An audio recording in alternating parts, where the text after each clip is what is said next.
Chapter 266, Guests have seated. Start the show. Insult you? Yao Mengji said. What? You want the entire thing? I'm afraid it might be too much, you might end up dying.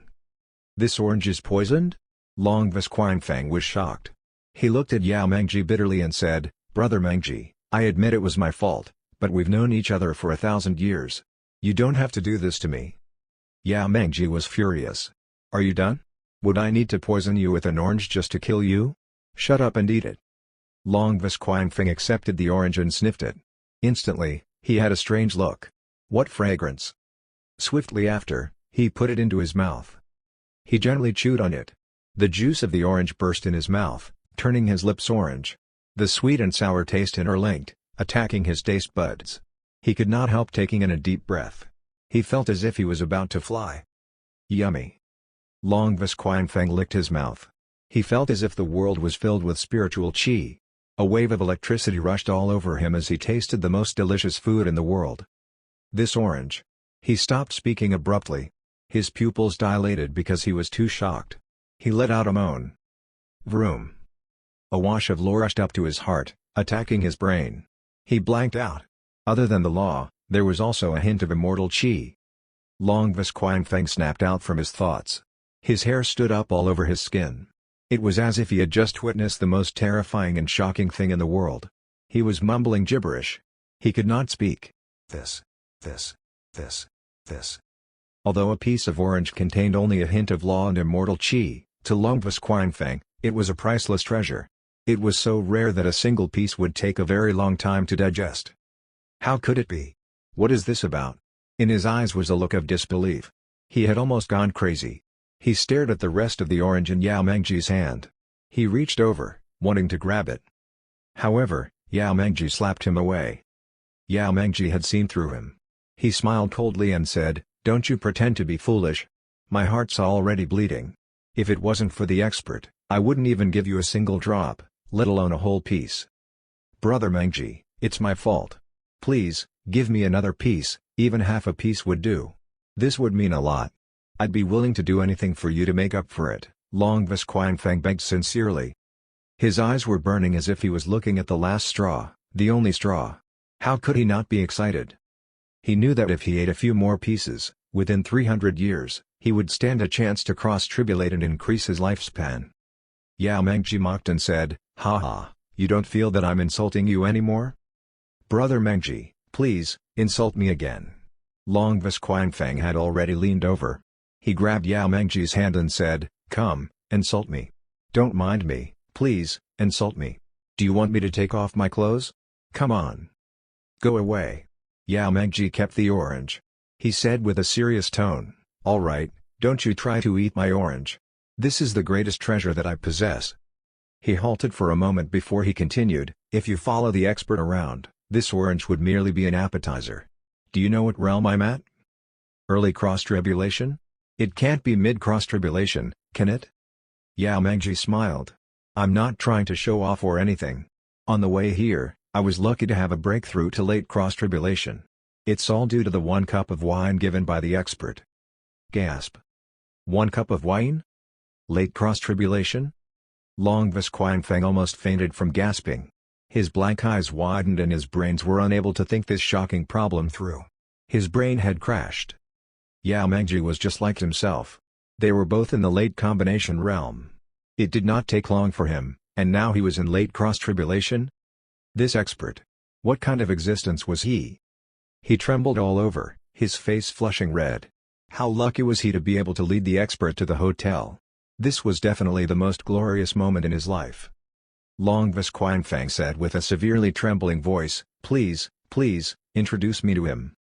I'm telling you this to make sure you're prepared, Yao Mengji nodded as he said in a serious tone. There are a few important things you need to be aware of, but first and foremost, don't let anyone get close to the expert. I understand. Long Visquanfang nodded constantly. He was both excited and nervous. After all, if he served him well, he would get lots of advantages. If he offended him, it would be the greatest crime. Brother Mengji, please, tell me. I'm listening. As the first ray of sunlight landed from above, soon, the sky had brightened. Li Nianfan was holding a cup.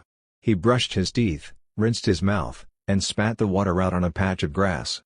At the touch of the water, the initially dried yellow grass moved slightly. Greenish color started to fill it up from the root, waking up its liveliness. Swiftly after, Li Nianfan washed his face and walked to the yard. Click. Upon walking out, Li Nianfan saw that everyone was already waiting in the yard. He smiled and said, "Everyone so early? Good morning." Everyone replied, "Good morning, Mr. Li." Longvis Qianfeng had been waiting in the yard since early in the morning. He jumped and said, "Mr. Li, the Cultivators Convention has started. Many things are going on outside now. The watchtower is ready. Would you like to have a look?" Li Nianfan nodded. "All right. Thank you, Longvis Qianfeng." Instantly, they simply packed some things and walked out from the yard. The town was livelier during the day than the night. Apart from the cultivators, the ordinary men from the surroundings had rushed over for the convention, too. They all looked in admiration as the cultivators cast their spells. There were even some cultivators putting up stalls to recruit disciples. By the sides of the road, there were also some cultivators putting up stalls to exchange treasures or spells. People were calling and greeting. It was a very lively scene. Li Nianfan instantly concluded, the so-called convention is actually a market, except it's a market for cultivators. Among so many activities, the one that caught Li Nianfan's eyes the most was the fighting ring placed all over the town. Cultivators were entering the ring to fight, very interesting. Outside the ring, many cultivators would cry out and all from time to time, watching with excitement. Longvis Qianfeng remained serious throughout the journey. He wanted to make a good impression in front of Li Nianfan.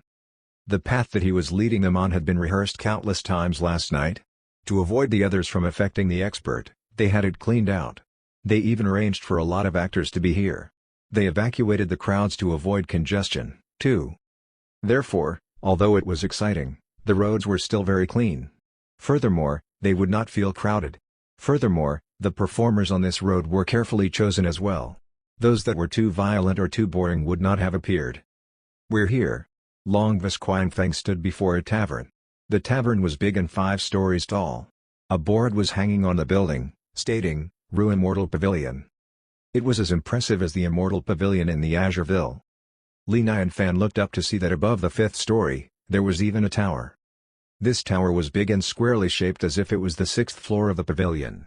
However, there were only railings on it without a wall. It was evident that if one stood at the top, one could see everything below. Upon entering the Ru Immortal Pavilion, he followed behind Longvis Qianfeng. They did not go up. Instead, they arrived at an empty space in the center of the pavilion. "Mr. Li, please." Longvis Qianfeng stood in front of a gigantic disc and made a gesture at Li Nianfan. They stood on the disc and Longvis Qianfeng cast a spell.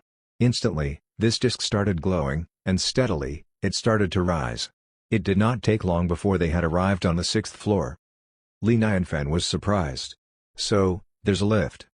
There were some cultivators inside the pavilion.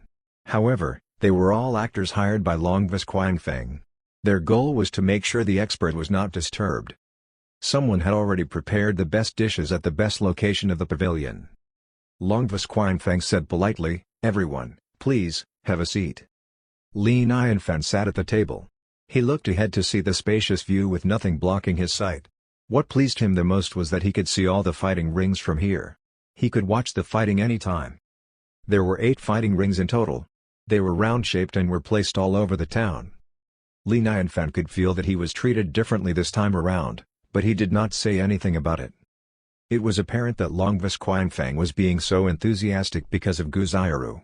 She was the woman of his dreams and also an immortal. Anyone would try his best to impress her. He got lucky just because he came with her. Longvis Qianfeng, this isn't too bad. How rare, Yao Mengji said sincerely. This was a wasted land that lacked resources. Furthermore, there were demons all over, too. It was not easy to have made it into what it was today. I was just bored and managed to persuade some surrounding sects to get together. I didn't expect it to work out. Longvis Qianfeng said humbly. He had a sense of pride in his tone. However, he sighed. Unfortunately, most of the cultivations of the disciples here aren't too good. Gu Xiaoru praised with sincere admiration, "If this goes on, changes will be made eventually." There were 8 fighting rings and many sect masters arriving in person. Their eyes would look at the tower from time to time. When they saw that the guests were seated, their faces straightened. Someone pestered, "Quick, everyone! The guests have taken their seats. I repeat, the guests have taken their seats. Only arrange for the best disciples to perform on stage. Remember, the fighting must be exciting. A good performance will be heavily rewarded. The sect master of the Lynxian Palace has come. I heard that even an immortal is observing. This is an opportunity. You all have to do well. Disciple, this is my greatest treasure. Please, use it wisely. Remember, you're not meant to win the fight, you're meant to make it exciting." Chapter 267, The Expert is Making a Point. It did not take long before another batch of casts went into the fighting rings. They all had a solemn look on, their hearts pounding heavily. An immortal was watching them fight. What kind of privilege was that? If they were chosen, would they be able to immortalize right away? Since the immortal was now observing them, they had to give 120% worth of effort to present themselves. Instantly, the fighting level in the rings had gone up. One strike from here, another from there, very exciting. Many disciples gave their best. They kept casting different spells, making sparkles all over with all kinds of effects. Furthermore, other than the special effects, 80% of the fighters in the rings were handsome and beautiful people. The men were all handsome while the women were very beautiful and cold. They had elegant movements and postures. It was a lovely sight to watch. Even the movies in his previous realm were not as good. There were too many good-looking actors involved, the costs would have gone too high. This really satisfied Li Nianfan. He also sighed in awe. Cultivating would indeed make one seem more attractive. Beautiful women were everywhere. However, Li Nianfan knew nothing about cultivating. By observation, the level of these disciples was not too high. They were way too far off from the disciples of the Azureville in comparison. In one of the rings, there were two cultivators, one throwing a fireball, the other throwing a water ball. They were fighting as if they were playing. It was quite funny. The crowd naturally looked over at what Li Nianfan was watching. They saw this weird duo. Long Visquangfeng's face darkened. Instantly, he asked his staff to come over and scoffed in a low voice, "What are you doing? How did you arrange such a show? Throwing balls? Get them out." By the side, Dragon took a bit of the food and decided to put down her chopsticks. She looked at Li Nianfan with a pitiable look and said, "Brother, may I please eat a fruit?" She was already picky. Now that she followed Li Nianfan around and had grown used to eating good food, naturally, she had become even pickier. "No problem. However, you still have to eat the rice." Li Nianfan smiled and handed an orange to Dragon. Woof. Woof. Woof. Below him, Blackie pulled on his pants. Li Nianfan helplessly took out an apple and put it in Blackie's mouth. "I've spoiled you all. All right, you get one. Bite." Blackie easily bit on the apple. It was chewing, making a munching and crispy sound. Meanwhile, the thick apple juice flowed down its throat. Yao Mengji and the rest were in some mental endurance practice. However, Long Visquangfeng was completely dumbfounded. He looked at the orange in Dragon's hand and the apple that was being eaten by Blackie. He could not help gulping.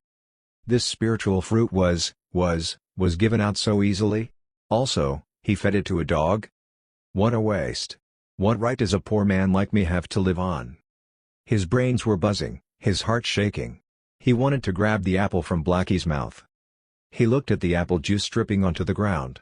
If it was not for the last trace of rationality in him, he would have bent down and licked it clean. Swiftly after, his eyes narrowed as he looked at the orange skin that was being peeled off by Dragon. His eyes sparkled. He hesitated for a moment and finally took a deep breath. With a very nervous, calm, and friendly tone, he said, "Miss, you don't have a place to throw away the peel, right? Why don't I help you to toss them away?" Dragon simply handed the peel over. "Here, thanks." You're welcome, you're welcome." Long Visquangfeng's voice was trembling. He carefully received the peel and left his seat. He found a corner and carefully kept the skin close to him. He was going to bring it home to taste it carefully. What a gain! What a handsome gain! He went back to his seat. The crowd had already started to discuss the fighting happening in the ring. To them, there was nothing interesting to watch. They were merely a bunch of ants messing around. However, seeing that Li Nianfan was so excited, they had to play along.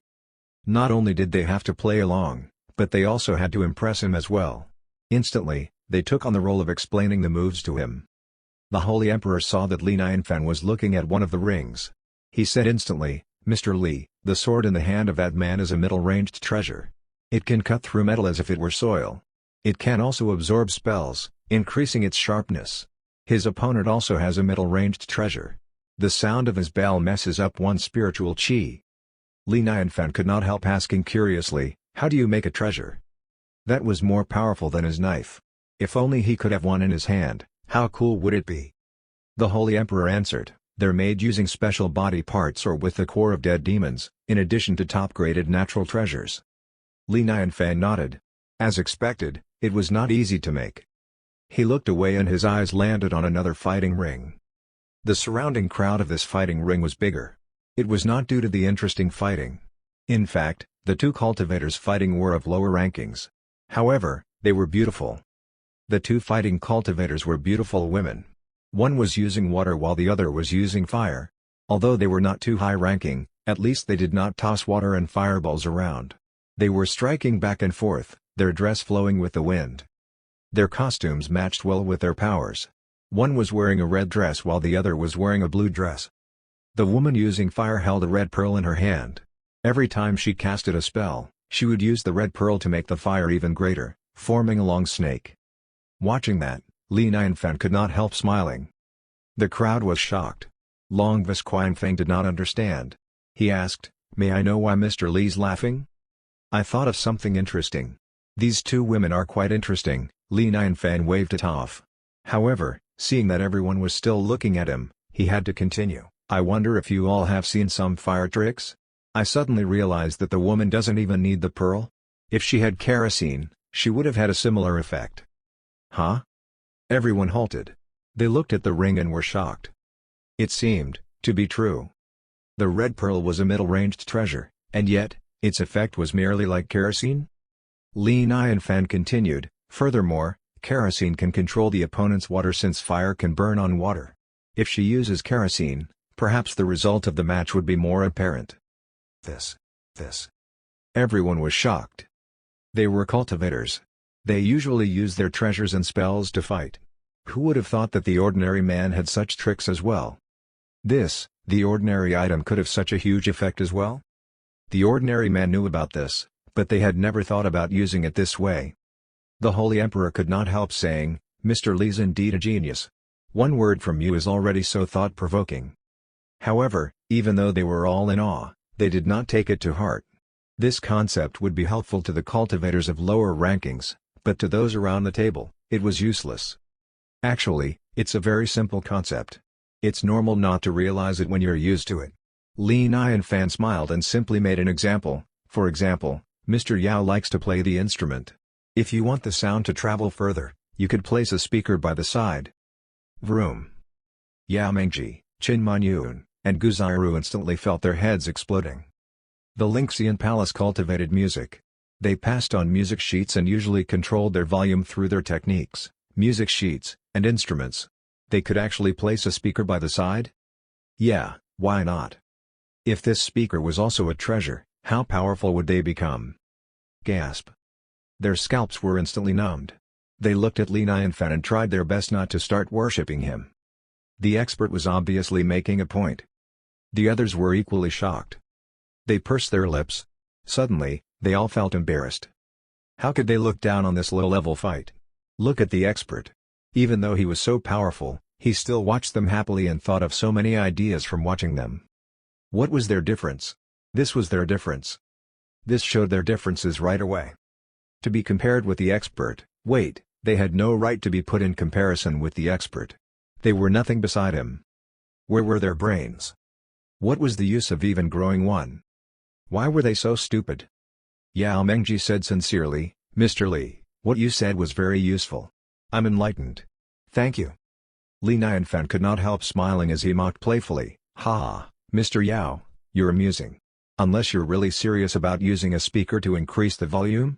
Why don't you try it now and see how far the sound can travel?"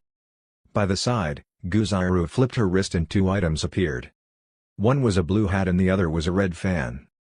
She said, "By fate, Quinfang, here are two things. One's a fire element attack and one's a water element defense.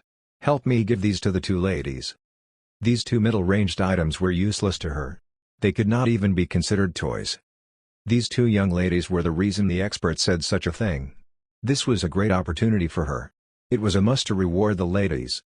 Li Nianfen looked at her in awe. His jaw almost dropped. How cool was it to be an immortal? How rich and healthy? When they were pleased, they could simply give away treasures. How cool was that? He could only shout out smooth and slick. From afar. Was this the world of a Bigshot? Longvis did not waste any time. He personally flew off the tower and handed the two treasures to the ladies. The two young ladies were very delighted. They instantly stopped the fighting and bowed at the tower sincerely. Treasures and weapons were two different things. Furthermore, these were middle-ranged treasures. Even the Yuanying cultivators would treat these as the greatest treasures. Who would have thought that they would be rewarded by the immortal? This was like a free cookie dropping from the sky. Apart from the two ladies, their sects were very grateful as well. Their sect masters stood up and bowed at the tower. Li Nianfen saw it all. He somehow wanted to laugh. He felt as if he was watching a live stream of a Bigshot rewarding disciples handsomely.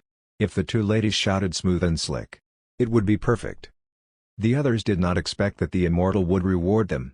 Their eyes reddened. They powered up and used up all of their energy to perform.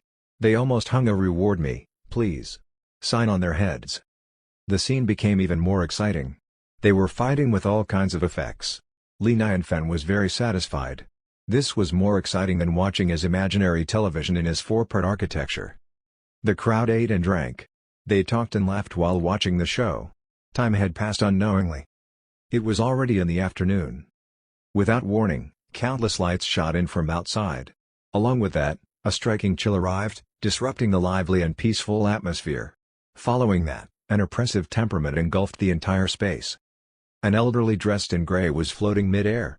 His eyes were sharp like an eagle's as he glared down from above. Behind him were 6 cultivators. They were high-ranking and seemed as if they were searching for something. The elder in gray clothes scoffed coldly in a low voice, "She definitely came in this direction. Search everywhere. Search." The 6 cultivators behind him instantly searched around in orbs of light. They flew around, searching every corner. Longvis Quinfeng's face instantly sank. He was so angry that he trembled all over. He worked so hard to please the expert. Just as the expert seemed pleased and the show was about to be over, this thing happened? What had he done to this elder? More importantly, one of the lights was shooting directly toward this tower. Longvis Quinfeng could not hold it anymore. He exploded. "Damn it! Get out of here!" His eyes were sparkling with a chill. He made a gesture. Instantly, the sound of a tsunami was heard, followed by a tornado forming in the shape of a bomb. As if swatting a fly, the palm swatted in the direction of the light. Just as the light was traveling, it was quickly swatted away before it could even react. In the blink of an eye, it had vanished. The elder's face darkened, his eyes piercing like electricity. He looked at the tower and scoffed. "Who was it?" "It was me," Longvis Quinfeng said with a solemn look. He first bowed at Li Nianfen and the crowd before flying off. Then, he scoffed in a low voice, "Hosinghai, this is the Cultivators Convention. Do you know what you've done by showing up unannounced?" "Ha, Longvis Quinfeng, pardon me." Hosinghai smiled. He retained a stiff attitude and said, "I came here to look for a young girl. I don't have any ill intentions. Please, allow me to proceed." Chapter 268, "Oh no. Big deal." Longvis Quinfeng said with a displeased expression, "Just because you're looking for someone, it doesn't mean you can come here unannounced. Get out." Brother Quinfeng seems agitated. Hosinghai frowned. He scoffed coldly, "Although you're reputable, you're just a solo cultivator while I have a Heavenly Sun sect supporting me. This is a big deal. Even my sect master got involved. Are you sure you want to stop me?" "Hosinghai." Longvis Quinfeng's face blushed red. If this was in the past, he would not have gotten involved. After all, there was a Mahayala cultivator from the Heavenly Sun sect. It was a top sect, so he had to make way for them. However, his guest was enjoying the show and this man came to ruin things. Did he even want to live on? Longvis Quinfeng said with a low voice, "Today's different, you can't look for anyone today. Hurry up and leave with your disciples. It'd be the best thing for you." "You're threatening me?" Hosinghai smiled arrogantly. He scoffed, "The best thing for me? I'm the big elder of the Heavenly Sun sect, a combination cultivator. It's always me being nice to the others. Why would I need you to be nice to me? However, as he spoke, he felt a threatening chi landing on his shoulder. This chi was skyrocketing and it was heavy like a mountain.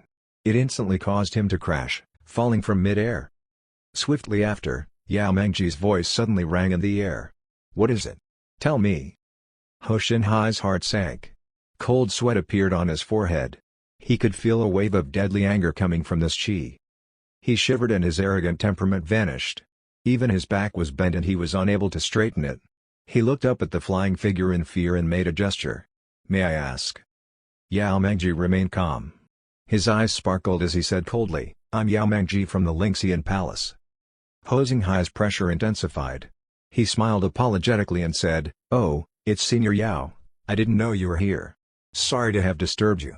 Please, don't be offended. Haha, I don't mind you disturbing me, but the expert's here. How daring of you. If you disturb the expert, you're disturbing me. Yao Mengji thought in his mind, his eyes sparkling like they were filled with electric current. He said coldly, you better give me a reasonable explanation. Yao Mengji only asked after seeing the curious look on Li Nianfan's face. Ho Xinghai knew he was in trouble. He no longer spoke arrogantly, Senior Yao, to be honest with you, I came here looking for a little girl to seek revenge for my Quanzi. Yao Mengji squinted his eyes. Tell me more. Ho Xinghai had a flash of hatred in his eyes. He said with sadness, there's a young demon woman. She has cultivated a type of demon-like ability to devour someone else's cultivation. Quanzi was a good man, he liked helping the poor and weak. He was going to help someone. Little did he know he'd be attacked by this demon, resulting in his golden core cultivation being destroyed.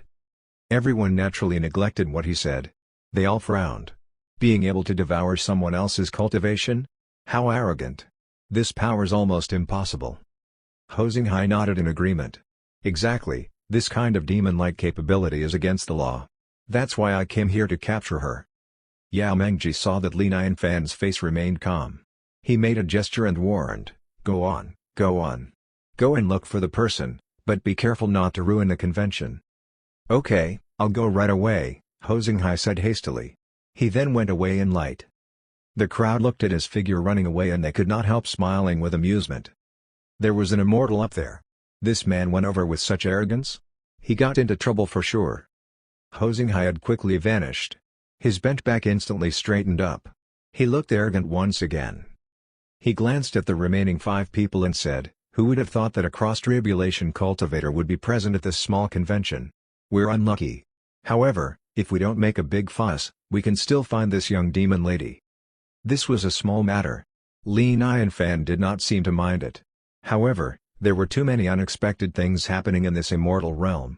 It was not very safe after all. The best way to deal with things would be to speak with one's power and capability. She can devour someone else's cultivation. Li Nianfan could not help smiling. This reminded him of the absorbing power in his previous realm.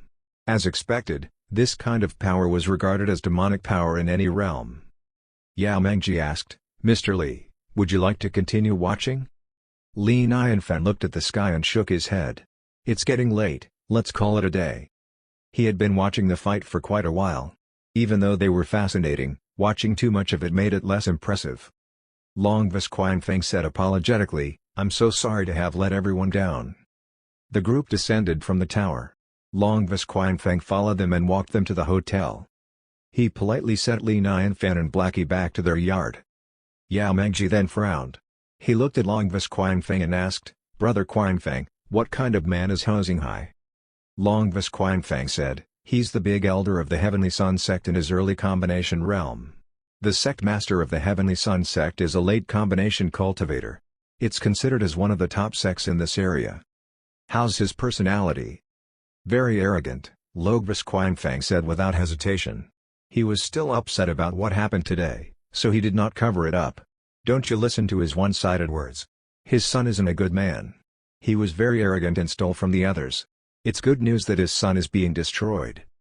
The Holy Emperor could not help sighing in awe. I didn't expect that anyone in the world could possess the power of devour. This is shocking.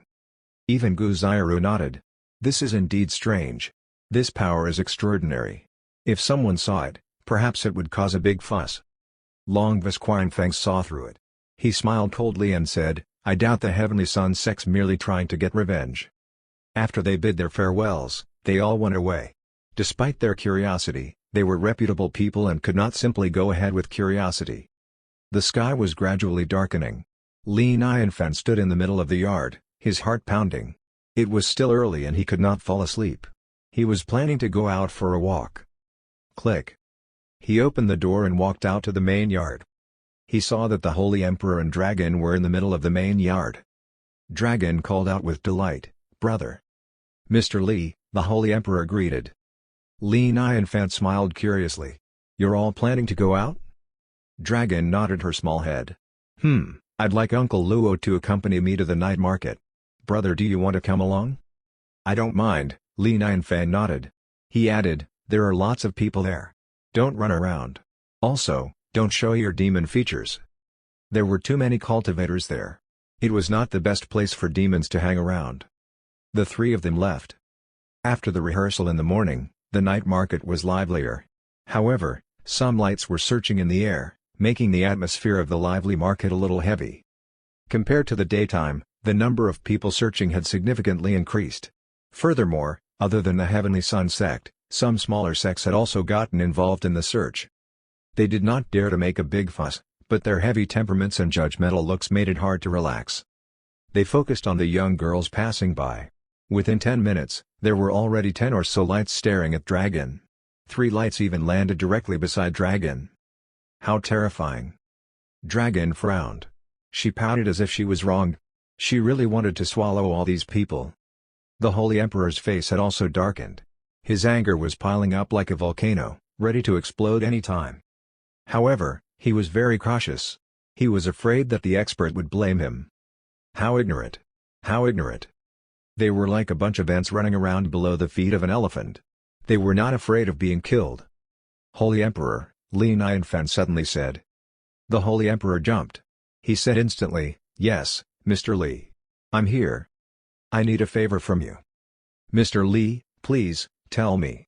There's no need to be so polite with me," the Holy Emperor said nervously. Li Nianfan said, "In a letter written to me by Nanan, she said she'll be attending this Cultivators Conventions, but I haven't seen her. You cultivators are better at searching. I'd like you to help me keep an eye on Nanan. I see that it's quite chaotic in here. I hope she isn't hurt." He saw that everyone was looking at the young girls, interrogating them from time to time. He started to feel uneasy and worried about Nanan. The immortal realm was too terrifying. She was just a young girl. Hopefully, she did not offend anyone. "Don't worry, Mr. Li, I'll do my best." "Thank you." The Holy Emperor followed Li Nianfan. His heart suddenly pounded heavily as Li Nianfan's words rang in his head.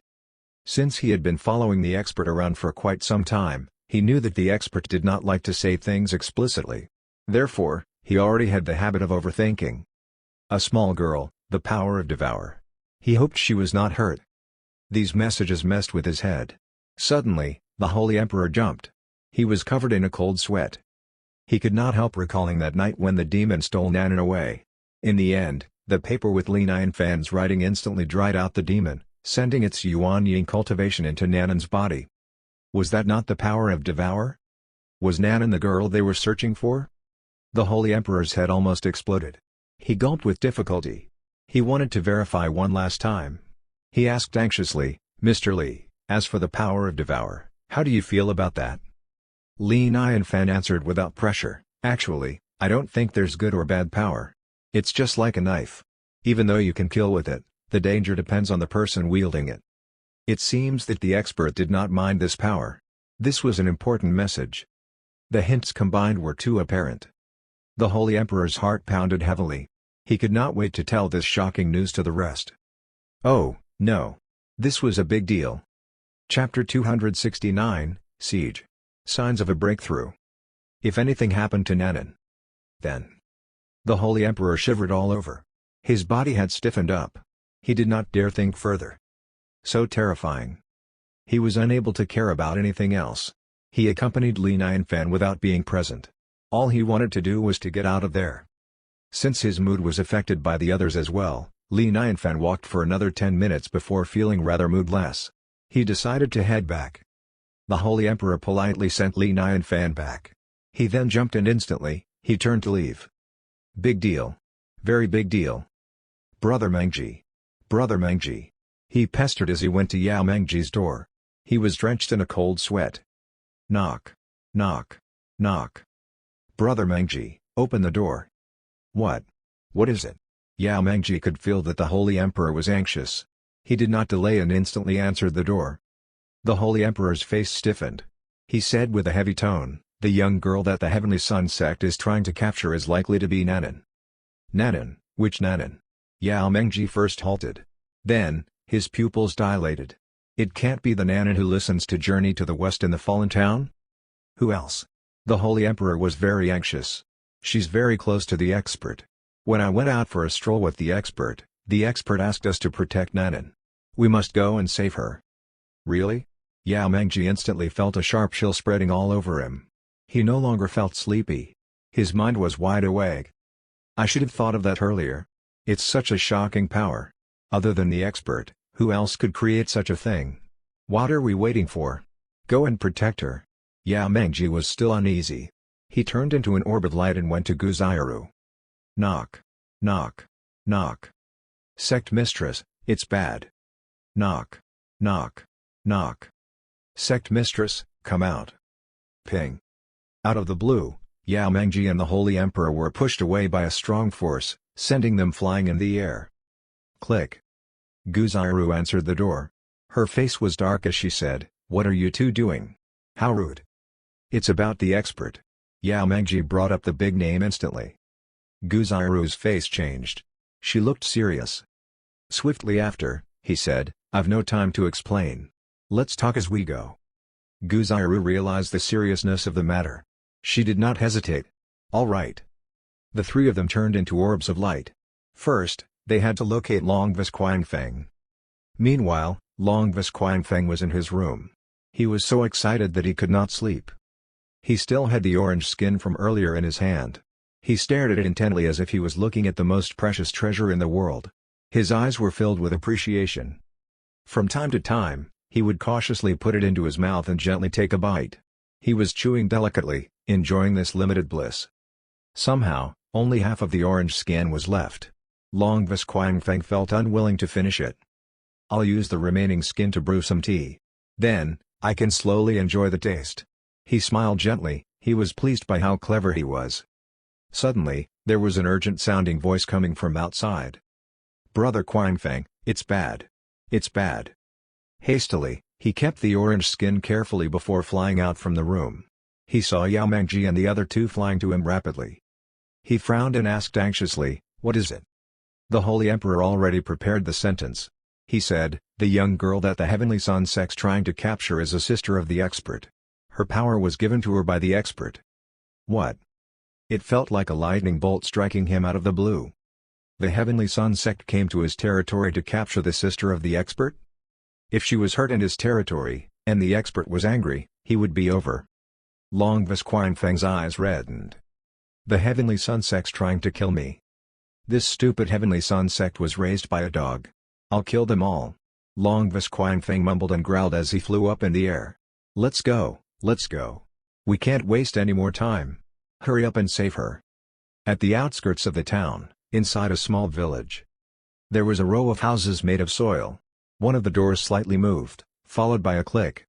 The door swung open. A young girl that was dressed humbly stuck her head out. She said, "Uncle Wang, and Jiao, thank you. I'll leave now." "Leave? Where to?" A voice scoffed. Suddenly, 8 cultivators appeared out of nowhere, surrounding Nanan. They looked at Nanan with evil smiles. Nanan's face changed. She could not believe it. "Uncle Wang, and Jiao, you all. Little girl, please, don't blame us, I don't blame you. Take care." Nanan gritted her teeth and narrowed her eyes. She turned into light and shot toward one direction. She wanted to get to the heart of the town to conceal herself among the others. However, she did not fly for long before 10 or so lights were shooting in her direction. "Ha, let's see where else you can go." Nanan instantly turned around. She was anxious. She wanted to turn in another direction. "Ha ha ha. Little girl, you're surrounded." Someone let out a wild laugh and casted a spell. A gigantic flame gathered as if it was a flaming sun under the night sky. It flew in the air and fell, going for Nanan's head. Nanan's eyes dropped. Her tiny face was full of determination. She did not slow down. Instead, she flew up and crashed into the flaming ball. Sizz. The flaming ball was cracked open. The flame had diminished into a candlelight flame. It was as if they were fireworks extinguishing in the air. Nanan turned into light and raced away. What a power to devour! How mysterious! She won't be able to get away. Chase after her. The group smiled. The prey had entered the trap. They merely had to capture her. Nanan was quick. Soon, she left the village and entered an emptied mountain. She panicked as she did not know the way. She bit her lip and her eyes reddened. She wanted to run away. However, there was a bright light shining down from the sky. Sizz. Along with the loud sound, a sparkling thunderbolt fell from the sky, landing directly on Nanan's head. Nanan's face darkened. She raised her hands with her palms facing outward. Instantly, a hole was formed just like a black hole. Vroom. The thunderbolt landed on Nanan's hands. Instantly, a loud crashing sound was heard. Nanan's body went numb and it stopped. Impressive. You can even absorb my 9 heavens thunder without getting hurt. This little girl's quite impressive. Along with gentle laughter, an elder in white robes gradually walked out. He had a compass in his hand with a purple current surrounding him. He was looking directly at Nanan. Swiftly after, 10 more lights raced forward. They surrounded Nanan. The elder in white robes smiled. Demon girl, you can't get away. Just give in, it'll be less painful. Nanan did not speak. She hid the panic on her face. She narrowed her eyes and attacked the elder in white. Ha ha ha, you have a big temper. The elder in white smiled. He gently raised his hand and the compass started to glow. It floated above his head. With that, a loud clap was heard, followed by an electric current swirling around him, forming a current shield. Not only that, the elder in white pointed a finger at Nanan. The current was like a silver snake. It shot out instantly, ready to capture Nanan. Nanan did not cast any spell.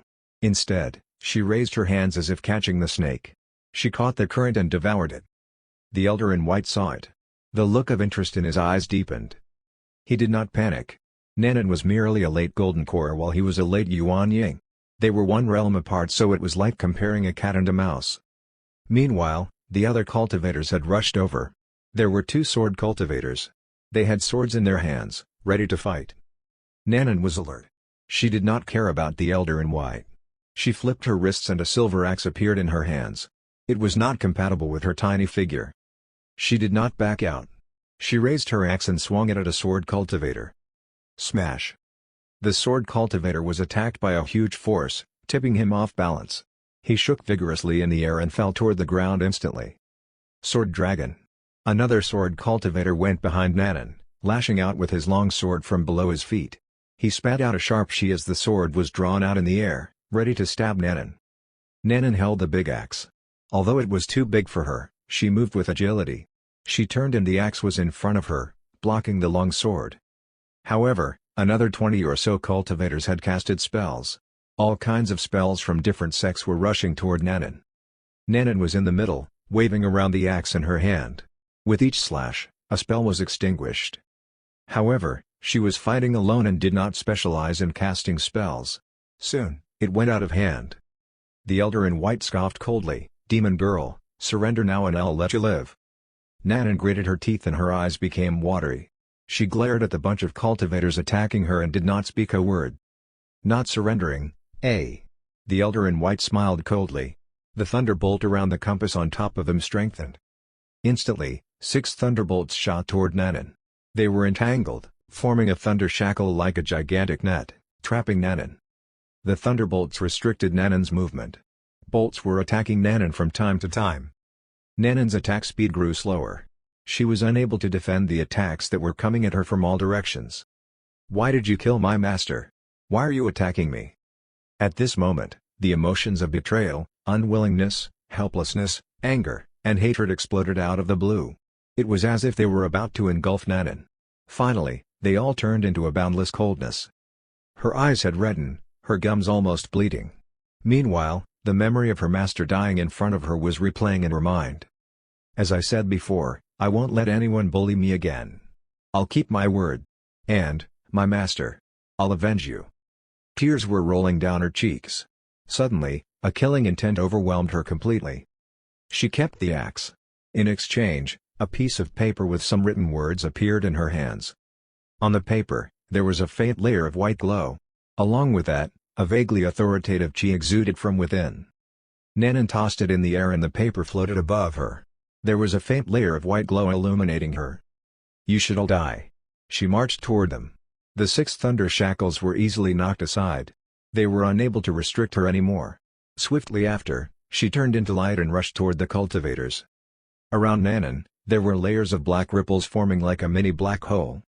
Meanwhile, a flaming snake was attacking her.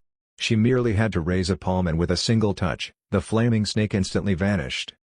Before the bunch of cultivators could react, she had already appeared in front of a cultivator. She raised her hand and slammed on the cultivator's stomach. With a slight pull, a golden core appeared in Nanan's hand. She put the golden core into her mouth. Swiftly after, she flashed toward her next target. As for that cultivator, his body softened and fell from the sky. He died instantly. Meanwhile, Nanan was fierce and undefeatable. She no longer looked like she was panicking. Instead, she exuded a bone-wrecking chill. One after another, the cultivators fell. They were all golden core cultivators. All of their golden cores were devoured by Nanan. As a result, Nanan's chi peaked. She was showing signs of a breakthrough. She did not stop. Her reddened eyes stared at the Elder in White. She raised her legs and her speed grew a few times quicker than before. As fast as light, an overwhelming killing intent latched onto the Elder in White. "Ha, do you really think a golden core can kill a Yuan Ying?" The Elder in White's face darkened. He put his entire chi into the compass. Instantly, an electric current was shooting out in all directions, forming a cloud of current that was swirling above his head. It looked as if he was showering under the thunderbolt. Seeing that Nanan's killing intent was rushing over, the Elder in White scoffed, "Moth to fire." Nanan had already clenched her fists. She threw a punch at the thunderbolt. "Why did you kill my master?" Ping. With just a punch, the thick thunderbolt was cracked open. The compass jolted vigorously. Nanan was ready for her second punch. "Why did you kill my master?" Vroom. With this punch, the thunderbolt collapsed. There was a big dent made. "You. How's this possible?" The Elder's pupils dilated. He looked as if he had just seen a ghost. Before he snapped out of shock, Nanan's third punch had already landed on his stomach. Her fist went right into him. "Why did you kill my master?" With that, the Yuan Ying core of the Elder was taken out. The Elder's face was still filled with disbelief and fear. He cried out in fear and panic, "My friend, my heroine, please, let me go. I've learned my mistake. I don't know why. I didn't kill your master." Nanan remained unperturbed. She showed no emotion on her face. A black hole appeared in her hands and with just a few breaths, the Yuan Ying core was devoured by her. With that, her realm vigorously peaked again. Along with a loud ping, the golden core in her body exploded while a thumb-sized Yuan Ying looking exactly like Nanan was formed. Nanan held onto the paper tightly in her hands. She rubbed the paper with a worn-out face and said in a hoarse voice, "Brother Nyanfan, I really miss you." Impressive, a mere golden core cultivator can kill 23 golden cores and 1 Yuan Ying. And you even had a breakthrough the Yuan Ying yet? This is very impressive. If I didn't see it with my own eyes, I wouldn't have believed it. Along with a deep voice ringing in the air, 5 figures appeared in the air like phantoms. They glared down at Nanan from above. They did not exude an air of authority but they had spiritual chi all over so they were unable to be seen. Nanan slightly staggered a few steps backward. The man leading was wearing a black robe. The edges of his robes were inlaid with a golden pattern, glowing with insight circulation. It looked like a treasure, very noble and expensive.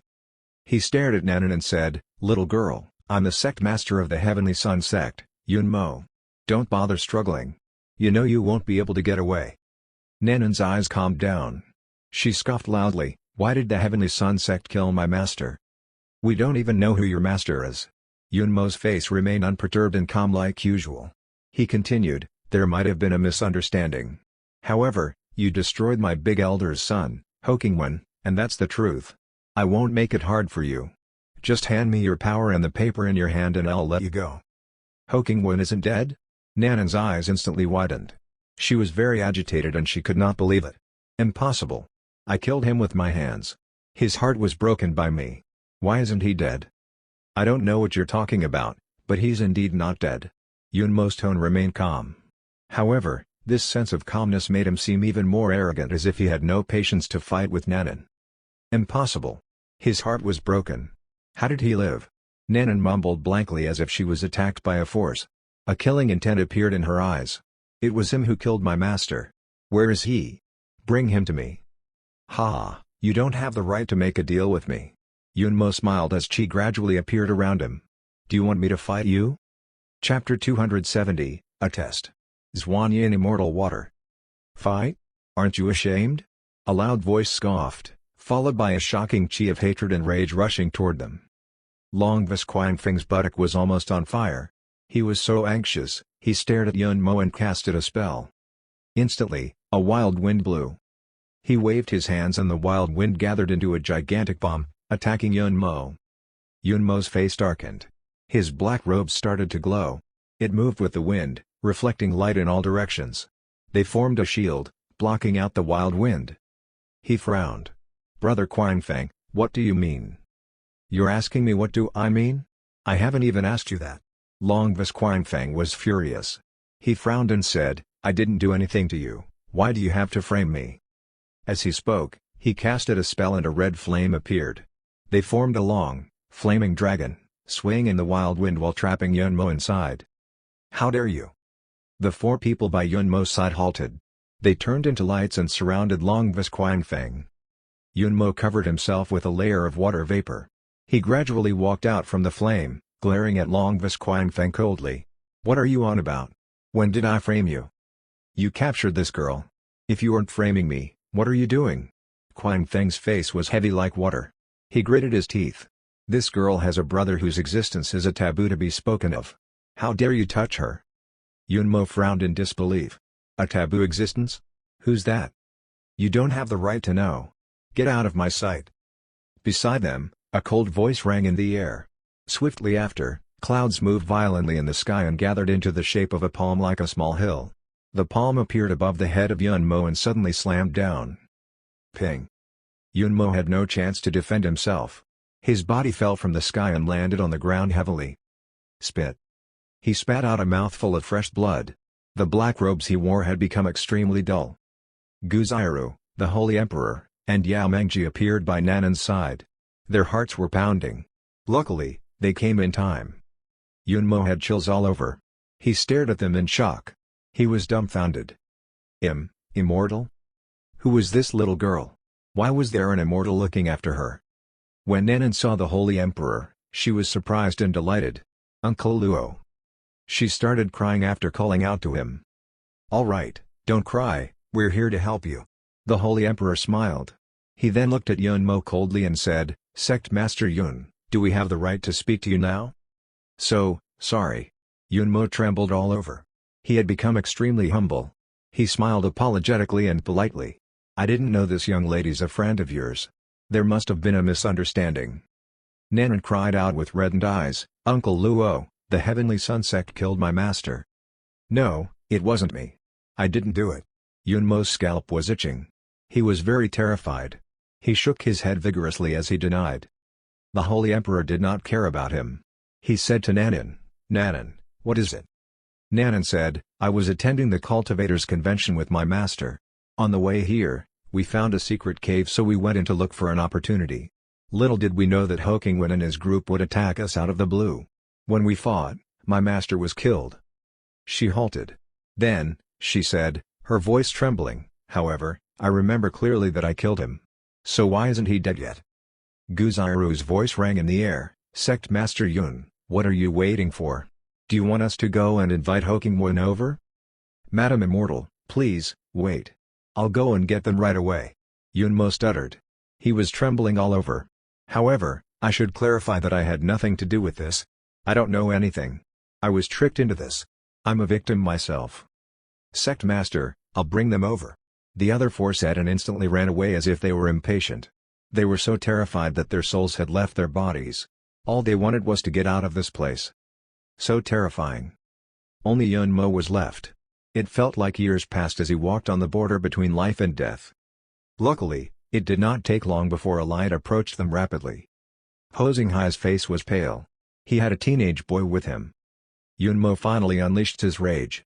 He scowled and said, "Hosinghai, you're a pig. You gave birth to a pig son. Look at who you offended." Just as Hosinghai was about to speak, he felt his wrist hurting. Swiftly after, his chi was all sucked out as his body simply shriveled up. As he slowly died, he looked at his son in disbelief. The taste cultivators in the ordinary realm are indeed not bad. Hokingun licked his lips. His eyes turned red as his original body gradually grew taller while getting thinner. In the blink of an eye, he had turned into a scrawny elderly man. He laughed strangely and looked at Guzairu. "Luckily, there's an immortal here." This. Everyone was dumbfounded at this sudden change. They could feel a dark and scary temperament exuding from this scrawny elderly man.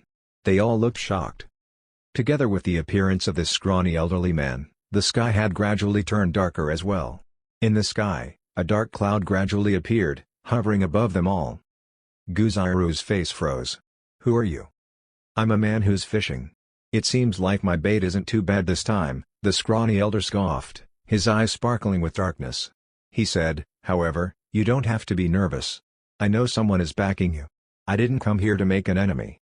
Who knows, we could even become friends." Guzairu's face remained unperturbed, her eyes alert. "If you're friendly, why would you play such a dirty trick?" The scrawny elder said, "A few ants died, making the game clearer while giving us an upper hand. Why not?" Guzairu frowned. "What do you want to do?" "I should be the one asking you that. What does the man behind you really want to do?" The scrawny elder halted before he continued, "A human sovereign was born, the road between the immortal land and immortal realm was reopened, the luck has been growing.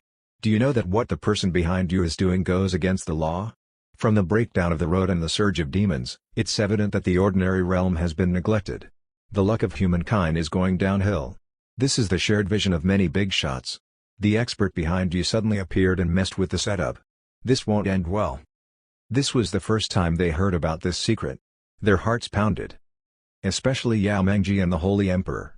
They had cold sweat dripping all over them. Thinking back, if it was not for the expert stepping in, how would the ordinary realm fight against the demons? It would likely end up in a mess. They could not help feeling shocked while feeling grateful and delighted. So, the expert had gone against the law for the sake of all humankind in this ordinary realm. As the chess pieces of the expert, although they could not do much, they might have been involved in some ways. In other words, they saved the world? Yao Mengji and the rest felt great about themselves.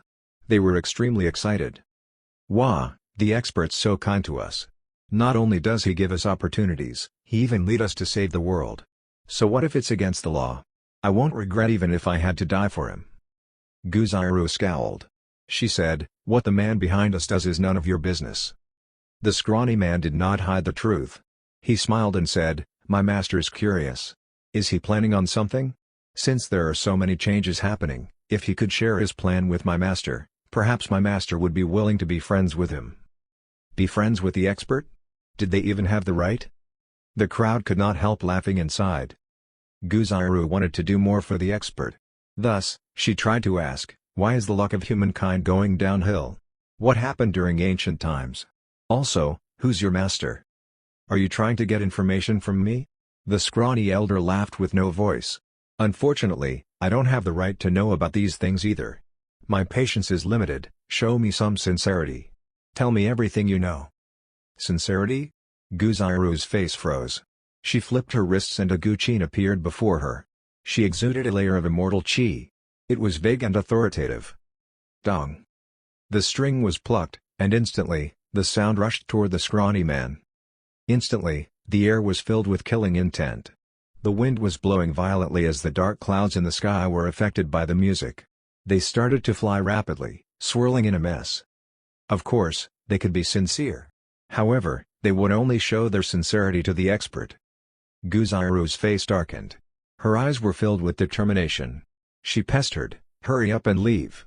Let me handle this." Lack of self-awareness. "If you're asking for death, allow me. Nobody shall leave." The scrawny elder had a glint of evil in his eyes. He pointed a finger and a silver bracelet appeared in front of him. The bracelet was glowing and there was a strange pattern carved on it. It looked as if there was silver liquid flowing in it. Voila! The bracelet spun mid-air. A wave of silver liquid rushed out from above, rushing toward them. The liquid was heavy. It looked like mercury. The sight of it caused one's head to buzz, making them dizzy as if their eyes could be destroyed. The sight of it intimidated everyone by instinct. Voila! The liquid surged, and along with the huge waves, the water had surrounded them all in the blink of an eye. There was still an unstoppable flow of silver liquid coming out from the bracelet, flowing toward the crowd. The scrawny elder smirked coldly. My Zwanyan immortal water will start from your blood and flesh and slowly work its way into your soul. It will corrupt you entirely. You'll experience the real sense of pain. Ultimate spiritual treasure? Late immortal realm? Guzairu had a look of despair. Once her instrument touched the Zwanyan immortal water, it would be destroyed. The difference was too big. She could not do anything. Yunmo and his men were so terrified. They were hiding by the side, trembling. They all fell to their knees, worshipping and begging, "Immortal, please, let us go. Immortal, please, let us go." Yunmo hastily said, "Immortal, I'm willing to be your slave. Please, let us go. We don't have anything to do with them. We don't know anything. We're innocent." "If you don't know anything, why would I need you? You want to be my dog? Are you even good enough?" The scrawny elder was not interested. He simply made a gesture and instantly, some of the Zwanyan immortal water had turned into small snakes, swimming toward them. Once they were touched by the liquid, Yunmo and his men jolted vigorously. They disappeared rapidly out of sight. Even their skeletons had melted away without leaving even a trace behind. Chapter 271, Mountain Streams, Echoing Music. Yikes! Yao Mengji and the others felt their skin crawl. They went cold all over. However, although they were terrified, they did not want to beg for mercy. Yao Mengji raised his hand and took out the Tianxian zither. He played the zither with determination. He had a zither duet with Guzairu. The Holy Emperor looked serious, too. He took out his gold alms bowl and casted spells. Red-hot flames rose from the alms bowl and transformed into a fiery dragon. The fire dragon circled and attacked the Zwanyan immortal water. Sizzle. The flames went out immediately when in contact with the Zwanyan immortal water. It was useless. The Holy Emperor did not look happy at all. It was a fated and expected result, but he still felt helpless. Jang.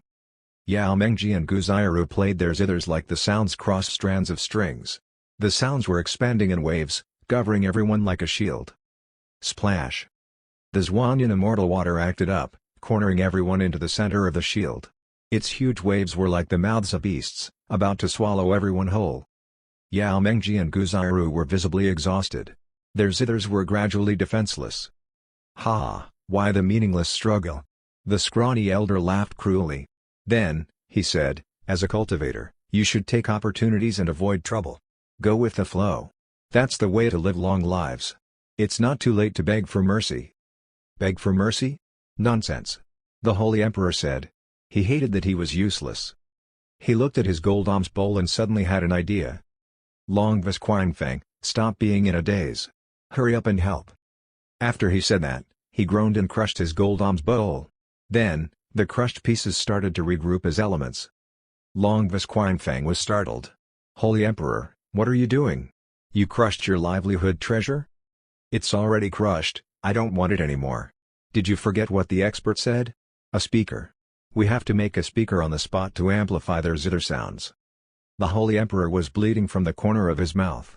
He endured it and said, "Snap out of it. Are you perhaps afraid to die?" "Me? Afraid to die? I'm left with only 300 years. So what if I die?" Longvis Quangfeng was immediately pissed off. "I'm proud to die by battling an immortal. It's also a battle for my people and the realm. I'd be honored to die." Then, he took out a green wind chime without saying another word. He tore it apart. "Let's combine our livelihood treasures. My livelihood treasure's a wind type. It can help enhance the zither." Longvis Quangfeng was slightly insane. "Come on. Merge." The two items quickly merged into a huge shiny speaker. It filtered the zither sounds and made it 5 times louder. Jam. The zither sounds seemed to be working. It gradually pushed the Zwanyan immortal water away. "Ha, I'm still useful," laughed the Holy Emperor. Sigh. Suddenly, the painting scroll that Nanan was holding automatically flew up into the sky with a long sigh.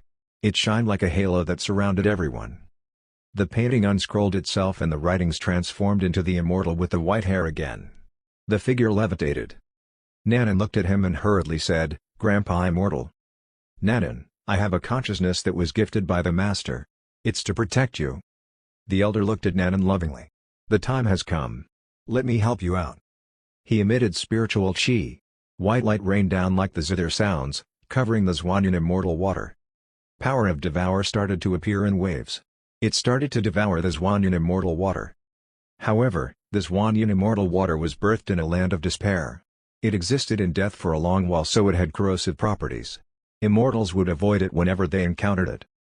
As he absorbed the Zwanyan immortal water, his figure was gradually weakened. He swayed as if the wind could blow him apart. "Grandpa Immortal." Nanan hurriedly grabbed the painting scroll, but she realized the writings on it had vanished. It became a blank piece of paper. The elder looked calm. "Since you've chosen the path of Devour, how's it enough to just absorb powers? You should be able to devour anything. You should be able to devour the Zwanyan immortal water, Samadhi real fire, and the flame of golden crow." He used his Devour experiences to help Nanan on her cultivation journey. "A challenge?" The scrawny elder laughed. He raised his hand and out came a levitating bracelet. Then, a threatening aura exploded out from the bracelet. The aura was very unfamiliar, but they could tell it was not from the immortal realm.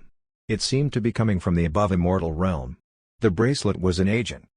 Guzairu looked horrified. She said in a trembling voice, "The ultimate spiritual treasure doesn't belong to you." "Of course not. My master let me borrow the Schwanwater bracelet." The scrawny elder shook his head and mocked them in a pitiful voice, "Now my master has to do it himself. You'll all die for sure." Splash! The Schwanwater bracelet started to shake. The Zwanyan immortal water suddenly increased. The layer of silver liquid transformed into a huge silver water dragon that surrounded them. The dragon's mouth was wide open and it was about to swallow everyone whole. The person who was using the Schwanwater bracelet was far away and it seemed like he only used a portion of his powers. However, it made the Zwanyan immortal water so powerful. Everyone was running out of chances to survive. Spurt. Yao Mengji was as pale as paper. He spat out a mouthful of blood. He was out of it and had cold sweat all over. He did not stop casting spells. He said, "Don't worry about me. Spitting blood's my forte. I'm so used to spitting blood." At the Chukan town, Li Nianfen slowly walked out of his room. He looked across the horizon and was surprised. Who's so passionate? Playing the zither in the middle of the night. Qin Manyun stood outside Li Nianfen's yard. She was an anxious mess. "It's Master's zither. The zither sounds are rushed, so he must be battling someone. And, it's a battle to the death." She walked back and forth in the yard while biting her lip. Her fists were repeatedly clenched and loosened. She wanted to help but she stopped herself. The Master was with the Ancestor. If they could not handle it, she would not be able to help. She might even become a burden. What could she do? She looked to the horizon where the zither played. Then, she looked at Li Nianfan's door. She did not know whether she should disturb the expert. She could not disturb the expert because if the expert was displeased, he would not save them. However, the Lord Dog was at the yard. She could go beg the Lord Dog. She listened to the zither and felt like the zither sounds grew quicker. They were in a state of desperation and were fighting with their lives. She looked like she had made up her mind. She was determined. She could not let her master and her ancestor die. She took a deep breath and was about to knock on the door. However, the door suddenly swung open with a creak. Li Nianfen walked out from his yard. He was taken aback by Qin Manyun. Then, he smiled and said, "Lady Manyun, you haven't slept, too?" Qin Manyun felt her heart race. She hurriedly said, "Mr. Li, you haven't slept, either." Li Nianfen nodded. "Yeah, I couldn't sleep. I heard the zither and woke up. It must be the same for you, too, Lady Manyun." "Yeah." Qin Manyun felt troubled and helpless. She sneakily glanced at Blackie, who was next to Li Nianfen. She was struggling and anxious. She was sweating already. She opened her mouth but did not know what to say. However, Li Nianfen suddenly asked, "Lady Manyun, did you bring your zither?" "Zither?" Qin Manyun jumped. She suddenly felt her skin crawl as her blood rushed because she thought of a possibility. "Yes. I did." Her voice was trembling because she could not help it. It even sounded like a sob. She hurriedly flicked her wrist and out came a refined antique zither. She nervously and excitedly asked, "Mr. Li, are you perhaps thinking of playing the zither?" "Yeah. Couldn't sleep. I coincidentally heard the zither and wanted to play, too. I wanted to join in on the duet." Li Nianfan laughed and asked, "Lady Manyun, may I borrow your zither?" "Yes, of course." Qin Manyun quickly nodded and moved away. "Please, Mr. Li." "Thanks." Li Nianfan nodded and sat in front of the zither. He observed it for a moment. Truly a woman's zither. How refined and beautiful, unlike mine. I'm not sure what year my zither was produced, but it's old and rusty. Li Nianfan took a deep breath. His aura suddenly changed as he emitted a powerful elegance. Qin Manyun kept staring at Li Nianfan. She clenched her little fist. She realized that Li Nianfan was like a character that walked out from a painting. Even the endless night was dissociated from Li Nianfan. It was as if he was beyond it all, beyond the ties of the realm. The chosen one, he was truly the chosen one. Qin Manyun was mesmerized. Li Nianfan had his hands on the zither, his fingers gently plucking on the zither strings. Ding! His zither music flowed like the river. It was hypnotic. The first note alone was enough to make listeners visualize streams of a curvy creek. Ding, ding, dong, dong. Li Nianfan plucked the zither strings with ease. His fingers were not rushing. They were dancing like fairies on the zither. He made it look like it was easy. The night was cool and quiet.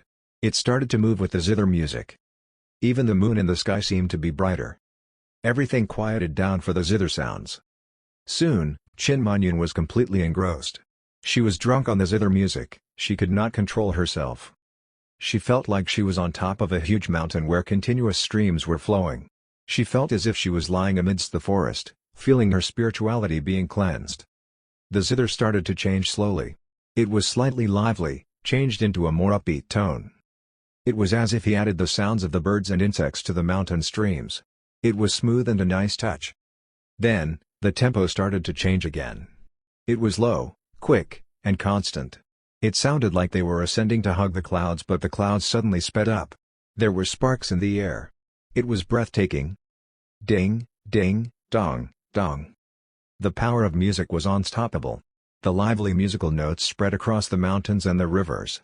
It was like sunlight shining across the dark night. Long Vis Quang Feng, do you hear the zither music? The Holy Emperor was on the ground. He was no longer able to fight. He could barely breathe. He was out of power.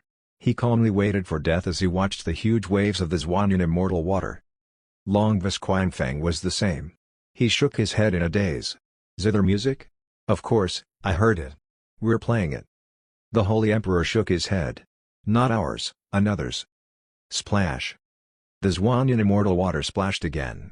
The water dragon stared at everyone mercilessly. It attacked with its mouth wide open. It was about to devour everyone. My master, he's playing the zither. That immortal was vanishing into white smoke. He said his final sentence in a relieved tone, I can finally rest in peace. The white smoke vanished when he touched Nanan on the head. Grandpa immortal. Nanan was a sobbing mess. Ding, ding, dong, dong. The zither sounds were soft, it seemed to be coming from the other side of the realm. However, it somehow sounded louder than what Guzairu and Yao Mengji were producing on their zithers. It overpowered the sounds of splashes and the sounds of space and time. Everyone heard it clearly.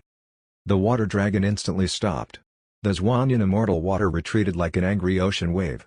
It started to boil like it was struggling. The Zhuanyan immortal water became calm and peaceful in mere seconds. It seemed to be transformed into an elegant flowing stream along with the zither sounds. Where is the zither music come from? The scrawny elder panicked. His hair stood on end and he felt his skin crawl. It was like the zither music was extremely dangerous and life-threatening. What's going on? How could this be? He was annoyed. He was filled with fear and anxiety.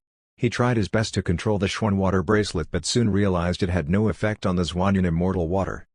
The Xuan water bracelet suddenly shined. The aura of his master reappeared again. He seemed to be accompanied by a sneer. However, the Xuan water bracelet quickly dimmed and fell to the ground. All signs of usefulness were wiped from the bracelet. This. The scrawny elder's mouth was wide open. He was too terrified to speak. He begged in a trembling voice of despair, mercy. The Zhuanyan immortal water quietly surrounded him. It slowly drowned him like a normal river. Guzairu and Yao Mengji stopped. They were extremely pale and they were bleeding from their mouths. However, they were smiling. Guzairu mumbled, Is that the expert playing the zither? The music is so lovely. Ding ding dong dong. The zither was still playing gracefully. It was smooth like velvet and fresh like spring rain. Everyone closed their eyes and enjoyed it. They were one with the music. The final song was over, but it echoed for a long while as it faded away. Everyone slowly opened their eyes. They were shocked, but they enjoyed it. Even their injuries got better. They somehow felt light and joyous. The endless swan in immortal water disappeared without a trace. They would have thought it was all just a big dream if it was not for the Schwan water bracelet that was on the ground. Chapter 272, So the Expert is Going Against Fate. At the above immortal realm, a figure suddenly opened his eyes in an endless field somewhere. He looked shocked and in disbelief. My divine consciousness was wiped out. How powerful. He had a hoarse voice. Then, he slowly lifted his finger. Ripples appeared in front of him. It was like a water mirror. Visuals started to appear in the mirror. It played visuals of what Yao Mengji and the others experienced. The visuals stopped when the Schwan water bracelet dropped to the ground. Zither? He was weirded out. Very few are good at music, not since the Eldritch eras. What does he want to do? I shall wait and see. I mustn't be the only one who wants to find out. At the immortal realm, Yao Mengji and the others took a deep breath simultaneously. They felt the rhythm of their heartbeats and were genuinely grateful. They did not expect to still be alive. Long Visquang gulped. He asked in a trembling and respectful voice, "That zither, was that the expert playing it?" Duh. Yao Mengji rolled his eyes. He regarded, "Do you even need to ask? Who else could be that powerful aside from the expert?" Awesome. Long Visquang was beyond shocked. He knew that the expert could bring out treasures anytime he wanted, but he did not know how powerful he was. Until he witnessed it firsthand. What a dangerous situation. It was unimaginable unless you experienced it yourself. The expert played a song from afar and managed to turn the battle around. Even powerful beings in the above immortal realm could not fight back. Terrifying, horrifying. If the expert appeared in front of him, he could not make promises that he would not bow down and worship the expert. No way, he would not be able to control himself. I'm so cool. I lucked out and got to know a big shot like that. Alright, stop it. Guziru spoke. She looked serious. Think about what the scrawny elder said. The expert saved the entire realm. Yeah. Truthfully, if it wasn't for the expert, I would have been dead multiple times by now. Yao Mengji was in awe. Then, he said, I finally know what the expert's up to. I have to work harder for the expert. My cultivation isn't anything much, but if I can die for the expert, I would have no regrets. The Holy Emperor said in an emotional voice. He reconnected the bridge to immortality, and he increased the luck of the humans. What majestic achievements. To be able to work for the expert is my lifetime. Wait, no, it is the greatest honor of several lifetimes. Did you all forget? The expert's going against fate. He's opposing powerful forces. Guziru sounded heavy. She fell into deep thought and asked, So, do you all still think that the expert pretends to be an ordinary man out of personal preference? You mean the expert's doing it for another reason? Yao Mengji raised his eyebrows and fell into deep thought, too. It's indeed not a good choice to gain exposure for going against fate. The expert pretends to be an ordinary man because he planned to. I guess that it might be because he wants his schemes to not be exposed. Of course, I think, more or less. It's his weird hobby. The Holy Emperor nodded. Big shots love to be chess masters. They would speak with their chess skills. Most big shots stay hidden. If you think about it, it makes sense that the expert pretends to be an ordinary man. Who cares what the reason is? In conclusion, we have to play along with the expert. We are chess pieces. All we need to do is obey and listen to the expert's orders. Since the expert's going against fate, we shall go against it alongside him fearlessly. Summarize Long Visquang. True. Yao Mengji nodded. Then, he said, All right, everyone. Stop talking, we've got to hurry back. Everyone looked at the Schwan water bracelet. They did not need to think much about it, and they also could not be greedy. They immediately came to an agreed conclusion. This Schwan water bracelet belongs to the expert. We should bring it back to him. At the yard, Qin Manyun felt as if her emotions were being played like the zither. She felt like she was trekking up a mountain. Then, she felt like she was swimming freely in the water. It was as if she lost her consciousness. Blackie was lying down next to Li Nianfan. His ears were moving to the music. Dragon was still asleep on the other side of the yard. She snored and slept more soundly to the music. Done. Li Nianfan smiled. He would not avoid a daily show-off session. So, he asked, Lady Manyun, what do you think? Qin Manyun immediately snapped out of it. She said without thinking twice, it's nice. This song belongs to heaven. I could never. May I know what song this is? Ha, that's too much of a compliment, Lady Manyun, laughed Li Nianfan. Then, he replied, this song is High Mountains and Flowing Water. Qin Manyun said genuinely, what a suitable name. High Mountains and Flowing Water. It's a totally different style from Ambush, but they're both nice, both legendary songs. Li Nianfan smiled and asked, do you want to learn it? I can teach you. Qin Manyun instantly blushed. She asked in a trembling voice, really? Lady Manyun, you're good at playing the zither. It's just a song. Why not? Li Nianfan stood up and yawned. It's late. I'm going back to sleep. I'll teach you the song tomorrow morning. Qin Manyun immediately stood up. She respectfully watched Li Nianfan head back. Good night, Mr. Li. Creak. The door was shut. Qin Manyun was still in the yard.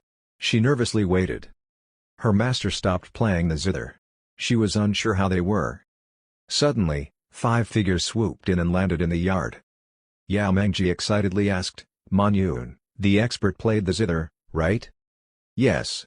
Qin Manyun nodded and asked, Master, Ancestor, are you all right? Ha, we weren't. But thankfully, the expert saved us, so of course, we're all right, laughed Yao Mengji. He asked out of admiration, where's the expert? After Mr. Li played the zither, he went back to sleep. Yao Mengji immediately did a shushing gesture. He said in a low voice, we have to be quiet. Don't disturb the expert. Then, everyone noticed the zither in the yard. The zither was still the same. However, it had a weird aura. When they looked at zither, it was as if they could hear echoes of that song. Giziru was shocked. She asked in a trembling voice, Manyun, this is your zither. Did the expert use your zither to play? Qin Manyun nodded. Incredible, incredible. Giziru hurriedly walked over and reached out. She wanted to touch the zither, but the zither suddenly made a deafening noise by her ear. She jolted as if she just touched electricity. She hurriedly pulled her hand back. Leftover wisdom. Is this what they call leftover wisdom? Who would have thought I'd be able to witness it? And to own it, mumbled Giziru. She looked at that zither as if it was the most precious thing in the world. The zither was played by the expert. It went from a normal item to a spiritual treasure. Yao Mengji sounded awestruck. Also, it has the leftover notes from the expert. It can help cultivation in zither. Was this the power of the expert? Miracles were created casually for him. Giziru bowed at the zither. From now on, this zither is the treasure of the Lingxian Palace. It shall be worshipped for generations. Qin Manyun suddenly added, the expert said the name of that song was High Mountains and Flowing Water. He's going to give it to me tomorrow morning. What? Gasp. Yao Mengji instantly rolled his eyes and fainted on the spot. Holy Emperor, Longvis Quangfeng. Quick, hold me. I'm about to faint from happiness. Hold you? Longvis Quangfeng was staring up from jealousy. We risked our lives together. How come you're the only one who has benefits? I at least want an orange. Yao Mengji boasted smugly, what do you know? The ancestor and I spent the most effort. You two barely helped. We were treated differently, of course. The expert knows what he's doing. Stop arguing, we don't want to disturb the expert, said Giziru. Everyone knew when to stop. So, they left. The next morning, sunlight shined into the yard. It chased the chilly night away and warmed up the place. Li Nianfan walked out of the yard. He looked over and was taken aback. He said in a surprised tone, Nanan? Nanan quietly stood there with tears in her eyes. She rushed toward him and cried, Brother Nianfan. What happened?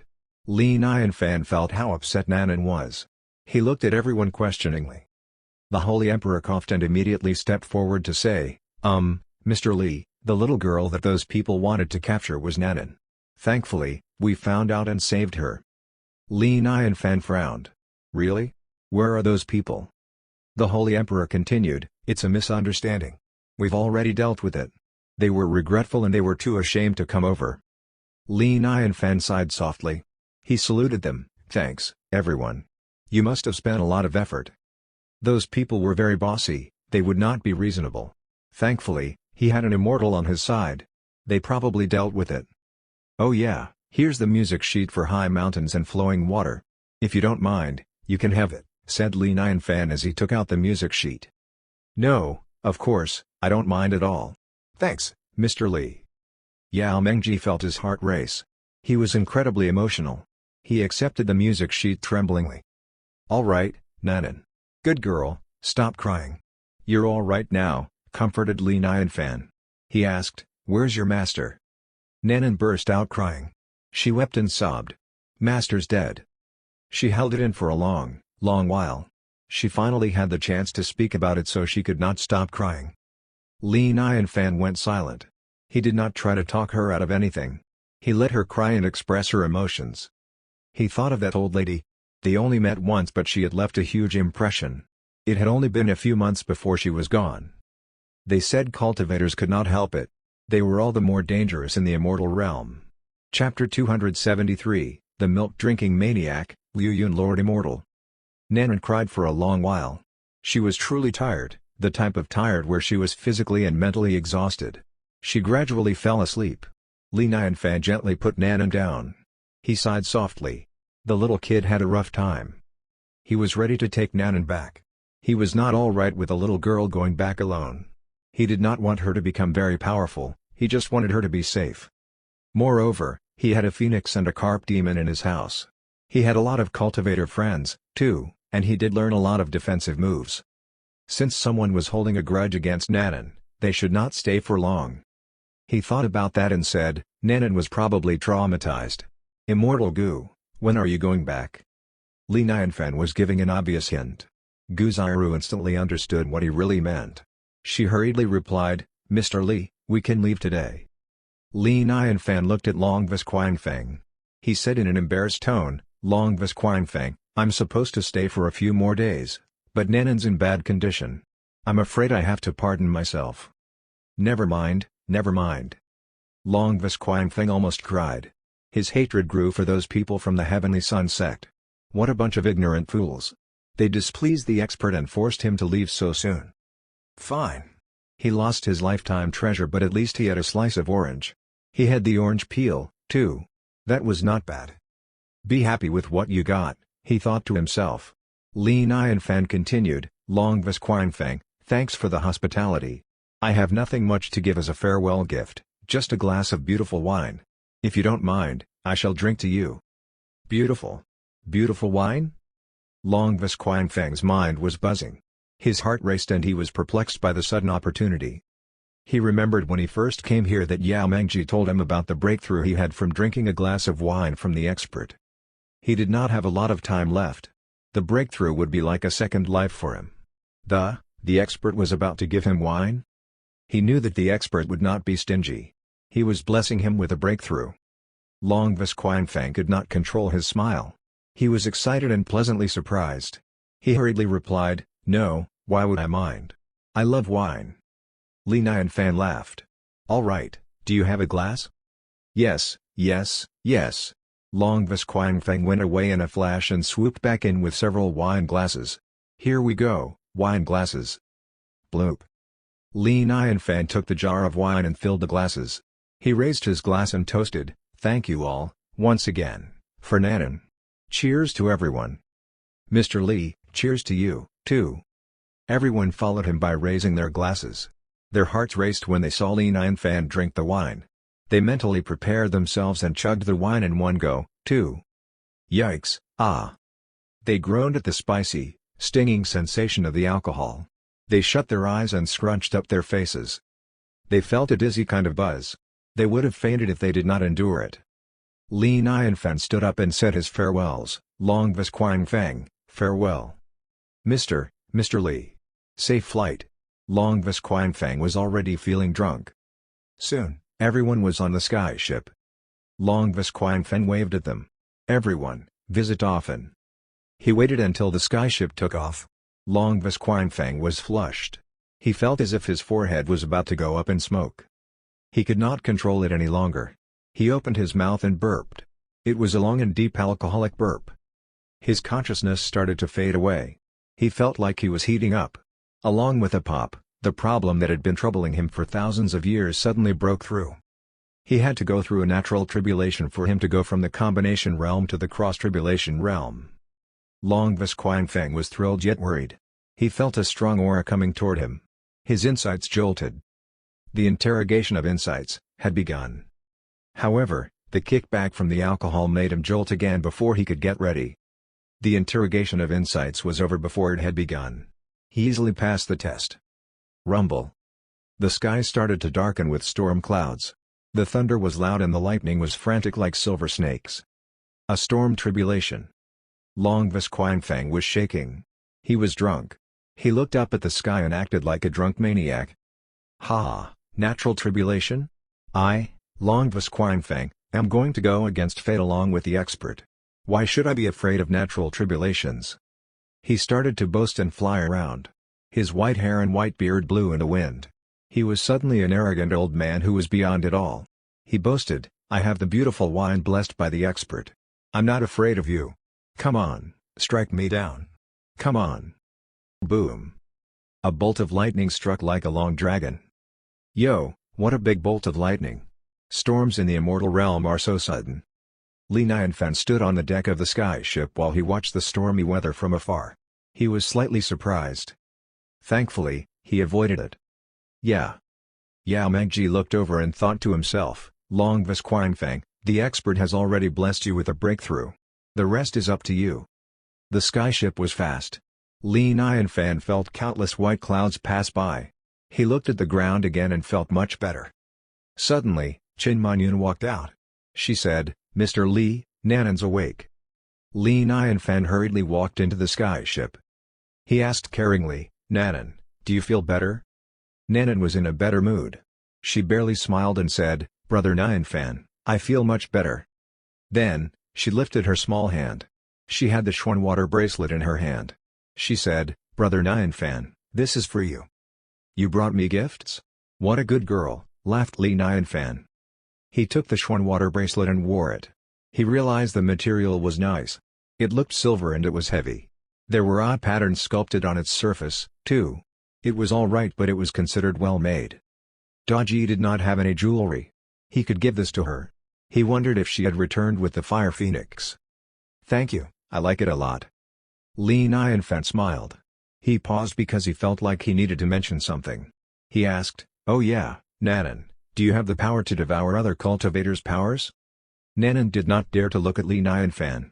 She carefully nodded and asked coyly, Yeah. Brother Nianfan, do you hate it? Ha, no. Why? Li Nianfan laughed and then said in a more serious tone, I just want you to remember to always be true to yourself. You are the master of your powers, you should be the one to decide if it's a good or bad thing. Don't be swayed or manipulated by your strengths. You don't need to do whatever it takes to be powerful. Nanan was still young. She could easily go off on the wrong route because of her powers and because of her deceased master. Nanan looked cutely serious. She nodded hard and said, Brother, I promise you. From now on, every power I devour will be righteous. Good kid, Li Nianfan said while he patted her head. He gave her an orange. Eat up. Brother Nianfan will cook something delicious for you when we head back. Yeah, thanks, Brother Nianfan. Nanan smiled with squinted eyes. Li Nianfan did not bother Nanan anymore. He returned to the deck of the skyship instead. He found a spot to sit and examine the Xuan water bracelet under the sunlight. Guziru and the others stood at the side. They did not understand what was going on but they did not want to bother him. Then, they saw Li Nianfan take out a carving knife. He was ready to carve on the bracelet. Qin Manyun gulped. She asked, Mr. Li, are you going to carve on it? Yeah, the patterns on the bracelet are too simple. I'm going to improve it and give it to Daji, answered Li Nianfan. Then, he carved on the bracelet with his carving knife. Qin Manyun and the others stood at the side. Their eyes almost popped out from staring. They were mystified. Ultimate spiritual treasure could be improved? Sorry about being ill-informed but that was unheard of. Most importantly, that was an ultimate spiritual treasure. It was impossible to damage it. How could the carving knife easily cut into it? What kind of godly move was that? Li Nianfan was too busy to notice them. He focused on carving. The bracelet was not large and already had patterns on it. Therefore, he had to be extra careful when carving it. It would be troublesome if he made a mistake. Chin Manyun and the others silently watched Li Nianfan. Not because of anything else, but because he was nice to look at. Right, nice to look at. They said men were the most handsome when they were serious. Not only was Li Nianfan serious, but every carve he made was also elegant. His beauty was boosted by a beyond-it-all type of elegance. It was as if only his moves were the most perfect. Since he was perfect, he was also perfect to look at. They would never be tired of it. No performance was comparable to that. If they could, they would look at him forever.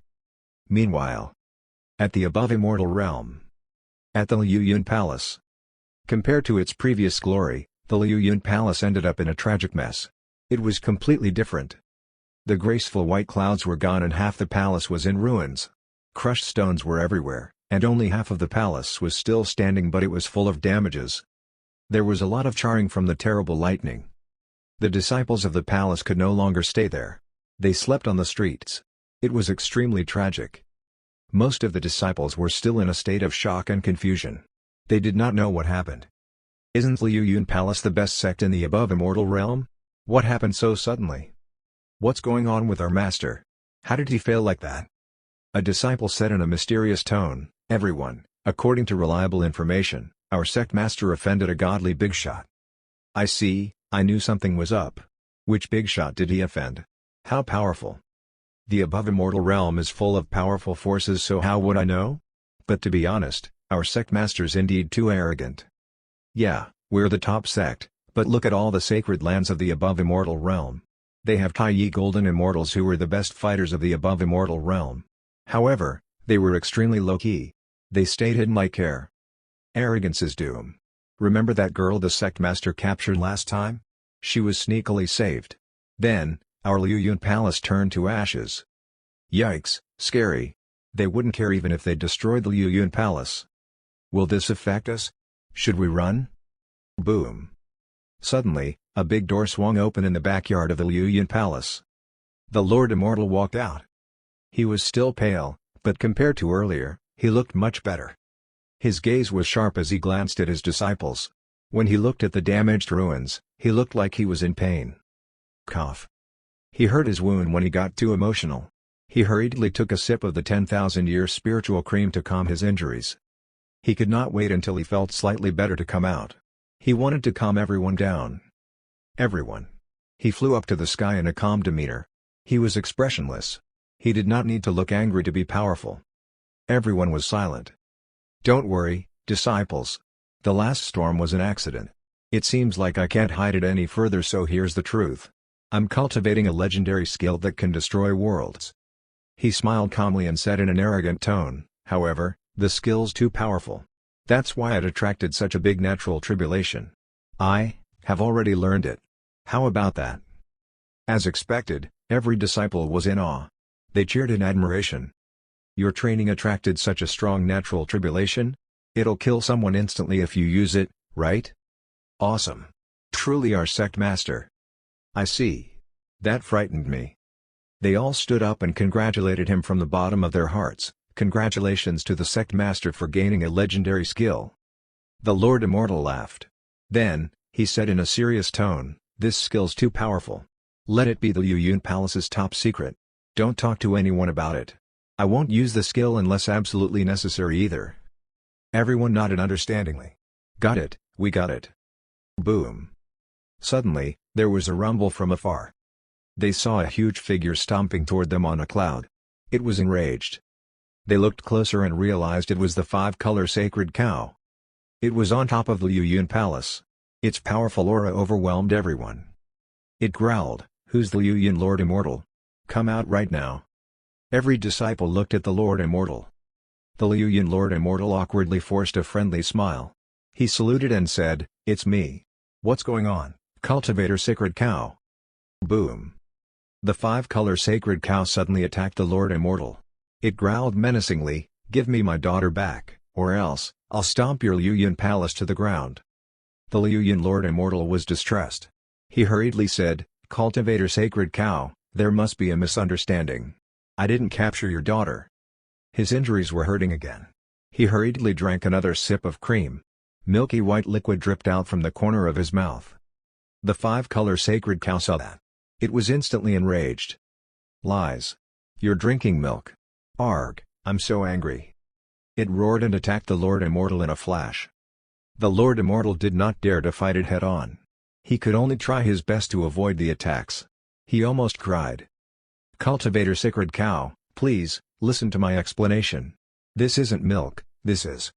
I won't listen, I won't listen. The five-color sacred cow frantically shook its head. It yelled, die, milk-drinking maniac. Chapter 274, Mutual Surprise Gift with Daji.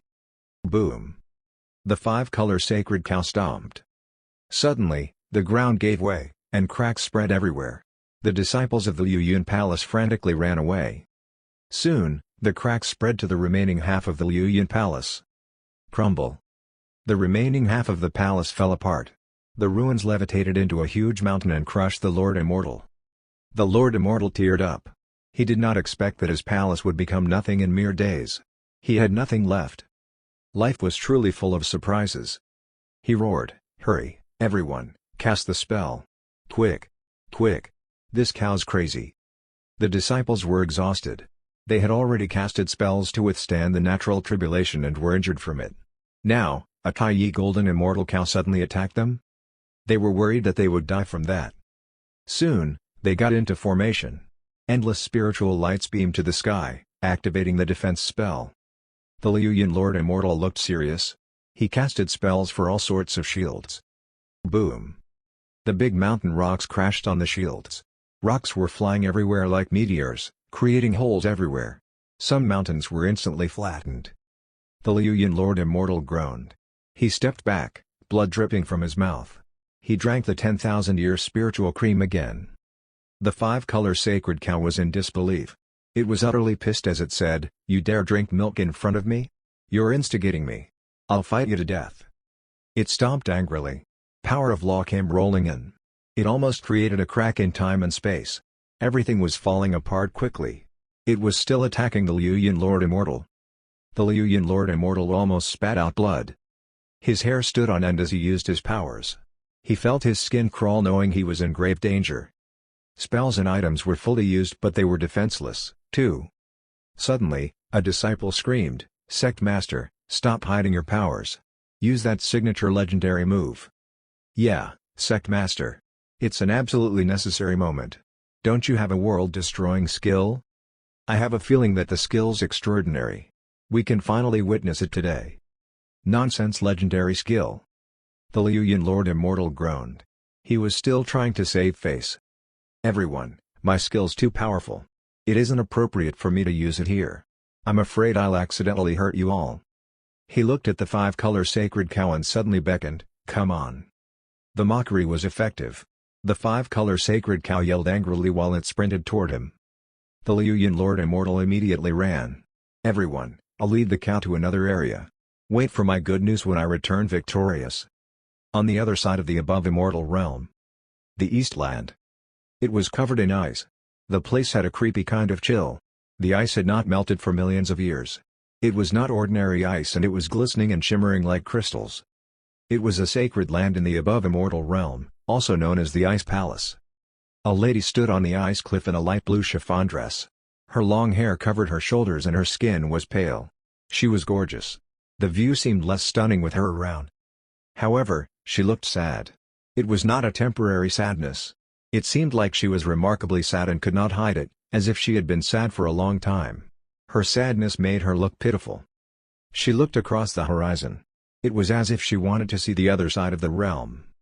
The cold wind was howling on the ice cliff, her long dress blowing in the wind. It was like a scene in a painting. Suddenly, a figure slowly appeared behind the lady. It was an elder with white hair. The elder bowed to that lady and said, "Seventh princess, that expert has returned." The lady turned around and said, "Singguan, about that person. What do you know about him so far?" "Pardon me, I don't know much about him." Singguan shook his head and looked troubled. He groaned for a moment and said, "This person disguises himself as an ordinary man so we can't tell how powerful he is. But since he has caused such a stir in the immortal realm, he has to at least be a Daluo golden immortal. More importantly, He's not in hiding at all. He moves amongst the public crowd. Unless we can look at him directly, we won't be able to find anything about him." The lady said, "No matter what, he's the one who reconnected the bridge to immortality and helped the human sovereign. I thought the same, too. Never mind, you should visit him first." "I understand." Singwan immediately sat cross-legged. He astral projected and bowed at the lady once more before his consciousness flew away. At the Immortal Realm, Li Nianfan finally saw the fallen Immortal Mountain after a full day's journey. He stood at the deck of the skyship as he got closer to the familiar mountains. The skyship stopped to levitate above the ground before it slowly landed. Li Nianfan saw something when he was at the deck. He smiled and waved at some figures below. Soon, the skyship landed. Li Nianfan walked out in excitement. He smiled and said, "Daji, Fire Phoenix, you're back." Blackie, on the other hand, had droopy ears. His love from the master would vanish again, right? Daji and the Fire Phoenix greeted him at the same time. "Sir." Urchin and Xiao Chengfeng hurriedly greeted, "Mr. Li." Dragon walked out, too. She smiled sweetly at Urchin and greeted, "Daddy." Then, Li Nianfan noticed the 6-feet-tall 5-color sacred cow. "Yo, what a big cow! It has 5 colors," he exclaimed. "Is this an animal that you guys hunted? Since we're going to welcome Nanan back, I can make a steak." "Moo?" The 5-color sacred cow jumped. It was startled. It started to struggle and tear up. "Moo. Didn't they say they wanted to capture me for milk? Why did they suddenly change their minds to make me into a steak? The change was too sudden. Mommy, save me. They don't want my milk, they want my meat." Daji smiled and said, "Didn't you say you wanted to drink milk last time? We went out to search. This cow has milk." "Oh?" Li Nianfan was intrigued. He said in a surprised tone, "This is a dairy cow." Although the cow was black and white, the cow also had 3 extra colors. However, it was reasonable since it was the Immortal Realm. Even the cows were different. "Daji, thanks." Li Nianfan suddenly felt touched. He thought she had gone for a trip. He did not expect that it was to surprise him. "I brought you something nice, too." He smiled. He was glad that he prepared a gift for her. He took out the Schwanwater bracelet. "This bracelet probably suits you. What do you think? Do you like it?" "That heavenly spiritual treasure?" Everyone jumped. They stared hard at it. That was a heavenly spiritual treasure. Although it was an inferior heavenly spiritual treasure, it was still a hotshot item that everyone wanted, even during the Eldritch eras. The Immortal Realm did not have many heavenly spiritual treasures either. Urchin was the most shocked. He did not have a lot of heavenly spiritual treasure in the Dragon Palace. Did the expert just simply give one away? For a cultivator, a spiritual treasure was insanely helpful for battles. As long as the item was good, challenges could be easily overcome. Spiritual treasures were important. Guzairu and the others were ready for that. They looked at the reaction of the others and smiled awkwardly. "Oh, surprised? If only you all knew that it was originally an ultimate spiritual treasure. It became a heavenly spiritual treasure after the expert carved it. You all would faint from shock. He transformed an ultimate spiritual treasure into a heavenly spiritual treasure. The expert had magical carving skills." Daji was instantly joyous. She blushed. "Thank you. As long as you like it." Li Nianfan smiled and looked at Guzairu and the others. He said, "Immortal Gu, do you all want to hang around in my yard?" "No thanks, Mr. Li. We should go since you have guests." Guzairu secretly wanted to. Even a sip of water from the expert would be nice. However, she had to be understanding. She could not be blinded by greed. More importantly, what a bunch of freaking people. Xiao Changfeng, Urchin, the Fire Phoenix, and Daji.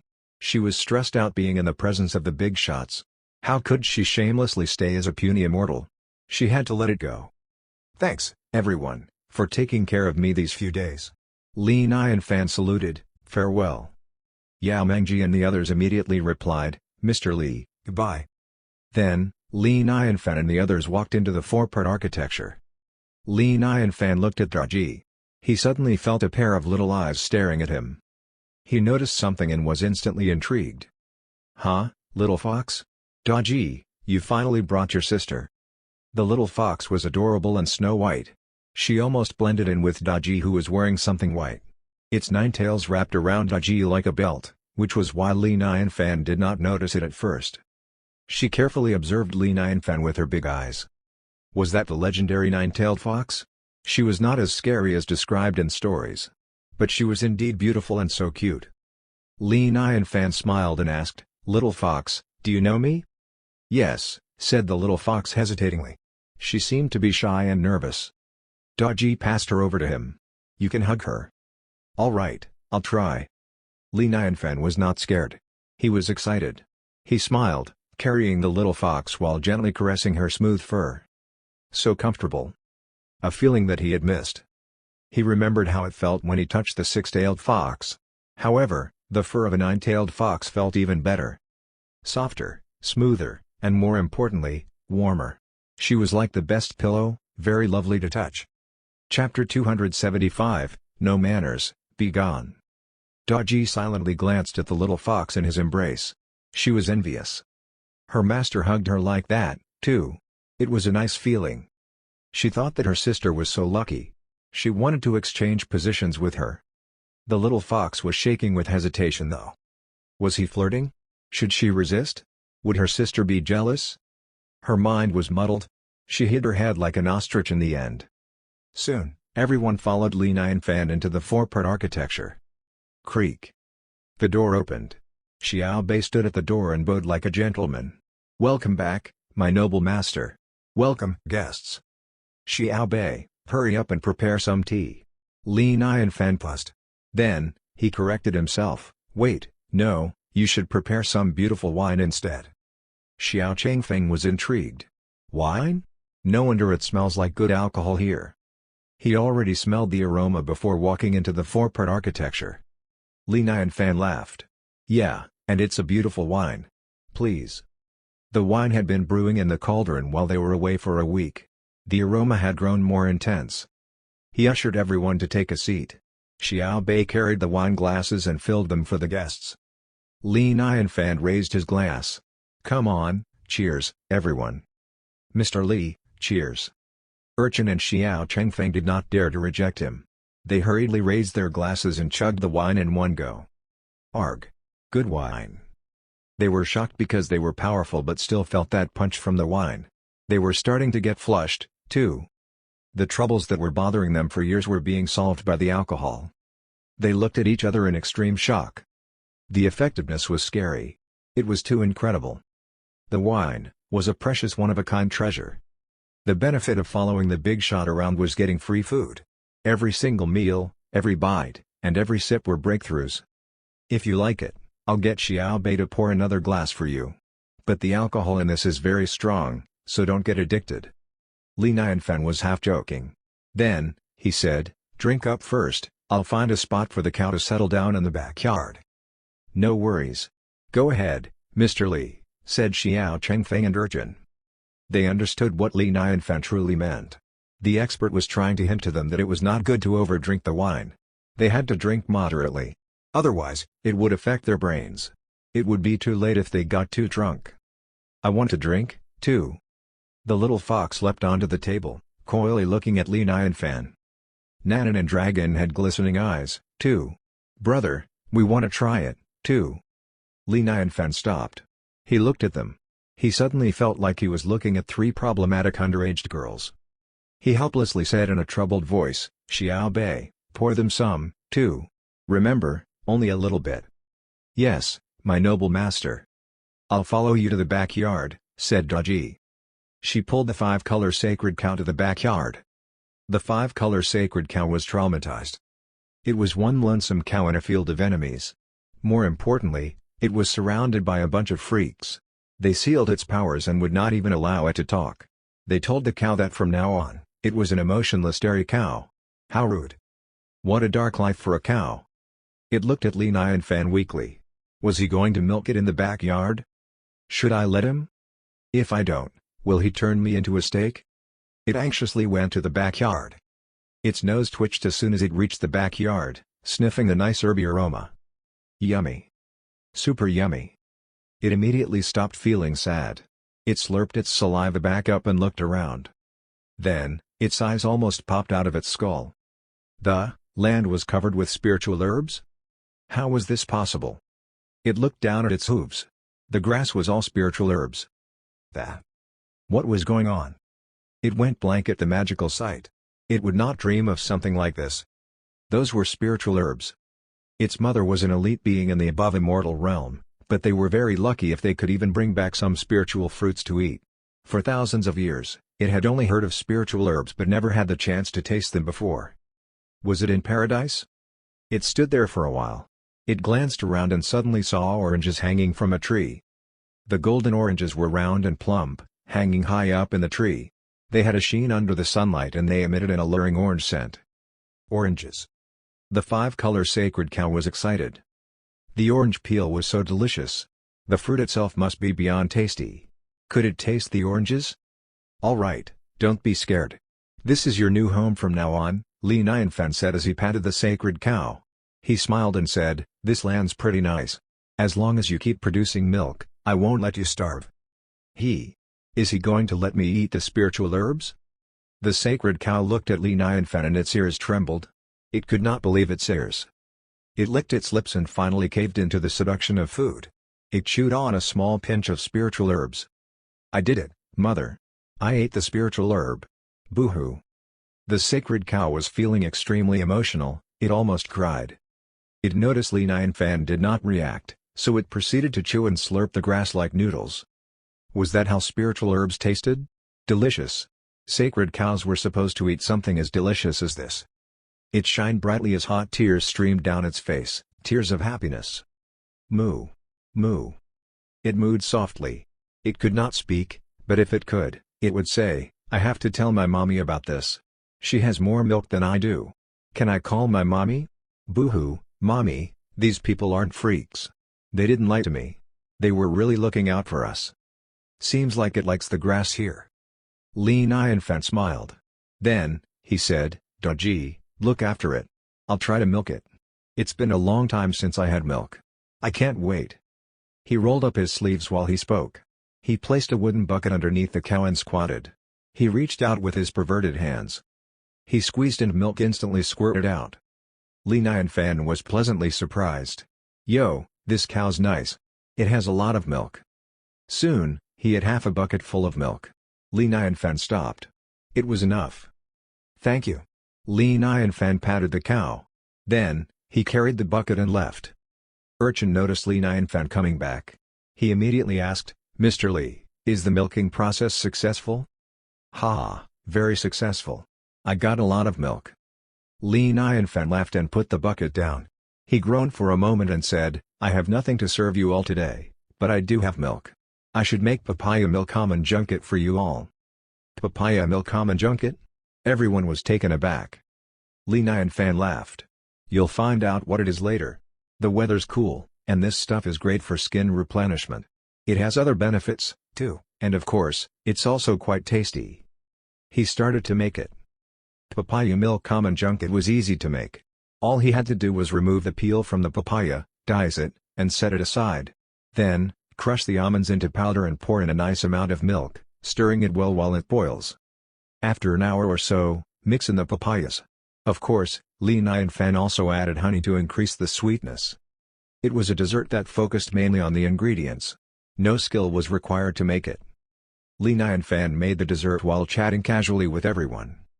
Soon, the pure white milk started to boil. The sweet scent of milk and honey was everywhere. The milk already had a nice milky scent, but after boiling it, the aroma was more deep and intense. Especially when it was the milk from the five-color sacred cow. The nice aroma was enhanced to its extreme. The aroma was subtle and elegant, smooth like velvet. Everyone did not need to smell it hard. They simply had to breathe in and enjoy the lovely scent. Done. Li Nianfan scooped a bowl for everyone. Everyone lifted their bowls to examine the dish closely. Maybe because the almond powder was added, the color of the milk was no longer pure white. It was more of a brownish cream instead. It was also very soupy. There were bits of food in it, like decorative stars. An almost translucent papaya floated on the milk's surface. It was a delicacy that no one had seen before, but it looked great. It looked very appetizing. It was a dessert. Girls would love it. As expected, Dodgy and the girls were the ones who ate it first. They did not have spoons, so they sipped on it. The sticky liquid smoothly went down their throats. It was aromatic. The combination of milk and almond was perfect. The sweetness from the honey was extremely enjoyable on the palate, too. Delicious, so delicious. Their lips looked glossy from the sticky soup because they ate it too hurriedly, including the fire phoenix. It was sexy and also quirky. The little fox was outrageous. She buried her entire head into the bowl to lick up the milk. She was feisty and agile. Soon, she had cleaned the entire bowl. She then realized her face and fur were covered in soup when she looked up again. It was a funny but cute look. Li and Fan burst out laughing at that. Knock knock. Suddenly, there was a knock outside the door. Li and Fan slightly raised his eyebrow. Everyone froze, too. Guests? Xiao Bei walked over without Li and Fan's orders. Creak. The door swung open. An elder in a white shirt stood outside the door. Xiao Bei looked at the elder. Suddenly, Xiao Bei glared at him with red mechanical eyes. How rude, visiting with your figure. Be gone. Then, Xiao Bei lifted its arm. Mechanical fingers retracted, revealing 5 vacuum-like holes. The elder was shocked at the sight of Xiao Bei. He did not have the chance to say hello before he heard of room and was sucked away by Xiao Bei like a vacuum. No traces were left. Xiao Bei acted as if nothing happened and turned around to shut the door. Li and Fan asked, Xiao Bei, did somebody come? Xiao Bei replied, my noble master, it's just the wind. Everyone did not care much either. They continued to eat and drink. At the ice palace in the above immortal realm. The elder opened his eyes vividly. He groaned, he was flushed. Blood dripped out of his mouth. His hair still stood on ends from the horrifying incident. That was, a spiritual robot? So scary. If he was there for real, he would have been dead. How could such a scary spiritual robot exist? That lady still stood at the same spot. She frowned, what happened? 7th Princess, I was wiped out by a spiritual robot. Xingguan could not stop smiling awkwardly. He fearfully described what happened. The lady was intrigued. She sighed softly and said, it's our mistake. We should have known who they are. How could we visit using our figure? How disrespectful. Xingguan asked, 7th Princess, what should we do next? Pay them a visit, of course, said the 7th Princess without hesitation. Then, she said, but you have to be cautious this time. Don't offend the expert's rules, and be mindful when you talk. Otherwise. I got it. Xingguan felt a chill go down his spine. He had to be careful. Any mistake could send him to his grave. He bowed and said, 7th Princess, I'll be on my way. Wait. The 7th Prince groaned for a moment. She flicked her wrist and out came a long silver needle. It glistened. Take this as a greeting gift. You must clear up the misunderstanding that happened just now. Xingguan looked shocked. He said, 7th Princess, isn't this greeting gift too valuable? We say less. This represents our sincerity. The 7th Princess waved him away. Go. Xingguan looked like he was in pain for a moment. He saluted and said, I got it. Chapter 276, Ordinary Homestay Robot. Kaboom. Thunder rumbled loudly in the sky. A bolt of lightning flashed during the daytime. Xingguan simply recollected himself mid-air. He brushed away some charred hair from his beard. Then, he rode on a cloud toward the 4-part architecture. He picked a spot further away from the 4-part architecture so he would not disturb the expert. His cloud was a much cooler ride than the others. First of all, his cloud was in the shape of a spiral. Not only did he have clouds underneath him, he also had a lot of decorative small clouds around him. He looked like he was surrounded by clouds. It was very cool. He was fast on a cloud, too. He soon arrived at the fallen immortal mountain. He remembered how powerful Xiao Bei was. He felt a chill. Even the doorman was so scary. Who was the owner of the 4-part architecture exactly? He groaned for a moment. He did not dare to ride on the cloud uphill, so he parked his cloud at the foot of the mountain. He had to show respect, so he walked uphill on foot. He eliminated every element that the expert might be displeased with. There were no obstacles or problems on his way up. Soon, he saw the 4-part architecture. He jolted and walked slowly. He took a deep breath and calmed himself down. Trembling, he knocked on the door. Then, he waited anxiously as he felt his heart jump out of his throat. It had been so many years since he felt that nervous. He did not know why, but at that moment, he was more fearful than when he entered at the heavenly palace. He was not that nervous when he visited all sorts of big shots. His gut feeling from those years of experience was telling him something. It was telling him that the expert was beyond extraordinary. Creak. The door swung open. It was still Xiao Bei. He hurriedly bowed out of respect. He said in a trembling voice, "I'm a humble Taoist who's passing through this land. Sorry for the unwanted visit. Please, forgive my intrusion." Xiao Bei stared at him and asked, "Do you know the rules of this place?" Xingguan was taken aback. He had an idea and flicked his wrist. He took out a rare spiritual stone and smiled apologetically. "My mistake. This is a small token of appreciation." Xiao Bei took the spiritual stone and simply crushed it, crushing the spiritual stone into bits. Xiao Bei quietly stared at Xingguan with red eyes. Yikes! Xingguan was horrified. He did not know what to do. He could already sense his death. Even his beard started to stand on ends. He went cold all over. Xiao Bei's red eyes were the nightmare of his lifetime. I, he stuttered. He almost cried and he started to spout nonsense. The expert lives in this realm as an ordinary man. I shouldn't have disturbed the expert. I'm wrong, can I please go? Xiao Bei stopped with the red eyes. Xiao Bei calmly said, "My master enjoys his disguise. Don't ruin his experience as an ordinary man. Otherwise, instant death." Xingguan was already on the ground. He was slightly baffled. He did not expect to be alive. He hurriedly replied, I got it. Thanks for the tip. Thanks for sparing my life, sir." Xiao Bei's eyes were red again. "My name's Xiao Bei. I'm just an ordinary homestay robot, got it?" "Got it, I understand." Xingguan did not know what a robot was, but he did not dare to ask. He did not dare to speak. He only nodded frantically. "Xiao Bei, why are you at the door for so long? Do we have guests?" asked Li Nianfan curiously. Xiao Bei replied in a professional tone, "My noble master, there's a stranger who's passing by. Should we let him in?" "A stranger? How rare." Li Nianfan smiled and said, "Anyone who comes as a guest, let him in." Xingguan hurriedly got up and dusted the dirt off his butt. He rubbed his stiffened face and walked in. He wanted to turn around and run. It was too dangerous, too scary. However, he was like a bow on an arrow, he had to take his shot. Xingguan was a fantastic actor. He soon adjusted himself and said, "Sir, I'm a humble Taoist that was passing by. I saw this place and thought it was simple yet elegant. I got curious so I tried to visit. Please, forgive my intrusion." Li Nianfan smiled. "It's not an intrusion. Please, sit." Suddenly, Urchin asked, smiling, "Brother Guan, do you remember me?" Xingguan looked at Urchin and jumped. You're... That's right. It's me, the big carp demon." Urchin immediately interrupted him while smiling. Then, he said, "Who would have thought I'd see you here at Mr. Li's place? That's fate." Li Nianfan was surprised. "You guys know each other?" Urchin replied honestly, "Yeah, it's been a while. He's one of my oldest friends. Mr. Li, let me introduce you. This is Taoist Xing."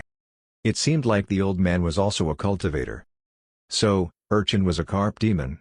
What was the old man? Li Nianfan nodded. He met a lot of cultivators so he did not ask a lot of questions. He smiled and said, "I see, Taoist Xing. My name's Li Nianfan." Taoist Xing hurriedly saluted, "Mr. Li." He suddenly ran into a friend so he felt much calmer. He started to observe his surroundings carefully. There were a lot of people in the small yard. Next to Urchin was a black-robed elder with a long sword. He was a sword cultivator but Xingguan could not figure out how powerful he was. He glanced at the Fire Phoenix and Daji. They were more stunning than the seventh princess. He would not dare to offend them. Huh? That little fox was a nine-tailed fox? The little dragon girl, dragon. Did the Dragon King bring his daughter here? There was a little human girl, too. However, her aura was extraordinary. He felt like she might devour his powers. She was awesome. Big shots. A house full of big shots. He could not mess with any of them. Plop. He saw a firefinch demon at the corner of the yard. It laid an egg, which fell safely into the egg basket. Cool. His heart raced as his worldview shattered. He hurriedly looked away and noticed everyone had a bowl in hand. A bunch of big shots holding bowls. It was somehow quite a funny sight. He noticed that everyone was gathered around a pot. The pot had some leftovers and it smelled good. What a nice scent. He sniffed and looked closely at the leftovers in the pot. His eyes widened with shock. The immortal chi was intense in the pot.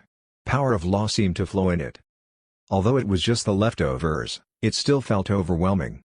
Heavenly soup, this must be heavenly soup. The taste must be smooth and lingering. It shimmered in its essence. He was a man of knowledge and he was also a foodie. He soon detected it was an extraordinary soup. Of course. This was the house of the expert. Also, so many bigshots were sitting around with bowls. How could the soup be ordinary? Taoist Singh felt his heart race. He started to tear up. He took in the aroma in the air and gulped. Li Nianfan felt slightly awkward. Taoist Singh, how unfortunate. We just finished the dessert soup. Sorry about that. Taoist Singh licked his lips and asked, Mr. Li, there's still a bit left in the pot, right? Li Nianfan shook his head and said, that's the leftovers. I'm about to throw it away. It'd be rude if I let you drink that. It's not rude at all. Taoist Singh felt a sting in his heart. He still tried his best to say, Mr. Li, there's still a lot left in the pot. I don't think it's considered leftovers. Also, it smells so good, I'm getting hungry. I really want to try it and it'd be a waste to throw it away. That isn't good, frowned Li Nianfan. Urchin explained, Mr. Li, cultivators don't have a lot of hobbies, so they never want to miss out on good food. True. Cultivators were very passionate about their likes and dislikes because they lived for a long time. Li Nianfan hesitated and said, fine. If you don't mind, please, help yourself. Thank you, Mr. Li. Taoist Singh was overjoyed. He looked at Urchin with gratefulness and hurriedly scooped a bowl for himself. He sipped on it. Slurp. He was drunk from the delicious flavor. The smoothness of the milk flowed into his throat. It felt like a massage. He did not chug it down. Instead, he savored it. The milk of the five-color sacred cow. Honey from the golden bees. And, that papaya. Power of law came from the papaya. Was it perhaps a spiritual root? So many treasures in such a small pot. Luxurious, too luxurious. He never had the chance to taste such delicacy before, not even when he interned at the Heavenly Palace. The ambrosia would definitely be the final dessert of the flat peach feast. Thankfully, he shamelessly asked to try it. Otherwise, he would have missed out and regretted it for the rest of his life. Who would have thought that the old glory days were over, but he was still lucky enough to taste such delicacy. Life was full of pleasant surprises. Soon, the bowl of soup was finished. He still tried to scoop out the remaining leftovers. He would wash it down with water to avoid wasting a single drop, but he stayed rational. Li Nianfan silently stood by and watched. No wonder he would take the leftovers. The old man was a classic foodie. However, it meant that his cooking was truly delicious. People loved his cooking no matter who it was. Taoist Singh put down his bowl and complimented, delicious. So delicious. I've never eaten anything so delicious in my entire life. Li Nianfan felt slightly awkward. Taoist Singh, that's making me slightly embarrassed. I'm sorry you had to eat the leftovers. Taoist Singh jumped. He could not allow a bigshot to apologize to him. He hurriedly smiled apologetically and said, no, not at all. Mr. Li, I should thank you for the delicious food. Ha, you're welcome. Li Nianfan laughed. No wonder he was friends with Urchin. He was also another friendly cultivator. He suddenly remembered the seed he had with him. It would dry out and die if he did not plant it. That was his wine gourd. How could he forget? He hurriedly stood up and said, everyone, I suddenly remembered that I have to plant something in the backyard. Excuse me for a moment. Chapter 277, Limited Growth Serum. They watched Li Nianfan walk to the backyard with a shovel. Urchin thought of his ancestor in the backyard. His lip twitched and he asked, Mr. Li, can we follow you? Li Nianfan casually replied, why not? But the backyard's just full of dirt and trees. Nothing interesting. What a humble statement. He was secretly proud of his backyard. With his tender care, the backyard was like a fancy back garden. Even the fruit trees were trimmed and planted well. The crops were fabulous and he had a lot of decorative plants, too. It was beautiful. Urchin and Xiao Chengfeng were energetic because Li Nianfan agreed. They followed him. Daji would naturally follow Li Nianfan, too. It caused everyone to follow suit. Taoist Singh could not just sit there. He followed out of curiosity, too. Why did it feel like a group trip? Creak. The door to the backyard swung open. Suddenly, everyone was focused. They saw the backyard through the open door and felt eldritch air vibes. The vibes. Urchin, Xiao Changfeng, and Taoist Xing were stunned. They were the ones who felt it the most. They teared up from reminiscing. Because they were people from that era. The backyard was way different compared to the outside of the four-part architecture. The backyard was pure. Not pure as in naive, but pure as in clean. It had no messy substance at all. No spiritual chi. The Aldrachiras had no spiritual chi. It was filled with immortal chi instead. Insights were everywhere, powers were overwhelming, a lot of strong forces existed, and the sky was full of immortals. It was glorious. It would make an immortal feel embarrassed to show up. Times were different. Cultivators took over and became the elites. The three of them trembled as they stepped into the backyard with devotion in their hearts. Then, they all took a deep breath simultaneously. Ah, wonderful. They looked over at the bushes of flowers, the green forest, and the flowing river streams. It was a unique sight to behold.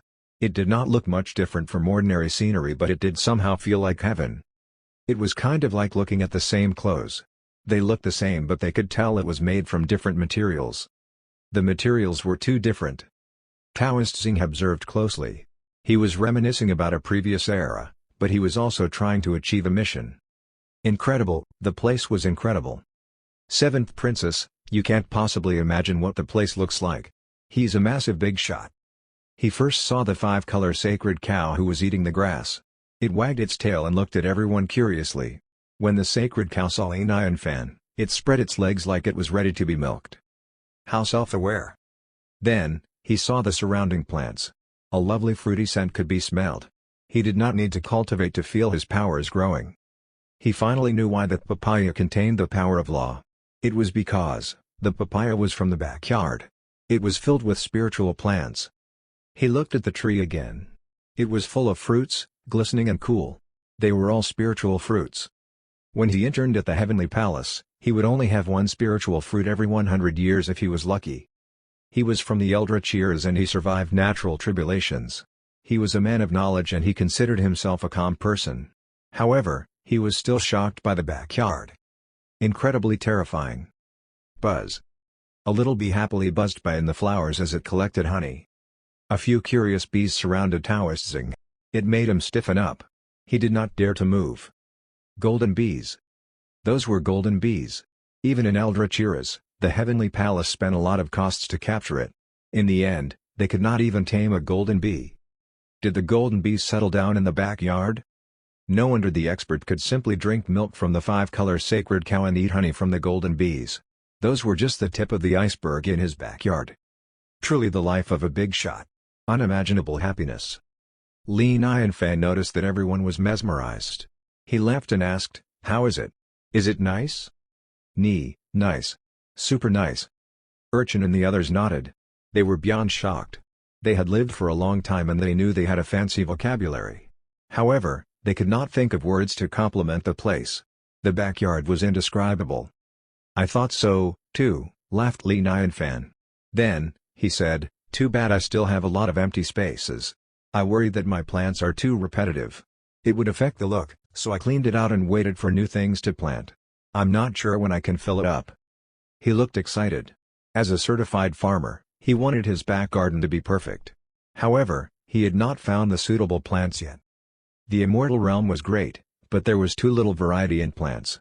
It was not interesting enough. There it was. The hint of the expert. Everyone was intrigued. They were not surprised. They were joyous instead. It was a huge honor to work for the expert. They looked at the things in the backyard again and suddenly felt stressed. They were various plants and they were extraordinary species. It seemed like they had to work hard on it. They all looked at each other. There were sparks in the air as they viewed each other as competition. Taoist Xing hurriedly said, "Mr. Li, I know a few rare species of plants. I'll take notice of some when I go back." Bootlicker. Xiao Changfeng and Urchin secretly cursed. They were too late. They hurriedly added on, "Mr. Li, we can do it, too." Li Nianfan smiled and said, "Thanks, everyone. It'd be nice if you could, but don't force yourselves." It was so nice to be friends with helpful cultivators. He continued to walk in the backyard. Soon, they were at the center of the backyard, next to the pond. Everyone followed as they stepped on the grass. It made small crunchy noises, but the sounds hammered on their hearts. They were stepping on spiritual herbs. They thought to themselves, "Mother, Father, look at me now. I'm stepping on spiritual herbs." Urchin looked at the nearby pond. He had a complex gaze. Was his ancestor hidden inside the pond? No wonder he stayed. If he could live in the backyard, he would not want to leave, too. He thought about it and calmed himself down. He chose to not disturb his ancestor. Li Nianfan took out the gourd seed. He observed it before roughly digging a hole. He placed it in the hole and stared at it. He fell into deep thought. Everyone else was silent because Li Nianfan did not say anything. They did not dare to breathe hard. Daji squatted and helped Li Nianfan up. "Any problems? This seed is 8% dead. It's not hard to revive it, but it won't bear fruits for a year or two." Li Nianfan frowned. He was relying on the gourd to be a bottle for his wine. A year or two was not much for a cultivator, but for him, it was a long time. "Seems like I have to rush its growth." Li Nianfan stood up and said, "Wait for me, I'm going to get some growth serum." He walked out from the backyard and ran to the storage room. Everyone let go of their breaths when Li Nianfan left. They were as stressed as Alexander the Great around the expert. Urchin looked at Taoist Xing. He smiled and said, "Xing, who knew you'd still be alive?" "You're alive too, right?" laughed Taoist Xing. He asked, "You're the Dragon King now?" Urchin nodded. "Yeah. How about you? If you're having a rough time, you can come to my Dragon Palace." Taoist Xing laughed and said, "I'm working for the 7th Princess. She gave me the title Xingguan to work amongst the stars. You want to hire me?" The two looked at each other and smiled. However, they suddenly teared up, feeling bittersweet. It was a simple conversation, but it contained so many unforgettable memories. They could not help but reminisce. At that time, Urchin was still a rebellious dragon prince. Xing was a small deity working for the stars. The heavenly palace did not get along with the dragon palace. So, Urchin would cause trouble during the night. The two of them became close friends over time. At that time, they had no ambitions. They were the punk duo. They would never have imagined that the realm would end up like that. Urchin was a dragon king, but he was a dragon king when the dragons were facing extinction. It was an empty title. Xing was known as Xingguan, who lost the star realm. He felt like he was nothing. If they could have it their way, they would rather not have anything. All they wanted was to go back to the Eldritch eras. Urchin said, "At that time, all the elites of my dragon kind went away. They were on the move. In the end, they had to shut the dragon door. I was stuck inside and had no idea what was going on outside." "Xing, do you know what happened?" "I luckily survived, too. I only know a bit of it," Xing said and paused. "The natural tribulation was the first sign. It represents the rise of the demons. Chaos ensued. It annihilated some Buddhism sects. Then, the battle between Buddhists and demons never stopped. They battled for more than 10,000 years. Humans began to rise. They're against the demons. Perhaps they were arrogant, as they chose to battle the demons. The above immortal realm was more than ridiculous. Some supported the humans, and some supported the demons. We also fought in the end." Urchin said, "I know about that. There were a lot of internal conflicts. They fought their own kind." The Fire Phoenix frowned and said, "It's just meaningless conflict. How did it end up so badly?" Xing helplessly said, "I only know that much. I have no access to the deeper reason." Dragon interrupted, "I know. Is the leader of the demons named Lawless?" Xing was slightly taken aback. "How did you know?" Dragon smiled and said, "Brother told me so. I also know about the Gautama Buddha and Wukong." Xing looked serious. He said in a low voice, "You're talking about Journey to the West, right? During that era, I wasn't born yet. But I confirmed it with the 7th Princess. It seems like the contents of the story is real. Brothers from the Eldritch eras. Those were his personal experiences. It's real, of course." Dragon pouted and said, "Sister Nanan knows the goal of the expert." Everyone looked at Nanan. Nanan was slightly surprised. Then, she said in an unsure tone, "I think Brother Nianfan's going against fate." Everyone raised their eyebrows in shock. Daji did not look happy at all. "Why so?" Nanan immediately told them about what happened in the Chukan town. Then, she looked angry. She said with determination, "I have to find out who's behind it and avenge my master." Xiao Changfeng looked like he realized something. He said, I see. So, the expert's going against fate. That means I have to be his front line. The Fire Phoenix fell into deep thought. She said, yes. In a faraway era, humans were considered the elites of the realm. After the Big Tribulation, humans became incredibly unlucky. It's the circle of fate in the realm. Daji had sparkles in her eyes. Master wants to rebuild the Eldritch eras. Change the fate of the world. We have to help him. Urchin said, I don't understand any of it, but I do know how powerful the expert is. I'm going with the expert for sure. Everyone was previously troubled because they did not know what the expert was up to. They pieced it together and felt uplifted. It was as if they figured it out, as if they realized their value to the expert. Blackie quietly laid on a tree. Blackie looked at the bunch who were having a wild discussion, then looked at the sky. Blackie yawned. Master's going against fate? Why don't I know about it? Li Nianfan walked over with a glass container as small as a thumb.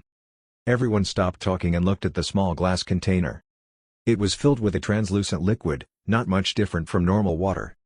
This is the growth serum. It's a kind of fertilizer that can speed up the growth of the plant, explained Li Nianfan while he poured it on the seed. The liquid was quickly absorbed by the dirt. Then, everyone could feel the rapid growth of the seed. They witnessed the sprout come out from the dirt with a pop. Most importantly, the sprout emitted an odd liveliness. It was astounding to look at. Heavenly spiritual plant.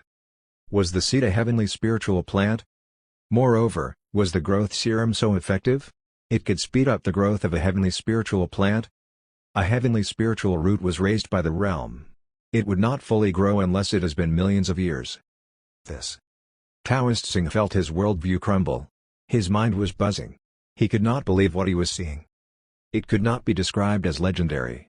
It was completely magical. Not even fate could do that. The expert defied the laws of nature with the liquid. Awesome, right? This stuff is rare and limited. I won't use it unless I have to, laughed Li Nianfan. Then, he said, it can be used to speed up ordinary plants. The heavenly spiritual plant was considered an ordinary plant? Everyone moved their mouths but no words came out. Urchin twitched. He stiffened and looked at the glass container. He forced a smile and said, Ha, this growth serum's truly magical. You should use it sparingly since you only have one container of it. Li Nianfan replied, Oh, I have more. Not a lot though. Just a full bucket. Chapter 278, I am not worthy as dirt. A bucket will be. Huh? A bucket? Taoist Xing whitened his eyes at Li Nianfan. He could not believe his ears.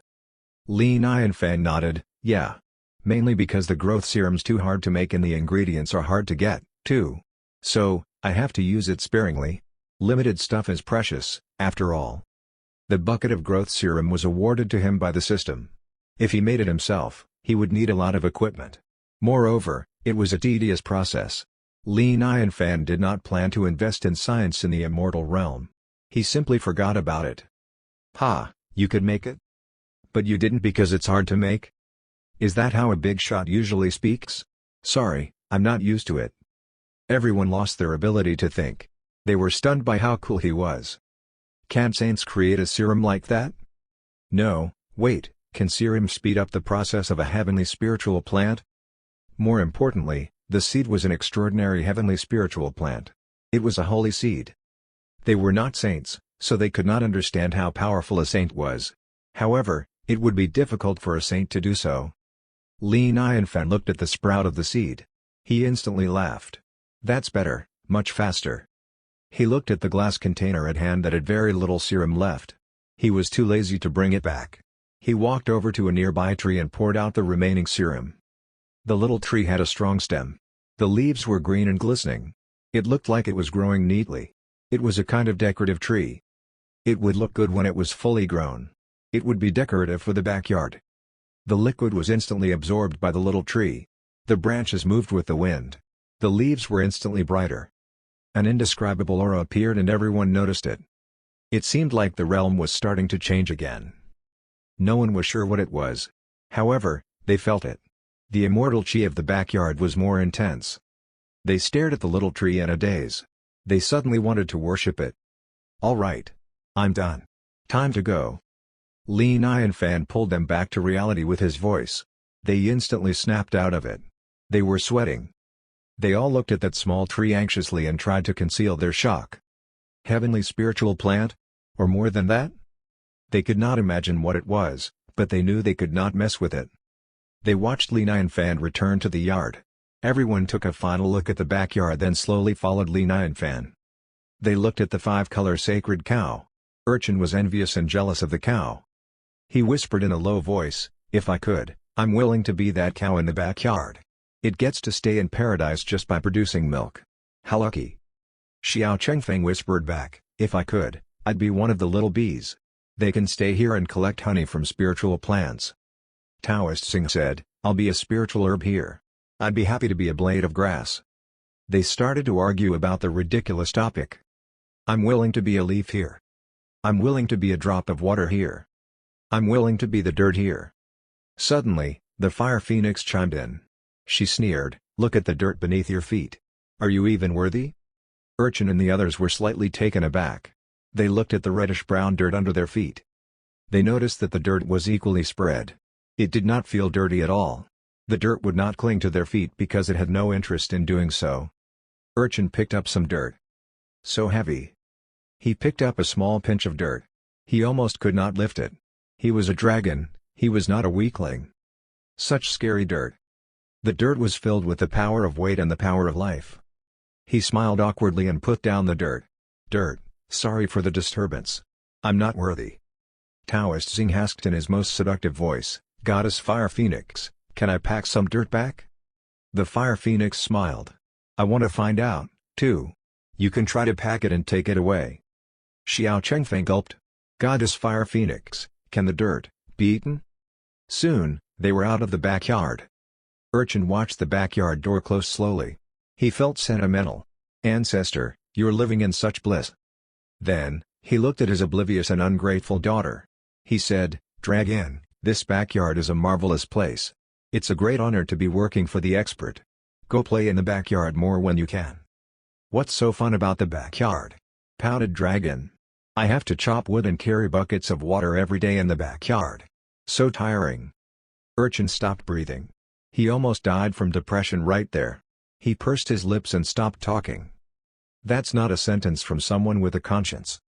Xiao Chengfeng knew it was time to say goodbye. He said, "Mr. Li, we've disturbed you long enough. We should go now." "Yeah, Mr. Li. Thanks for the hospitality," said Urchin. "Mr. Li, this is my first visit. I didn't prepare anything. Please, don't mind my small token of appreciation." Taoist Xing was feeling awkward. He remembered when he thought the gift from the 7th princess was too luxurious. Now, he thought it might be too cheap for the expert. He felt like he had just visited a billionaire and ate shark fin and abalones, but only repaying him with a carton of eggs. Sigh, it was his first time feeling like he was unprepared. He took out the silver needles. Li Nianfan was surprised. "These are needles?" He took it from Taoist Xing and looked at it curiously. The needles were silver and shiny. They looked exactly like the silver needles from his past realm. Nice-looking needles. There were 30 identical needles in total, the length of 2 palms. It was more like a craft project, very well made and refined. The needles made Li Nianfan miss his past life. He used needles like that to croquet. Another polite cultivator. He smiled and said, "You are so courteous. I don't need things like visiting gifts." Taoist Xing thought Li Nianfan was unimpressed. He immediately went pale and was extremely nervous. He said in a trembling voice, "Mr. Li, this is my sincerity. Please, don't mind it." "All right, thanks. The needles are very useful to me." Li Nianfan accepted the needles. He suddenly remembered. He did not know how to sew, but he could use the needles as barbecue sticks. How did he forget? Barbecue was super delicious. Would it not be nice to make barbecue lamb sticks? Good, good. Taoist Xing sighed in relief and wiped the cold sweat off his forehead. No one would believe that he had cold sweat because he felt troubled giving away an ultimate spiritual treasure. Going along with a Bigshot was like going along with a tiger. The others could tell that was an ultimate spiritual treasure, the cloud needles. Each needle could easily destroy the defense of an immortal. 30 needles were very horrifying. It would be unstoppable.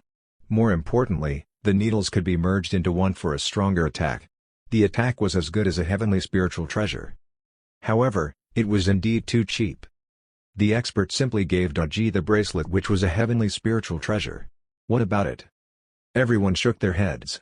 They felt like they were being too arrogant, thinking that the ultimate spiritual treasure was not good enough for them. Taoist Singh said, "Mr. Lee, I should be going, too." Li Nian Fan nodded and said, "Yeah. Goodbye, fellas." They walked out of the four-part architecture. Urchin was still emotional. They thought about being a guest at the house of a big shot. They felt hot and thought it was dreamy. Especially everything in the backyard. Every item in the backyard was a treasure from the Eldritch eras. More importantly, the items were too extraordinary. It turned their worlds upside down. Urchin said, "The expert's on a whole new level, it's unimaginable. He could magically revive things, whatever. But he could also turn magical things into miracles. So horrifying." "Well, duh." Xiao Changfeng glanced at him judgmentally. He laughed and exclaimed, "Let me ask you this. If the expert couldn't do that, how could he recreate a scene from the Eldritch eras?" Taoist Singh exclaimed, "Yeah. The glory of the Eldritch eras can't be easily recreated. He can change realms." He was in awe. He was mostly excited. If the expert could recreate the Eldritch eras, there would be a sky full of stars, glorious palaces, endless fields, endless immortal chi, and endless treasures. So beautiful, so majestic. Stop thinking about it or I'll cry. It was easy to destroy things. However, recreation was difficult. Too difficult. Destruction and recreation were two different things, they were not on the same level. Urchin nodded and exclaimed, "Only the expert could do that." Xiao Chengfeng looked cold. He said in a determined voice, "It's the expert's choice. We can't do much to help him. But if anyone dared to stop him, I'll kill them with my sword." Taoist Singh sighed and said, "Too bad we know too little about the Eldritch eras. Otherwise, we could help the expert more." Urchin said, "The seventh princess would know. You can ask her." Taoist Singh rolled his eyes. He said, "This is one of her taboos.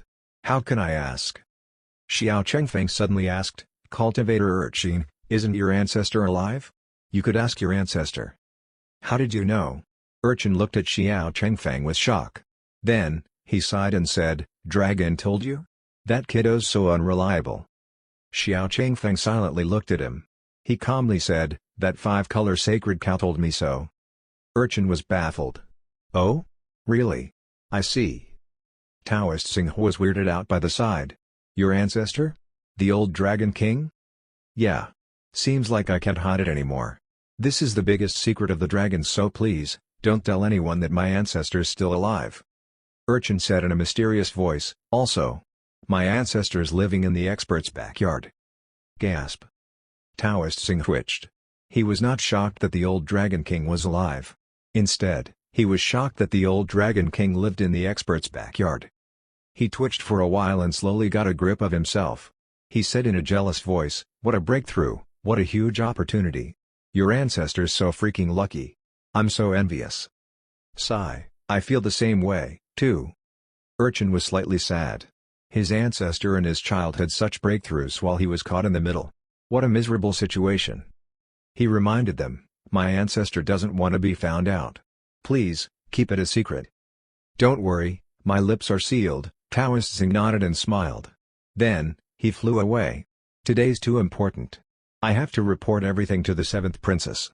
She'd freak out if she knew the expert plans to recreate the Eldritch eras. Goodbye, cultivators." Goodbye. Chapter 279, Desperate Helpless Liu Yun Lord Immortal. At the above immortal realm, Gu Yuan and Pain were at a sandy wasteland. The area was vacant and it was surrounded by steep mountains. It was not tall but it looked majestic. Gu Yuan and Pain were standing in front of a square platform. There were tall pillars at the sides of the platform. It looked cool and powerful. It looked antique. They could almost see its previous glory. However, it was covered in dust. The platform and the pillars were covered in a layer of dust. One of the pillars was broken. Pain frowned. He asked in a worried voice, "Why is old man Chang Qing not here yet?" Gu Yuan looked at the platform and replied, "Is he dead from space turbulence? It can't be. My grandson isn't that weak. Unless he's unlucky?" Then, the abandoned platform shimmered. The shimmers formed into a door on the platform. It was like a delivery array. A figure slowly came out from the door. The figure had a messy appearance. His white hair was untidy and there were a lot of scratches on his body, too. The figure simply adjusted his appearance and sighed in relief. It was Gu Changqing. Gu Yuan asked, "Changqing, why so slow?" "The space turbulence is too strong. There's chaos everywhere. I have no idea which direction I'm heading. Thankfully, you two gave me tips. Otherwise, I would have been lost in there," said Gu Changqing in a grateful tone. Then, he observed the platform. He asked in an unsure voice, "This is the reception place?" Gu Yuan nodded. "Right. It's so ugly?" Gu Changqing could not help but frown. He was hugely disappointed. He said, "Isn't there a saying that there'd be rewards when you immortalize? Where's the Phaxian pond?" Payne pointed at a hole in front of him. "There. There's a hole, right? Should I fill it with water for you? Want to jump in and see how it feels?" "That's it?" Gu Changqing was baffled. How did it end up like this? The bridge to immortality was broken. No one immortalized anymore, so this place was abandoned. Payne reminisced, "I remember when I immortalized. This place was crowded. You had to line up to bathe. Who would have thought that the glorious bath would be gone just like that?"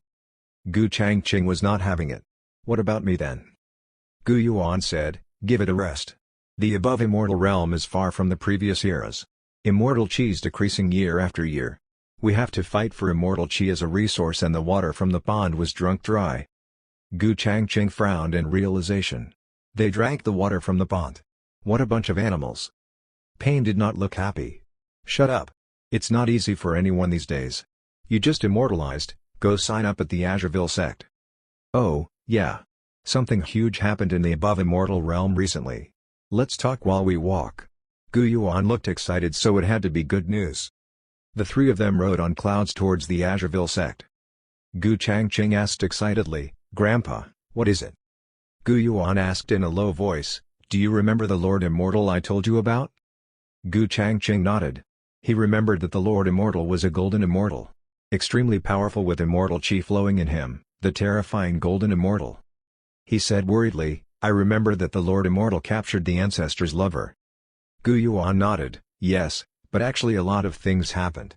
It's dangerous and risky. You're still a child, so we didn't bring you along." Gu Changqing felt like he should have become an immortal sooner. He said curiously, "It must be good from the looks of it. Quick, tell me everything."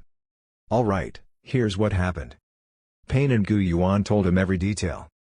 Gu Changqing was mesmerized by the story. He wished that he could witness the glory of the expert. He could only say respectfully, "The expert's truly an expert." "Not done yet." Payne laughed. He was pleased. He made fun of the Lord Immortal, that Lord Immortal's Liu Yun Palace faced a natural tribulation that day.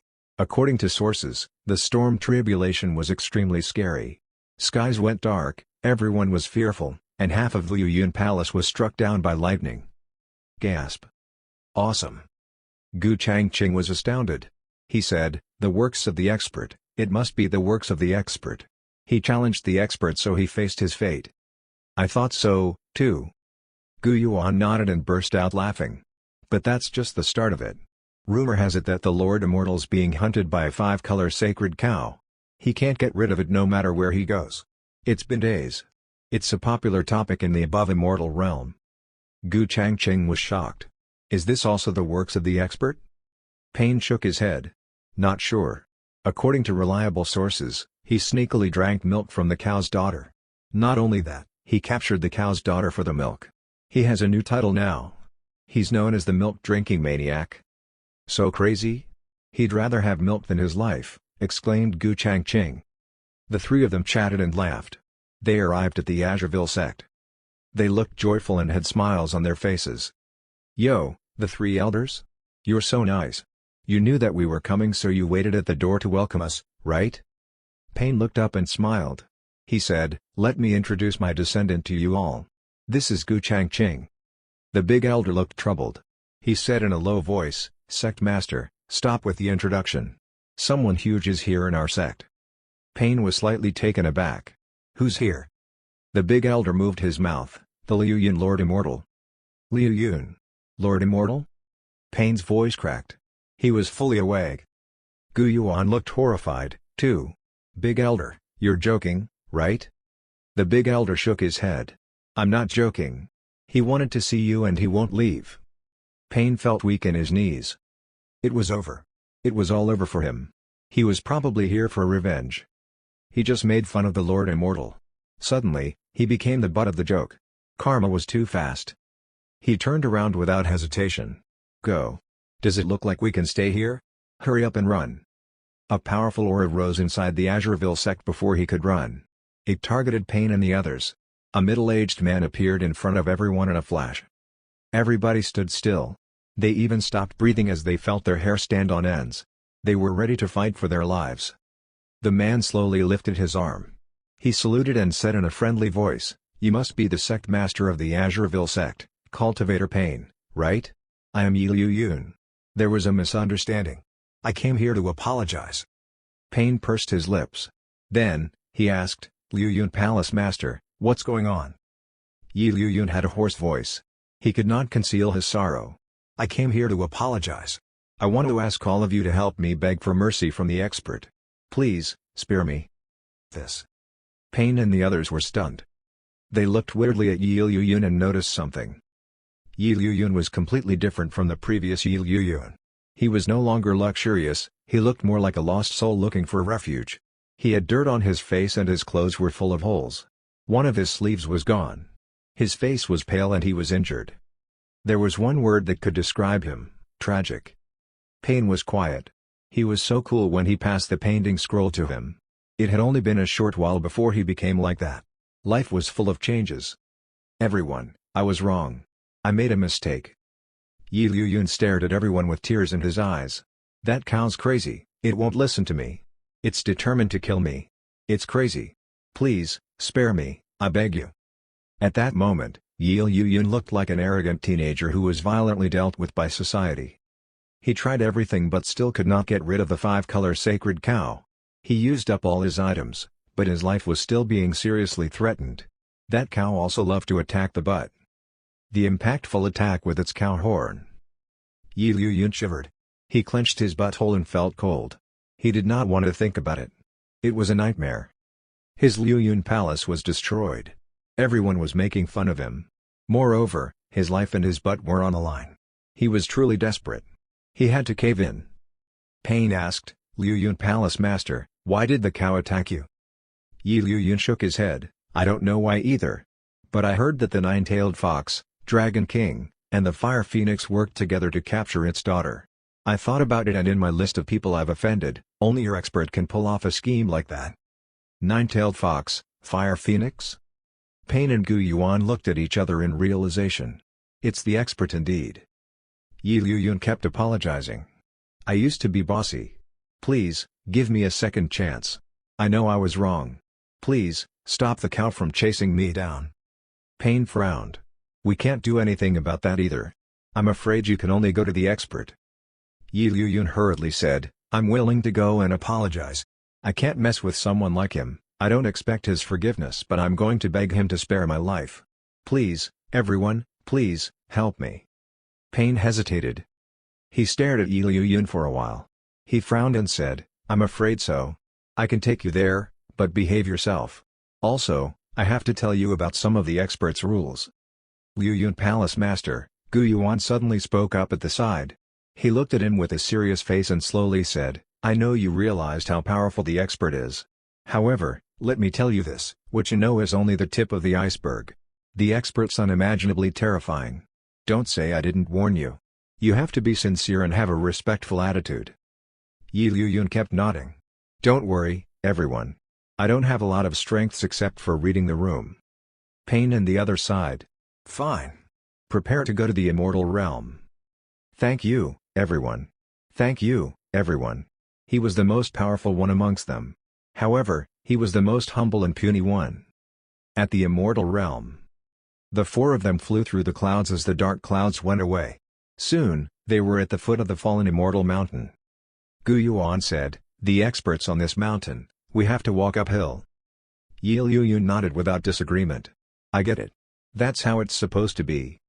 The four of them walked on the small path without talking. Everyone felt heavy. They did not walk very fast. Yi Liu Yun was worried that the expert would hold a grudge and simply kill him. Gu Yuan and the others were worried that the expert would be displeased because they brought Yi Liu Yun. The expert might simply kill them. Halfway through the mountains, everyone jolted when they looked up at the faraway horizon. They saw a huge figure sprinting at them angrily. The five-color sacred cow had a fire in its eyes. It roared, "Where are you running to? Milk-drinking maniac, die!" The four of them were horrified. Their souls almost left their bodies. They were not horrified by the sacred cow. They were scared that the sacred cow would demolish the mountain. Who could handle the wrath of the expert? Too scary, they did not want to imagine it. They levitated at the same time without hesitation. They used all their might and power to stop the crazy cow. "Cow, chill. Relax." Pain was bleeding from his mouth. "I beg you to change your location. Don't do it here, not here. You'll cause the apocalypse." Change the location? Never in my life have I heard of such ridiculous begging. The five-color sacred cow was entertained from that. It maximized its power of law and came down fast like it was a hammer. It was going to demolish the mountain to the ground. Gu Yuan and the others were worried. They had to protect the mountain, but they would soon be knocked away. Kaboom! The five-color sacred cow landed on the mountain. It looked coldly at Yi Liu Yun with red eyes. "Give me my daughter." Gu Yuan coughed up blood. He panted and said, "We'll let you meet your daughter again. But firstly, you can't damage anything on this mountain." "It's just a small mountain." "Why not?" sneered the five-color sacred cow. It lifted its hooves and stomped. Usually, the mountain rocks would fly away and the ground would crack apart. However, it did not react. Huh? What was going on? The five-color sacred cow was baffled. It looked over and saw a black dog on top of the mountain. The dog slowly walked over. It had a calm gaze as the mountain breeze blew on its hair. The dog looked cool. It stood on a huge rock as it looked down on everyone. "Your daughter's at my master's house," said Blackie. "Her milk is nice, my master's very satisfied."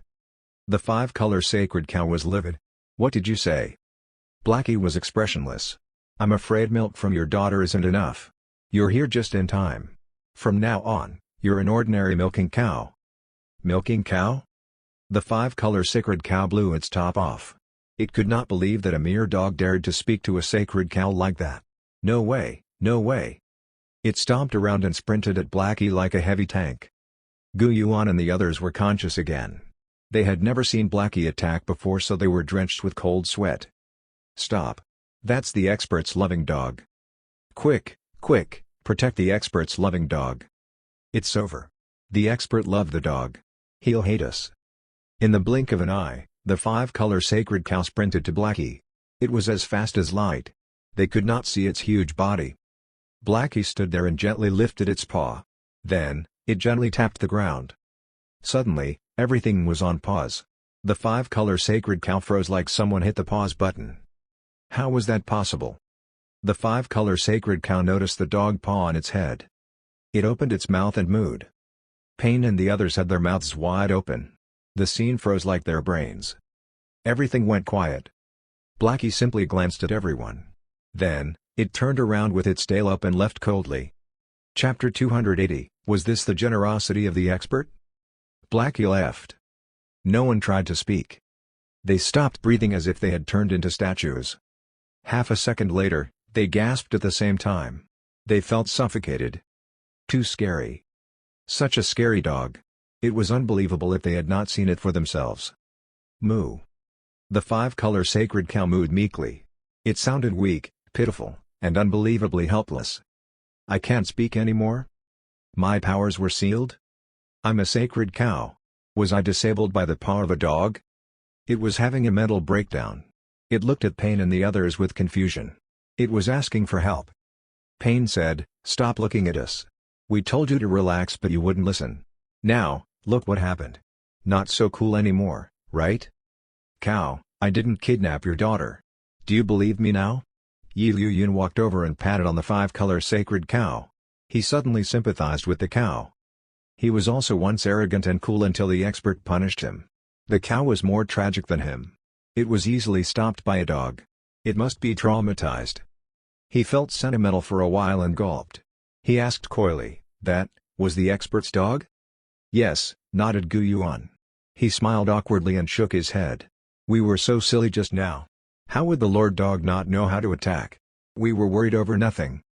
Pain also nodded. "Yeah, It's a huge opportunity to follow the expert around. The expert's saintly, his dog would naturally be extraordinary, too. Gu Changqing rushed them as he trembled. Ancestor, Grandpa, since Lord Dog's out, we can't delay any longer. We have to hurry up and go. Yes, you're right. Everyone nodded. Pain reminded, Liu Yun Palace Master, remember the rules that I told you. Be mindful of it. Yes, I got it. Yi Liu Yun looked anxious. He kept nodding. He pictured how powerful the expert was. However, his imagination was shattered when Blackie showed up. It seemed like the expert was way more powerful than he imagined. He was unsure who he offended, but he felt ridiculous and scared at the thought of his painting challenge insult. He was so ignorant and stupid. He tried his best to stop shivering and slowly followed them with heavy footsteps. The 5-color sacred cow was also tamed. It moved its hooves and stomped anxiously from time to time. Soon, the 4-part architecture appeared in sight. The 4 cultivators and the cow were intrigued. Gu Changqing took a deep breath and asked, "Is Mr. Li at home?" "The door is unlocked." "Come in," said Li Nianfan. Blackie suddenly came out, then ran back in again. Blackie knew there would be guests. The 4 of them carefully walked into the 4-part architecture. Li Nianfan was playing chess with Daji and the Fire Phoenix. Daji was getting good at chess after a long time of practice and teaching. The Fire Phoenix was also learning fast, too. The 2 of them were close like sisters. They worked together and proposed a chess battle against Li Nianfan. Li Nianfan would not miss out on something so interesting. It was entertaining to be playing chess with 2 beautiful ladies. Especially when one of them was a phoenix. He had to admit that he was a cool ordinary man. No one else was around. The little fox was in the backyard doing chores. Nanan was focusing on her cultivation in the backyard, too. She was very hard-working. Li Nianfan could understand why. Nanan had tough experiences. She was captured by demons, she was an inferior spiritual root, and her master was killed. The journey of cultivation was hard, it would be abnormal to be lazy. However, Li Nianfan was glad that the kid had a huge appetite. She was as much of a foodie as Dragon. Pain and the others hurriedly greeted, "Greetings to Mr. Li, Lady Daji, and Goddess Fire Phoenix. It's you guys. Take a seat." Li Nianfan smiled and said, "Xiao Bei, bring out the wine. Let the guests taste my beautiful wine." Gu Yuan noticed Li Nianfan was playing chess. He said in an apologetic tone, "Mr. Li, sorry for the disturbance." "No worries, you're too courteous." Li Nianfan noticed the huge figure behind them and exclaimed, "Milking cow? You guys brought a milking cow?" "Not really. We would have been killed by this cow if it wasn't for your dog." They looked at Blackie at the corner. Blackie innocently looked at them and wagged its tail. Blackie was completely different from the previous cold demeanor. Everyone twitched. Pain had a stiff smile. He said, "We coincidentally ran into this cow on the way here. We felt like it looked unique so we brought it here." "What a nice coincidence. It's fate." Li Nianfan laughed. "Thank you all so much. This cow can be the companion of the cow in my backyard." He observed the cow and was pleased. The cow was bigger than his cow in the backyard. It was also stronger. It probably had more milk. He did not need to worry about milk anymore. Milk was good. He would drink it for breakfast and could use it for a lot of dairy products. He needed a lot of milk. The cow in his backyard did not produce enough so he had to use it sparingly. No one dared to take credit for it. They hurriedly said, "No need for thanks. It's a small gesture. As long as Mr. Li likes it." Li Nianfan said, "Sit here for a while. I'll go settle this milking cow in the backyard, excuse me." Pain smiled and said, "Go ahead, Mr. Li." Everyone watched Li Nianfan walk into the backyard. Before they could sigh in relief, the tension was high again. Daji glanced at Yi Liu Yun. She asked, "You're the Lord Immortal that made the painting?" Yi Liu Yun jumped and felt tense. He frantically stood up and said in a trembling voice, "I'm the humble Yi Liu Yun. Previously, I made a mistake because I was out of it. I realize now how wrong I was. I came here to apologize." Daji nodded. The Fire Phoenix did not say anything. Yi Liu Yun was more anxious. He could not stand well nor sit well. He felt like he was no longer a golden immortal. It was as if he was back to the rookie he once was. He wanted to slap himself as a sign of sincerity for the big shots. Xiao Bei walked over with the wine. "Sit, everyone." Yi Liu Yun stuttered, "Thanks, Thanks." He trembled as he held his glass. He was blank from nervousness and subconsciously took a sip. The sip of wine pulled him back to reality. Lovely wine. He smacked his lips and blushed. His powers were boiling within him.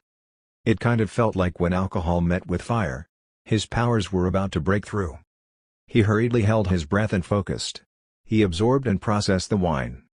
He opened his eyes after a while and looked at his glass, baffled. He looked extremely shocked and perplexed. The wine. Legendary item. It was a legendary item. As the Yuyan Lord Immortal, he was one of the elite forces of the above immortal realm. He was a man of knowledge. He ate many ambrosia, a lot of indelicacies. However, those delicacies were trash compared to the glass of wine. Such beautiful wine. If cultivators knew about it, they would go nuts from trying to steal it. He suddenly remembered when he once fought for opportunities. He realized he was so immature. He once fought with all his might for lousy opportunities. He realized they were not as valuable as the glass of wine. No wonder Gu Yuan and the others kept saying he was the godly expert. He could not mess with him. He did not need to compare himself with the expert because the difference between a Bigshot and an insect was too wide. Even a pig could see it. He carefully held the glass in his hands as if he were holding the most precious treasure. He was excited and touched.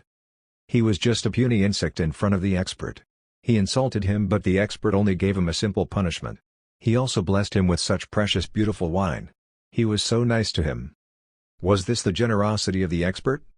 He suddenly felt like he was only lightly punished. It was too merciful. He sipped on the beautiful wine while squinting. He was having the time of his life. It was pure bliss. He sipped while respectfully observing his surroundings. He first saw that cauldron and jumped. That was the intermediate heavenly spiritual treasure, Zhuan Yuan Sea Spell Cauldron. 30 long needles were on a nearby table, casually spread out. The ultimate spiritual treasure, Cloud Needles. Then, he looked around. Spiritual treasure. All of it was spiritual treasure. Moreover, it seemed like some of them were normal immortal items that were transformed into spiritual treasures. How amazing. It was slightly terrifying. Turning immortal items into spiritual treasures was 100 times harder than turning an ordinary man into an immortal. As for the chessboard and the antique zither, he could not figure them out. He also did not dare to look too closely. He slowly looked away and was startled. He noticed a familiar crumpled paper in the garbage bin, under the table where the chessboard was placed. He excused himself from Daji and the Fire Phoenix. Then, he carefully squatted and picked it out from the garbage bin. He slowly opened it. It was the painting he sent. The fire dragon was still on it. It was under the storm, being attacked by everyone. It was obvious that the dragon lost. He felt complex as he looked at the painting directly. It was very impactful for his insights. In the backyard. Li Nianfan slowly walked over with the new member of the backyard. The little fox was on the little cow. They were running and playing freely in the backyard while chewing grass. All of a sudden, it froze like someone casted a spell when it saw the big cow. It did not move at all. The two cows looked at each other. They were emotional and they started to tear up. Moo. Daughter. Moo. Mother. Chapter 281. Only the expert could defeat the expert. The two cows sprinted toward each other as if they experienced a life and death separation. They wished they could hug each other like humans. Moo. Moo. Li Nianfan was touched by the sight. At the same time, he sympathized with them. The two cows were emotional but could not speak. They could only express their emotions through sounds. So pitiful. The two cows rubbed their heads against each other as if they were communicating and expressing affection. There are too few cows in the immortal realm. This is probably the first time these two cows are meeting the same species. It's unavoidable that they're emotional. Seems like they'll produce a lot of milk. The emotions of the cows would affect the taste of the milk. Li Nianfan did not want to interfere with their bonding. He was about to leave. Dragon jogged over with her short legs and asked excitedly, "Brother, why are you here? Do you have anything delicious for me?" "No, I'm here to help the cow settle in." Li Nianfan shook his head. Then, he thought about something and warned Dragon, "Don't mess around and milk them for fun, okay?" "Yeah, okay," nodded Dragon. Li Nianfan smiled. He told Nanan, who was practicing nearby, "Nanan, watch over them." "All right, Brother Nianfan." He was relieved. The small cow waited until Li Nianfan left. It bit off a mouthful of grass and passed it to the big cow like it was a gift. Moo, moo. The big cow did not notice it at first. It simply swallowed it. Then, it widened its eyes and jumped. At that moment, it noticed its surroundings. From the air to the dirt, even the grass and the water, they were all irreplaceable treasures. It could eat spiritual herbs, drink spiritual water, and eat unlimited spiritual fruits. Never in its dreams did it imagine living in a paradise like that. From now on, I don't have to look for spiritual fruits around the world anymore. Everything here is a precious treasure. The blessing of the expert. If it knew, it would not have fought and resisted. It would have crawled its way here with its daughter. It thanked the realm for not missing it out. The big cow teared up and looked at its surroundings in a daze. It finally snapped out of it after the little cow mooed a few times. It looked at its excited daughter seriously. It could not allow its daughter to continue being playful. It had to discipline its daughter and teach her how to produce more delicious milk. Since it was related to the cow mother and daughter business. At the yard, everyone saw that Li Nianfan had returned. They quickly adjusted themselves. Li Nianfan smiled and said, "Sorry for the long wait, everyone." Pain hurriedly shook his head. No worries. No worries at all. It wasn't long at all. Li Nianfan was in a good mood because of the new cow. He said, "Xiao Bei, fill up their wine." Pain and the others were overjoyed. They hurriedly said, "Thanks, Mr. Li." Yi Liyun had the painting scroll in his hand. He looked embarrassed. Xiao Bei filled his glass. He sighed softly and said, "Mr. Li, I don't deserve this." "What?" Li Nianfan was slightly surprised. "Oh, yeah. You're..." Yi Liyun clenched his jaw, stood up, and said, "Mr. Li, I'm the humble Yi Liyun. I was the one who asked Cultivator Pain and the others to send you this painting." As he said that, he did not dare to look Li Nianfan in the eyes. The expert obviously threw the painting in the garbage bin for him. The expert was hinting at him to admit to his mistakes. Li Nianfan looked at Yi Liyun and said, "I see." Yi Liyun had a sincere attitude.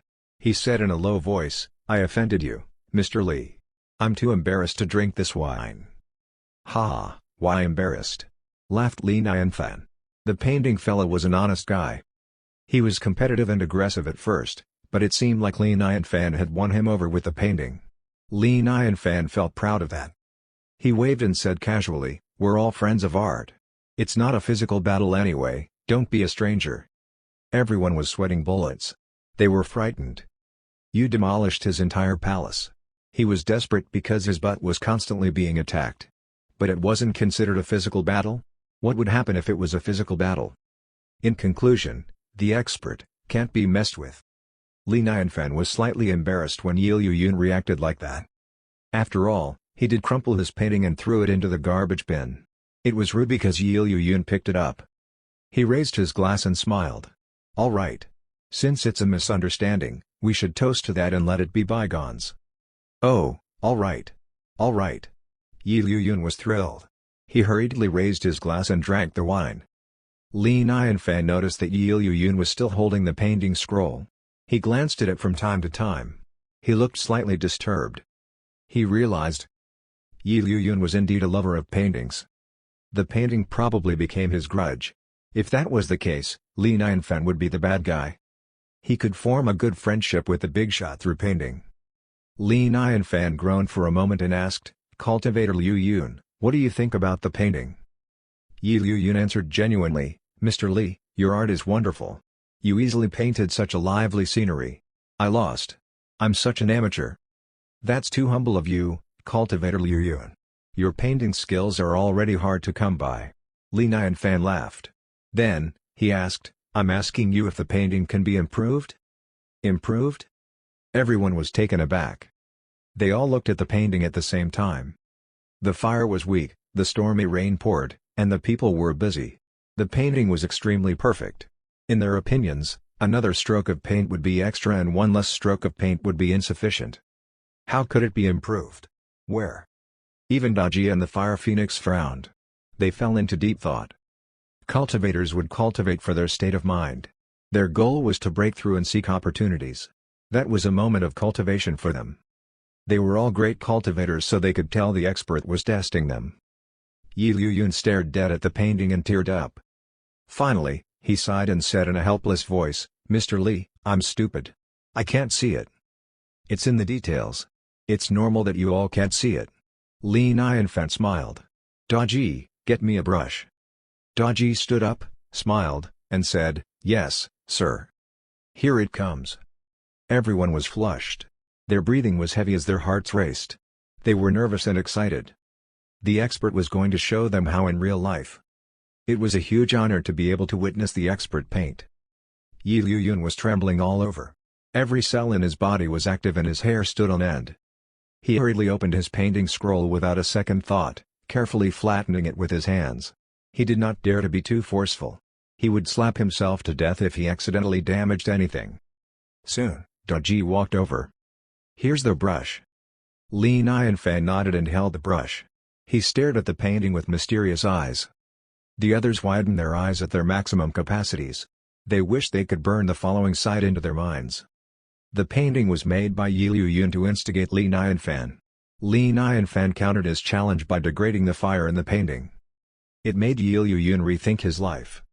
It was time to paint. Li Nianfan smiled and lifted his hand. He slowly painted on the painting. The brush stroke landed between the water and the fire. It was a heavy stroke. Then, it became calmer and softer. Next, the second stroke. The third stroke. Every stroke seemed the same, but they were painted on different areas. Li Nianfan was fast. Soon, marks were left in several areas of the painting. They were slightly transparent but they were there. Bam! Everyone was mind-blown. Their skins crawled and they had goosebumps all over. They were breathing heavily. They felt as if electricity was flowing through them. They felt slightly numb. That was smoke and mist. Of course. It was a huge fire. How could smoke not be there? Everyone stared at the painting without looking away.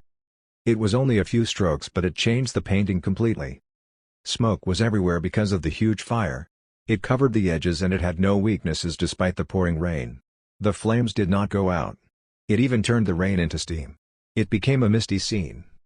The fire dragon was once again wild and aggressive with the help of the smoke. It was as if the dragon would fly up and challenge the sky. Everyone was silent. Their minds were buzzing. They were more shocked now compared to when Li Nianfan painted the storm. Legendary touch. That was a legendary touch in a painting. All of a sudden, the painting was no longer about water diminishing fire. The fire was fighting back, too. The two sides were balanced. No one was at a disadvantage. The aura of the entire painting was instantly different, too. It contained more tension and competition as if it was a heated battle. The conflict between water and fire was perfectly captured. It was visually impactful. Everyone held their breaths and looked at each other. They could see the admiration in each other's eyes. As expected, only the expert could defeat the expert. Yi Liyun was stumped. He was inspired. He felt like there was a thin layer of mist in front of him. He should have been able to easily fade it away but he could not touch it. Li Nianfan put his brush aside. He smiled and asked, "How is it?" Pain was trembling and mesmerized. He said, "Beautiful. Too beautiful. Mr. Li, your talent's incomparable." Gu Yuan also exclaimed, "This painting perfectly captures the scene of conflict. The power of water and fire was brought out nicely. So amazing." In their eyes, it was not about water and fire. The painting contained insights. It was a battle between the power of water and the power of fire. Tragically majestic. It isn't a good choice to paint just one thing. Sometimes, contrast brings out the essence of an object. Li Nianfan paused before he continued, "Water and fire seemingly don't get along with each other, but at the same time, they do. Fire can melt ice to form water. Water can turn into oxygen and gases that help fire ignite. The two exist together, inseparable. As the saying goes, lone yin doesn't last long, lone yang doesn't grow. Lone yin doesn't last long, lone yang doesn't grow." Everyone knew that the expert was talking about ultimate wisdom. Although they did not understand the phrases, the last sentence still hit them hard like a hammer. He concluded the theory of existence in a few simple words.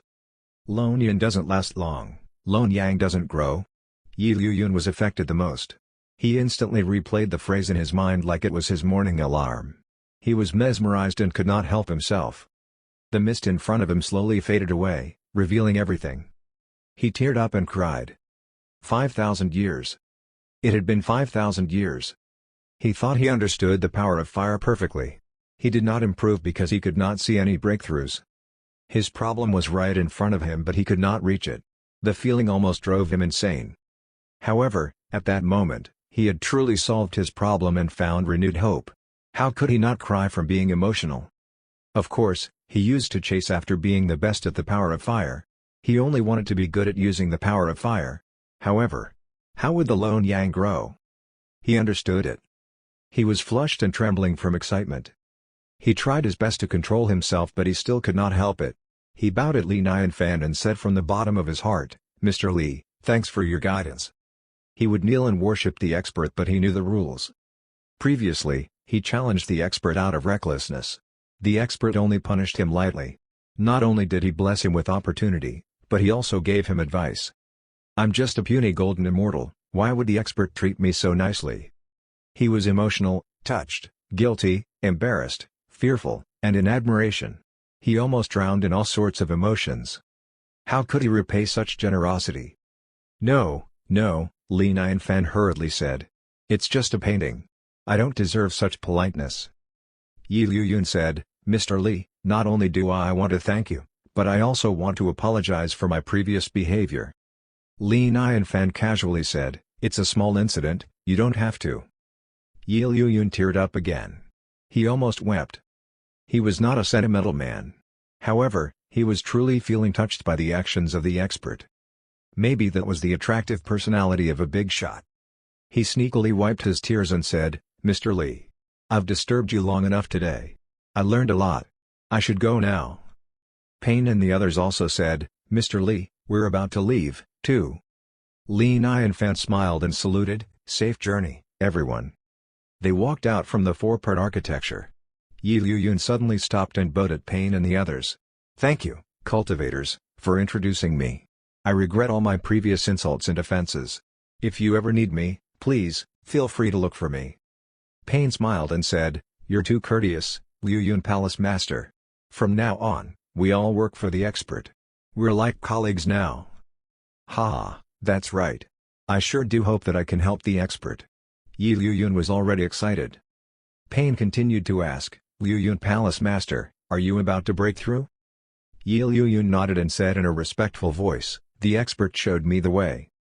The four of them chatted and walked to the bottom of the mountain. Suddenly, the trees rustled. A boar and a bear appeared. "Immortals, please, wait." The four of them immediately stopped and questioned them, "You two are?" The wild boar demon replied, "We work for Lord Daji. We need a favor from you." Yi Liyun and the others were instantly attentive. All their judgments faded away as they said in a friendly tone, "Please, tell us, Cultivator Boar and Cultivator Bear. We'll do our best to complete Goddess Daji's task." The wild boar demon said, "Lord Daji has requested for you to check the source of the Xuanwater bracelet. Previously, somebody schemed against the expert and they were using the Xuanwater bracelet." "Really?" Yi Liyun and the others did not look happy at all. They said in a cold voice, "That person hasn't experienced death before. Please, inform Goddess Daji that we'll investigate the matter." At the same time, they were secretly happy. They were worried that they could not help the expert until the next time they received a mission. They must not disappoint the expert. The person was sacrificing himself to offer them an opportunity. They all rubbed their hands. They were ready to fight. "Sorry for the trouble, immortals." The wild boar demon and black bear demon nodded and were ready to leave. "Please, wait." Yi Liyun was holding a jar of medicine pills. He passed it to them. He smiled and said, "This jar of medicine pills will be helpful for you too. Please, accept it." The demons were inferior but they worked for Goddess Daji. Goddess Daji was close to the expert. Even if he was the Lord Immortal, he had to please them, too. The wild boar demon and the black bear demon were instantly happy. "Thanks, Immortal. It was indeed nice to work for the expert. Even immortals would please you." Chapter 282, Honor the Expert's Teachings. At the violent southern grounds. Blood pathed the area. The Xia Kingdom shifted its strategy from defense to offense. Although they were not stable in the south, they managed to stop Tuju and win battles. Meanwhile, they were expanding their army under the suggestion of Meng Junliang. Signs were set up to recruit talented people. Humans were feeling hopeful from that. Countless knowledgeable people signed up. Zhou Yunwu was always on the front lines. At that moment, he was in a tent, listening to battlefield reports from the soldiers. Meng Junliang was by his side. Rich was sent to the front lines because they needed backup. Zhou Yunwu was reading an old book as if he was looking at the most precious treasure ever. He exclaimed, "The Zhang's 6 secret teachings given by Mr. Li is truly marvelous and invincible. If I can't win the war with this war strategy, how can I ever face Mr. Li again?" Meng Junliang said respectfully, "Mr. Li's talents are far beyond. We have the strategy, but it only applies to ordinary people. We have to be attentive to any changes on the battlefield. The demons have a lot of tricks up their sleeves." Zhou Yunwu said, "Of course. Advisor, how many cultivators have we recruited so far?" Meng Junliang replied, "The demons aren't afraid of death. The cultivators are more selfish and weak." Zhou Yunwu interrupted him, "Continue with the recruits.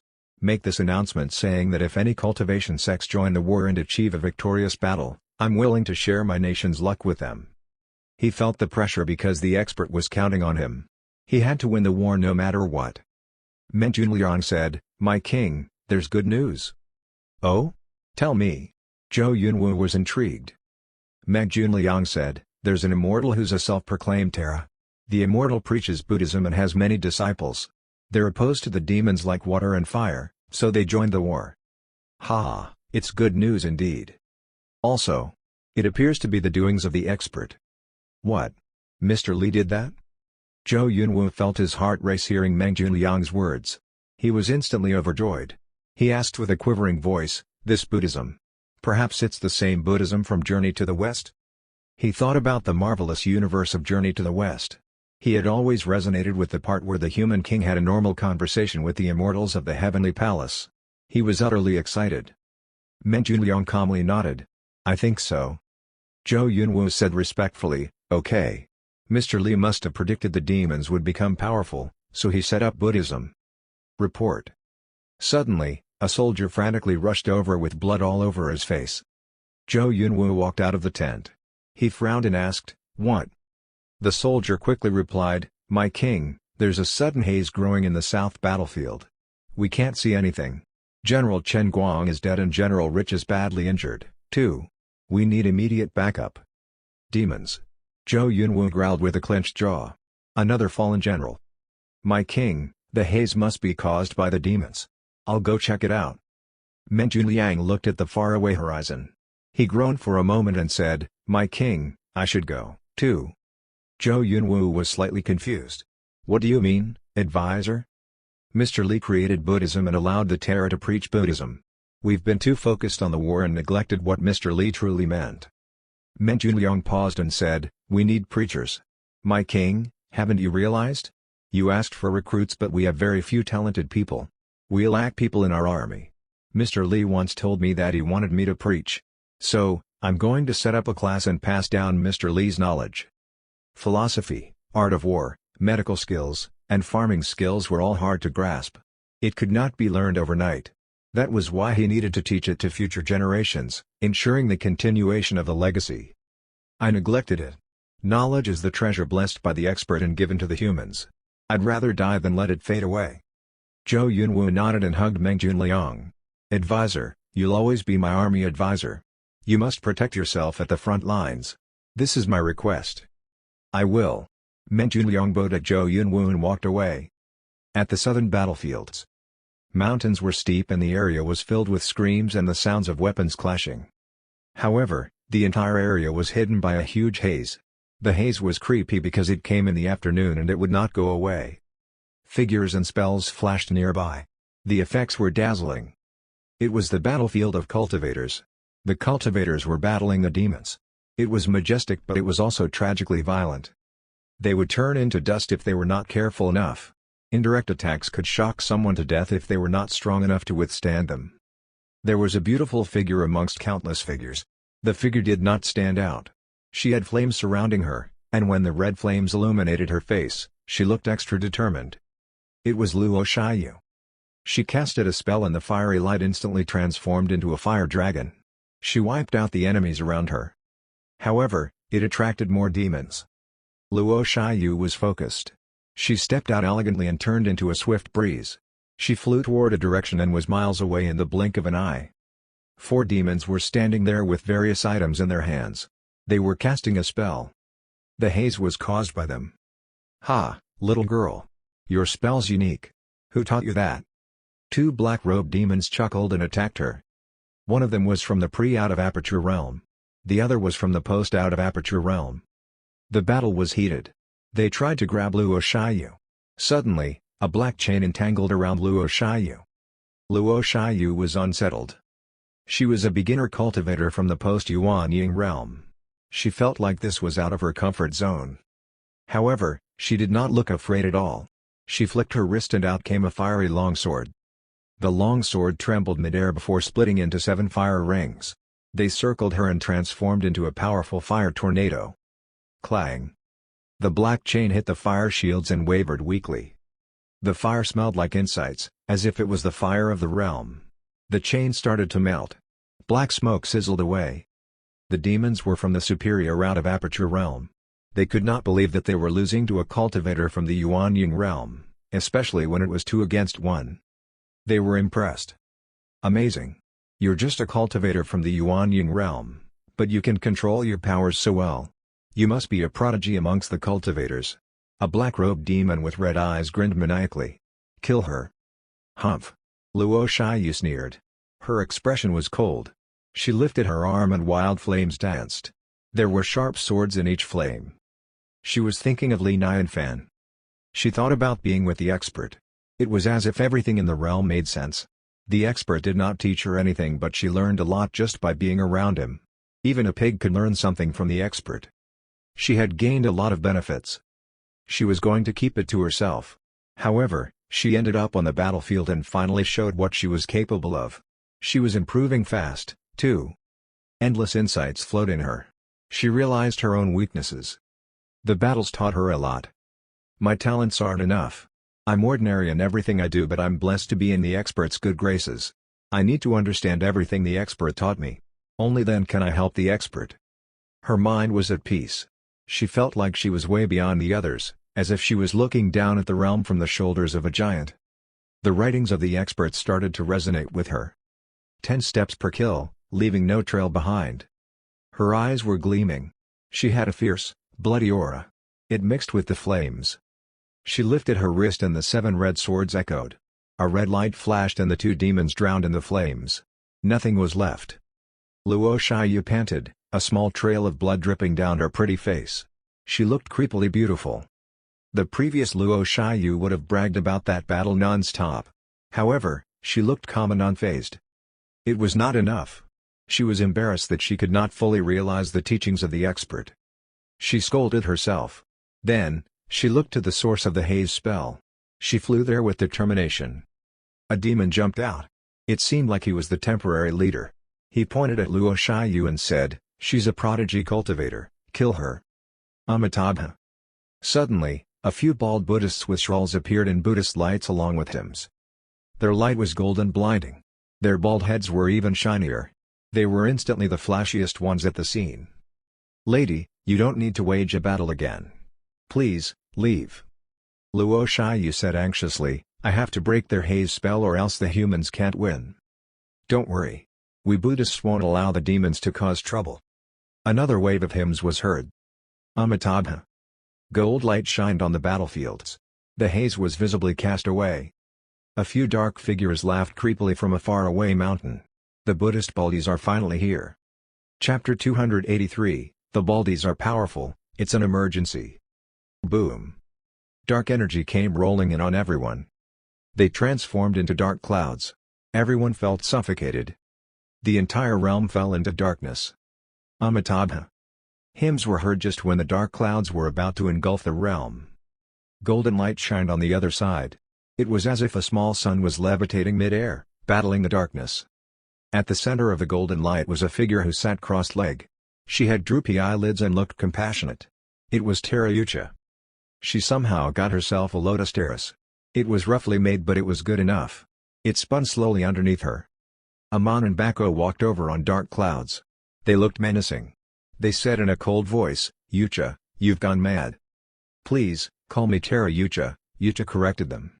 "Have you thought about your decision since the last time we met? It's never too late to turn around. My Buddhism sect is starting to become successful. You guys could be elders if you join. There'll be a lot of benefits." Bako said coldly, "You should be the one to turn around. We've reported this to the Lord Demon God, and he's livid. If you go back now and admit your mistakes, he might spare your life. There's a choice between good and evil. It seems like you two aren't smart enough to make the right choice. You need me to convert you forcefully." Yucha slowly opened her eyes. She said loudly, "Cast the Heavenly Dragon spell." Amitabha. 38 bald heads did the Namaste gesture with shut eyes. They then chanted the Buddhist verses before suddenly opening their eyes. Golden light shined from their eyes as their shawls were ripped open, revealing their strong muscles. Even the old monks with flying beards were muscular.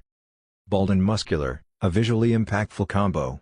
There were countless Buddhist figures in the sky with golden lotuses. Hymns could be heard from all directions.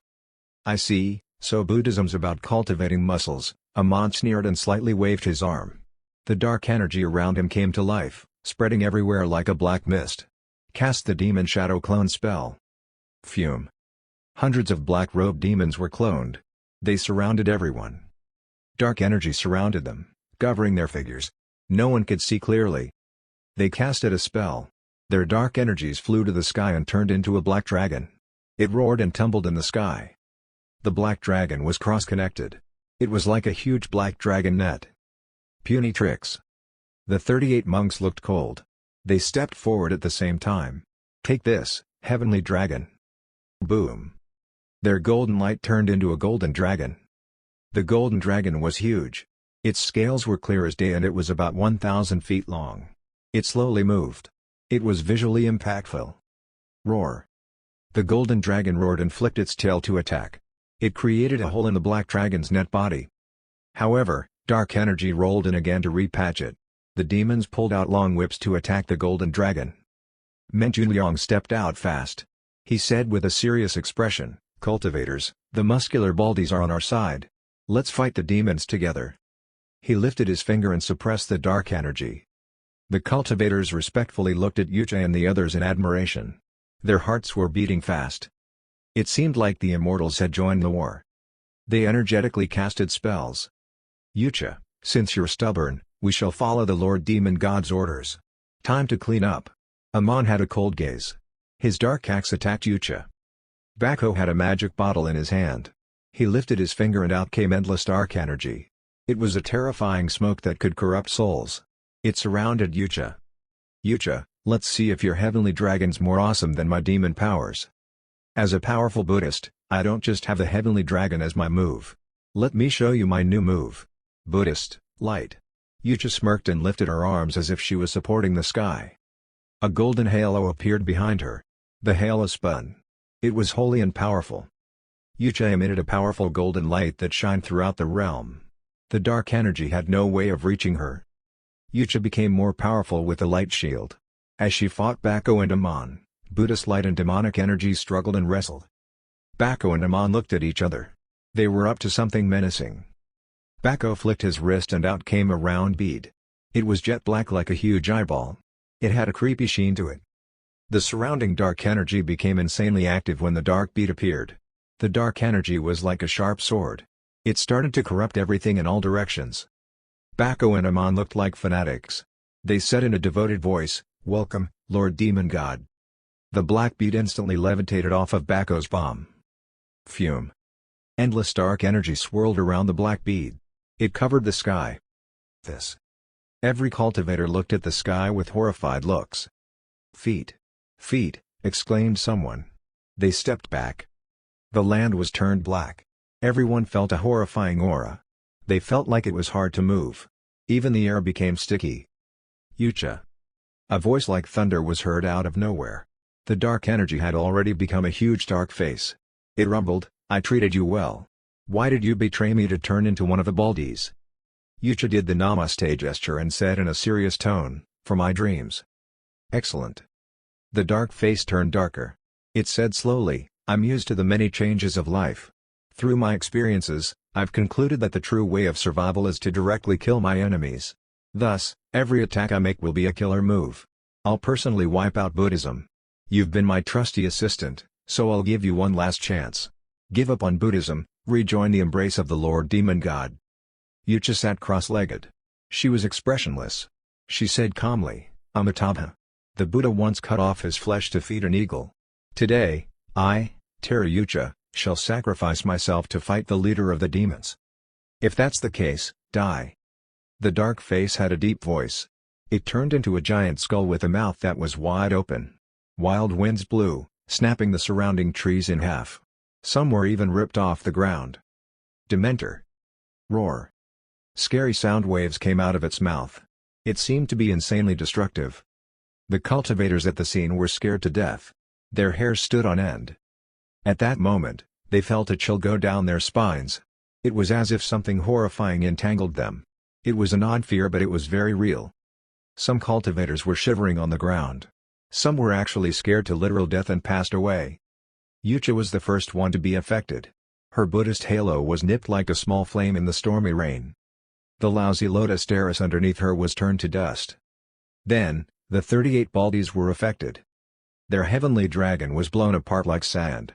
Their muscles were torn and blood dripped as they linked hands with tightly shut eyes. They suffered through it. Spurt. Luo Shiyu was weak. She could not hold it anymore. She spat out a mouthful of blood. She could no longer stand still. Lady Luo. Menjun Liang hurriedly stepped out and stood in front of Luo Shiyu to protect her. He formed a shield to block out the noises. Luo Shiyu was also a guest of the expert, so he could not stand by and watch. More cultivators fell to the ground, their bodies curled up. They were horrified. Amon sneered and looked at everyone mockingly. He stared at the bald head and said in a cruel voice, "Shiver in fear. Shiver in fear of the almighty Lord Demon God." Yucha was as pale as paper. She was bleeding from her mouth while she quietly chanted Buddhist verses. Suddenly, her wavering halo lit up brightly. An old yellowish scroll flew out from her chest and levitated above her. The yellowish scroll slowly opened and hymns could be heard. The Bodhisattva of compassion, when meditating deeply, saw the emptiness of all 5 skandhas, and sundered the bonds that cause suffering. Here then, form is no other than emptiness, emptiness no other than form. Form is only emptiness, emptiness only form. Meanwhile, the golden light shined like a projector. A huge projection of Buddha slowly appeared out of thin air. It was almighty. Hymns were sung from everywhere. It quickly overpowered the roars of the dark face. It woke everybody up. The dark face opened its mouth wider. It roared as loud as it could. Roar, roar, roar. However, it soon realized it was not as loud, even if it tried its best. It instantly admitted defeat. It seemed like it could not destroy Buddhism. It was time to retreat. The dark face left without a trace. The black bead dropped from the sky back into Bako's bomb. Hymns were still heard. A lot of demons heard it and were converted on the spot. They automatically sat cross-legged and started to shave their heads. Bako and Amon were feeling deranged. They turned and left, filled with hatred. The Baldies are powerful. This is an emergency. Retreat. The yellowish scroll slowly rolled back up and fell into Yucha's hands. Yucha held the yellowish scroll. She stood midair and devotedly bowed in the direction of the fallen immortal mountain. It was a victorious battle. The Baldies did the namaste gesture while looking calm. They said, Amitabha. Then, they slowly rose and adjusted their shawls while the cultivators looked at them with respect. They walked away with friendly smiles. Cultivator, you have a predestined fate with the Buddha. Do you want to convert into a Buddhist? Menjun Liang looked at the Baldies with admiration. He was more determined to preach. Before that, he had something troublesome that he needed to do. He looked at Luo Shiyu. She was pale and in a coma. Luo Shiyu was already weak when she fought the demons. She was now badly injured, half dead with no hope of a cure. How could he report back to the Holy Emperor? Time flew by. It had already been 5 days. It was peaceful as usual in the 4-part architecture. Nobody came to visit. Li Nian Fan thoroughly enjoyed his leisure time. Beautiful food, beautiful woman, beautiful wine, 2 kids, and a pet. He could live out the rest of his days like that. How nice. He was lying on a chair. Daji quietly sat by his side. She was plucking grapes with her beautiful hands to feed him. The grapes were seedless and the acidic sweetness was delicious. He was having the time of his life. Xiao Bei was grinding tofu nearby. Suddenly, the door of the backyard was pushed open. Drag in, Nanan, and the little fox came rushing in like 3 fairies. They quickly ran to Li Nianfan. The three of them were familiar with the process. They worked well together. Dragon was responsible for massaging his back. Nanan was responsible for massaging his leg. The little fox jumped on his other leg to massage his thigh. The fire phoenix came over looking like she did not care. In reality, she had her ears open. Dragon said, "Brother, story time. It's time for a story." Li Nianfan laughed when he noticed everyone was looking at him with anticipation. "I've finished telling you the Journey to the West story. I should tell a new story today." Storytime was an activity invented by Li Nianfan. Dragon and Nanan were kids. It was his way of preventing the kids from being naughty and a chance for them to grow up with a happy childhood. Therefore, he set up sessions for story time. He had too many stories in mind. He could go on for another 4 or 5 years. Li Nianfan also felt like it was entertaining because everyone would look so focused while listening to his stories. Nanan asked curiously, "What's the new story?" Li Nianfan smiled mysteriously. "It's a secret for now. I'll tell you the story later. Let me make you all a unique delicacy first." The fire phoenix could not hold it in anymore. She asked, "What is it?" Li Nianfan pointed at the little wooden bucket at the corner. He smiled and said, "It's in there. A very delicious snack. It'll surprise you all for sure." Meanwhile, 2 figures landed softly at the foot of the fallen immortal mountain. Chapter 284, Expert's Test. The 7th princess wore a long light blue chiffon dress. Her dress moved with the wind. Her refined features looked like a gorgeous sculpture under the sunlight. She looked up at the mountain. Who would have thought that an ultimate expert lives on this mountain? The expert makes this the best mountain in all 3 realms. Taoist Singh stood behind her. He waited for a long time before carefully asking, "7th princess, are we still going to hike up the mountain?" The 7th princess took a deep breath. She asked, "Are you sure you didn't exaggerate anything about the expert?" That was her 6th time asking. Taoist Singh smiled awkwardly. He said, "7th princess, I'm sure of it." "All right, let's go." The lady slowly walked on the small mountain road. She was not as calm as she looked. She grew increasingly nervous on the way up. Her heart was thumping hard. She was utterly horrified when Taoist Singh told her what happened that day. Days had passed but she was still in shock. She would have come to visit as soon as possible but she feared it would disturb the expert. She waited, losing her mind as she endured the wait. While she walked, she recalled what Taoist Singh told her. The honey of the golden bees, the milk of the 5-color sacred cow, and the spiritual plants that contain power. Those were the things the expert normally ate. Especially his backyard that was filled with spiritual herb, the leftover powers in the air, and the magical growth serum. The expert made an entire bucket of it. Absolutely unheard of. She would have believed Taoist Singh was possessed by demons or had dementia, but Taoist Singh triple swore that he was not lying. Truthfully, she was still unconvinced because it was too scary to be true. It was way beyond her understanding. Even during the Eldritch eras, it was unimaginable. It was only possible in dreams. She asked again, "The old Dragon King's alive and living in the expert's backyard?" Taoist Singh nodded with seriousness, "7th princess, it's true. This is the dragon's top secret. I know about it because Urchin and I go way back." The 7th princess asked again, "The expert's really going against fate? He wants to recreate the Eldritch eras?" She tried her best to control herself but she still sounded excited. She dreamt about recreating the Eldritch eras every once in a while. Those were beautiful dreams that she did not want to wake up from. It was too bad that recreating it was too hard. It was almost impossible. Taoist Singh nodded again. "It's absolutely real." Phew. The 7th princess sighed in relief. She forcefully controlled her beating, anxious heart. She said, "Since the expert chose to be in the immortal realm, we have to try our best to play along with it. From now on, you should just call me Miss." Taoist Singh immediately nodded. "Understood, 7th princess." The 2 of them stopped speaking. They slowly walked uphill. Soon, the antique 4-part architecture appeared in sight. The 7th princess clenched her fists and thought to herself, "This is the expert's place? Can an ultimate expert like that truly exist in the world?" That was Taoist Singh's 2nd visit. He also felt scared. He adjusted himself and slowly stepped forward. He knocked on the door. Creak. The door swung open. Xiao Bei answered the door again. They knew how powerful Xiao Bei was so they immediately felt their hearts clench. He asked respectfully, "May I know if Mr. Li's home?" Pardon our disturbance. Xiao Bei moved aside. Come on in. The seventh princess was ready to walk in. She took a deep breath. However, she turned green when she inhaled. She gagged and almost threw up. It caught her off guard. She quickly covered her mouth with her hand. Good. If she had vomited, the expert would be displeased for sure. She would probably be goners. It stank. The stench almost sucked out her soul. She was the honorable seventh princess of the heavenly palace. She had never smelled such a unique stench before. It was disgraceful. The seventh princess looked at Taoist Xing with a gaze as sharp as a blade. She asked quietly through her teeth, "You didn't tell me that the expert's yard is so smelly? Did the expert set up a poison gas shield?" Taoist Xing looked confused, too. He held his breath and said in a troubled voice, "It did not smell like this previously." The two of them held their breaths and slowly walked in. The seventh princess took notice when they walked past the Zhuan Yuan sea spell cauldron. That was an intermediate heavenly spiritual treasure.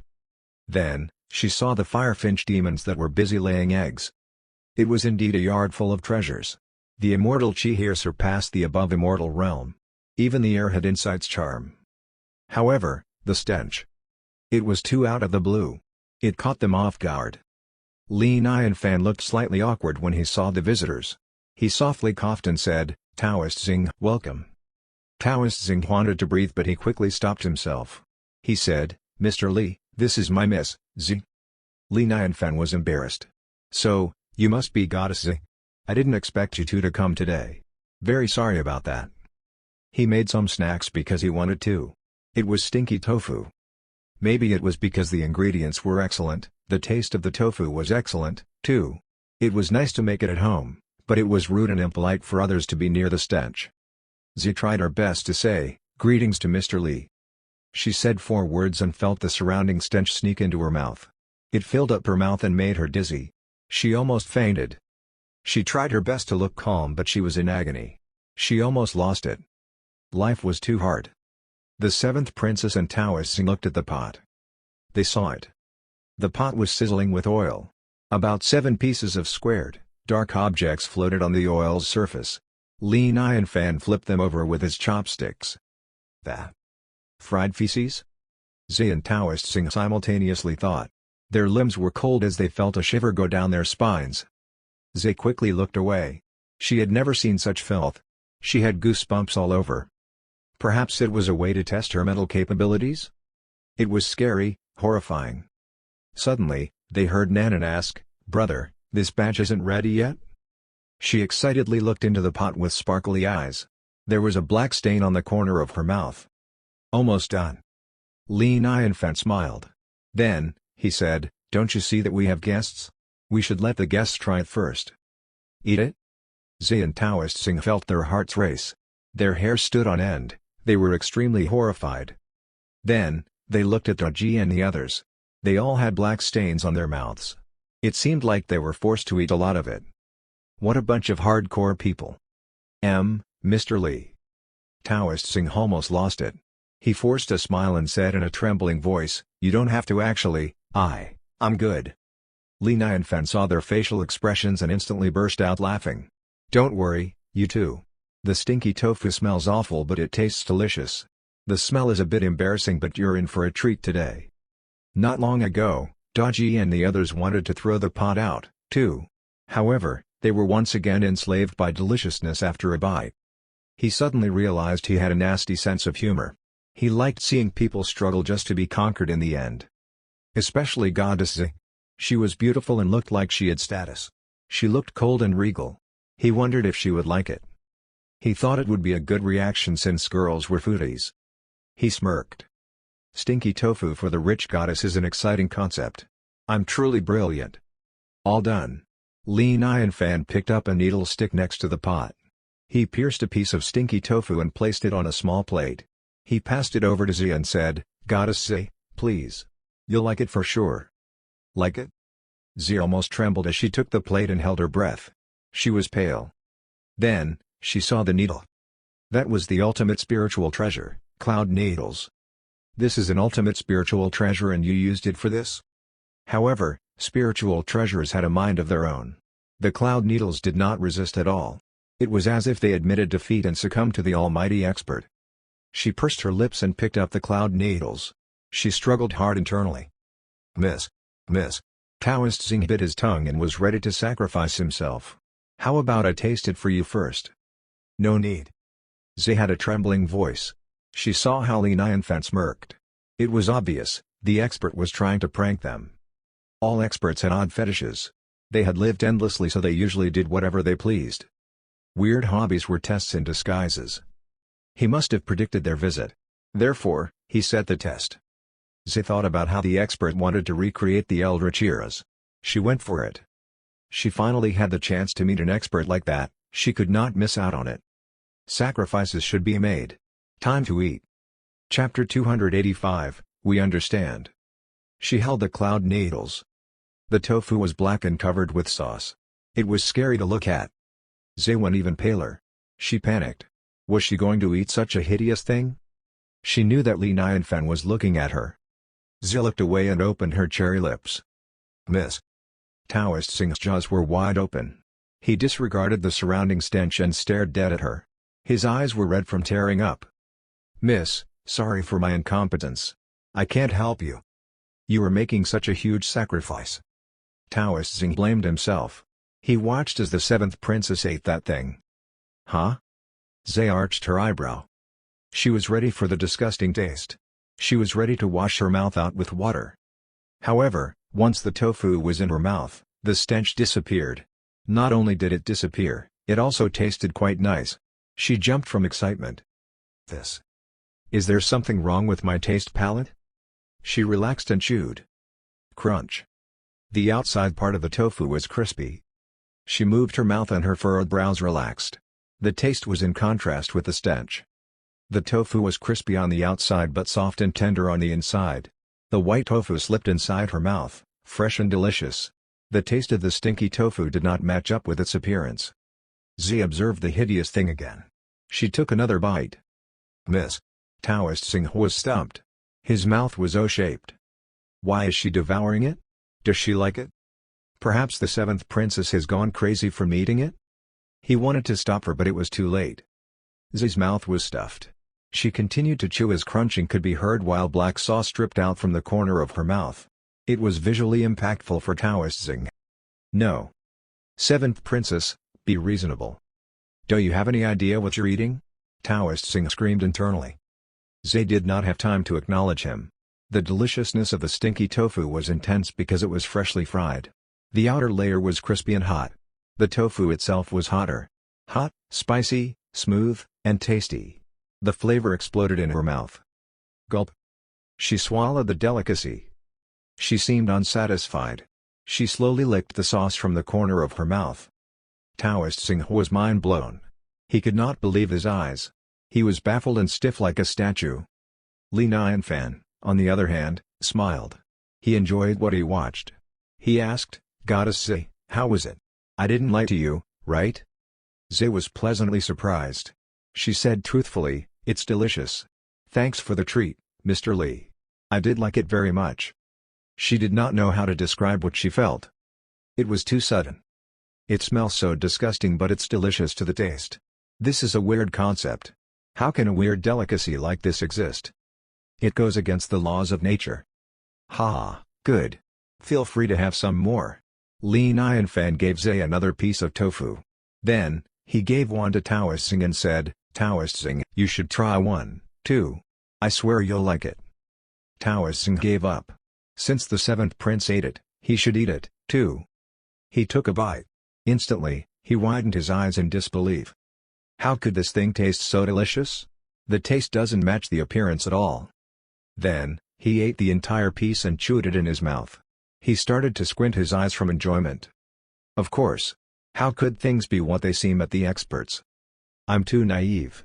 This is probably a mental test set by the expert. Zhe had to ask, Mr. Li, how did you make this delicacy? It's just tofu. Li Nianfan pointed at Xiao Bei. Look over there, Xiao Bei is grinding the tofu. Zhe and Taoist Xing looked over and jumped. They did not dare to look again. Xiao Bei was grinding soybeans. They knew how powerful Xiao Bei was. Also, the soybeans were spiritual beings. A powerful spiritual robot Bigshot grinding spiritual beings. They did not dare to imagine such an impactful combo. It's best to drink some milkshake after eating stinky tofu.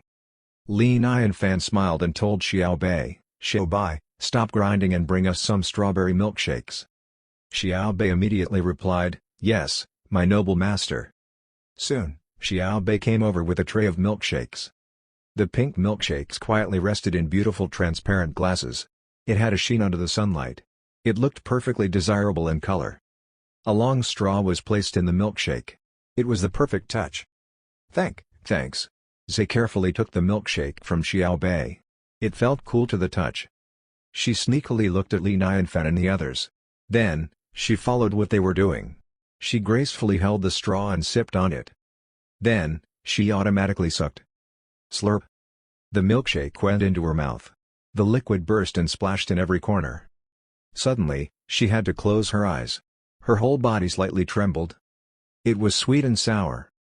The two delicious flavors were perfect for each other. She never tasted anything like that before.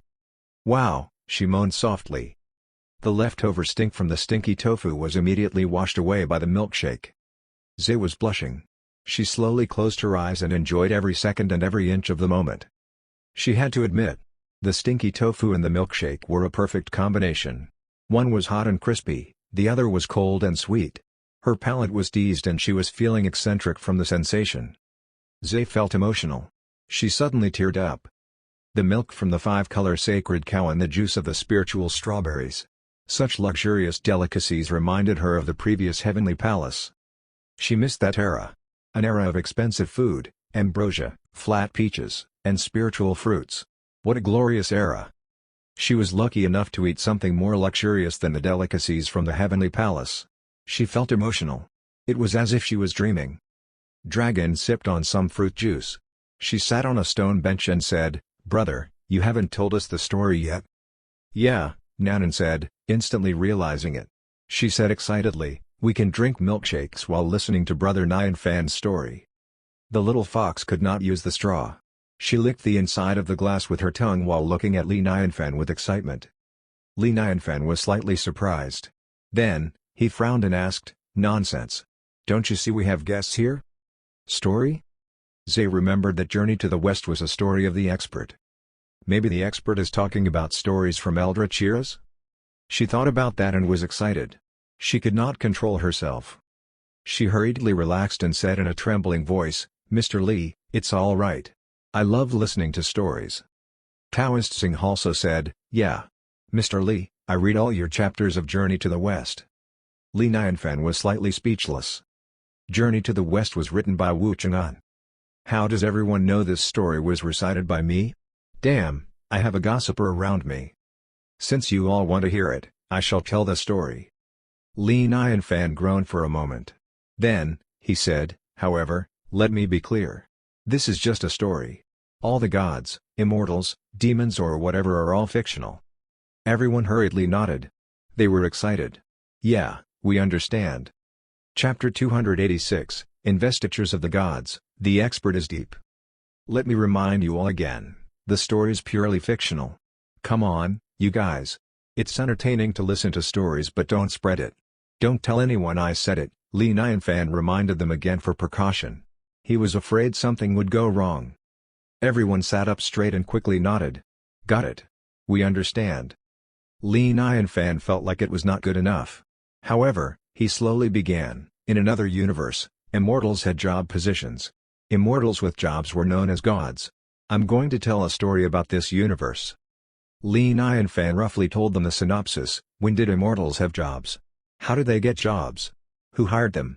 The story I'm telling is called Investiture of the Gods. Investiture of the Gods? Everyone held their breaths. They felt like they were electrocuted and had goosebumps all over. The 3 questions from Li Nianfan sucked everyone into the story settings. Immortals with jobs were like human emperors, right? How glorious. Everyone was excited just from the synopsis. Zhe and Taoist Xing widened their eyes. Their eyes were teary and they were breathing fast. Immortals with jobs, immortals as gods. That's describing the heavenly palace, right? Eldritch eras. It must be something from the Eldritch eras. No. It's something older than the Heavenly Palace. The expert's going to talk about something earlier than the Heavenly Palace? Yikes. Zi and Taoist Singh trembled. Their hair stood on end. They held their breaths and quietly listened. Li Nianfan was going to talk about the story because he realized that the immortal realm was unattended. There were no wind gods, rain gods, thunder gods, or any sort of gods. The immortals had no contracts, so they did not care about managing the realm. It felt slightly out of place, which was why he thought of the investiture of the gods. Next up, the story begins. Li Nianfan noticed that everyone was paying attention. He instantly felt happy. As expected, the immortals loved stories. It was easy for a cultured individual to impress anyone. He cleared his throat and recited. He recited a poem that unveiled the beginning of the story. It was not a long poem, but every phrase was groundbreaking. Every word represented the changes of the realm. There were endless truths in between the phrases. However, it was way beyond truth. A story like that was unacceptable by the realm. Pang, Swearen, Fushi, Divine Farmer, and Zwan Yuan. Li Nianfan kept saying names. He said it casually, but in the ears of the others, they were thunderstruck as their skins crawled. They could not think. They had a feeling that those names were some sort of taboo. They should not be mentioned. Who were they? There's no doubt about it. They must be big shots amongst the big shots. Big shots that were so much more powerful than Wukong. They knew the names, but they needed all their might and courage to say it. Only the expert could say the names with ease. Rumble. Li Nianfan finished the opening poem. A huge wave of dark clouds rolled in and darkened the sky. Everyone felt heavy and did not dare to breathe. Taoist Singh's beard and hair were flying around in the wind. He was petrified and did not dare to move. Li Nianfan looked up at the sky and slightly frowned. Why the sudden change of weather? I'm afraid it's going to rain. Seems like the sky doesn't want me to tell the story. Rumble. Another rumble of thunder could be heard again. The thick layer of dark clouds slowly moved along with the roaring wind. It soon moved away from the four-part architecture. It was once again sunny. Rumble. The dark clouds moved further away. Woohoo! We're quite lucky it was just passing storm clouds, laughed Li Nianfan.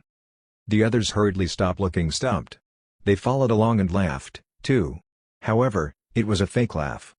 They knew why the storm was there. The clouds were chased away because the expert said a simple sentence.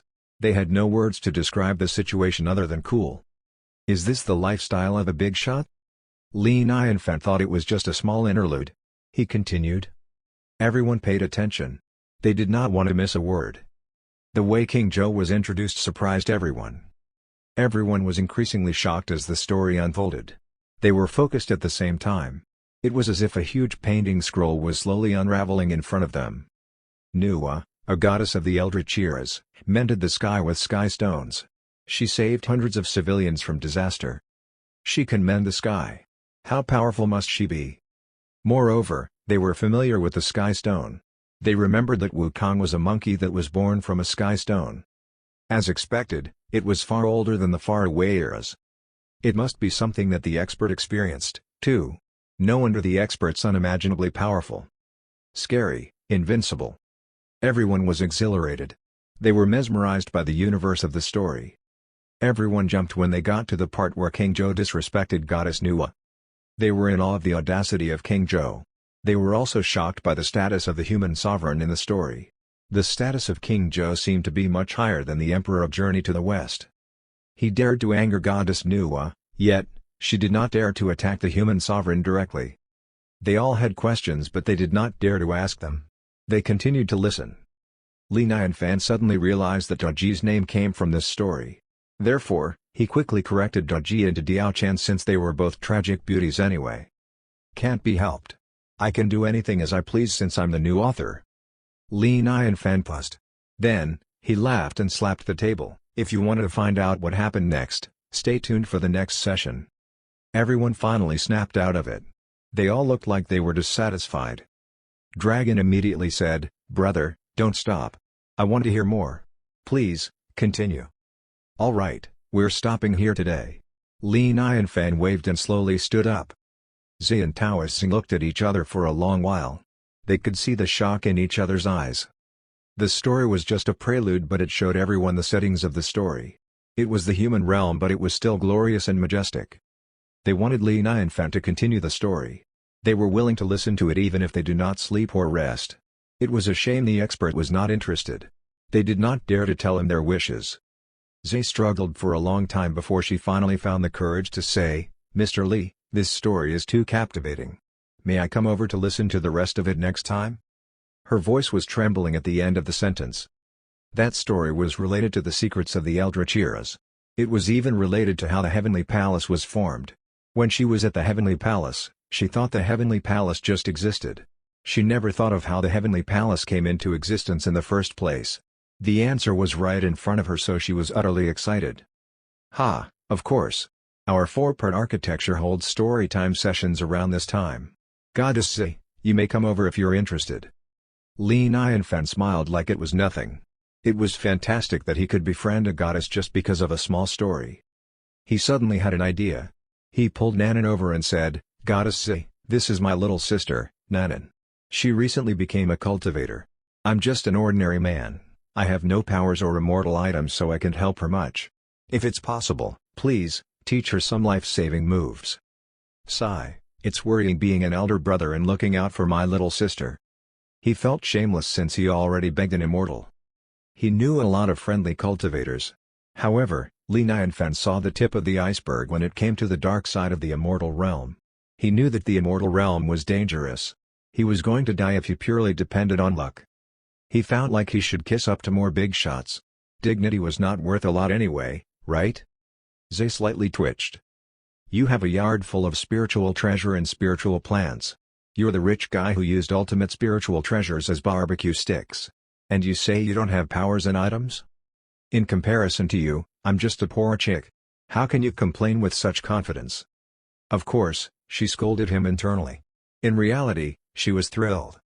She was troubled because she was thinking of ways to please the expert. She worried that the expert would not appreciate her items. However, the expert asked her to do something. It meant that she left a good impression. It was an excellent sign. She immediately flicked her wrist and out came 2 items. The first item was a small light blue sword that was a superior ultimate spiritual treasure, the Heavenly Water Sword. The other was a golden bronze mirror that was also a superior ultimate spiritual treasure, the Reflective Mirror. She pulled out her 2 best items. Zhe placed the items on the table and said, "Mr. Li, these 2 items are useful. One can initiate attacks and the other one can be used as a defense. They aren't luxurious, but they should be enough for Nanan to use." "Thank you so much." Li Nianfan immediately smiled. The 2 items must be immortal items since it was given by an immortal. It must be quite helpful for Nanan. "Nanan, hurry up and thank Sister Zhe." Nanan immediately said in a sweet tone, "Thank you, Sister Zhe." Li Nianfan reminded her at the same time, "Keep it safe. Don't take them out just to show off. Got it?" Nanan obediently nodded. Zhe stood up and saluted. She said, "Mr. Li, we should stop bothering you. Goodbye." Li Nianfan also saluted, "Safe travels, Goddess Zhe." Zhe and Taoist Xing walked out of the 4-part architecture with complex facial expressions. They were incredibly grateful. Zhe said excitedly, "Xing, you were right. He's an expert, an unimaginable expert." Taoist Xing said respectfully, "I didn't expect it, too. He's older than the Heavenly Palace and he knows all the terrifying secrets of the Eldritch eras. He even randomly shared them through a story. It's unbelievable." As he should. Otherwise, who else would have the courage to go against fate? Zhe looked joyful. Even her voice was trembling as she said, "Do you remember what the expert said before the story? He said that the immortal realm's godless and it feels out of place. Do you know what this means? It means that he's going to rebuild the Heavenly Palace." That was the happiest moment of her life. Her deepest sorrow was relieved. After everything, she saw hope. Indeed. Taoist Xing smiled. Then, he looked at the sky and said in a low voice, "The Eldritch eras can only be rebuilt if we follow in the expert's footsteps. We're not worthy to go against fate. Look at the tribulation clouds." "Quiet." Zhe hurriedly interrupted him. The clouds that appeared above the 4-part architecture were extremely horrifying. If they faced that alone, they would be turned to dust by fate. Only the expert was daring enough to ignore fate. He lived in his own way, even fate had to avoid him. "Such a big shot in front of me, I have to cling onto him." Zhe inhaled hard then slowly exhaled. She looked like she was thinking. She said, I think the expert knows I'm determined to rebuild the Heavenly Palace. Therefore, he purposely told Investiture of the Gods. He wanted to tell me how the Heavenly Palace was formed. That's the equivalent of teaching me how to rebuild the Heavenly Palace, right? Now that you say it, it's indeed so. Taoist Xing was in awe. The expert's indeed deep. Zia looked serious. She said, the story's too important to me. We can't afford to lose any parts of it. I'm not going back to the above immortal realm. Let's stay near the fallen immortal mountain. Chapter 295, The Misled Yucha. Sneeze. Inside the four-part architecture. Li Nianfan sneezed and rubbed his nose. What was that? Was he catching a cold? The air in the immortal realm was so refreshing and of ideal temperature. The food was fresh and harmless. He had not caught a cold in a very long time. Perhaps someone was thinking of him? However, it should not be a bad thing. After all, he had made so many friends without offending anyone. Furthermore, he was merely an ordinary man. What trouble could there be? With that in mind, he smiled and lifted his carving knife to continue his carpentry. There was a small twig in front of him that he was carefully carving on. Unwanted sawdust was all over the floor, forming a curled shape with each shaving. They looked neat. Daji seemed concerned. Mr. Li, would you like to take a rest? Or teach me? Ha ha ha, this isn't for ladies. Li Nianfan could not help smiling. He could not help imagining how Daji would look carving on the twig. The sight would be so delightful and strange. He wanted to laugh. Li Nianfan continued, I'm just making some stools and tables. It's a small matter. The four-part architecture was indeed quite big. Even with the addition of the Fire Phoenix, Dragon, and Nanan, it was not crowded at all. In fact, he felt that he lacked stools and tables, especially with how Li Nianfan was meeting more friends now. They were far from enough. These people were big shots. He could not let his guests stand. Daji raised her hand. She cautiously helped Li Nianfan to wipe away his sweat. She asked, Mr. Li's been working on this for half a day. Why don't you accompany Daji to play a round of chess? No need, I'm making a new game. It'll be very interesting. Li Nianfan smiled.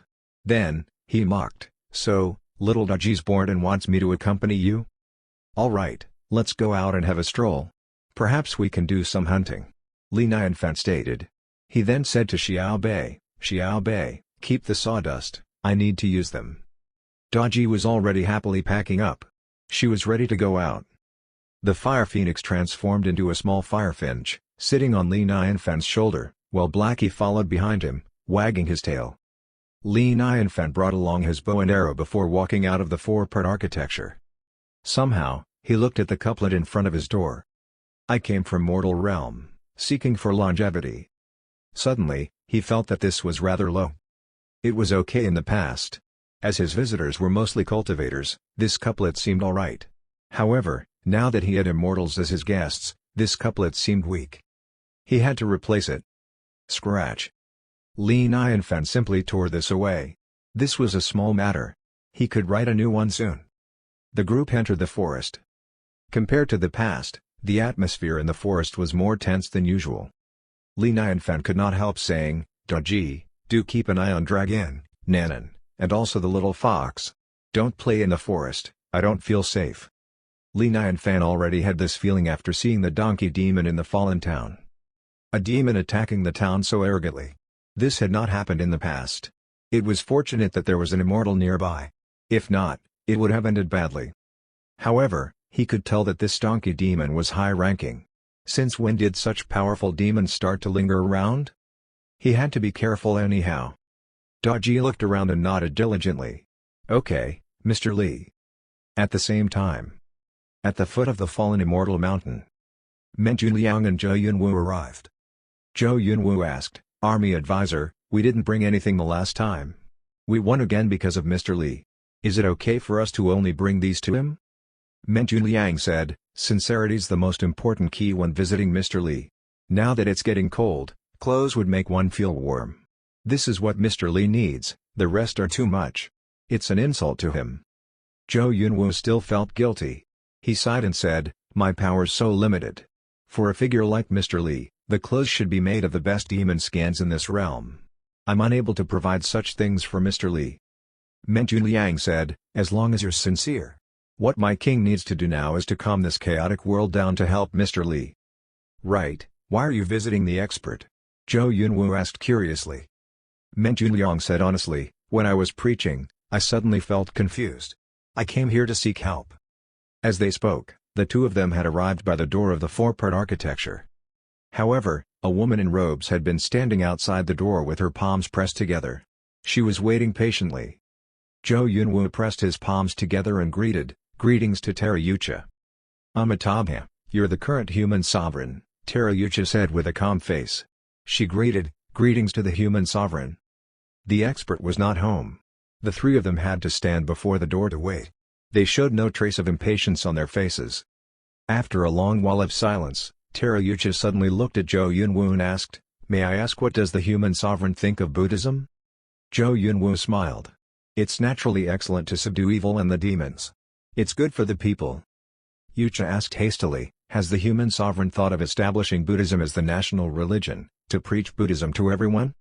Zhou Yunwu said, "Terayucha, the expert had once given me a piece of writing, 'Man Can Conquer Nature.'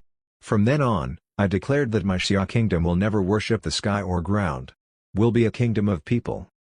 Terayucha continued, "Actually, I think the human sovereign's destined for Buddhism." Men Junliang's face straightened. His eyes were as sharp as knives as he stood and scoffed coldly, "Yucha, you're overdoing it." Sha sha sha. Meanwhile, footsteps were heard coming from the forest. Li Nianfan walked over with two rabbits in hand. The three of them greeted politely, "Mr. Li, Mr. Ji." Li Nianfan smiled and said, "It's you guys. Why are you standing outside? Please, come in and have a seat." Click.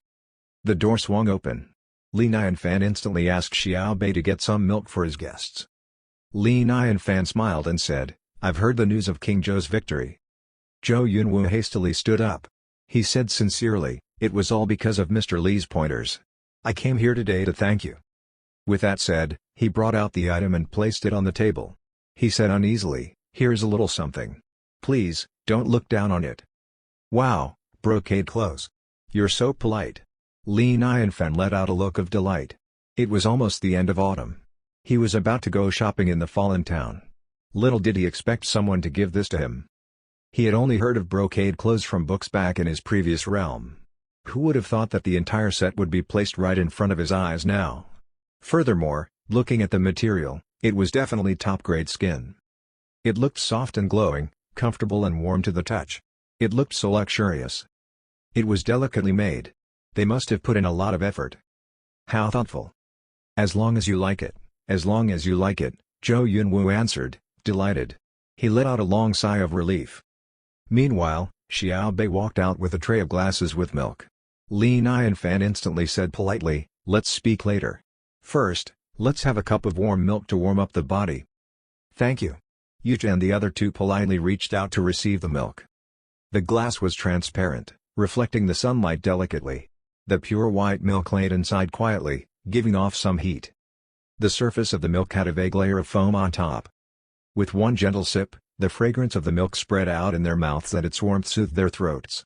It made them feel as if they were bathing in the hot spring, making them shiver uncontrollably. It instantly took away their chills. Meanwhile, a gust of energy was sent throughout their bodies. The crowd was tasting the milk carefully, its fragrance lingering in their mouths. They were all enjoying the blissful feeling. They were extremely grateful. What was bliss? It was the ability to get free meals or a drink from the expert from time to time. How blissful. Li Nianfan smiled. "How's the texture?" Zhou Yunwu said sincerely, "It's smooth and not too sticky. The texture was thick and yummy. It's the best of the best. The food you serve here is so memorable." Li Nianfan laughed. "Good taste. This is just the starting stage. There will be yogurt, strawberry yogurt, and more. Come over whenever you feel like eating." "Thank you." The three of them were so touched.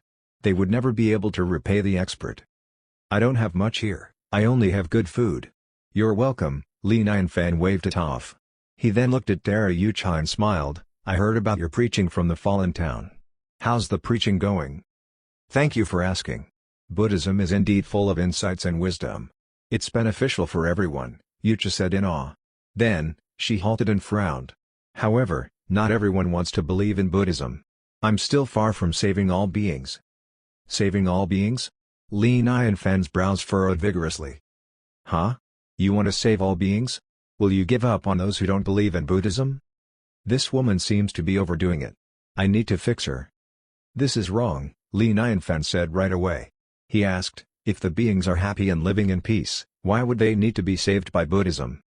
Yucha said, living in peace is merely an illusion. They can only achieve eternal happiness by turning to Buddhism. How absurd. Li Nianfan did not mind refuting her. He asked, what is Buddha? Yucha was well learned. She answered without hesitation, those who save others are Buddha. Those who are saved by the other are Buddha, too. Very wrong. Li Nianfan shook his head. Which part of it is wrong? Yucha did not understand. Li Nianfan looked at Yucha and said, all beings are Buddha. Yucha pressed her palms together. She was deep in thought and was still confused. Please, explain. Buddha is within us. Just as how Buddha teaches us to be kind, all beings have inbuilt kindness. Thus, we're all Buddha. However, this doesn't mean that one must turn to Buddhism to have kindness. Li Nianfan continued, Buddhism should be preached to those who are willing to be preached to, by fate. If you're forcing it onto the beings, how's this different from spreading evil? Chapter 296, Number 1 Demon Wife. Amitabha. Yucha's heart sank. She hastily shut her eyes, pressed her palms together, and chanted Buddha's name in silence. Her back was covered in cold sweat by then. Her head felt as if it was hammered vigorously. Buzz. She suddenly awakened in fear. If it was not for Li Nianfan's reminder, she would have overdone it. She let out a long sigh. I was too obsessed. It's not too late to know now. Li Nianfan smiled. He fell silent for a moment before he continued, Buddhists shouldn't forget their pure intention. Buddhism shouldn't be a place to hide sins and wrongdoings. Remember, Buddhism's all about cause and effect. Naturally, one shouldn't neglect others' cause and effect, nor should one force something on another being. Religions could easily go astray. Preaching was right, but after development, private intentions would gradually grow, leading one astray. Buddhism had one too many of those unpleasant people. Some absolutely disgusting people in Buddhism like to pretend to be good, when in fact they were merely being the busybody. When they were done being disgusting, the offended party would want to take revenge, only to have these Buddhists stand up and tell them to put down the knife and to be like Buddha. They would persuade others to let go of their grudges. How frustrating! If one were to lose their pure heart and become obsessive, Buddhism would not be helpful anymore. In fact, he would end up preaching the wrong things. Yucha said sincerely, Mr. Li, I understand now. I'll take note. Li Nianfan nodded. This should be the way. Suddenly, Meng Juliang stood up. He politely bowed at Li Nianfan and said, Mr. Li, I was just about to start preaching to enlighten humankind. I want to spread Mr. Li's insights to every corner of the world to develop more potential people. This is a good thing. Li Nianfa smiled. However, don't call it my insights, I'm not that great. The expert was being so humble. Perhaps this was the true spirit of being an expert. Meng Juliang continued, I realize that there are too many insights in the world. I don't know where to start from. Ha ha ha, that's easy. Li Nianfan smiled instantly. His eyes sparkled as he said without thinking, we could establish subjects such as language, maths, and sciences. He did not expect to be able to bring this over to the immortal realm. He was slightly excited. The children here would be so grateful of him. Language, what? Maths? Zhou Yunwu and Meng Juliang looked at Li Nianfan with big question marks on their heads. Sigh, our understanding's too shallow. We don't understand even one word. This is too deep. It's actually quite simple. Li Nianfan coughed and recomposed his thoughts, changing his way of speaking. We could distribute the insights into different categories. These would be language, medical sciences, sports, and more. Each person is gifted in his own way, so we'll put them in different classes accordingly.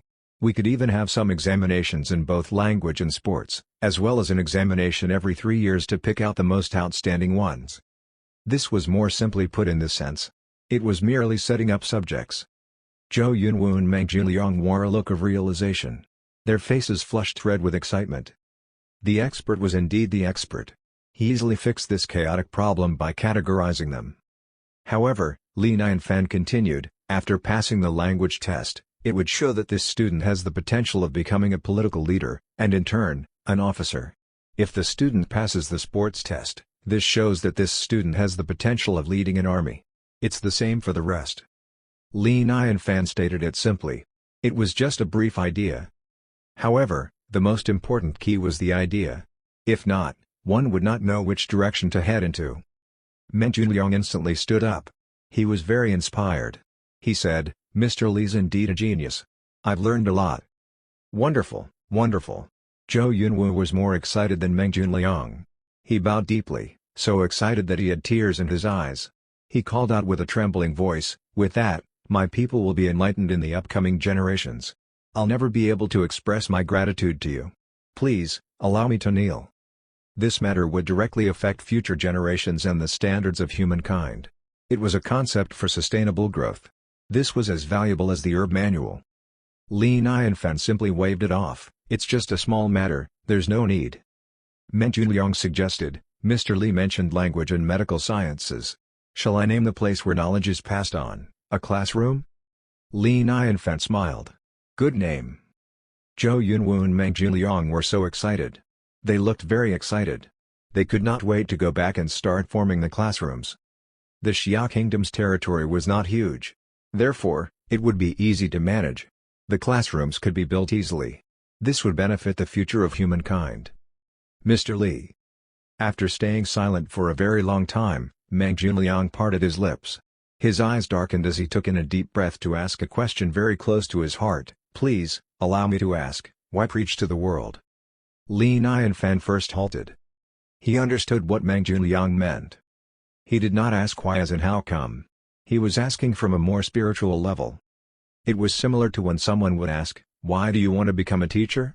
One could answer that it was to make money or to develop more potential people. This man was digging into things again.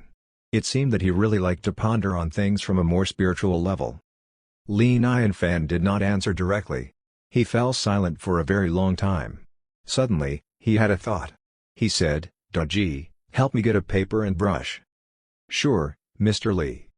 Soon, a paper and brush were placed in front of Li Nianfan. Daji was preparing the ink diligently. Li Nianfan held the brush. He looked at the white paper in front of him. He smoothed the paper with one hand and then took a deep breath. The brush landed. The point of the brush landed on the white piece of paper, moving like clouds in water. He did not exert any force, but each stroke was powerful. His movement was fluent and carefree as one word after another jumped onto the paper. Vroom. Along with his movements, a strange chi arrived as if halting the entire world. The hills, the moon, and everyone else had become his backdrop. He became the one and only man standing. The wind stopped blowing, the leaves stopped shaking, and dust stopped floating. Everything in their surroundings froze by instinct, as if too afraid to disturb Li Nianfan in any way. Everything was so still that one could even hear the sound of Li Nianfan's brushstrokes. Yuja pressed her palms tightly without moving while Meng Junliang stared blankly with blood veins in his eyes. He wished he could tear out his eyes. Zhou Yunwu held his breath, clenching his fists tightly. Daji and the Fire Phoenix stared without blinking, too. Suddenly, they felt as if they had become the brush in Li Nianfan's hand, following the brush as it danced across the paper. They knew that they were witnessing the birth of the best art in the world. When Li Nianfan stopped writing, they finally snapped back to reality and looked at the paper. "Let the world be the heart of the livelihood of the people, for the sacred teaching and peace for all future generations." Vroom. Everyone felt as if their scalps were exploding. Their minds went blank as they lost the ability to think. They were all brainwashed by the words. They did not know if it was just in their heads, but they saw a faint glow coming out from the paper. It looked like the natural glow of the sky, with countless phantoms of aspiring people appearing on top of the paper. They were all worshipping and bowing. Nobody dared to speak, they did not even dare to breathe. They were deeply pulled into this realm. They were even more terrified of disturbing this bunch of aspiring worshippers. By merely looking at this sentence, they could feel their realms rapidly improving. Their entire being had been upgraded. They were now able to face any test without being tempted. Was this the realm of the expert? No way, this could only be one tiny corner of the expert's ice mountain. However, even this tiny corner of the expert's ice mountain was enough for them to worship and benefit from forever. Meng Junliang had tears in his eyes. How he wished he could kneel and worship the expert by knocking his head on the ground. This was the most profound saying. The expert did not simply answer his question. He conquered it thoroughly from inside out. Li Nianfan smiled. "How is it?" "Mr. Li, I've learned so much." Menju Liang bowed deeply for as long as 5 seconds before standing up. He looked at the words. There was an inconceivable fire in his eyes. He asked with a trembling voice, "Could you please give this to me?" "Of course not." Li Nianfan quickly changed his answer. He suddenly recalled that he tore away the couplet on his door. This sentence was good enough to act as a replacement. Even if he did not hang it on his door, he could put it in the yard as a good decoration. Menju Liang sighed, disappointed. "Sorry for asking." Li Nianfan said, "Mr. Meng, you know the words. With your ability, why take it from others? You can clearly write one yourself." Menju Liang's heart sank. It was not that the expert did not want to give it to him, he was pointing it out to him. Yes, why ask for it? One day, he would be able to grasp the truth of the words and put them into action. He would be able to write it himself. "So, Mr. Li expects so much from me." Suddenly, he felt like crying. He said in a very solemn tone, "Mr. Li, I understand. I won't let you down." Li Nianfan was feeling awkward. He did not know what he understood, so he could only answer, "Ha, good, then." Zhou Yunwu made a gesture, "Thank you so much for pointing these out to us today. I've learned a lot and benefited greatly from your teaching. Goodbye, for now. If Mr. Li ever needs anything, please, just say the word. My entire Xia kingdom's at your disposal." Li Nianfan made the gesture in return. King Zhou's too polite. "Have a good trip back." Yuja pressed her palms together. She bowed at Li Nianfan and said, "Goodbye, Mr. Li." "Goodbye." Zhou Yunwu and the other two walked out from the four-part architecture. They still had the look of awe on their faces. As if being edified, their spiritual levels had been upgraded. Even Yuja suddenly felt that the Buddhism she had been preaching was rather low. No wonder the expert could easily point out such things to her to make her less obsessive. His realm was so high that he was no longer able to be impressed by anything anymore. He was the true Bigshot. Inside the four-part architecture, Li Nianfan watched them leave. He did not keep them for dinner. When he went out hunting earlier, he was hunting for fun. Thus, he did not manage to hunt anything big. The 2 wild rabbits did not have much meat on them anyway, so it would not be nice to keep them for dinner. "I'll keep the delicious rabbit meat for myself." Li Nianfan smiled as he sat on the chair. He started enjoying himself as he said, "Xiao Bei, go and prepare the rabbit meat, I'll have them roasted." "Right, don't waste the rabbit head. Make it spicy, it'd be yummy to chew on." As the sun set, the sunlight gradually retreated as the night approached. At the southern mountain area, the mountain was engulfed by darkness. Looking from afar, it looked like a sleeping demon, ready to hurt anyone. However, within the mountain, all of the demons were transfixed in their spots, shivering in fear. They all knelt on both knees, facing the same direction. Looking along the direction they were facing, more and more demons gathered. In the heart of the mountain was a cave. The surroundings of the cave were filled with demons like blooming flowers, kneeling at the cave. Small and helpless. Click. Click. Click. As the heavy footsteps were heard, the demons could not help holding their breaths, their heads shrinking in. It did not take long before a gigantic figure gradually walked out from the cave. Under the moonlight, the shadow of this gigantic figure covered its surroundings. It was a gigantic demon with a bull's head and a human's body. Its horns were like 2 crescent moons, pointing upright while exuding a shocking chill. "Rubbish! Real rubbish!" A sound came from the bull, full of despise. "I never thought the demons in the ordinary realm could fall into this stage. Not only is the Demon King not the Demon King, you're all too afraid to even eat the humans. What, you've all become vegetarians?" Beside the bull demon, there was a gigantic green wolf, its fur glowing vaguely under the moonlight like a stream of flowing water. It had good fur. The wolf demon smiled and said, "Brother, isn't that well? Since the demons in the ordinary realm are doing bad, it's time for our performance. Becoming the Demon King will be as easy as flipping the hand." The bull demon nodded in agreement, "Exactly. We've made the right decision to come down to the ordinary realm. In the ordinary realm, we don't have any restrictions." Now that the road between the immortal realm and land had reopened, many demons that were not doing well had the chance of going to the ordinary realm. They would instantly become the most powerful ones. The bull demon growled, "This bunch of demons are so useless. I don't have other options, so I have no choice but to take them as my staff. Brother, I heard from this bunch of demons about an interesting matter. The green wolf paused. It then continued, there's actually an appearance of a nine-tailed fox nearby. Nine-tailed fox? The bull demon's eyes widened like bells, glowing from within. It said hastily, the nine-tailed fox is known as the ultimate wife. Only the demon king's allowed to marry such a beautiful demon. The green wolf nodded, exactly. It's indeed the nine-tailed fox. Where is it? What are we waiting for? Let's go catch it and make it my wife. The bull demon was getting impatient. It glared at its surrounding demons and growled, who knows about this? Stand up right away. Chapter 297, My Bull Demon is Bullish. The small demons trembled even more vigorously.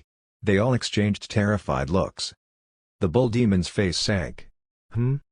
Finally, a small deer demon stood up and said in fear, My king, it's not that we're unwilling to tell you more.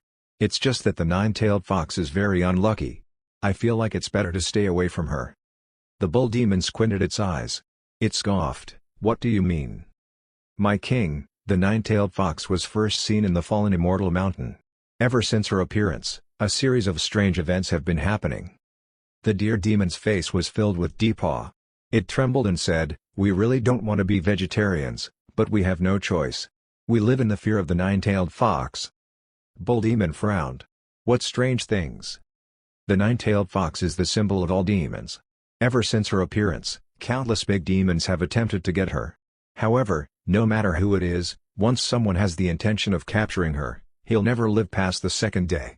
The deer demon took a deep breath and continued, Back then, the demon king of the fallen immortal mountain was the Silver Moon Demon King, a powerful mountain eagle king.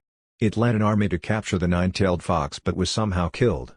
So did the boar demon king of my southern mountain area. He only had the intention, but before he could get into action, a bunch of men came to destroy him. There are many more such cases. Anyway, it's very terrifying. So terrifying. Gradually, more and more demons stood up. Their faces were filled with terror as they spoke. Trying to capture humans is the same. Once we're exposed, we're dead. Therefore, we can only become vegetarians. No one dares to become the demon king. I heard this is because there's a powerful figure in the fallen immortal mountain. He loves wild meat and likes to turn demons into dishes. Yeah, according to reliable news, the recipe's known as demons on the tip of the tongue. So terrifying. Shiver. Is there such a thing? The bull demon's mood became heavier as he suddenly felt a weight on his shoulder. He said, So, you're all living so poorly. How dare they bully the demons? However, you all don't have to worry. I came down from the immortal land to help you all. The bull demon was very excited. Suddenly it felt a sense of duty. Let's go, I'm leading an army to attack the fallen immortal mountain. We're capturing the nine-tailed wolf. Immortal bull demon, please, calm down. Don't do that. The demons were terrified. They tried to talk him out of it. Isn't it good enough to stay alive? What's there to calm down about? I came from the immortal land. Is there anything in the ordinary realm that can stop me? The bull demon was frustrated. Its voice struck like thunder as it growled arrogantly, From now on, I'm your demon king. I'm going to capture the nine-tailed fox alive. Come and kill me. Come and turn me into your dish. Look, I'm so bullish. Nobody can do anything to me, ha ha ha. The bull demon smiled coldly. Cut the nonsense, my knife's been hungry for a long time. Just watch me attack. My brother's so bullish. The green wolf demon growled from the back. If the two of us joined forces, the mere nine-tailed fox would be so easily captured. The demons did not feel at ease, but they did not dare to speak more. They had no choice but to follow. On the same day, the huge army of demons started to fly up into the sky with a limitless gust of demon spirit. They were arrogantly rushing toward the fallen immortal mountain. However, a few demons had quietly left the group on the way there. At the fallen immortal mountain, the wild boar demon, black bear demon, and green python demon gathered together. They had a look of shock on their faces and their eyes were heavy. Bull demon and wolf demon? From the immortal land? The wild boar demon's tiny eyes glared out like a ball, its small heart beating rapidly. They must be so powerful. The black boar demon's face was serious. Are we able to fight them? Demon King has been following the experts around, giving us a lot of opportunities. No matter what, we must hold it. The green python demon said, wiggling its body. It paused and continued, however, We need to find the Demon King, in case they disturb the expert's peace." The wild boar demon said, "Exactly. It'll be chaotic if they fight here. Let's go to the southern mountain area and fight there instead." "Small ones, let's go." Instantly, the demons flew up in the air, covering the sky as they rushed toward the southern mountain. The night was getting darker. The round moon hung low in the sky, witnessing the two parties approaching the other. Finally, the two demon clouds met. "Stop." The bull demon made a gesture. It scoffed, "Who are you? Tell me your name." The wild boar demon replied, "We're the demons from the fallen immortal mountain. To the demons in front of us, if you all turn back now, you might be able to live. If not, don't blame me for your demise later." Ha ha ha. Who'd have thought that the demons from the fallen immortal mountain came uninvited? You came to the trap yourself. Well, well, well. How brave. The bull demon laughed. Its chi rushed up into the sky as the fur on its neck expanded. Its eyes were glowing fiercely. A small boar, a small bear, and a small python. 3 demons who aren't even in their Mahayala realms telling me to turn back? I can only say that the demons in the ordinary realm have never died before. Come, knife. The bull demon flipped its wrist. A long knife appeared in its hand. It jumped up with an unstoppable temperament, full of energy and power. On the surface of the knife, the moonlight shone like a flowing stream, its light landing on the surface of the knife carefreely. In the hands of the wild boar demon, a huge mace appeared and danced in the air. The wild boar demon jumped up. "Look at me." The bull demon looked at the mace and shock appeared in its eyes. "Deluxe spiritual treasure?" Its eyes reddened after that, displaying a look filled with greed. "No wonder you had the courage to be so arrogant. How does an ordinary boar demon in the ordinary realm deserve this deluxe spiritual treasure? Let me snatch it from you." It scoffed through its bullnose. Instantly, water appeared, swirling and flowing like thick silk. It rushed toward the wild boar demon. Instantly, the wild boar demon's actions were halted. "Die." The bull demon was so agitated. Its hands turned muscular as the long knife chopped from above. Dong. The wild boar demon's body jolted vigorously. Like a ball, it fell from the sky and smashed on the ground loudly. Dust flew up everywhere. It spread out in ripples. They were in bad shape. However, it laid on the ground, patted its buttock, and instantly jumped back up. Its boar ears flapped up and down as if nothing had happened. It flew back up into the sky. The bull demon wore a look of disbelief. "This boar has thick skin. Eat my old bear hammer." Meanwhile, the black bear demon already stood up. It had a heavy hammer in its hand. It picked it up, smashing at the head of the bull demon. "Another deluxe spiritual treasure? Did you rob an immortal's cave?" The bull demon's face sank. It raised its knife to meet the force. Ding! The bull demon's face changed.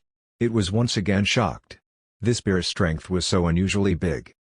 The black bear demon scoffed fiercely, "Another hammer." With that, as if hammering on something, the sound of clashing was heard continuously. The green wolf demon hastily rushed forward. "Brother, I'm here." Its eyes sparkled with green light as its mouth opened wide. Instantly, an endless storm appeared, blowing the surrounding trees away. The wind was sharp like a knife, cutting at the black bear demon. The green python demon's body was vigorously swimming. It was stunned on the ground. By its tail, some ripples were swirling like the swirling of a river. With that, a gigantic tsunami was formed, blocking out the wind knife. "Small ones, attack." The wild boar demon rushed into the battlefield with the mace in hand. "Kill them." Behind it, countless demons shouted as they casted all kinds of spells. They rushed toward the bull demon and green wolf demon like a tsunami. "Ha! How innocent. Do you think we don't have an army?" The bull demon smiled arrogantly as it scoffed, "Small ones, attack." However, it was replied with a long silence. Not only did the bunch of demons behind them not attack, they even took some steps back. They smiled at the wild boar demons and the rest and said, "Everyone, please, don't take it wrongly. We have no choice but to come here and watch." "Betrayers. You're all betrayers. Can't you all fight for your own sake?" The bull demon growled angrily, its face turning green from betrayal. The black boar demon and the others were only Mahayala demons, but they were well trained with good knowledge of insights. Thus, the 3 of them were able to fight the other 2. Along with the help of the demons behind them, they were almost winning. The demons of the southern mountain watched with their scalps itching. They felt lucky to be alive. They could not help discussing amongst themselves. The demons of the fallen immortal mountain are so terrifying, they're actually winning against the two huge demons from the immortal land. As I said, the fallen immortal mountain's extraordinary. I was about to go and live there. Who doesn't? I heard even the white cabbage in that mountain is a treasure. The leaves taste better. Sigh, I wonder if they're still recruiting. Arg. I'm exploding. The bull demon was so frustrated. It was trembling all over. Its already scarce hair stood up and its eyes almost lashed out in flames. It took in a deep breath and swallowed its saliva. Its two nostrils expanded vigorously. Watch my water, golden mountain. Bam. Countless ripples exploded rapidly, instantly turning the area into a sea. The water was filled with the bull demon's spells. They were able to shield themselves while restricting their opponent's movements. As the water rolled out, every wave was a powerful attack. Brother, I'm always the brother you can rely on during the key moments. The green wolf demon said with pride. It smiled coldly as its wolf fur flew with the wind. We're brothers, we'll never part. Once we conquer the demons in the ordinary realm, we'll become legends. The bull demon nodded hastily. It was touched. Good brother. Watch my wind and see. The green wolf demon jolted and rushed forward. The wind blew unstoppably along with the waves. The endless wave combined with the wind, instantly forming a majestic tornado. A shocking, powerful and destructive sight. The green wolf demon had turned into wind, quick like lightning. Its claws were sharp like knives as it flashed and launched at the wild boar demon. Your boar skin's thick? Let me scratch you. Meanwhile, a few figures gradually rushed over. They were Nanan, Dragon, and the small fox. Nanan's eyes sparkled instantly. Wow, we came at the right time. The fight's so exciting. Dragon said, I know how to control water and I'm good at it. The small fox wiggled its 9 tails. It was bouncing forward gradually. Under the moonlight, its snow-white fur was as pure as snow, exuding a soft and gentle glow. Chapter 298, Dazzled by Beauty. Demon King's here. The crowd of small demons became energetic as they looked at the little fox. Moo. The bull demon was exuding power. Since it was using too much strength, it was unable to speak and it could only make a mooing growl. Ahu. The green wolf demon was howling unstoppably, flying along with the wind. Meanwhile, they were both shocked. The Demon King was here? They looked ahead and their pupils dilated. 9-tailed fox. There's really a 9-tailed fox in the ordinary realm. The bull demon was delighted. My true wife has finally appeared. Instantly, it approached the 9-tailed fox. It scoffed, Brother, hurry, catch the 9-tailed fox alive. The green wolf demon hastily nodded. Brother, don't worry, I'm your brother. I'll catch it for you right away. It turned into a gust of green wind. It launched at the little fox like a hungry tiger launching at its prey. The little fox watched them approaching it blankly. Its small eyes widened in shock. Its originally hopping limbs were no longer hopping. In fact, it was staggering backward. Its eyes were turning red as if it had used up all of its courage in life. Its snowy white fur was no longer soft. It had signs of an explosion. What a vulgar bull demon and wolf demon, how terrifying. Wah! Sister forced me to fight without helping me. How am I supposed to fight them? The little fox was dumbfounded. It remained transfixed on a branch blankly, its tears ready to overflow anytime. It bit its tongue and used up all of its power to gather its chi. Its 9 tails gently wiggled, making it blend with the moonlight. Swiftly after, the surrounding night sky gradually receded like the water. The entire world had become a pink ocean with some warm bubbles rising occasionally. The bull demon's eyes instantly turned into heart shapes, its saliva oozing out of its mouth. Its original black bull face flushed red. It said lovingly, the ultimate demon wife indeed. She's going to be my wife for sure. The green wolf demon in front jolted as well. As if under a spell, it did not move. There was a green light coming out from its eyes. Abruptly, it turned its head and slapped the bull in its face. Slap. The bull demon was still looking excited and joyful, its teeth showing. However, it was dumbfounded by this slap. The grin on its face gradually faded. The bull demon said in a low voice, Brother, what do you mean? Why don't you pee and look at your reflection? How is that face of yours ever good enough for this noble 9-tailed fox? The green wolf demon said with a look of disgust. It scoffed, Stay away from my goddess 9-tailed fox. Seems like your wolf desires aroused and you're dazzled by beauty. The bull demon squinted its eyes and scoffed, Wake up. Have you forgotten what you said earlier? To be brothers forever? You. I don't have a brother like you. The green wolf demon exuded wild wind with powerful chi crashing down on the bull demon. It grinned and said, "Get out. The nine-tailed fox is my goddess, I'll guard her." I can't believe your wolf desire isn't only aroused, it also woke up the one-in-a-million bootlicking desire. The bull demon was feeling down. It suddenly felt upset. Who would have thought that its only brother would turn on him? Beauty was always the root of troubles. However, it would not give away the nine-tailed fox. The bull demon's eyes were fierce and deadly. "Brother, if you want to fight over this with me, excuse me for not being kind to you." "My goddess, don't be afraid. I'll take this bull demon down for you." The green wolf demon did not forget to show how faithful he was in front of the little fox. The little fox was still perplexed. "Oh, go on." The goddess actually answered. The green wolf demon's eyes flashed with light. It was so excited.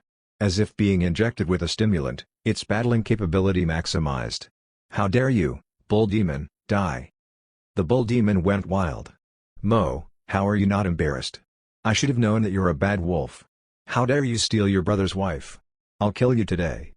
Instantly, the two started fighting. No one was winning or losing. Their spells kept exploding in the air like fireworks, one after another, glowing in the night sky. The others became their popcorn-eating audience. They watched in awe, enjoying this legendary duel. Time had passed and the night was slowly diminishing. A ray of light gradually made it to the sky. By the door of the four-part architecture, Nanan and Dragon pulled two disproportionate bodies clumsily out from the forest. There was a gigantic black bull and a huge wolf. They both had shut their eyes peacefully by then.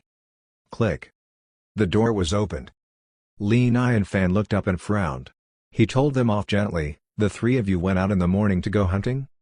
Dragon grinned. "Ha, brother, we've got something." "Don't do this again. You're all still so weak. How dangerous." Li and Fan said worriedly. He then looked at the bull and wolf. He said in shock, "What again? This bull's SP big, its meat is definitely of top grade. I wanted to eat bull meat the other day. I'll make you all authentic wild steak. And this wolf. Wow.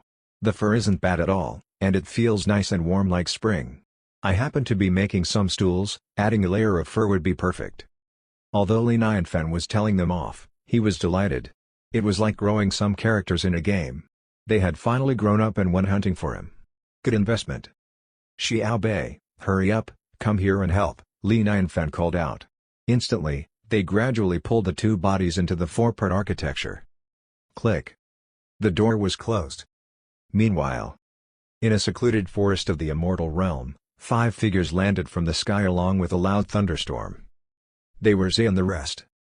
Immortal Lin Zu's eyes were looking around. She was checking out the surroundings and said in shock, "I can't believe the road is actually reopened. How nostalgic. However, this is so different. If heaven wants to end the immortalizing era, it's inescapable," Zhe said. "The world's nothing like before." "Right." Immortal Lin Zu suddenly smiled and said, "However, as long as there's good food." "Sister Zhe, did you really gain such delicious steamed buns from the ordinary realm?" Zhe smiled and said, "Would I lie to you? Sister Zhe knows me best.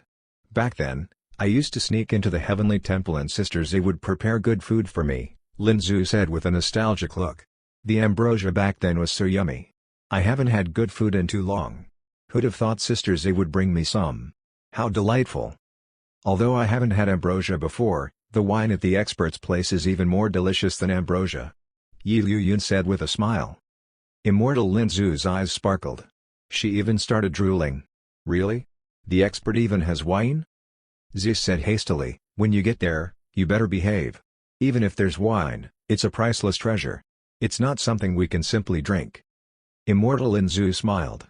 "I know, as long as he gives me food, I'll do anything." Zhe said, "All you think about is food."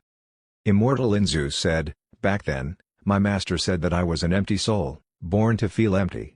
Only through good food would I feel satisfied." Xiao Changfeng could not help laughing. "Ha ha ha, how meaningful. How dare you laugh at others?" Urchin could not help rolling his eyes. "You're the one with the most nonsense. I think you can behave slightly better.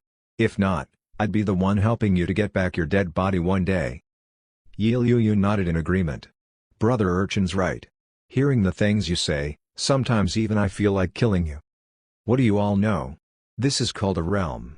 The showier I am, the higher my realm.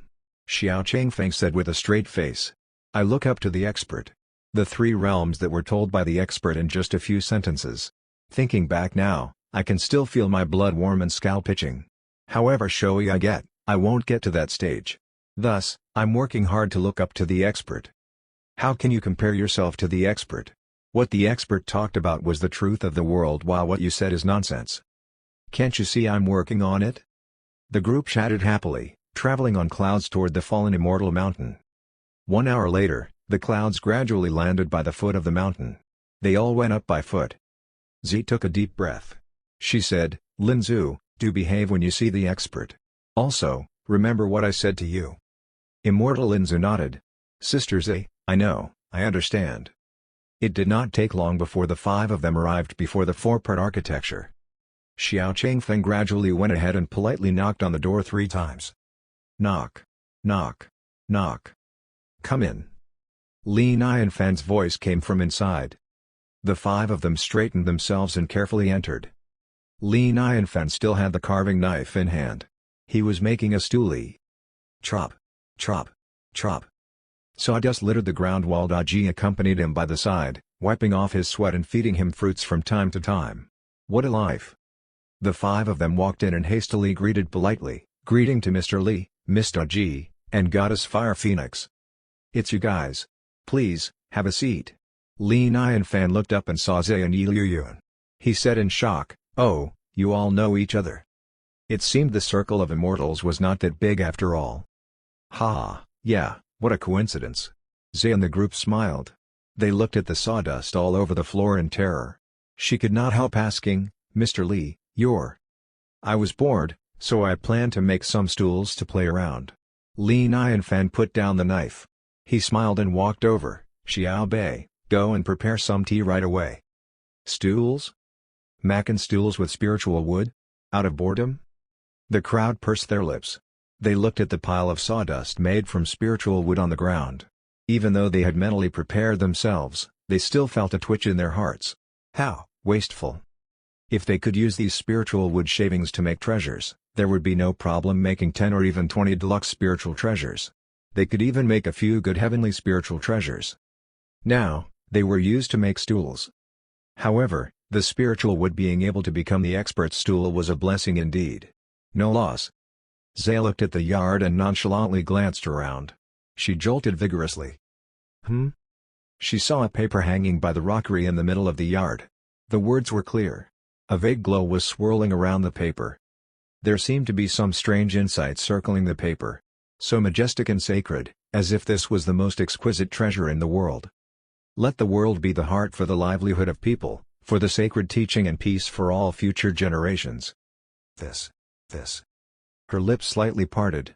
Her throat was dry while her mind blanked. She was dwelling in this artistic conception, unable to get out. 2 sentences contained such a limitless conception. It was as if the mountains and sea were crumbling and her entire being was engulfed by them, making it hard for her to breathe. How majestic, how massive. She felt that she was unable to take it anymore. The others also saw this paper. Their pupils dilated in unison. Their pores opened up all over their skin and they had goosebumps all over. They had a feeling that these 2 sentences were able to support this world. Xiao Changfeng suddenly had a sense of guilt. The expert was better at showing off, while he was still far behind. Seeing that they were all captivated by the paper, Li Nianfan felt his goal of showing off was achieved. He was satisfied. He could not help smiling and asked, what do you all think about this writing? Wonderful. So wonderfully written. The crowd praised in awe. They did not need to be fluent in language to sincerely express their feelings of being utterly stunned. Ziz's cheeks even flushed red as her gentle body slightly trembled. She could feel such majestic aspirations in this writing. This was a worldly aspiration. Back then, after listening to Immortals Wan Yuan's nonsensical analysis, she had her doubts about the expert's intention of going against fate. Now, she was reassured. The expert was indeed trying to bring back the glory of the ancient times. He was going against fate for the sake of all beings. One did not have to make further comments on the intentions of a man who could write such things. He was no longer measurable by their common understanding. Being able to work for a figure like him would be the proudest thing one could do. No matter what, even if they had to sacrifice themselves, they must help the expert. After all, reproducing the ancient times had always been their dreams. And the expert was their hope. Li Nianfan looked at Immortal Lin Zhu. He asked curiously, "Right, this is..." Immortal Lin Zhu stuck out her tongue and introduced herself. "Mr. Li, I'm Lin Zhu, a good friend of Z's. I love good food." So, a food-loving immortal. Obviously, Zhe had been showing off in front of her best friend, thus attracting her over. How convenient. "Oh, Immortal Lin Zhu, welcome." Li Nianfan smiled. He said, "You're all in luck today, I happen to have some wild meat. I was about to prepare a feast." Chapter 299, The Expert's Sense of Ritual. A feast? Besides Immortal Lin Zhu, everyone's eyes sparkled in unison with so much anticipation. If the expert called it a feast, it would be nothing less than a feast. "Oh, Mr. Li," Immortal Lin Zhu hesitated for a moment. She took out a pair of scissors and a handkerchief and placed them on the table. "Here's a little something, hope you don't mind." To be honest, Immortal Lin Zhu did not want to give away these two items. They were both heavenly spiritual treasures. Although they were not the most refined ones, any heavenly spiritual treasure was considered top-graded treasures. What did heavenly spiritual treasures stand for? They were the most powerful treasures. Most importantly, heavenly spiritual treasures had luck in them. They could block danger, while the laws in them were so rich, they could even enlighten an individual. Back in the ancient times, heavenly spiritual treasures were very rare, let alone now. Back then, Immortal Zhuan Yuan used this very handkerchief to block countless attacks, gaining him the reputation of being undefeatable. If it was not for Zhe who had the heavenly spiritual treasure hairpin which was just as powerful, they would not have been able to defeat Immortal Zhuan Yuan. Immortal Lin Zhu had one heavenly spiritual treasure of her own. It was a single leaf that she was born with. Now, she had to give away two heavenly spiritual treasures. How suffocating. However, she remembered what Zhe said to her, so she remained calm. Sigh, so difficult. Of course, Li Nianfan had no idea how hard it was for Immortal Lin Zhu. He smiled and shook his head. "Look at you. Just come alone, why bother bringing a meeting gift? You're too kind." They came here for free food and also brought him gifts, how polite. He looked at the two items. The scissors were delicate, shorter than the length of a palm. It had a gold finish, reflecting light under the shining sun. The blades were sharp and long. It looked good and sharp. Was it made from gold? Perhaps giving gold as a gift was something normal for an immortal. Li Nianfan simply picked up a piece of wood from the ground and used the scissors to cut it. Effortlessly, the wood was cut into two smooth ends without any trouble. Good pair of scissors. Li Nianfan's eyes sparkled. "I happen to need a pair of scissors, thank you." He then looked at the handkerchief. It was as small as one's face and in an azure sky blue color. It was cool and gentle to the touch. It was also somewhat elastic and comfortable. Good item. This handkerchief would have been one of the finest luxury items back in his previous realm. Without hesitation, Li Nianfan handed the handkerchief to Daji. "Daji, this handkerchief suits you best. Toss away the one you have, they're so different." Whenever he was carving, Daji would use her handkerchief to wipe off his sweat from time to time. The handkerchief she had was made of rough material. It was nowhere close to this. Ever since he met the Immortals, his living conditions had been improving. His ordinary four-part architecture had become so luxurious. Ha! Lin Zhu felt as if she was going insane. Scissors? Handkerchief? Did he have any misconception of heavenly spiritual treasures? Did he have any idea what he was wrongly accusing? "Thank you, Mr. Li." However, Daji smiled sweetly as she accepted the handkerchief with delight. She rolled it around in her hands as she gently wiped off the remaining sweat on Li Nianfan's forehead. "The material of this handkerchief's so nice. It's cool to the touch and so absorbent. Not bad." Li Nianfan praised. He smiled at Immortal Lin Zhu and said, "Immortal Lin Zhu is so considerate." Immortal Lin Zhu had to bite her tongue to avoid crying out loud. She said in a low voice, "Glad you like it." Her heart was dripping blood. Considerate? So absorbent? How could a heavenly spiritual treasure not be absorbent? It was not only absorbent, but it could also produce water. "Wah, give it to me if you don't want it." She could not help looking at Zia and the rest. However, All she saw was that they looked normal, as if this was something ordinary and they were not affected in any way. How could she not realize in the past that these people were such good actors? When did they get their training? The feast we're having today needs to have a sense of ritual. Everyone, please, sit for a while. I'll go and prepare. Li Nianfan was in a good mood. He smiled and said to Xiao Bei, hurry up and prepare the steak. Remember, you must pick the meat from the spine and loin. Those are the most tender and delicious parts. Xiao Bei answered right away, don't worry, Xiao Bei's a professional chef. With that, Li Nianfan walked into the utility room. The familiar sounds of clashing and knocking came from the room. Immortal Lin Zhu asked in a low voice, Sister Zhe, the heavenly spiritual treasures we gave away have become a pair of scissors and handkerchief. Are you not going to say anything? What's there to say? Zhe halted slightly. She said, this is their honor. Didn't you see? The handkerchief had the opportunity to touch the expert's sweat. What an opportunity. Ha ha. Immortal Lin Zhu looked at Zhe as if this was the first time she met this woman. She felt her heart collapsing. Xiao Changfeng said in a low voice, Immortal Lin Zhu, look there. Right, that wine jar. That's an intermediate heavenly spiritual treasure, this Wan Yuanxi spell cauldron. It's being used to keep the wine. Can you see? Urchin smiled and added on, I can only say that you haven't seen the world. Once you get to the backyard of the expert, you'll know what Cloud 9 means. Just get used to it. Immortal Lin Zhu made it clear that she had no comment. She mumbled to herself, I don't even know if the feast is worth what I gave away. By the side, Xiao Bei had picked up the knife professionally. It effortlessly cut out all of the meat from the bull.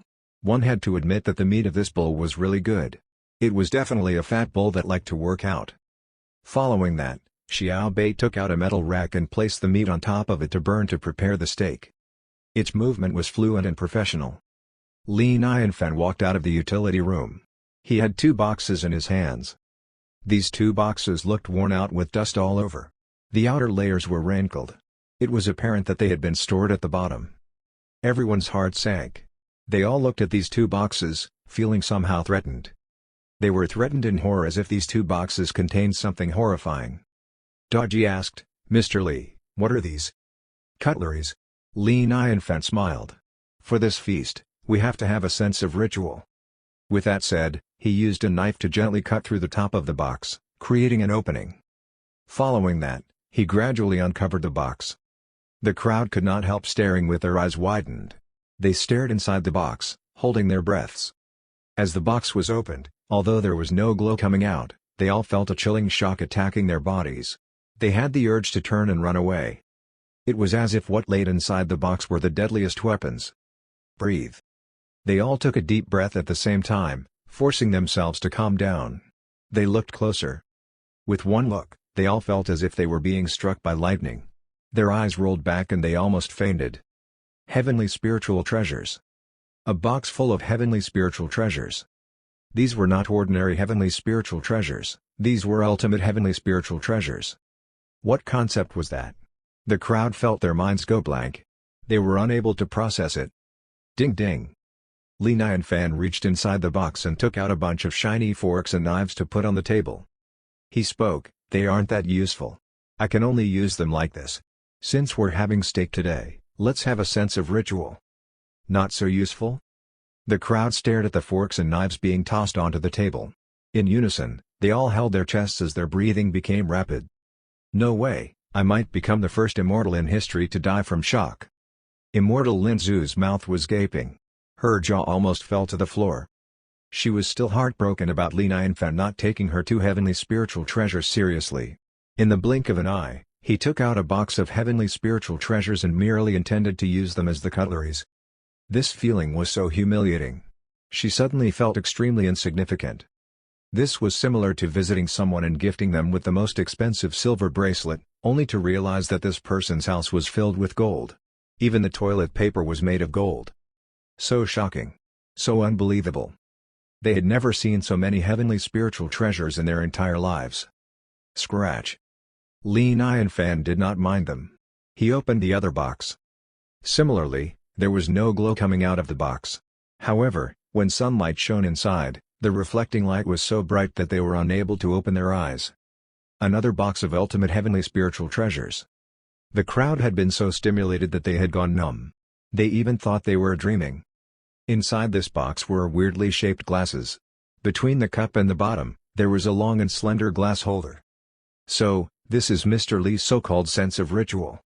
Z's face muscles had stiffened. When she spoke, she was even twitching. The so-called sense of ritual meant by the expert was to dine with ultimate heavenly spiritual treasures. So, the expert had already been keeping a low profile normally. Even Yil Yun, the immortal who was the best at showing off and seeking attention, felt so out of the league in that moment. He felt attacked. I feel that the expert might have some misconception on the term sense of ritual. Apart from the fact that these were all ultimate heavenly spiritual treasures, the key was that all of them looked exactly the same. How did he do that? Was he a supplier of ultimate heavenly spiritual treasures? How would heaven allow such cool things to exist? Meanwhile, Xiao Bei's voice was heard, "Master, the steak's cooked medium well. They're ready." "Good timing, let's hurry." Li Nianfan put the cutleries in place as he called out, "Everyone, don't just stand there. Hurry up and come over. Let's get ready." Coming." Zhu's voice was slightly trembling. The crowd gradually sat down with their trembling bodies. They were extremely rigid as they looked at the forks and knives along with the long-legged glass. They were almost too scared to reach out to touch them. Just the knife alone. To be stated blankly, if Immortal's Wan Yuan was still alive and even if he hid in the handkerchief, this knife would have killed him in one go. Chapter 300, How Exciting! Who would believe them if they told anyone about dining with a pile of ultimate spiritual treasures? Even they were unable to believe it themselves. The crowd exchanged looks. They swallowed a mouthful of saliva with difficulty. Says. Meanwhile, Xiao Bei had already brought out portions of the steak and placed it quietly in front of the crowd. The oil was still jumping and sizzling around, making the steak vibrate slightly. "Let me tell you, steak goes well with red wine." Li Nianfan smiled as he opened up the wooden jar by the side. "Although I don't have red wine now, grape wine works the same." "Nice." The jar was filled with red liquid, looking stunning like a rose. A wave of fermented grape fragrance spread in the air. It was not strong but long-lasting. Whoosh! Xiao Bei was acting like a waiter, pouring the grape wine for the crowd. The red grape wine flowed smoothly like a fountain, causing some ripples inside the glasses. It looked beautiful and stunning. Indeed, beautiful and stunning. If they did not see it with their own eyes, the crowd would not have believed that these terms could be used to describe wine. This is really wine?" Immortal Lin Zhu could not help licking her lips. She looked blankly at the grape wine. She had not tasted it but she already felt drunk just by looking at it. "Indeed," Li Nianfan nodded. He said, "We can drink the wine later. The steak won't taste as good once it's chilled." "Right, the steak should be eaten like this. Watch me and learn." With that said, Li Nianfan used his left hand to hold the fork and right hand to hold the knife. With a gentle cut, the steak was sliced. He then forked the meat into his mouth. "The taste isn't bad." Li Nianfan nodded and chewed on the food in enjoyment. He commented, "Xiao Bei, don't be lazy next time. Remember to flip both sides of the beef so the meat can be more evenly cooked."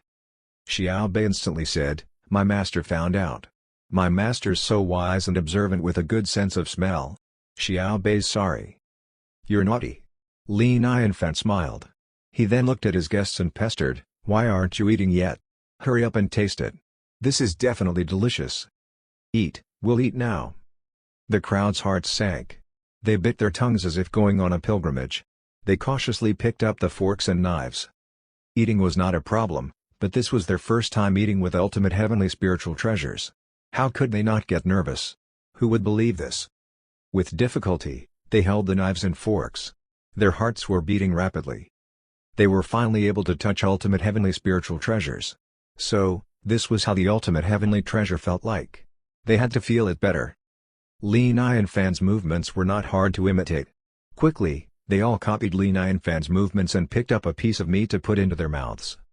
At this moment, they wanted to cry. Simply because eating with ultimate heavenly spiritual treasures was such a big deal.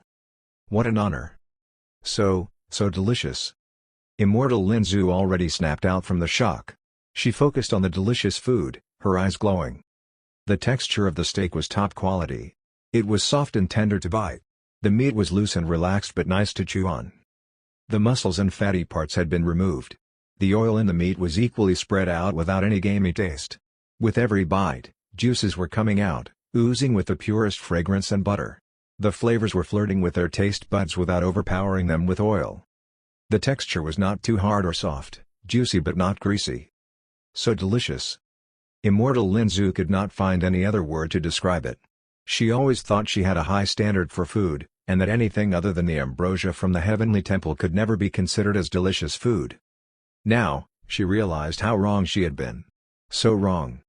Were those really ambrosia she ate back then? No, they were feces. So, truly delicious food tasted like this. She finally had the privilege to taste them. Even if she had to give away all of her treasures, it would be extremely worthwhile, let alone the earlier two heavenly spiritual treasures. This was the attitude of a true food lover.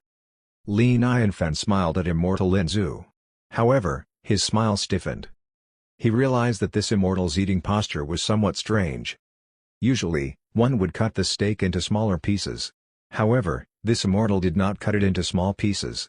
The meat she was putting into her mouth was half the size of a bomb. Her cheeks were so puffed up while she chewed loudly. Even though the steak Li Nianfen served was not small, it was likely to be finished by her in 7 or 8 bites. She was indeed a true food lover among the immortals. Li Nianfen hastily picked up the long-legged glass. He said, "Don't just eat the steak, have some wine." In unison, everyone put down their forks and knives and picked up the wine glasses with respect. "Mr. Li, cheers to you." However, it was not until then when they realized that they did not know how to use this treasure. They did not even know how to hold it. "Everyone, hold it this way. It's fancy." Li Nianfen demonstrated. He then said, "Before we drink, we have to gently swirl the wine in the glass. This is to wake the wine up." Zi said, Thank you for teaching." Of course, the crowd did not want to disappoint the expert. They all followed his movements. Less than a quarter of the wine glass was filled. As they swirled their glasses, a faint glow and scent vaguely wafted out under the sunlight, quiet like the water. Gradually, they realized that somehow, the wine inside the glass had gone through some changes. The color seemed to have grown more stunning while becoming clearer. The wine seemed to be alive, almost as if it was moving. This was the so-called grape wine illuminating the glass. "Okay," Li Nianfen said while lifting the glass to his lips. He took a gentle sip, his movements gentle and elegant. Instantly, a gust of fragrance burst in their mouths. The sour and sweet liquid rolled around the tips of their tongues, followed by a thick wine scent tickling their taste buds. This was different from the white wine. The grape wine was sour and sweet. It calmed one down, sedating one's troubles as the wine settled down, making one feel as calm as water. One word, relaxing. Once the gourds were ready, he would use one to keep white wine and another to keep grape wine. What a life! The others naturally followed Li Nianfen's actions. They swallowed the wine as their cheeks flushed red. The wine did not intoxicate them. They intoxicated themselves. In the next moment, their pupils dilated as they stared at the wine glass in their hands. They looked as if they were questioning their lives. Apart from the taste of this grape wine, a shocking opportunity was inbuilt in the liquid as well. It was so shocking that the entire immortal land would be shocked. This is... Immortal Lin Zhu was dumbfounded. All of her power was moving. She could feel it, whether it was her power, her understanding, or her realm, they were all increasing rapidly. They were growing so rapidly, so rapid that nobody could ever dream of growing so rapidly. The others felt the same. They were so shocked that their brains almost exploded. They knew that the expert had plenty of treasures all over. However, even the finest things would take some time to digest after ingesting. According to the insights contained in this alcohol, it would take at least 1.5 years for them to digest it. However, their bodies were digesting it right away without a hint of impurities. It was as if they were gaining insights through cultivation. It was the effect of this wine glass. It was indeed the ultimate heavenly spiritual treasure. So powerful. It could even have a purifying effect, allowing huge opportunities to enter the body. So, the process of waking the wine up was the way to use this ultimate heavenly spiritual treasure. Scary. How unbelievable. If they shared this information, this would have shocked everyone. For example, if an ordinary man drank this wine, he would be drunk for 1,000 years. He would become a powerful cultivator only after he woke up 1,000 years later. However, after being purified by this wine glass, it cut short the 1,000-year process right away. Terrifying. If this wine glass was given away, it would attract a violent fight, shaking all of the three realms. The expert had a whole box of them here. The crowd could not help secretly glancing at the box with their eyes. Inside the box, there were rows of wine glasses placed side by side. They all shrunk their necks in unison. Other than powerful, the crowd could not think of any other word to describe the shock in them. With extremely perplexed feelings, the crowd finally finished this extremely luxurious feast. They did not want the meal to end at all. After all, one glass of wine was equivalent to 100 years' worth of intense cultivation. This meal was able to be instantly digested with no side effects. However, they knew they could not get greedy. Being able to get one free meal at the experts was already the greatest opportunity one could ever receive. Therefore, seeing that Lina and Fan had stopped eating, they all stopped without hesitation. They did not dare to take one extra bite. Except for immortal Lin Zhu. Seeing that Zi had one small piece of uneaten steak, she quickly and unnoticeably reached out and swallowed it down right away. A blissful smile appeared on her face following that. Seeing that the crowd had stopped eating, he smiled and asked, "Are you all full? How's the meal?" "So satisfied, so satisfying. To be honest with you, Mr. Li, this meal is the best meal I've eaten in 1, 2, 3, 400,000 years.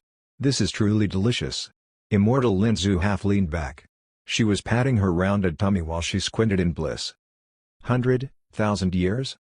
Li Nai and Fan's smile instantly stiffened. "Oh, mother. What was that? She lived for so long? Was she showing off her age? Look at her, she's lived for 100,000 years. I was so happy being able to live for another 1,000 years after drinking the blood of the phoenix. The delicious food in hands no longer delicious. So triggering. Wait, what an immortal she is. She's lived for 100,000 years and yet, she's still so young and energetic.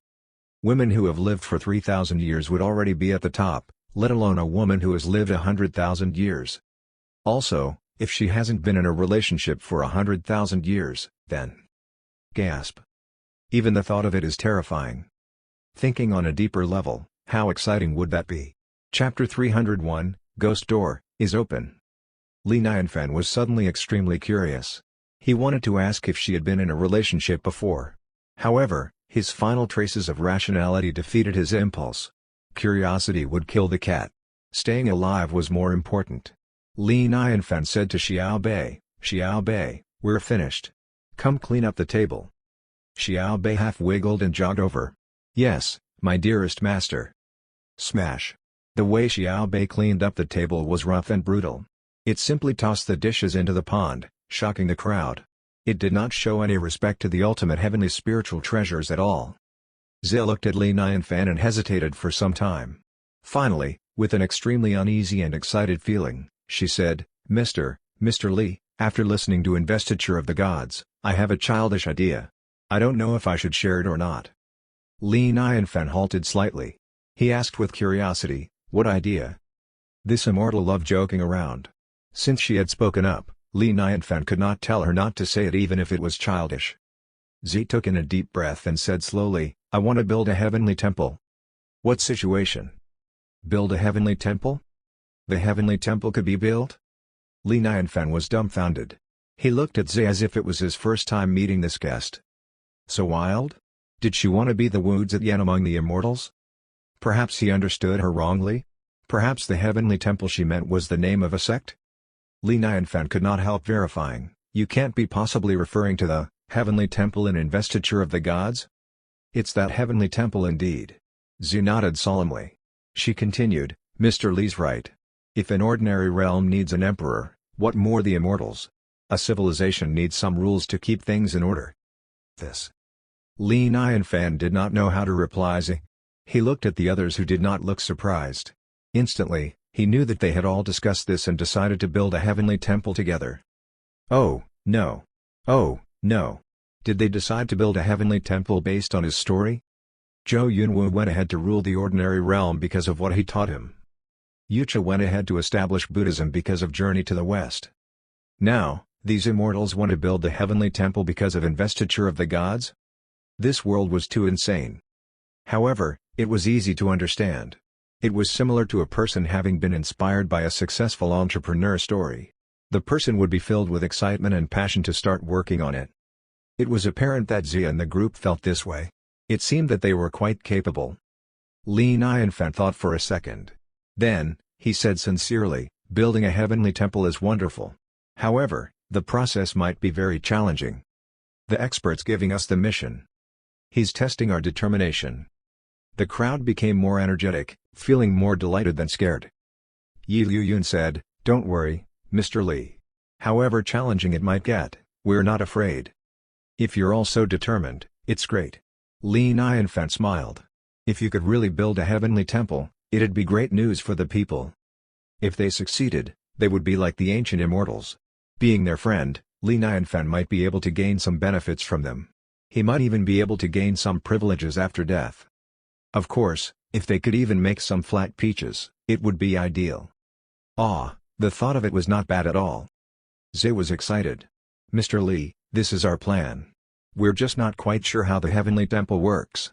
What are the positions and how do they work in investiture of the gods?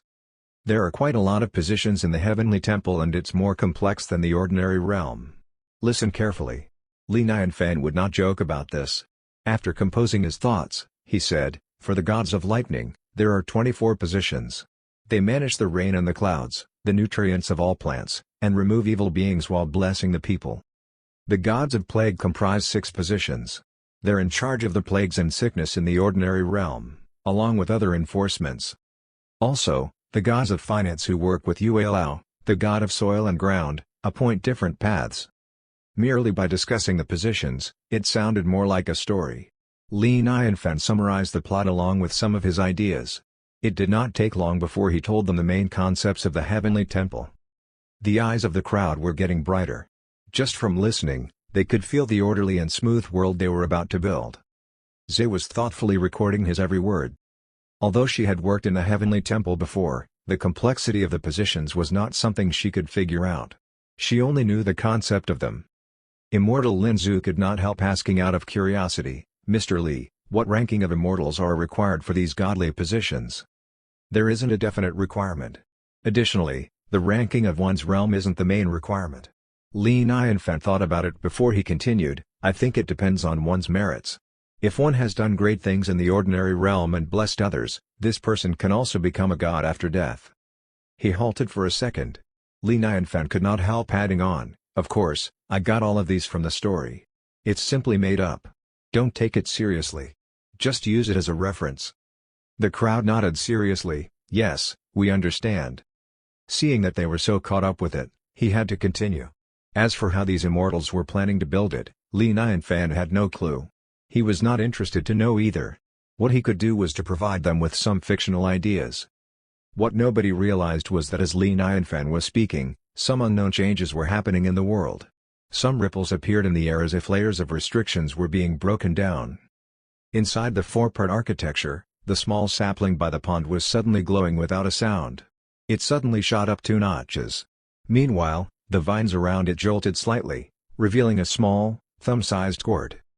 Meanwhile, beneath the ground, it was dark. It somewhat seemed like another space away from the world where the sun did not shine. It was cold and wet. Hua la la. Within this boundless darkness, many sounds seemed to fly by at a shocking speed. In the deep end, there was the sound of rolling waves. The sounds of the waves were getting louder. The passing figures became more and more urgent along with some scoffs. During one of the moments, the darkened world seemed to light up. However, it was not white light but a green glow. Even though it was bright, it was somehow eerie. Amidst this green light, one could see that the rapidly flying figures were dressed in black uniforms. In the middle of the uniforms, there was a word printed, "Ghost." They were not dead bodies, they were more like phantoms. The ghosts were flying toward the waves rapidly.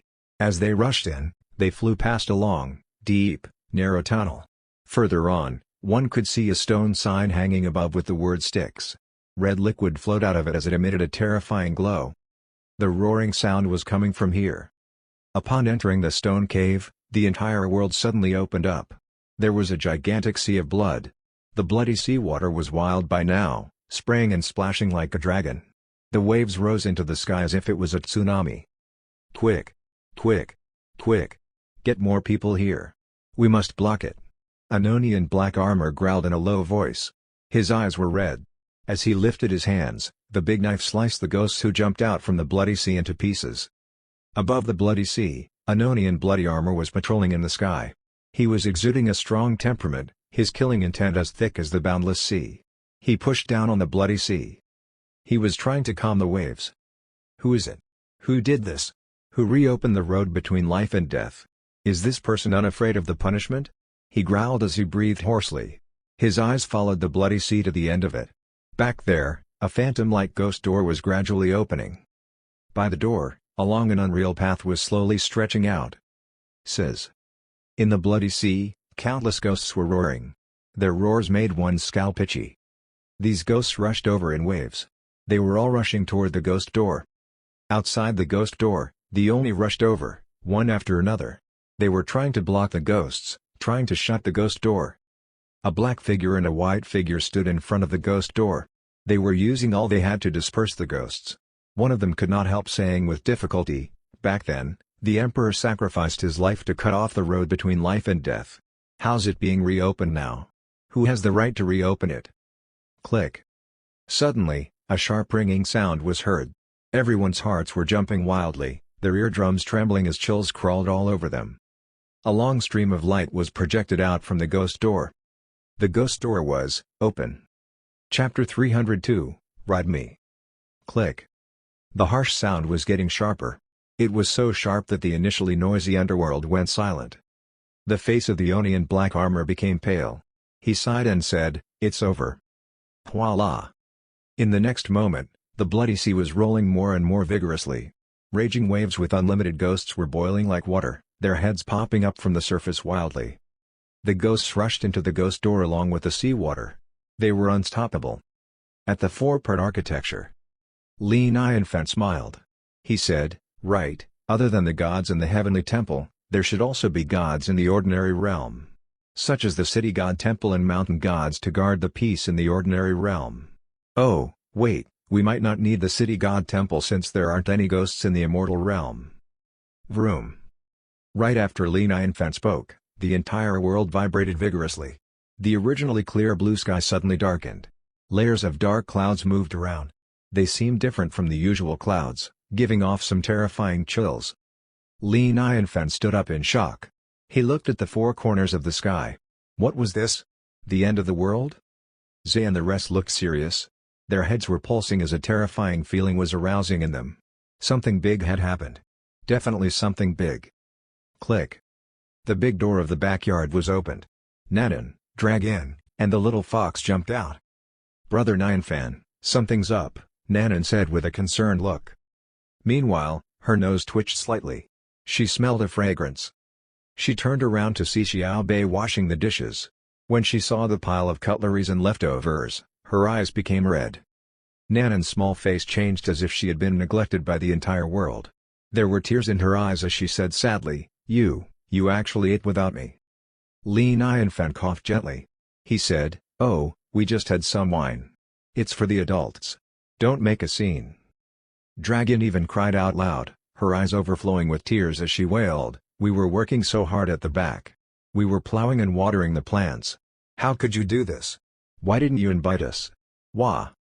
"Exactly, I used my beauty to lure this bull over." The little fox mumbled in a low voice. Its ears had dropped down as it jumped onto the table.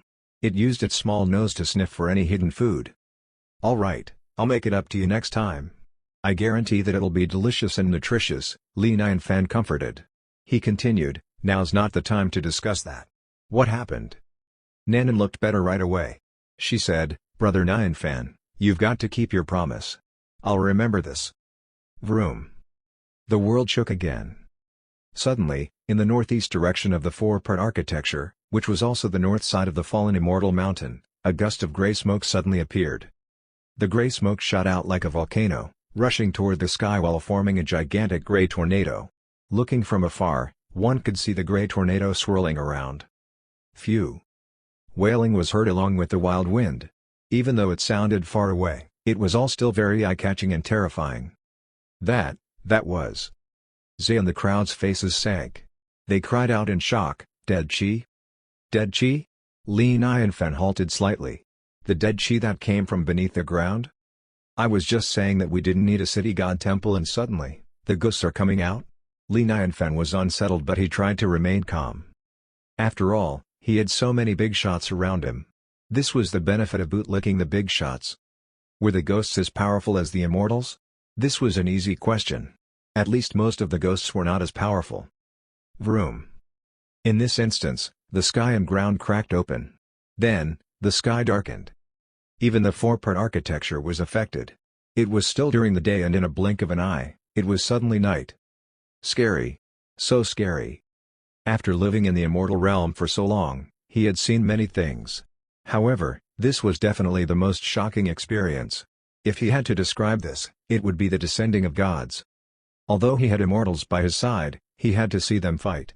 While looking at the sight, Li Nianfan finally saw how powerful the gods were with his own eyes.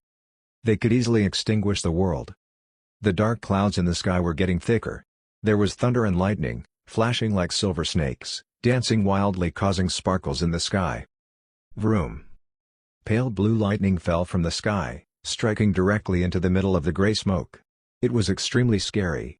It was as if the entire world was left with traces of lightning. However, it only dispersed a little bit of the gray smoke. It did not even leave a mark behind. Sizz. A few lights rushed over from afar, heading toward the strike. The world's changing, some rare treasures must have fallen. Our opportunity has come. Quick! Let's go and find out what actually happened. Everyone, please, stay calm. Why don't we form a team? The more people we have, the stronger we are. If there's a treasure, we can split it up. In the darkness, the lights of the cultivators were extremely obvious. They were like the brightest stars in the night sky. However, they only dared to surround the tornado to find out the situation. They did not dare to go deeper into it. Zay and the crowd exchanged looks. They all saw the fear and seriousness in one another. It's bad. Immortal Zay, do you know what happened? Li Nianfan instantly asked the powerful Bigshot. Zay took a deep breath and said with a trembling voice, Mr. Li, this sight could possibly mean the appearance of an underworld. What? Underworld? Li Nianfan's mouth widened and his heart sank. He did not know if there was an underworld in his previous realm, but the immortal realm seemed like it did. So, there were ghosts? Chapter 303, The Underground appeared, the ghosts appeared. Even though she offered him a ride, he was not actually sitting on top of her. Li Nianfan was standing on the fire phoenix's back. The phoenix was not small. With its wings outstretched, it was almost 10 meters long. Its back was wide with soft feathers. It looked like it was glowing with flames even though it was not hot at all. Furthermore, even though it was glowing in flames, it was not slippery to stand on. In fact, it was soft and comforting. Most importantly, there was warmth coming from below his feet, as if it had a heating effect. It was more comforting than any carpet ride in the world. It was the best flying pet. Li Nianfan called out, Daji, come on up. Okay. Daji nodded. She carried the little fox in her arms and got on with Nanan and Dragon. The fire phoenix did not seem to mind. It knew its role was to be a flying pet. Since they were on the same team, it was okay for them to ride her as well. Stay put. The fire phoenix warned them before spreading its wings. It thrusted forward, a flame in the darkness illuminating the sky. It was extremely beautiful. It was flying rapidly. It was even a few times faster than the sky ship. Li Nianfan felt his surroundings disappear behind him rapidly. Suddenly, the fallen town was right in front of him. With another blink of an eye, the fire phoenix had already rushed into the fallen town. Meanwhile, the cultivators of the Ganlong Immortal Dynasty had arrived. They were comforting the villagers of the town. Luckily, the ordinary people in the immortal realm were better at taking the shock. Even though they were shocked, they did not seem too panicked as nothing major had happened so far. Look, it seems to be a phoenix. A phoenix from above. Everyone, get down on your knees and worship it. Oh God! A phoenix is coming to my fallen town. What's happening? Cut the nonsense. Everyone, make a wish. The appearance of the fire phoenix made the fallen town livelier than usual. Countless people came out to worship it. As for the cultivators, they were extremely shocked. Their faces turned pale. They were not as ignorant as the ordinary people. They did not know if this fire phoenix was friendly or hostile. The Holy Emperor was terrified, too. However, When he saw Li Nianfan riding on the Fire Phoenix's back, he instantly let out a sigh of relief. He instructed his people, "Everyone, calm down. A big figure's visiting. Mind your own business and don't disturb him." With that, he hastily rushed over in light with Luo Shiyu. He greeted, "Greetings to Mr. Li, Miss Daji, Miss Nanan, Miss Dragon. Greetings to the Holy Emperor, Miss Luo." Li Nianfan smiled and made a gesture. "How's Miss Luo feeling?" Luo Shiyu thanked him right away. "Thanks to Mr. Li, I'm almost fully recovered." "That's good," Li Nianfan nodded. The Holy Emperor looked at the Fire Phoenix and could not help gulping. He asked, trembling, "Mr. Li, the phoenix below you?" Li Nianfan smiled, "Oh, Holy Emperor, don't be afraid. This is a friend. She thinks highly of me, that's why I had the pleasure of riding her." "I see," the Holy Emperor nodded. The expert was being so humble. It was you who thought highly of her and gave her a chance to offer you a ride. He could not help recalling the little red bird on Li Nianfan's shoulder the other day, and the woman with red hair and red eyes by his side. He could not see through her at all. Was she the Fire Phoenix? The likelihood of that was 99%. As expected, the company hanging around the expert was nothing ordinary. Seeing that the Holy Emperor looked restricted, he smiled and said, "Holy Emperor, the Fire Phoenix is very friendly. You don't have to stay so far away." The Holy Emperor was shocked. He waved it off without hesitating, "Ha, don't worry, I think it's good to keep it this way." The expert really liked to joke around. "Perhaps she's friendly to you. Even by standing here, I can feel a strong burning chi coming from her. If I get any closer, I'll get burned." This was the flame of the phoenix. Of course, he had to stay away as far as possible. He must stay alive. Li Nianfan smiled. He did not insist. He said to Nanan, "Nanan, would you like to look for Andy Zhang?" Andy Zhang was worshipping along with the crowd. The Fire Phoenix was flying high up in the sky. The sky dimmed, swirling repeatedly. Thus, the people were unable to see the figures standing on top of the Fire Phoenix. Nanan looked below her. She shook her head and said, "No need. As long as my mother's fine." Daji noticed that Li Nianfan was glancing in the direction of the gray smoke. She smiled slightly and said, "Mr. Li, would you like to go over and have a look?" Li Nianfan looked at the Fire Phoenix below his feet. This is possible. What do you think, Fire Phoenix?" The Fire Phoenix did not speak. After circling the fallen town, it flew toward the gray smoke just like the shooting star. The Holy Emperor said, "Shiyu, quick. We're going over, too. As long as we can help the expert in any way, it'd be ideal." "Father, I know," Luo Shiyu nodded hastily. She turned into light and followed swiftly. Li Nianfan looked at the approaching gray smoke. He took a deep breath as his heart started to beat faster. Facing the uncertainties, he was suddenly very anxious. The words underground and ghost door kept spinning in his head. His heart was thumping loudly. Gradually, he caught sight of many cultivators. Similarly, they turned to look at the Fire Phoenix in shock. They all staggered a few steps backward.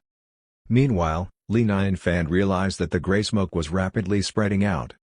As they continued to approach it, they shot into the gray smoke. Click. Meanwhile, a skeleton flew into the air.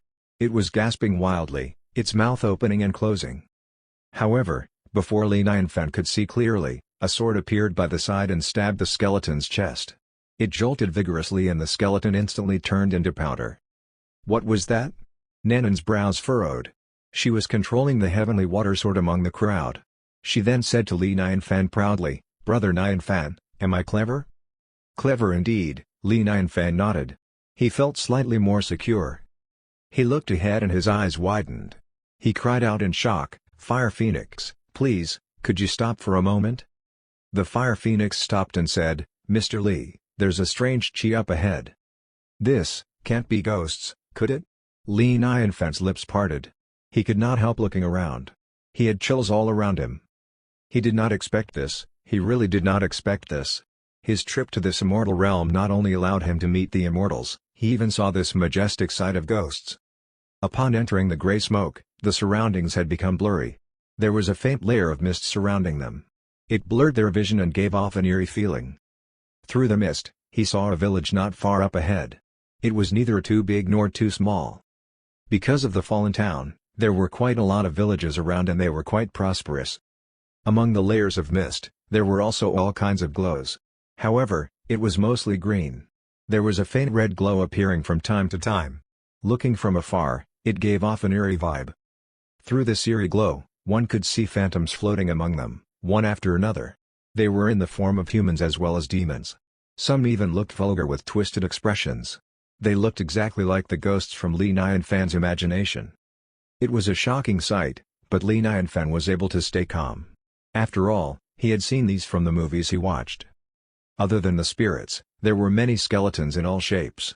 They were floating in the air. Click. Click. Click. Amidst the thin fog, a lot of spirits and skeletons rushed out again, rushing toward Li Nianfan. Water purification. Dragon's small hands clenched tightly. She touched both her thumbs and pinkies together, and with a pull, 2 tiny streams shot out from her hands. With that, she lifted her hands and the streams formed 2 lines. They grew bigger rapidly, surrounding the crowd like a water ring that spread out in 2 directions. Voila! The stream seemed harmless, but it was like the sharpest knife in the world. Wherever it passed, the ghosts were instantly cut and killed. Li Nianfan's eyes sparkled. He could not help praising, "Nicely done." It was not only elegantly beautiful, it was so powerful. Who would have thought that a carp demon could be so powerful? Dragon grinned and laughed, "Ha ha. Humph. I can slay the ghosts, too." Nanan scoffed. She turned into light and rushed into the village. There were already some cultivators inside the village. However, there were even more ordinary people around and unlimited ghosts. They were aggressively attacking the living beings. A woman with her daughter had nowhere else to run. She was surrounded by many ghosts and she was wailing hopelessly. "Don't you dare harm her in front of me." Nanan landed from the sky and scoffed, "Swallow spirit." The heavenly water sword drew a curve in the sky. It slashed down rapidly and instantly cleared up its surroundings thoroughly. Fun. I want to join. Dragon jumped off the fire phoenix and landed on the ground. She rushed over happily to save the people. "You two be careful. Safety comes first." Li Nianfan could only stand on the back of the fire phoenix to warn them. He rested his hand on the jumpy little fox and said, "You can't go, you have to protect your sister." Meow.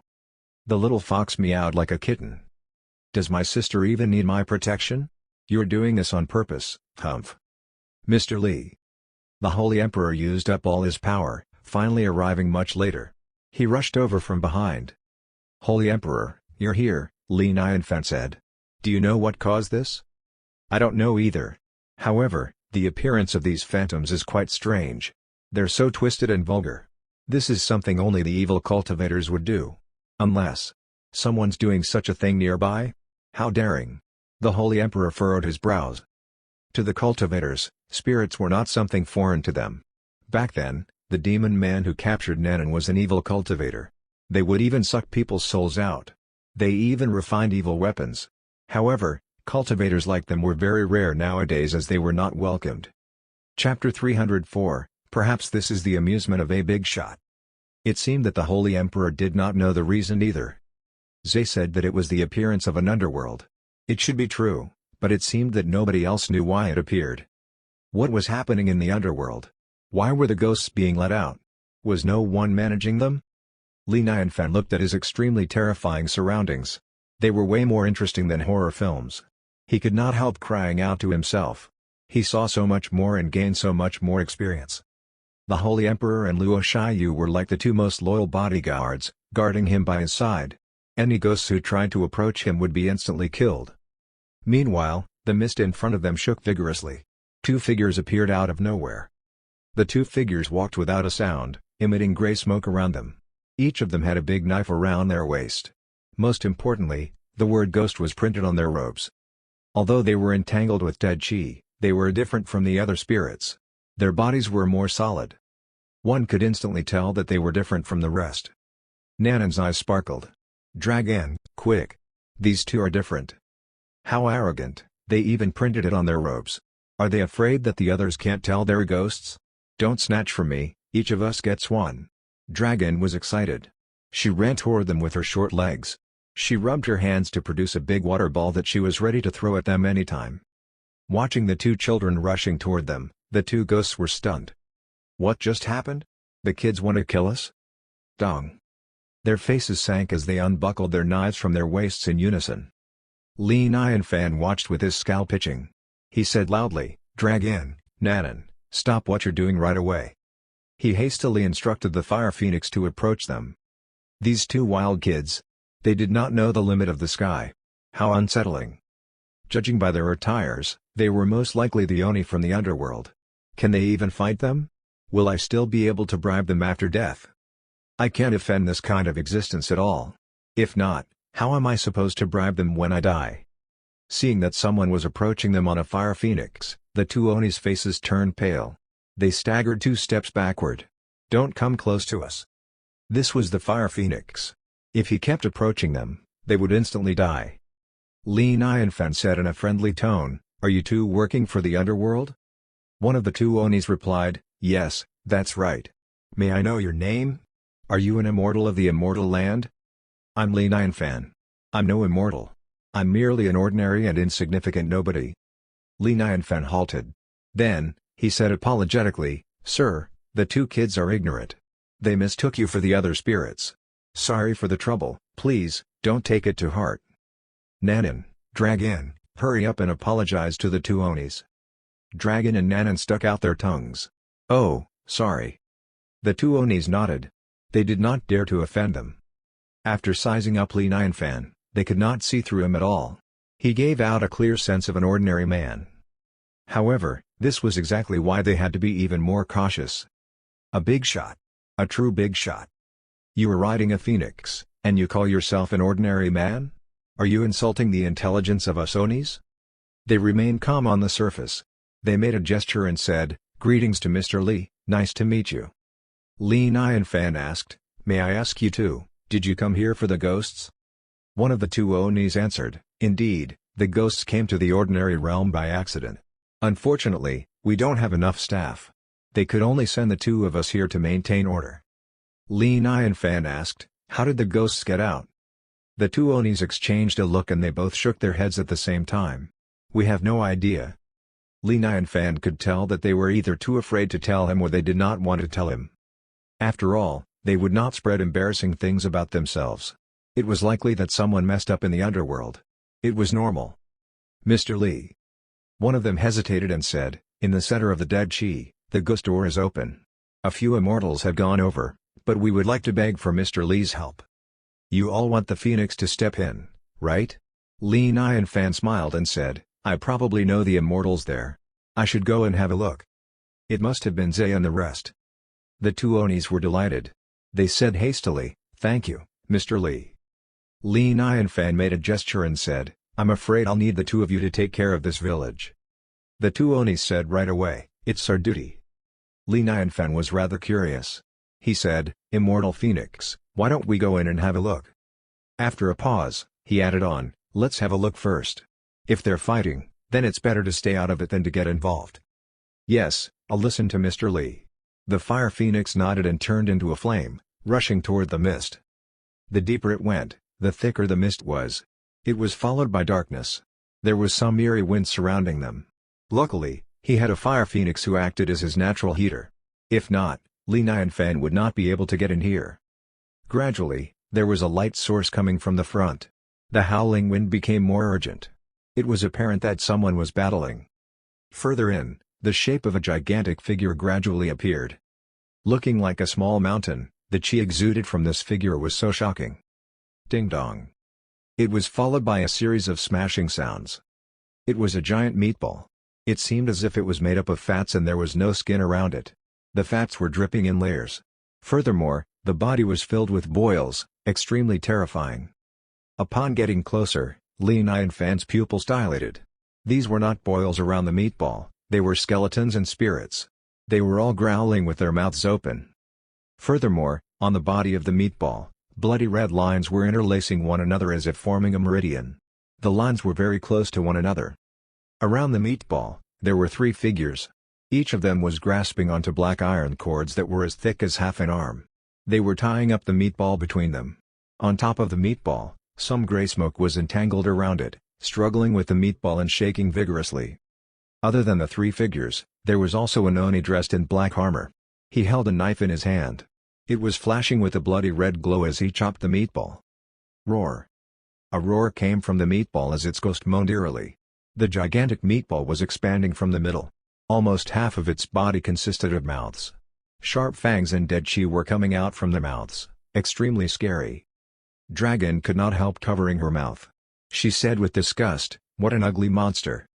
Daji could not help saying, "Mr. Li, we might attract attention if we get any closer." Li Nianfan nodded, "Yeah, let's observe from here." "Mr. Li, you all came." A delighted voice came from his side. It was Zay and the rest. Li Nianfan smiled and said, "Ha ha ha, yeah. We came here out of curiosity, you all are." Zay winked at Li Nianfan and said, "Same as Mr. Li. We're silently observing from the side for now." Li Nianfan instantly felt speechless. As expected, the Bigshots were different. They would hide in the dark to watch the others fight. They were probably waiting for the rest to wear out, or would only step in if the situation worsened. Perhaps this was the amusement of the Bigshots. Meanwhile, the gray smoke was spreading outward slowly, blending into the darkness. The ghost door was open and there were one too many ghosts rushing out wildly. Even the surroundings were affected. Hundreds of ghosts were swimming around. Most of these ghosts were not too powerful, but they were high in quantity. They were in a wild and fierce state, unafraid of any being while they swam around with no arms and launching themselves at any living being. The originally calm fallen immortal mountain suddenly had a strange gust of wind. The plants and flowers were shaking as ghosts started to appear. Click. Click. Click. "Stop scaring me. Are you done yet?" The black bear demon growled and crushed the skeleton appearing from the ground into dust. However, another skeleton gradually appeared not far away. Click. Click. Click. The black bear demon frowned. "What's this? The skeletons here can revive?" The green python demon stuck its tongue out, squirting the spirits swimming around it away with water. "I'm not sure. I feel like they're related to these spirits." The wild boar demon speculated, "Ghosts possessing their bodies? Don't care, hurry and kill them. We don't know when the Demon King and the Expert will be coming home, but we must clear them out first." Click. The door of the four-part architecture busted open. Xiao Bei looked around, its eyes glaring red. "I noticed there's a lot of rubbish around." Cleaner Xiao Bei's now online. Entering cleaning mode. Along with a mechanical sound, Xiao Bei's two palms shrank, turning into two empty holes. Below its feet, wheels appeared. As the wheels moved, it made a sound and shot outward. It whizzed along the mountain paths as if walking on a flat surface. As it moved around with both its arms facing the sky, the two holes acted like vacuums, making a sizzling sound. Wherever it passed, the surrounding ghosts were sucked into the machine like water. Chapter 305, Are You All Humans? Among the Mist. Ding ding. 3 Onis along with 1 Oni in black armor were still fighting the meatball. It was hard to tell who was winning. Unlike the fights between cultivators, the fight between the ghosts did not have too many effects. The color of their clashes was mostly in gray and red, exuding an extremely heavy killing intent that could engulf the human flesh and soul. Furthermore, in comparison to the fights between cultivators and immortals, their fight was more of a sight. Each punch was dealt right into the flesh. Extremely brutal. Meanwhile, there was some dead chi around the Oni in black armor, circling him like small snakes. Swiftly after, he took a step and his body jolted vigorously as he turned into a dense blob of gray air. In the blink of an eye, it landed on top of the meatball. Nether slash. He raised the knife and struck down. Vroom. The dead chi, along with the bright red killing intent, landed right on the meatball, cracking an opening. Growl. The meatball growled out loud.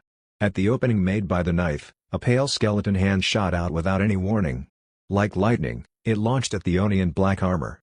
The Oni in black armor did not expect this to happen. Before he could react, the claw had reached his chest, tearing it open. It pulled out a handful of meat. The claw retracted. However, some fangs started to grow out of the wound, turning it into another mouth. It was munching at his own flesh. Gray smoke was coming out of the Oni's chest. However, he had a cold smile on his face as he scoffed, "You? Eat my flesh? Nether fire." He stretched out his left hand. There was a green flame rising from his palm. Although the glowing green light was visible, it gave one an unreal feeling, almost as if there was no hint of warmth in it. It was a type of chilling flame. As the flame rose in the air, The meatball jolted vigorously. It roared, and the same green glow flashed from its stomach, spreading to the rest of its body. Ding ding. The chain vibrated. The other three ghosts pulled on it tightly. They were all struggling. It did not take long before the meatball disappeared. It then vanished along with the green glow. Beautiful. Li Nianfan could not help praising. They were indeed the staff of the Underworld. They were quite powerful and fought well. This type of fight was so much more interesting than the fight he watched the other day at the Chukan town. Godly fight. The standard godly fight. He got lucky. He had the chance to witness a legendary godly fight. This was much more meaningful than watching a movie. This trip to the immortal realm was definitely worth it. Zhe could not help asking, "Mr. Li enjoys watching a good fight?" Li Nianfan nodded, "Yeah, I'm just an ordinary man, so I'm curious about the kind of fighting that happens in the immortal realm. It's so rare to see battles of this level, so of course, I'm captivated by it. Sorry to have embarrassed myself in front of you, Immortal Zhe." Zhe and the rest instantly looked strange. This level of fighting was not something they cared about. To be honest, the level of the meatball was not even close to the level of an immortal. To Zhe and the crowd, this was like a child's fight. Who would have thought that the expert would watch it with such indulgence? The expert had completely blended into becoming an ordinary man. He thought about it and he became one. Everything was possible as long as the thought was formed. Perhaps this was the highest realm of living in this realm. This was really awe-inspiring. However, thinking closely, the interests of the expert was something to be looked up to. An ordinary man's sense of satisfaction was always much lower. Hence, they would become happy much easier. The higher the ranking, the harder it was to achieve happiness. As a high-ranking godly figure like the expert, he was undefeatable and was way beyond everything. Of course, he would get bored. It was lonely being undefeatable. Hence, it was reasonable for him to choose to become an ordinary man. It was still a privileged honor that they were able to become a part of his ordinary life, even though they played a small role. Voila! Meanwhile, a bloody long river suddenly appeared out of thin air. The bloody sea was rising wildly like a river that allowed time to pass. Although the bloody sea did not flow back to the ordinary realm, it still had a strong sense of killing and evil intent all over. Meanwhile, on the top corner of the bloody sea, there was a black but simple door that was gradually appearing. There was a rush of strange chi. Zhe's face froze slightly. She cried out in shock, "That's the ghost door!" Hers and Immortal Lin Zhu's faces flushed red. Their eyes looked like they were filled with nostalgia. This was the door to the underworld. It really reappeared. Back then, they used to go down there often to play. It was full of memories. "Lock it up, quick!" The Oni in black armor jolted.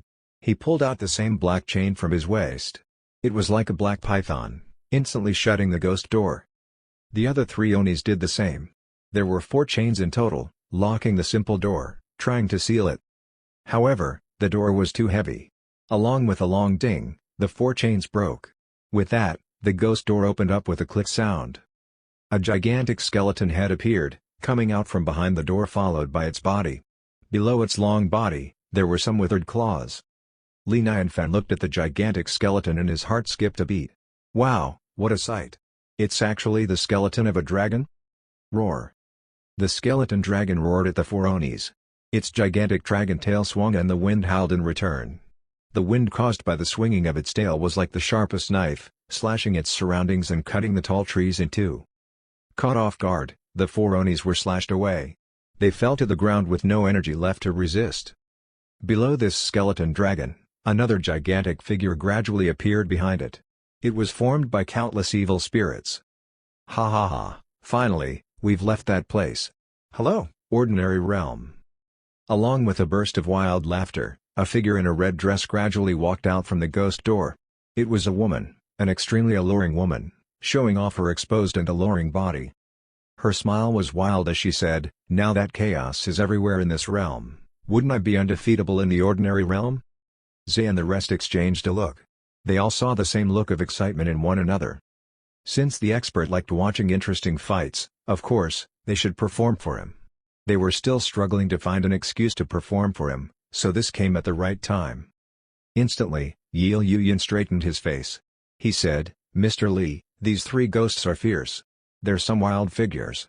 We should step in." "Okay, everyone, be careful," Li Nianfan nodded. This bunch of immortals was no longer merely watching. He was slightly excited. This would be yet another exciting battle. He felt for the wine jar around his waist. He was drinking wine while watching the immortals fight. What a great life. If it was not for him being considerate, he would have taken out some seeds to munch on. The woman in the red dress was still smiling seductively, seducing the four hopeless Onis. In the next moment, her face changed as she saw Zay and the rest. Zay, Yil Yun, and the rest, 5 of them in total. 3 Taiyi Golden Immortals and 2 Golden Immortals. This level of ranking was extremely terrifying. One could only imagine how shocked the woman was. When she saw the 5 of them appear, her head buzzed and her face almost twisted. A moment ago, she was claiming to be undefeatable in this realm. In the next moment, she was attacked by this shocking sight. One could easily understand how disappointing this was. It was like a dream. The woman's sharp voice trembled as she said, how could this be? The other 2 ghosts halted. They staggered backward instinctively. Watch out for my water dragon call. Urchin could not hold back anymore. He lifted a finger, and instantly, a gigantic water dragon was formed out of thin air. Along with a loud roar, it rushed toward the skeleton dragon. The skeleton dragon did not have to think at all. It turned around, trying to run away. However, the water dragon turned around and easily blocked the skeleton's way. The gigantic water dragon was very grand and huge, trapping the skeleton dragon in the middle. 1,000 sword launch. Xiao Chengfeng followed swiftly, and countless phantoms of longswords gathered around him. Sword chi rose all over, covering the sky. It was a very majestic sight. Zay and the rest did the same. As they made their moves, their spells looked majestic and powerful. Great effects were shown. The 3 ghosts had never seen anything like this before. They were so shocked with their scalps itching. All they wanted to do was to run away. One of them alone could have easily finished the 3 of the ghosts, what more the 5 of them together? What's the situation in this ordinary realm? Sudden changes? Perhaps we've transgressed into a realm full of big shots? Anyhow, this is too terrifying. Let me go, I want to go home. Urchin panicked. He hastily pestered, don't just keep running. Where are your final moves? Hurry up and use your final moves to beat me. Don't feel bad. Yi Liu Yun's burning flame had already surrounded the woman in the red dress. The flame formed one ring after another like donuts. Fight back, don't you know how? Hurry up and use your powers. Don't worry, we won't kill you right away, we'll take turns. Fight back? I beg you to kill me now. I'm really sorry, I want to die. The alluring woman almost cried. She wished she could take turns to attack him, but she did not have such power. Hurry, you throw a punch at me and then show a few effects. It has to look exciting. Being able to perform for the expert's worth thousands of years of blessings. The 3 ghosts were not able to escape at all. They were desperate. How cruel. Are these people even human? Chapter 306, Cue for Reincarnation. Daji peeled the grape. She reached out with her delicate fingers and gently held it to the corner of Li Nianfan's lips. She smiled and said, Mr. Li, come, open your mouth. Li Nianfan opened his mouth and ate the grape. His lips touched Daji's small fingers. Her scent was sweeter than the grape. He said with satisfaction, Daji's so good, you smell good. Nanan rubbed her arms. I have goosebumps all over. Dragon scoffed, I know right, you have 2 kids by your side. Shameless. How dare you say that? Daji and I were living happily and now we have 2 extra light bulbs. Li Nianfan ruffled Dragon's head. Watch the battle. Learn from it. When you 2 are as powerful, I'll be proud of you. Nanan pouted and said, I'll be more powerful than all of them one day. Li Nianfan smiled and said, Daji, don't mind them. Come, continue peeling the grapes, and don't stop. He was being served grapes by Daji while watching the exciting fight. It was like watching a movie, how luxurious. Zay and the other 4 were fighting a close battle with the 3 ghosts. All kinds of special effects were spreading out in the sky. Li Nianfan was stunned. What a sight. Li Nianfan looked at Daji. He asked, Daji, is this exciting? Are you scared? As long as I'm beside Mr. Li, I'm not scared of anything. Daji shook her head. She said, the fight between immortals is so exciting. The battle's so fierce. Li Nianfan nodded.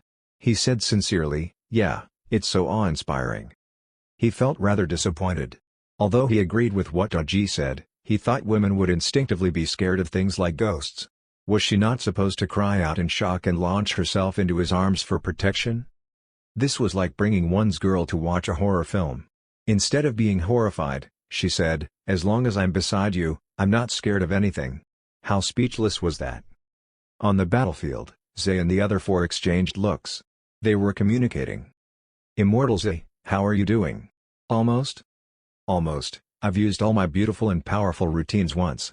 The performance is good." "Same here. If we go on, we'll have to repeat the routine.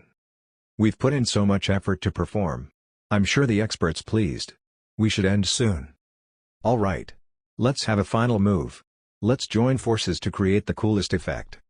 Instantly, the five of them came together and their effects rushed out all over. The sky and air changed colors.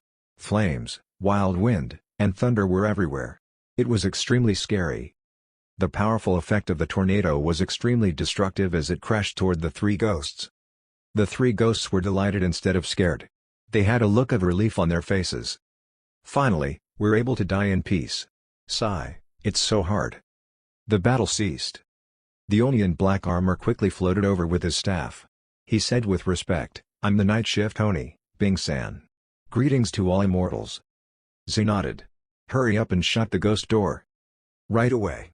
Bing-san made an order. The originally broken chain reappeared in the hands of the four Onis.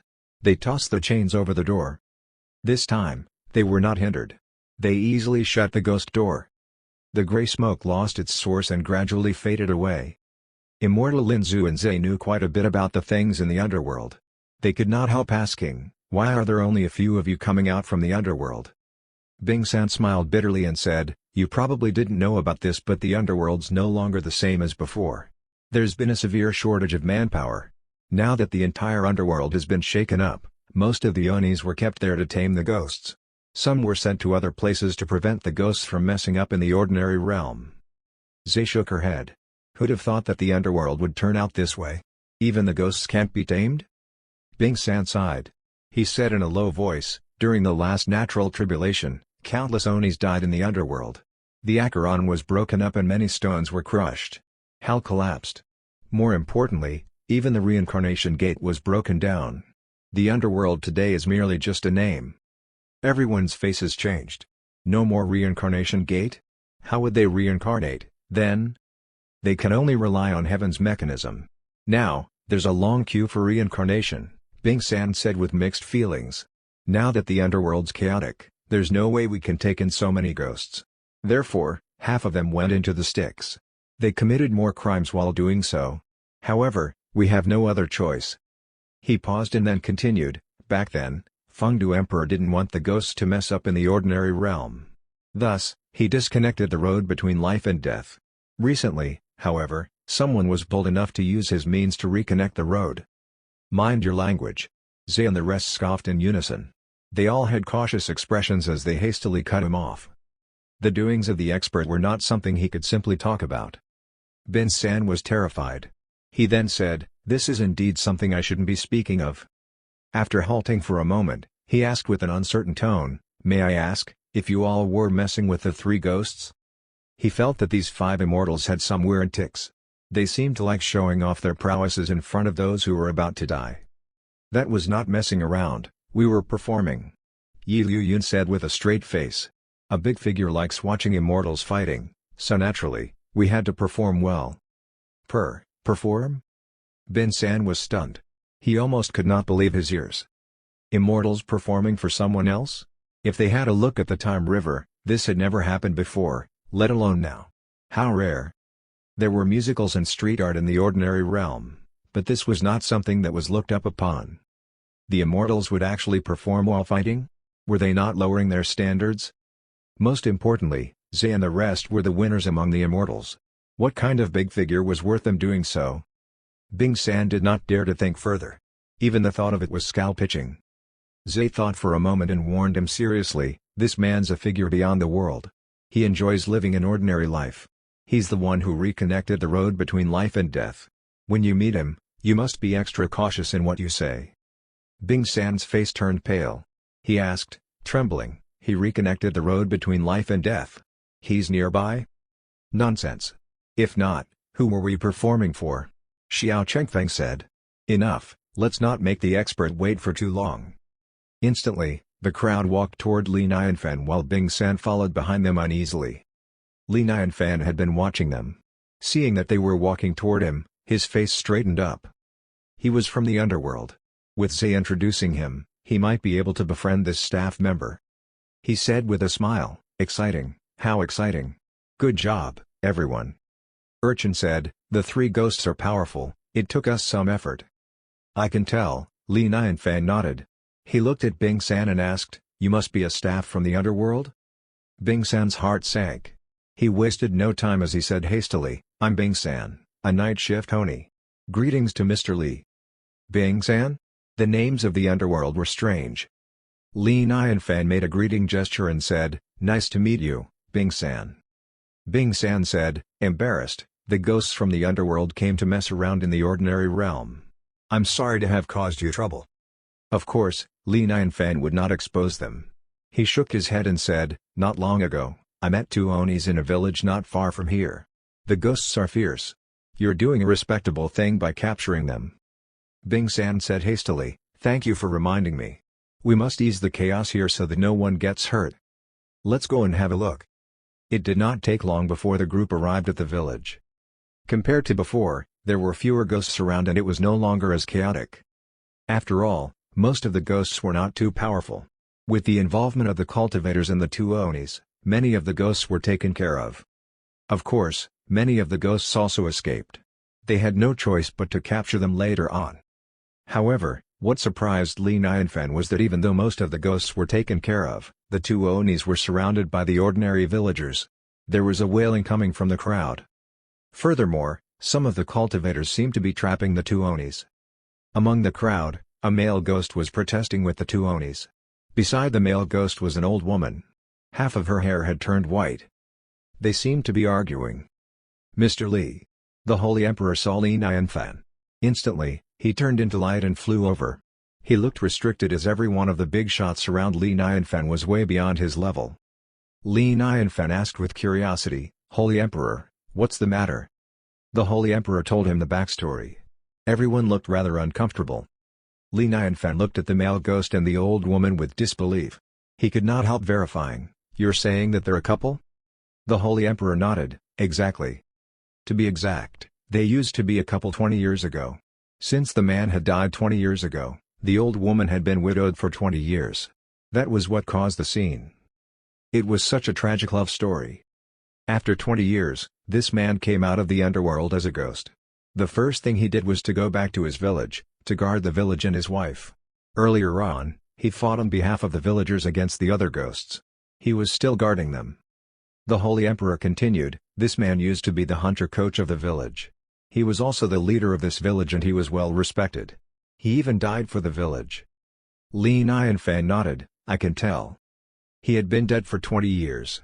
Even though he had turned into a ghost, he was still protected by the villagers. They even protested against the Onis for him. He was clearly well respected."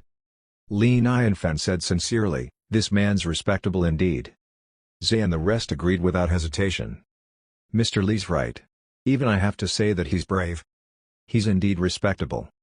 Bing San heard that Li Nianfan was speaking for that male ghost. He made a decision and instantly said, "This man has earned the right to become an Oni." Chapter 307, The Underworld is so stingy. Bing San could not wait to perform himself. He instantly walked over and announced the appointment of the man as an Oni. However, this agitated the group even more. An old woman walked forward and said with a trembling voice, 20 years and he was unable to get a turn to reincarnate. He's been bathing in the Styx accompanied by other ghosts. What am I going to do after death? Yeah, is the underworld even good enough for us to live in? Even a good ghost would turn insane. I can't afford to die. Apart from the ordinary people, even the cultivators were scared. After all, everyone would eventually die. Bing San bit the bullet and said, "Everyone, rest assured. The underworld's taking corresponding measures. It won't take long before the dying procedure is complete. By then, reincarnating would take less time and the ghosts' area would have increased. The ghosts will be directed to their rightful places, not just the Styx." With that, he looked at the male ghost and said, "Hurry up and bid your wife goodbye. The longer you stay with her, The more you're hurting her. We should go. It did not take long before Bing San went back to them. Li Nianfan was still concerned. Mr. Bing, there's actually a queue for reincarnation? He could tell that the underworld of the immortal realm was very stingy. It was like a coded program. After death, the soul would instantly be transferred to the sticks. Regardless if it was a human or a demon, good or bad, they would all bath in the sticks and then queue up for reincarnation. The Styx was undoubtedly the phantom of the Bloody Sea. The thought of bathing in there after death was such a chilling thought. Now that the Xia kingdom was in a war with the land of southern barbarians, the number of deaths was extremely high. Who knew how long the queue would be? Furthermore, when the plague arrived, like other natural disasters, the number of deaths would increase. Initially, waiting in the queue was not a big deal. The key point was that one had to wait inside the Styx.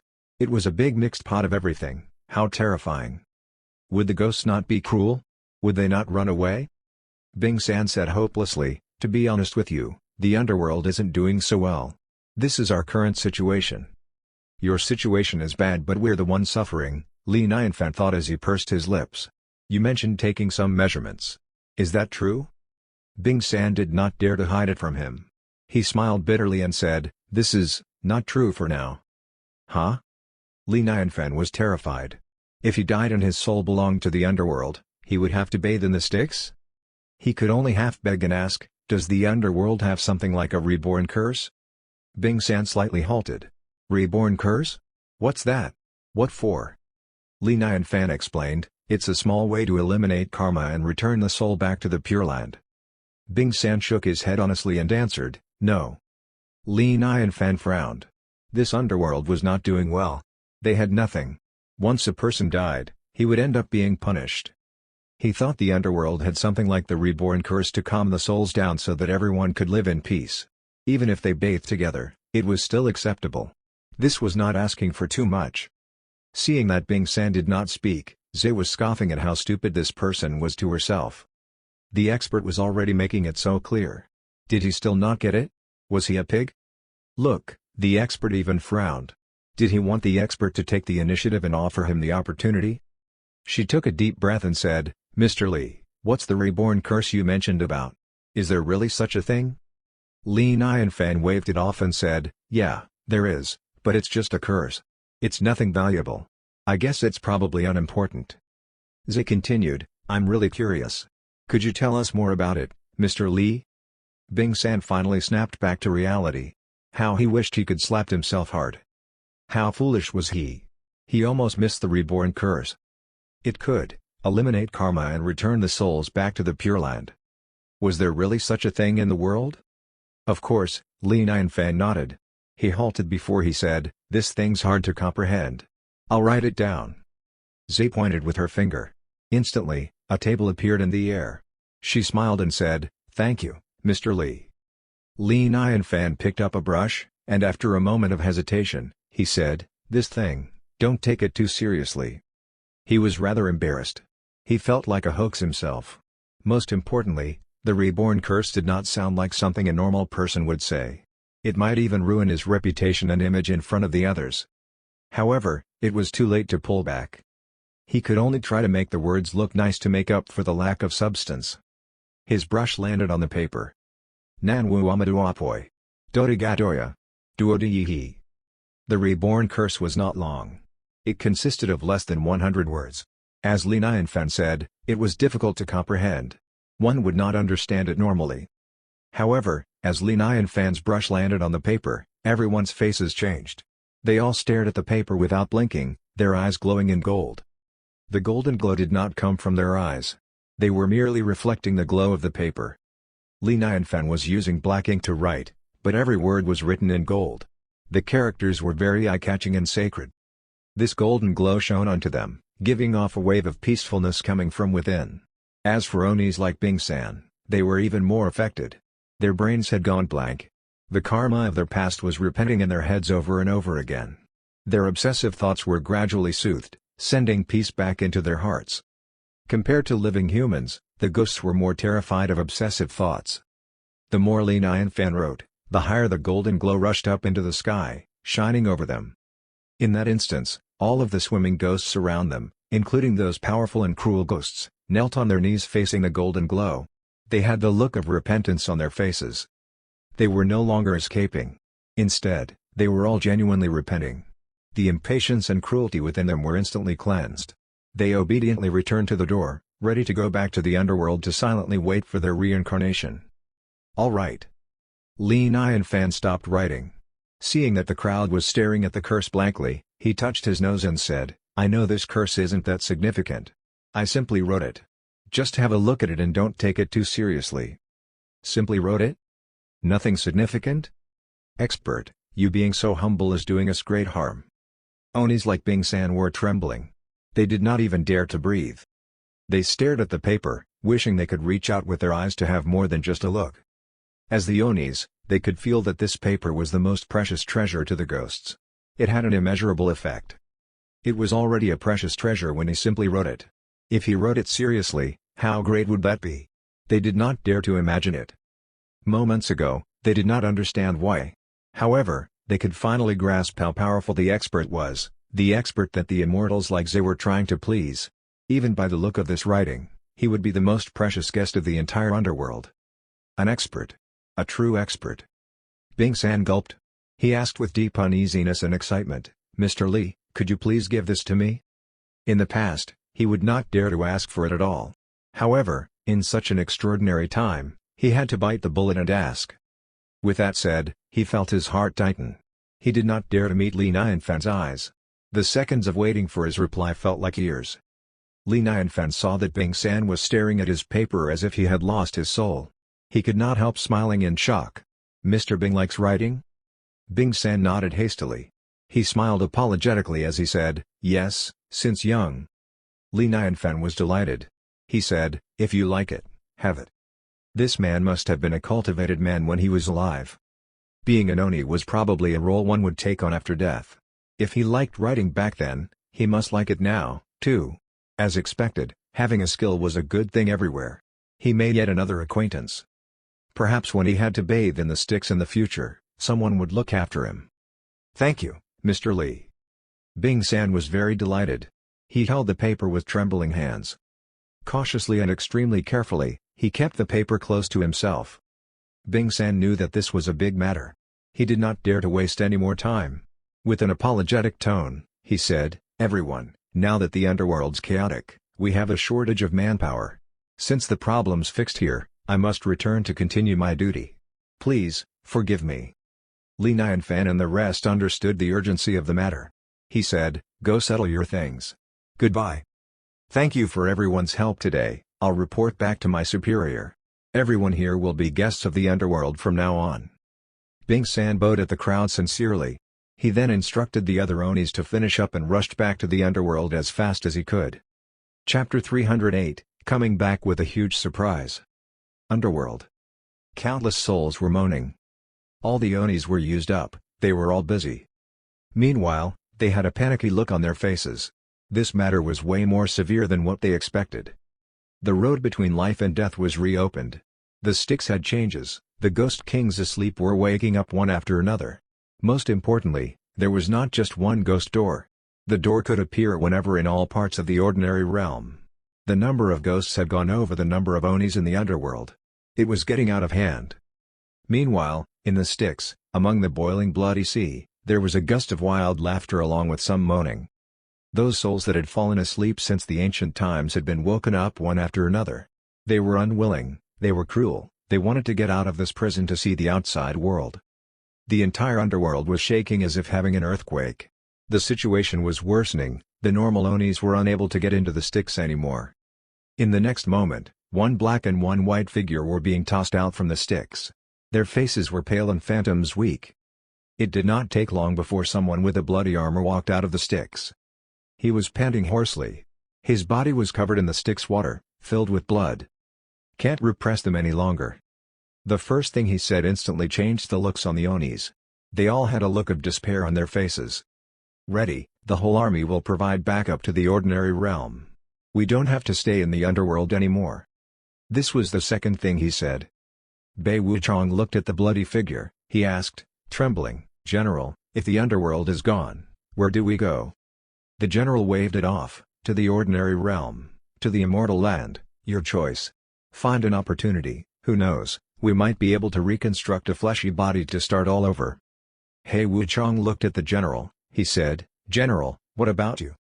The general said, "From the moment I became the general of the Bloody Sea, I made an oath on never leaving the sticks behind."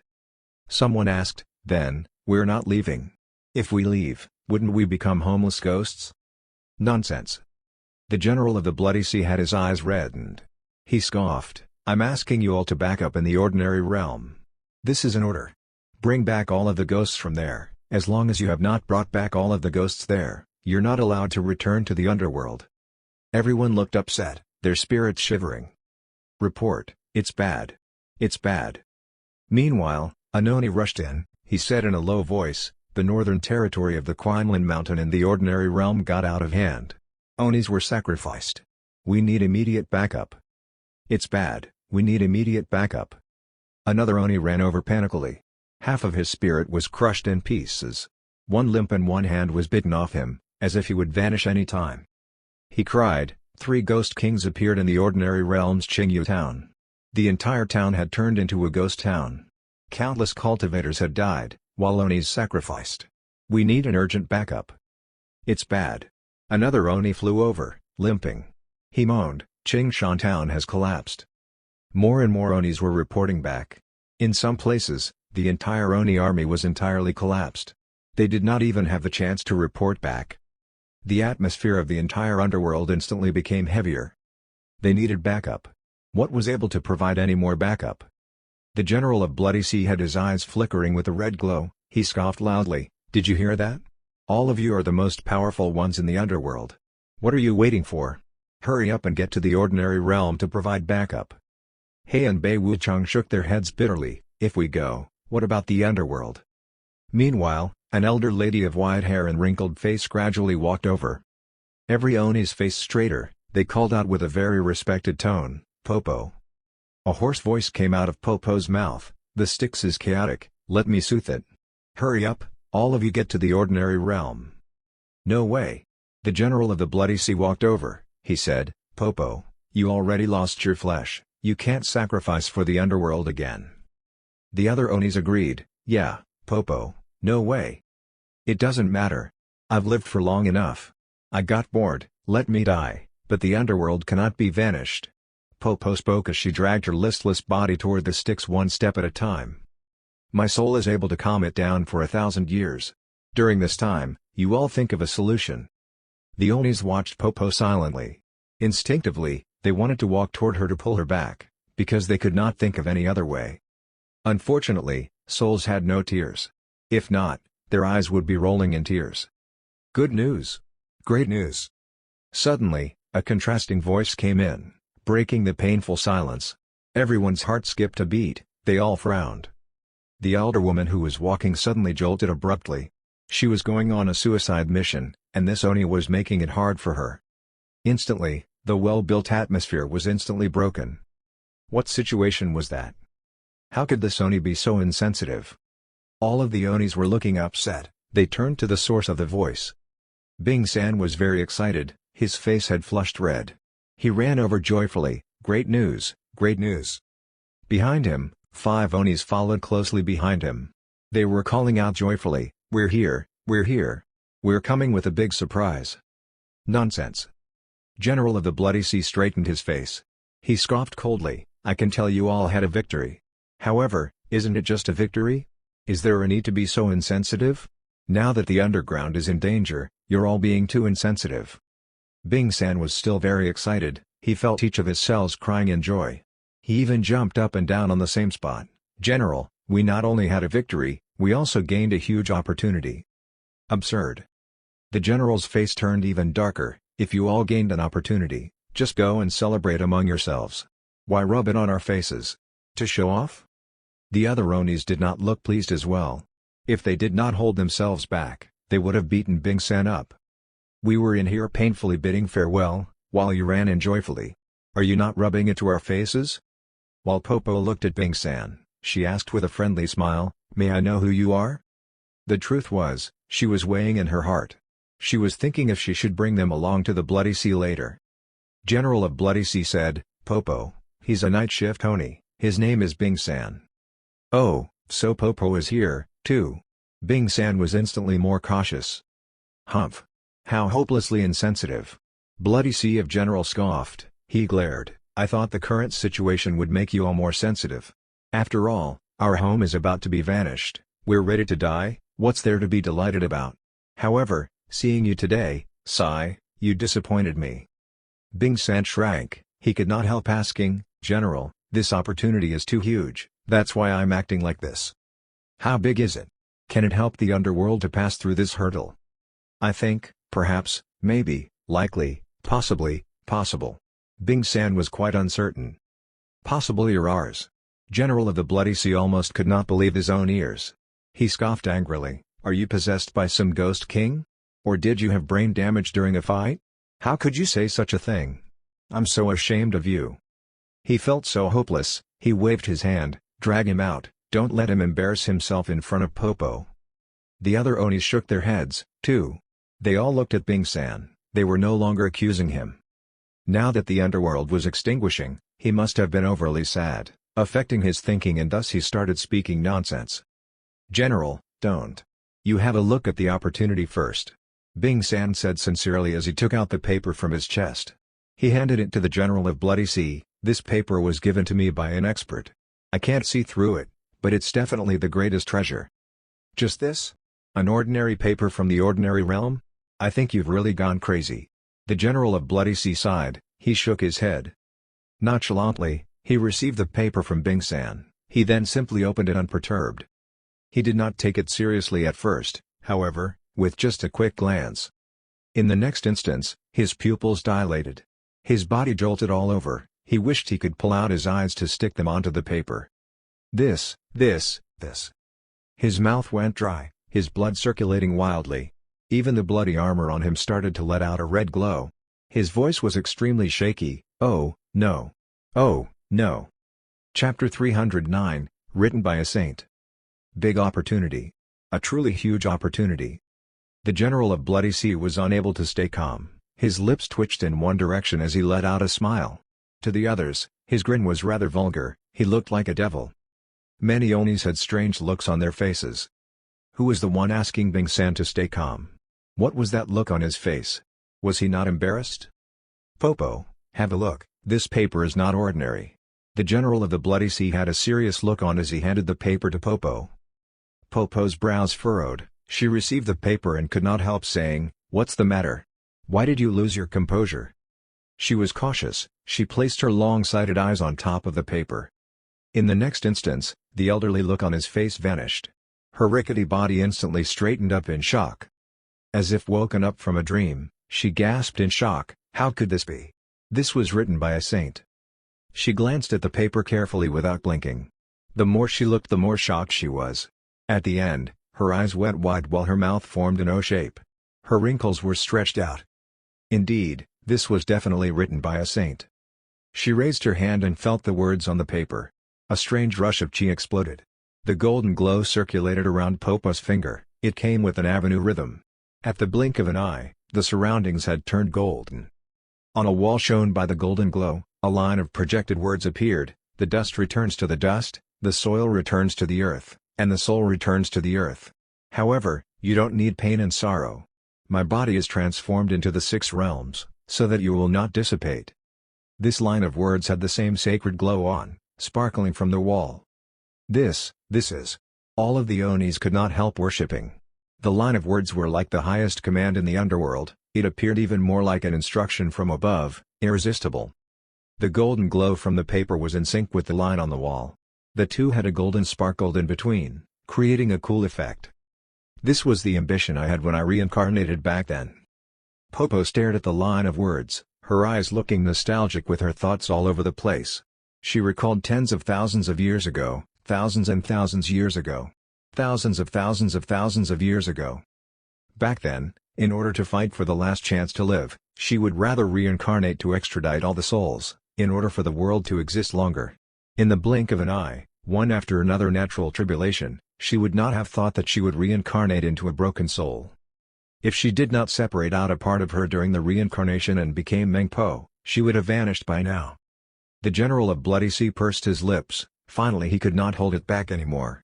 He called out with a very respectable tone, "General of the Bloody Sea, greetings to Empress." The other Onis felt their hearts sinking.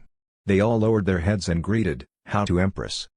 Other than a small number of Onis, most of the Onis were extremely shocked. They only knew that Popo had a well-reputable ranking in the underworld. There were even rumors about how she was born way before the underworld. Who would have thought that it was true? She was the How to Empress, in charge of reincarnation. The legendary 8th Saintess? What Empress? I'm just an old woman. How to resumed her elderly state. She lifted her hands and made an extremely humble and respectful gesture at the paper. She said sincerely, "Thank you brother's help for today." The General of the Bloody Sea asked, "Empress, is this useful?" "Let me teach you one thing." How to said calmly, holding on the paper. "You must not question or doubt a saint at work." There was no difference between knowing and not knowing. Questioning was an insult to the saint.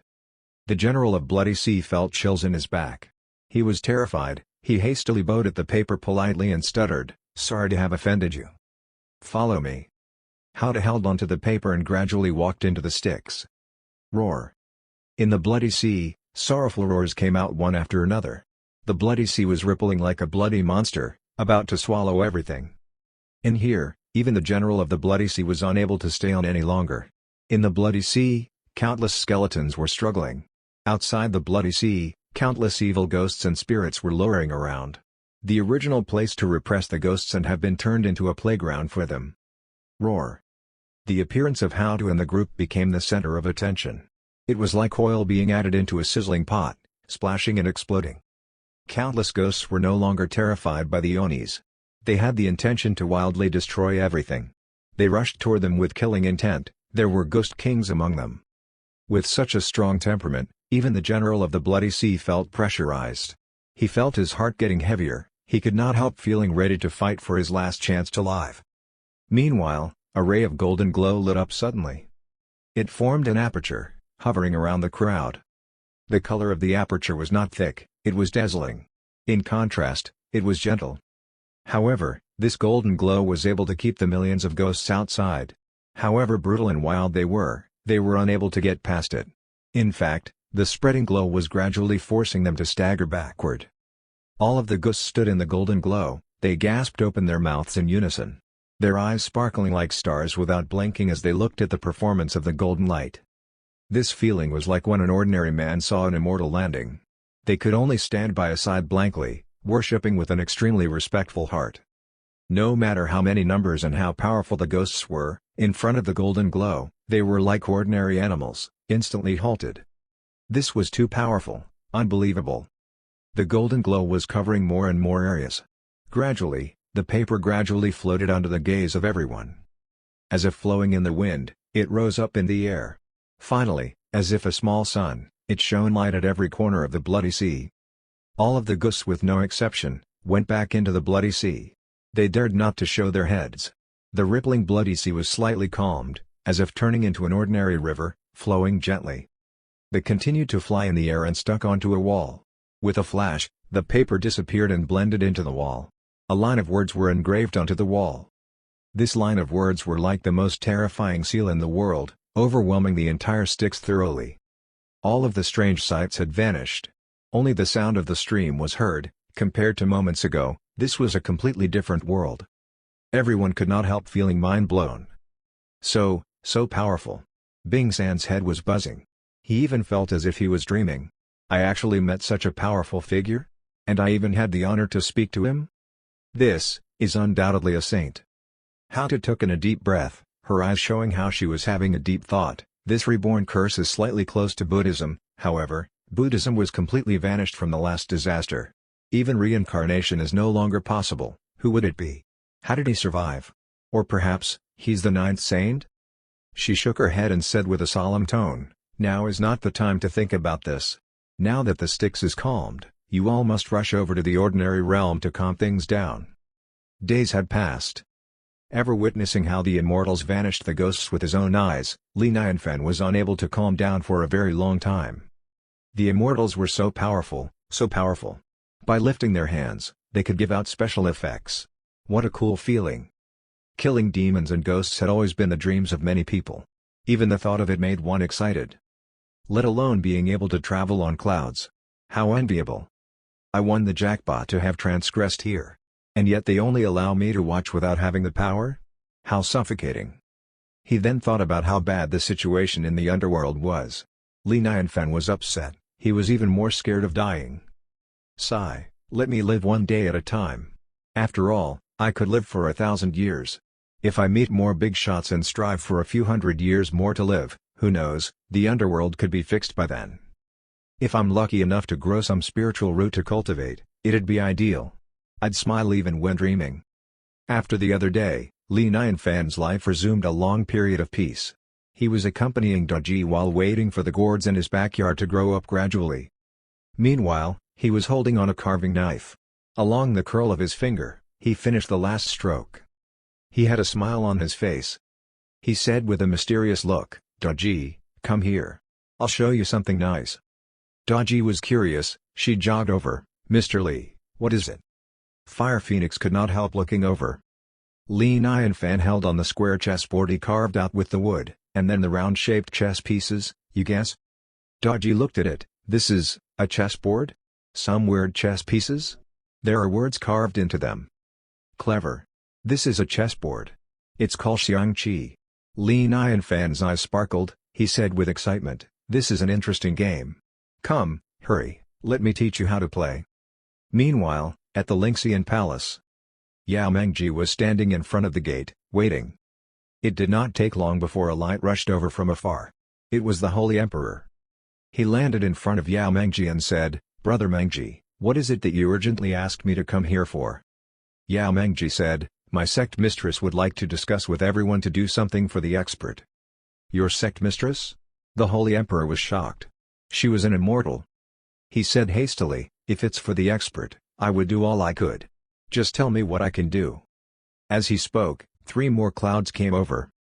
Gu Changqing and the other 2 came in clouds. They seemed rather relaxed and languid. Gu Changqing smiled, "Brother Mengji, what is it that you urgently asked us to come here for?" Yao Mengji made a polite gesture, "My sect mistress is waiting for everyone in the hall. Please let me walk you all there, we will speak as we walk." "You're too polite. We're all working for the expert." Instantly, the 5 of them walked into the hall of the Lingxian Palace. In the hall, Gu Xiru was already waiting for them there. When she saw the crowd, she let out a solemn look and said with a serious tone, "Everyone, I've been thinking for a long time. Finally, I figured what we could do for the expert." Chapter 310, Black Market. "Show me." "Really?" Gu Xiru went straight to the point, so she caught the attention of all of them, including Pain. They all did not know how to assist the expert, they felt incapable of helping him, and thus they were only able to fight against some smaller ghosts. How could they ever repay the kindness the expert had shown them? Therefore, as long as they had not done something for the expert, they dared not to visit him. Although the expert had always been very friendly and generous, he might not even hold it against them. However, their guilty conscience did not allow themselves to do nothing. Although the things they could do were of nothing significant in the eyes of the expert, they had to be sincere and genuine. The expert wouldn't look up at ordinary things. I think everyone would not be foolish enough to give him those gifts. Gu Xiru said calmly. She continued to show up. "The other day, I gave a seed to the expert. The expert seemed to be quite pleased." Gu Yuan nodded, he said, "I do know about this. The expert is quite interested in plant seeds, especially the fruit plant seeds." Pain looked at Gu Xiru, he said, "Unless you have some ways of getting those seeds? Although I'm not doing so well in the Immortal Land, I do happen to know many corners unknown to the others." Gu Xiru looked at the crowd, she continued, "There are quite some treasures there, but there are certain risks involved. It's worth it to fight for them. No wonder you never answer when I summon you. You're always in danger or running away from danger." Yao Mengji looked at his sect mistress blankly, he found it hard to imagine how daring she was. Gu Xiru smiled, as they said, "One could gain wealth from danger, one has to fight in order to gain an opportunity. That's just how things are, what do you all think?" "If we could help the expert, I'd do anything." Gu Changqing made a gesture, he said politely, "I wonder what did Immortal Gu prepare to do? The seed I got the other day, I exchanged it in a black market. I was chased after because of the seed." Gu Xiru halted, She continued, although the black market likes to collect food, they have quite a lot of treasures. They even have quite some treasures from the ancient times. They have the concept of exchanging treasure for treasure. Exchanging treasure for treasure? Everyone halted, they understood right away. What you're saying is that we should all gather some treasures. Guzaru nodded, yeah, and they must be rare treasures. I have gathered 2 oranges from the expert here, take out yours.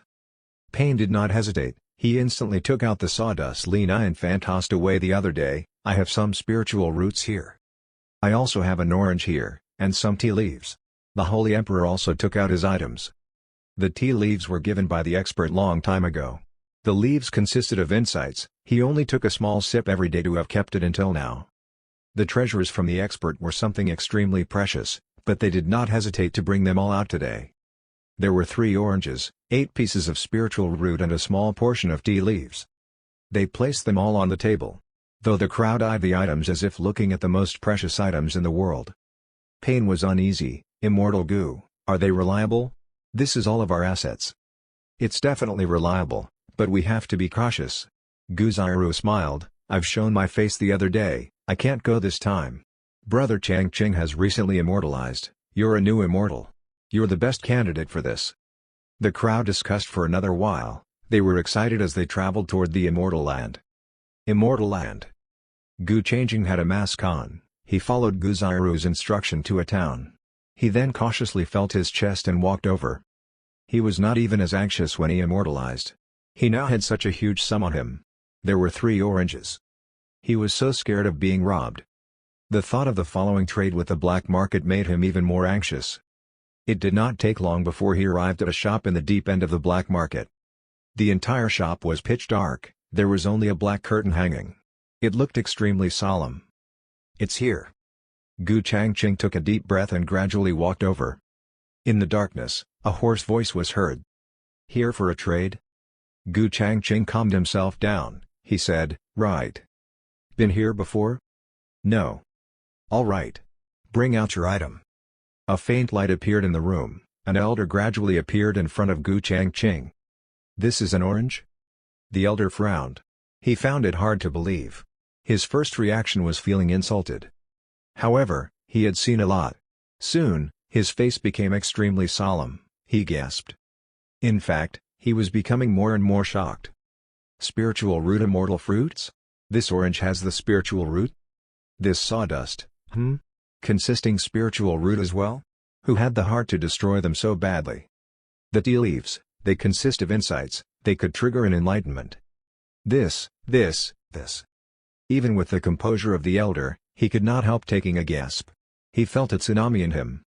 These 3 items were too terrifying. It was unbelievable.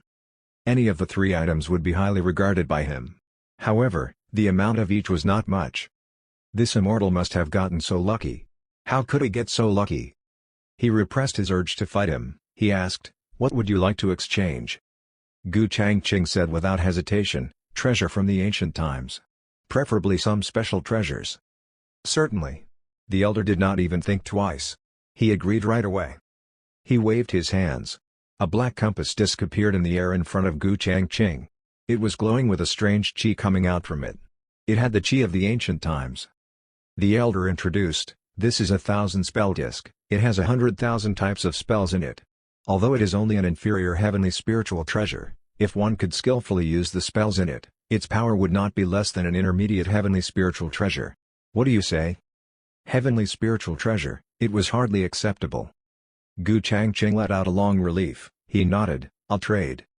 The elder's eyes locked at Gu Changqing, he said with his hoarse voice, brother, if you'd tell me the source of these items, I will give you another heavenly spiritual treasure for free. I'll mark you as a VIP. No need. Gu Changqing shook his head, without hesitation, he turned and walked away. Goodbye. The elder looked at the back of Gu Changqing.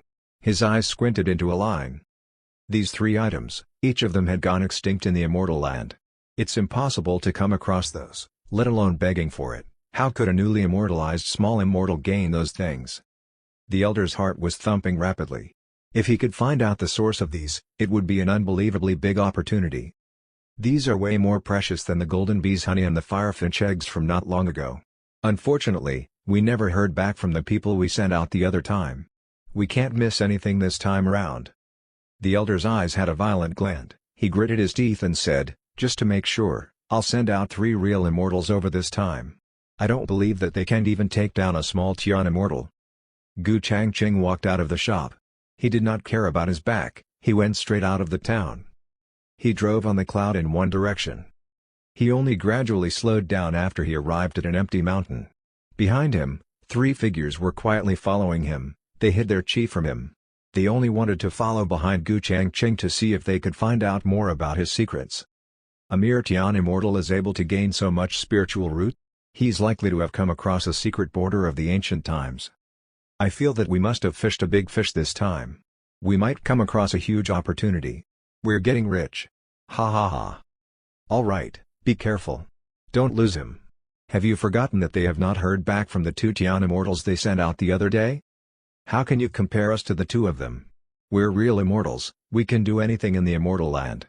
We're powerful. As the 3 of them were speaking, they suddenly felt the atmosphere around that did not seem right. They had a strange feeling arousing in them. They looked up to realize that they had somehow been surrounded. Pain, Gu Yuan, Gu Ziru and Gu Changqing were silently looking at them. For safety reasons, they even called up Ding Xiaohu. The 5 of them perfectly surrounded the 3 of them. The 3 of them were terrified, they weakly staggered a few steps backward. "Oh, we just happened to pass by. What do you all mean? Is there a misunderstanding?" "Brother, I'm sorry. I didn't know there are so many of you. Sorry to have disturbed. Goodbye." Pain scoffed with a mocking smile, "You didn't disturb us. Come, show me how powerful you are, show me how you can do anything in the immortal land." Chapter 311, The Taste of Happiness at the Expert's Place. At the fallen immortal mountain, 3 figures slowly landed on clouds. They were worried that too many people would disturb the expert. So, only Payan, Gu Ziru, and the Holy Emperor came. They coincidentally represented their 3 sects. Moreover, the Holy Emperor was at the Ganlong Immortal Dynasty, he was considered the closest with the expert. It would not be unusual for him to visit. Of course, the opportunities were not given to them for free. They had to comfort the others by giving out treasures. If they got something from the expert, they would also share it with the others. They knew the importance of manners through interacting with the expert. They could not be greedy and try to be sneaky or manipulative. They were co-workers, hence they must be polite. I wonder if the expert would like this so-called 1000-spell disc. Gu Ziru walked while looking at Payan. She asked, "Cultivator Payan, you're quite knowledgeable in the Azureville sect spells, right? What do you think about this disc?" "It's too profound." Payan usually liked to boast and pretend. The disc must be truly profound since he was being humble.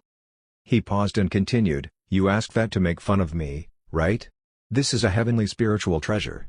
The weakest spell formation in it is enough for me to investigate for a long while. There are thousands of spell variations in it, it can play me to death." Heavenly spiritual treasure was an unimaginable treasure to them. Their whole net worth was not up to par with the value of one heavenly spiritual treasure. However, they had no issues giving it away to the expert. They were instead worried that the expert would not like it. Gu Ziru sighed in relief, "Good. If you think it's easy to understand, I can never bring it out to the expert."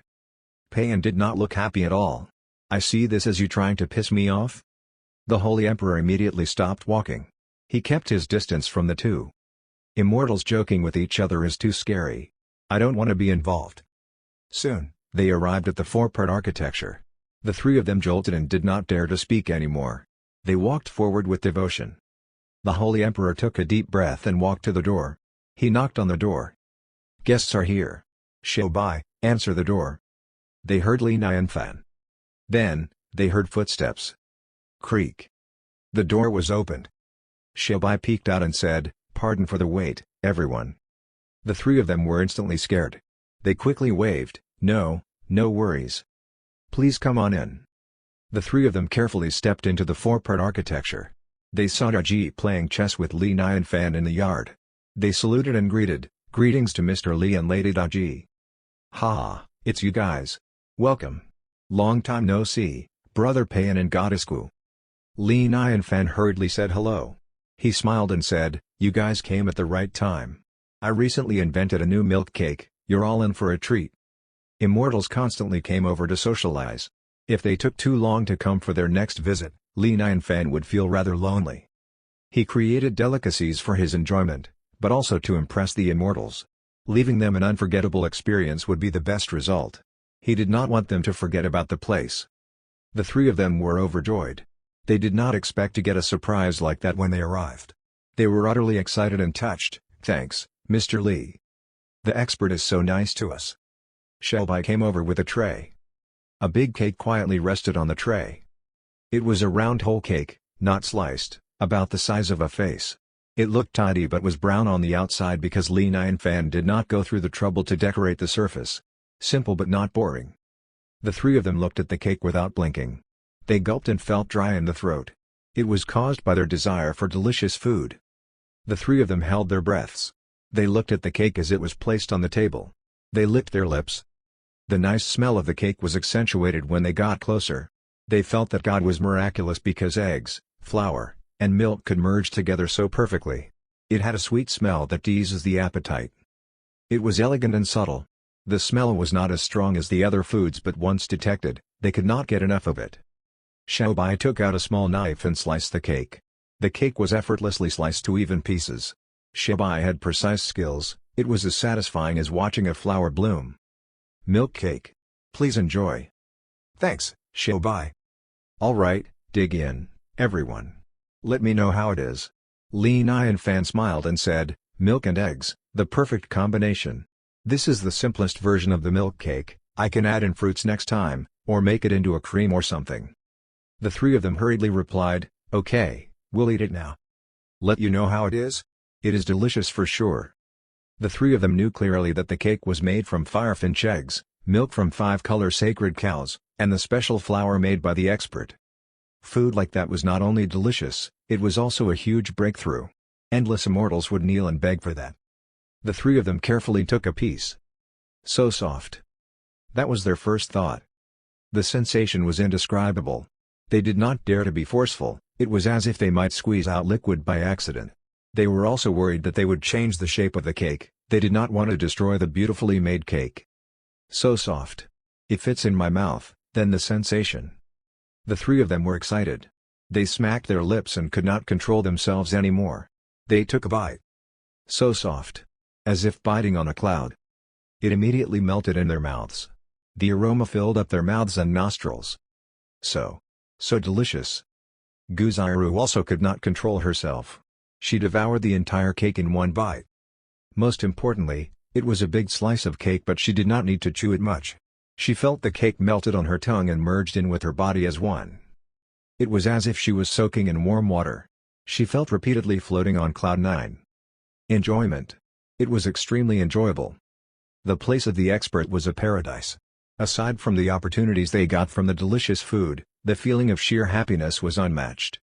Suddenly, they realized something. Why am I a cultivator? So what if I'm immortal? Am I even truly happy? They realized that their lives were worth it because they ate the food of the expert. Li Nianfan smiled and said, "How is it? How does it taste?" "Delicious, too delicious. It's tasty and mesmerizing. Truth be told, I feel most relaxed here, Mr. Li." Li Nianfan laughed. Because delicious food makes us forget about all our troubles. It's the biggest enjoyment in life. "Mr. Li, we brought something this time." Payan flicked his wrist and out came the 1000-spell disc. He slowly passed it to Li Nianfan. Li Nianfan immediately replied, "You guys came to visit every time with gifts, I feel so sheepish." Payan hurriedly said, "It's just a small plaything. It's not a treasure or anything." "Thank you, then." Li Nianfan smiled and accepted it. Immortals would not take advantage of ordinary men, so if he did not accept it, it would be rude. The disc was not small, it was as big as a chessboard. It was black and looked like a compass disc. It had a stripe pattern on it. The stripe pattern would shine being touched by a finger. Huh? Fun. Li Nianfan was intrigued. He tried to rub it with his hands again. The color of the compass disc kept flickering and changing. The lights had different colors. It looked like several small colorful snakes slithered in the compass disc, creating different colorful patterns. "This is a gaming console?" Chapter 312, My eyes learned it but my hands don't. Gaming console?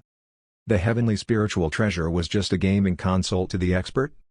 Guzaru and the others did not dare to say or ask anything.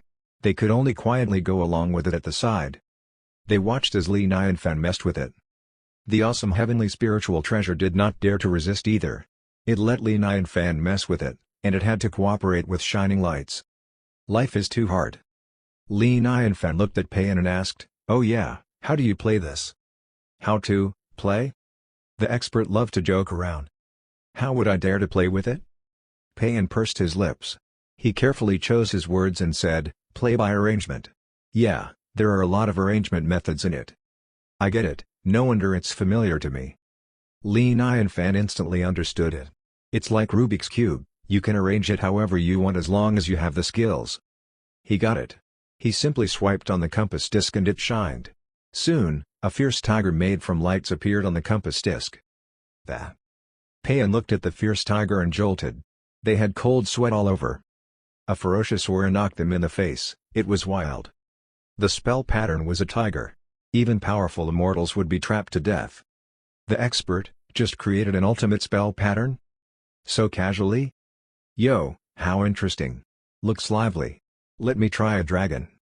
Li Nianfan touched the disc again. He created a rainbow dragon.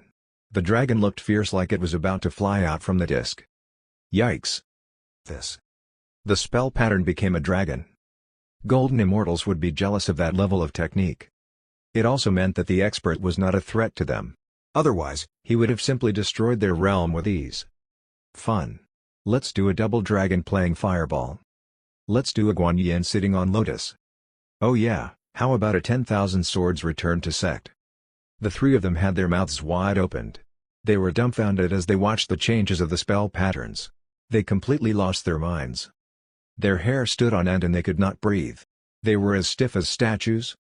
Any of those spell patterns would be the ultimate killer weapon. It was enough to let countless immortals change their minds and beg for mercy. He showed and presented them one by one.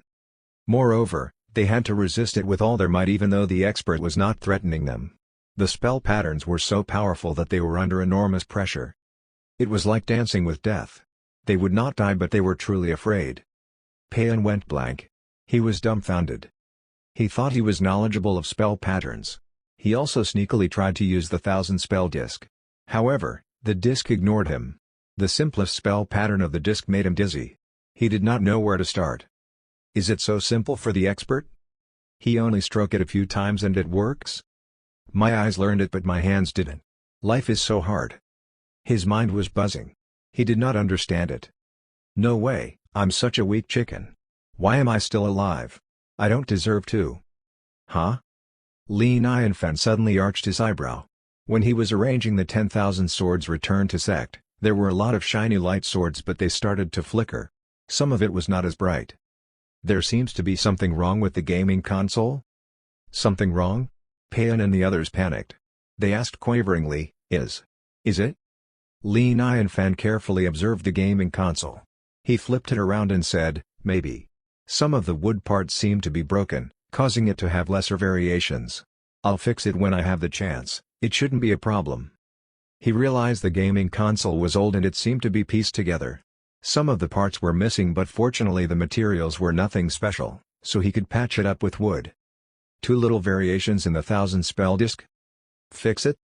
Can a heavenly spiritual treasure be fixed? Thankfully, they were all used to it. They still looked calm on the surface with a smile. Guzaru licked her dry lips and said, Mr. Lee. We didn't know that. The gaming console is broken. We're very sorry about that. Li Nianfan hurriedly shrugged it off. No worries. This thing is interesting, absolutely entertaining. I like it a lot, thank you so much. As long as you like it. Everyone instantly sighed in relief. No matter what, as long as the expert liked it, it was great news. Li Nianfan suddenly smiled. He said, I just invented a new game and you all brought me a gaming console. What a coincidence. The three of them looked at the chessboard. They were instantly curious. It was not much at first sight. However, on a closer look, it was fresh and entertaining. It was as if the chessboard had the answer, they felt like they were looking at a small universe. Most importantly, the chessboard and the chess pieces were made from spiritual plant.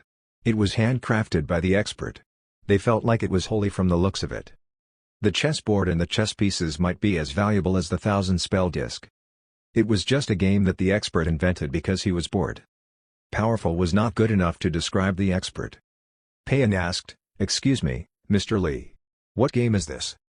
"This game is named Xiangqi. The rules are extremely simple." Li Nianfan smiled and explained the rules of Xiangqi. The rules were simple. They were immortals, so they naturally understood it. They thought it was very interesting. Li Nianfan noticed that everyone wanted to try it, so he invited, "Anyone wants to give it a go?" Payan thought about it and rubbed his hands. He said, "I should try it." Li Nianfan welcomed him. "You're on the red side. You go first, please make your move." "Oh, all right." Payan excitedly looked at the chessboard. He widened his eyes on sight as he flinched. He could not help but get goosebumps. He did not feel much as an observer. However, once he was the player, the chessboard felt like a never-ending swirl. An endless powerful aura knocked him in the face. His mind instantly went blank. His surroundings had changed when he woke up again. He was no longer at the four-part architecture. He levitated in midair with nothing around him. He was in a muddled state. He looked down. He saw a chessboard. A huge chessboard. The Xiangqi was tidy and still looked the same, but it was very overwhelming for him. He was at the position of the general. At that moment, he thought to himself, "Set an array of formation with the soldiers and deploy troops to save the general." It was a straightforward sight. There was nothing there except for the chessboard. However, Payan lost focus. He was astounded by the majestic sight. This isn't a chess game, this is a spell pattern. The chess pieces they moved were to form the spell pattern. The two sides were competing for a better spell pattern. So deep, so incredible. He felt like a cell in a droplet of water, and the droplet of water was in an ocean. He was insignificant at the chess game. He already started to sweat before he began the move. He looked around with doubt and confusion. What should I do to be able to manipulate such a profound spell pattern? He finally calmed down and clenched his jaw. He started to make his move. He felt utterly embarrassed of himself because of the profound chess game. He also felt a strong sense of danger. Therefore, his first reaction was to protect the general. He started to move. The spell pattern changed. His first move was to defend the general with the advisor. Li Nianfan was baffled. He looked like he was in disbelief. "Although you're a beginner, you're not so dumb, right? Maybe this is how an immortal plays chess? Is this a cool strategy?" Li Nianfan quickly made the next move without hesitation. Payan felt the powerful aura of the changing realm. He was more uneasy. Therefore, he took the defense route again. He moved the elephant in front of the general. Li Nianfan did not understand his moves. Therefore, he was more careful. He defeated Payan in 11 moves. Payan finally snapped out of it. He was soaked in cold sweat. The hand he was using to play chess was shaking. He said in a hoarse voice, "I lost." He was still tensed. He felt a complex emotion. He was agitated, excited, scared, respectful, nervous, and embarrassed. He felt an explosion of emotions. It was as if an ordinary man suddenly encountered an immortal and got advice from the immortal. Words could not describe how he felt. It was like looking up to a high mountain. He was kind of disappointed in himself. Li Nianfan noticed how disappointed Payan looked. He asked, "Again?" Payan was pleasantly surprised. He asked in a trembling voice, Can I? I feel like my chess skills are weak." Chapter 313, Unwelcome Guests. Not only is it weak, but even newbies also would not dare to play chess like that. Your self-realization is not good enough. Of course, Li Nianfan only dared to roast him in his mind. Payan was an immortal, he had to help him save face. He said, "You're quite all right. As a beginner, you can take it slow." Payan teared up. He used all his might to stop tearing up and replied, "Thanks, Mr. Lee, for guiding me. The expert is so indescribably nice to me. The expert is willing to teach me. How lucky am I to be able to get an opportunity like this?" Being in the chess game was like being in the ultimate spell pattern. He could learn more about spell patterns with every move. He had to say that the expert was truly an expert. He invented such an incredible game. It was unimaginable. If the 1,000 spell disc was used to create spell patterns and attack the enemies, then Xiangqi was used to learn about spell patterns. In comparison, the Xiangqi was more valuable than the 1,000 spell disc. It seemed like the expert is very pleased with the 1000 spell disc, that's why he is willing to teach me. He was utterly impressed by the expert and his state of mind. So, second round, third round. Li Nianfan could not endure it anymore after the 5th round. Newbie, he was too much of a newbie. It was unbearably tragic. The last time he met a chess newbie like that was when he played with Luo Shiyu. Payan was so lousy at chess that he was lousier than Luo Shiyu. It was hard to imagine that someone could be so lousy at chess. It surprised Li Nianfan that he was an immortal. It was considered torture to play chess with him. Li Nianfan groaned for a moment and asked softly, "How about, we stop here for today?" Payan did not dare to refute. He hurriedly understood and nodded. He replied, "Oh, okay. Pardon for the disturbance, Mr. Li." Li Nianfan laughed and said, "Ha, it's not a disturbance. I welcome you all to come and visit anytime." Guziru and the Holy Emperor stood up and said, "Mr. Li, we should be going now." "Yeah." Li Nianfan saluted and glanced at the leftover cake at the table. He immediately asked, "Why didn't you all finish it? Don't save it up for me." The Holy Emperor smiled and replied, "Mr. Li, we already tried it. We're too embarrassed to finish it all since it is so delicious." Li Nianfan shrugged it off, "Don't be a stranger. It's not something valuable anyway. If you like it, you can bring it back as a takeaway." He immediately packed the rest of the cake for them. He had to make it up to them since he asked them to leave. Guziru and the other very carefully took over the cake. They thanked him in an excited voice, "Thanks, Mr. Li." The 3 of them walked out from the 4-part architecture, still looking grateful. The Holy Emperor sighed, "Sigh, we get opportunities from the expert every time we come here. We eat and we take, it's so embarrassing because we can't repay him." He felt like he was on the verge of another breakthrough once he ate the cake. He felt like it was not hard to become an immortal. He would never imagine it if it happened way back then. Even becoming a cultivator from the combination realm was a luxury back then. It was the benefits of following a big shot. The taste of the boot to a bootlicker was delicious. Not only that. Do you guys know that Xiangqi is the ultimate spell pattern? It is an enormous breakthrough for me. Payan was in awe. The game is too profound for me or other immortals. Only the big shots in the above immortal realm can play it. He paused. He suddenly looked serious. He said, "However, I understood a new level of meaning from Xiangqi. The soldier, the chariot, the horse, and the general all had their place in the game. They were responsible for attacks, responsible for defense. Every chess piece had its jobs. It turned complications into straightforward things. That's how a good spell pattern should essentially be. Therefore, as the expert's chess piece, I have to be clear of my place. After deep thought, I think we are supposed to be the soldiers. We are responsible for attacking in the first line, we should go forward and never look back." Guziru nodded, "You make a lot of sense." The Holy Emperor analyzed, "If so. If we want to help the expert, we should help the human sovereign to win the war. We should focus on attacking the demons right now." The 3 of them chatted and walked to the bottom of the mountain. Gu Changqing and the others waited for them. They hurriedly walked over when they saw them. "Don't ask, don't tell. Look at what we brought you first," said Payan as he took out the bag and waved it in front of everyone. "Is it food? You packed this from the expert? Yum, what a nice smell. It must be from the expert. The expert must have known that we were waiting here so he let you guys packed. He is too nice to us. Control yourself. Don't be touchy-feely. We have to share it evenly." The leftover cake was the size of a bomb. They surrounded it like they were protecting the most precious treasure in the world. Then, they carefully shared the cake in small bites. They forgot about everything else. They finished the last piece of cake. Although everyone ate very little, they were still very satisfied. They licked their lips and reminisced in satisfaction. However, they noticed something was off. They looked up at the sky. A big cloud was in the sky. The white clouds cast a shadow. A powerful aura was on the cloud. It was heading toward the fallen immortal mountain. Payan and the others dropped everything and stopped the cloud without hesitation. They asked, "Who are you?" The cloud slowly landed. There were about 20 cultivators on there. The weakest link was a cultivator from the Mahayala realm. The leader was an elder with white hair. A square-faced middle-aged man sneered, "Ha, we saw your gathering from afar. You all seem to be fighting for food, we thought you were a bunch of rats. How entertaining. What's up? Who gave you the courage to stop the Cloud Tribe sect? I see, you're all cultivators from the Cloud Tribe sect.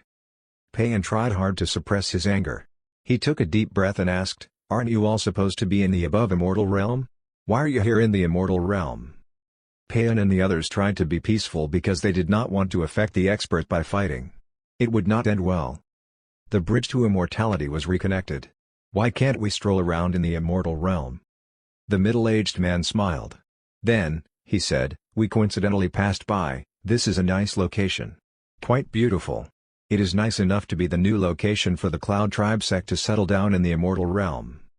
Chapter 314, Where is the Sect Master? Why is the Sect Master gone? An unfriendly bunch. Payan and the others frowned. They had a menacing gaze. A group of 20 cultivators taking a trip and just so happen to like this mountain? Who are they trying to fool? He said, "Excuse me. The mountain already has an owner. Please ditch this unrealistic idea, look for another place." The middle-aged man sneered, "If someone owned it, we shall chase them away. You all are standing here, perhaps you want to stop me?" Gu Yuan said in a deep voice, "I suppose you are here for a different reason. Move aside and it will be none of your business. Prepare to die if you don't give way." They were here for a different reason and their intention was obvious. They were commanded to investigate the place. The mountain had a hidden expert. They did not know who or had any clues. So, they used a lousy but reasonable excuse to own the place and find out more information from there on. They had a complete plan in their minds. They planned to execute it when they got to the mountaintop. It was going to be easy until they were stopped at the bottom of the mountain. Payan already guessed what they were going to do. He said in a low voice, "Let me give you all a piece of advice, it's never too late to go back. Don't die as a messenger." It did not matter whether they were able to fight them. He would not allow them to pass. He would not let them disturb the expert at all. "We're here and we don't want to fight. But do you think that a few real immortals and Qian immortals can stop all of us?" The leader spoke. He slowly stepped forward to be closer to everyone. He had a nice voice, slightly coarse. He might be old but he had a powerful aura. It made him extraordinary. He advised them, "Move. Don't be stubborn." He was a golden immortal. Payan and the others did not look at all. They did not budge. Swoosh. Suddenly, a flash of lightning struck fast like a snake. It moved in an instant and struck in front of Payan. The lightning was too fast with no signs. It was too sudden. No one had time to react. The elder seemed friendly but he was ready to attack. He could kill someone if he did not like what they were saying. Payan was the best amongst the others. He was an intermediate real immortal. If he was out of the picture, the others could easily be destroyed. He would strike him first because it would be easier to do so. Everyone was alarmed. Payan felt his hair stood on end. He knew he was not able to dodge it in time. Buzz. It was a close shot. Static was in the air. The lightning disappeared like it hit an invisible wall. It shot back without hitting anything. "Too bad," sighed the elder. The electricity swirled in the air and returned to his side. It was a lighting dagger. Electricity swirled around it. It was a powerful lightning weapon. It was an ultimate lightning spiritual treasure. That attack should be unavoidable with his distance but he missed. It was indeed too bad. Payan sighed in relief. He patted his chest and stepped back. He was angry from embarrassment. Low blow. He was distressed from shock as he almost died before he could have cold sweat. Everyone noticed that the fallen immortal mountain stopped the lightning bolt. Payan was standing at the edge of the mountain and dodged the attack. The elder arched his eyebrow. "Spell?" Payan and the others relaxed. They were excited because they knew the expert was behind that. Guziru said, "I know you came to the mountain for the expert. But let me warn you, put your greedy little thoughts aside. Otherwise, you would die." "Ha, you think you can stop me with a small spell pattern?" The elder looked down on them, slowly walked to the bottom of the mountain, and lifted his hand. There was a shield in front of him. It did not attack him. He placed his hand on it and felt its resistance. He could not go further than that. The elder immediately laughed. "I thought it was something special. This is just a soft defense spell." He flapped his sleeves. "What a coincidence. My lightning dagger is best at breaking defense spells." He lifted his arm and out came the lightning dagger. It levitated in front of him and became 3 big daggers as he cast a spell. Thunder and lightning were on the daggers. It was as if there were thousands of birds shrieking. It was deafening. Their ears hurt. This mountain defense spell looks easy to break. It seems like the owner of the mountain is easy to defeat too. Let me break it. The elder held the lightning dagger. Lightning flew to the sky like long slithering snakes. It became an intertwined blue lightning bolt. Then, it struck the defense spell. Boom. The cultivators of the Cloud Tribe Sect stood behind him. They were ready to cheer. They heard a huge boom, then they saw the elder swoosh away like a bouncy ball. The elder flew by their heads, creating a beautiful curved line. Then, they heard plop. This. Everyone instantly went stiff. The squared-faced middle-aged man hurriedly ran over. "Sect Master, are you alright?" "I'm alright." The elder shrugged it off and got up from the ground. He looked calm like nothing happened. "The spell is so sneaky. It looks like a soft defense spell on the surface. I didn't expect it to have counterattack properties. It snuck up on me." He did not look happy when he saw Payan and the others cheering and laughing. He sneered. "Just you wait." He cast a spell and the lightning dagger levitated above him. It enlarged again. It became a lightning longsword. Strong electricity ran through the sword. The electricity was as huge as a tree. It was not over yet. The elder lifted his arm again with his face calm as ever. Lightning spell. Kaboom. There were no clouds on sight but thick blue lightning struck down and swirled around the elder. He looked like the Thunderman. Split splat. The cultivators of the Cloud Tribe Sect backed up. Bolts of lightning slithered around him like silver snakes. It looks very harmful. The spell will be broken after this attack.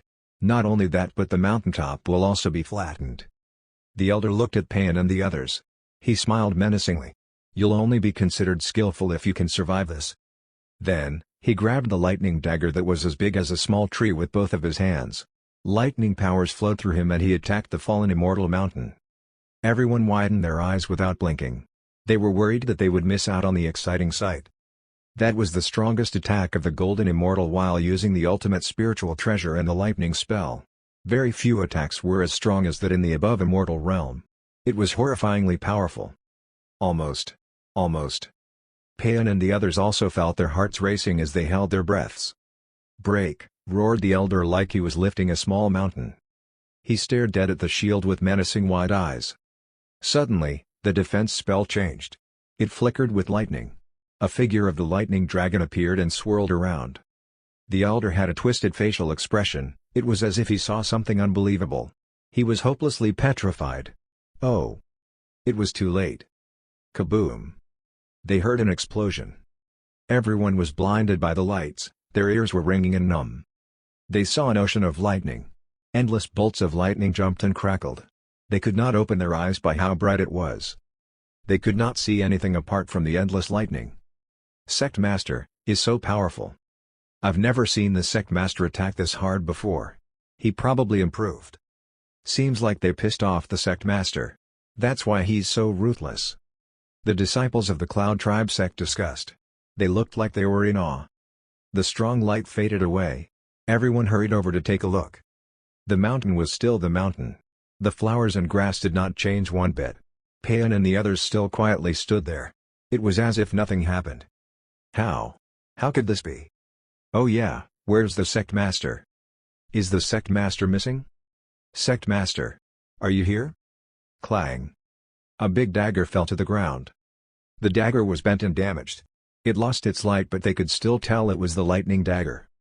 Chapter 315, No Way, I Have to Cultivate. It was silent. Everyone from the Cloud Tribe Sect was dumbfounded.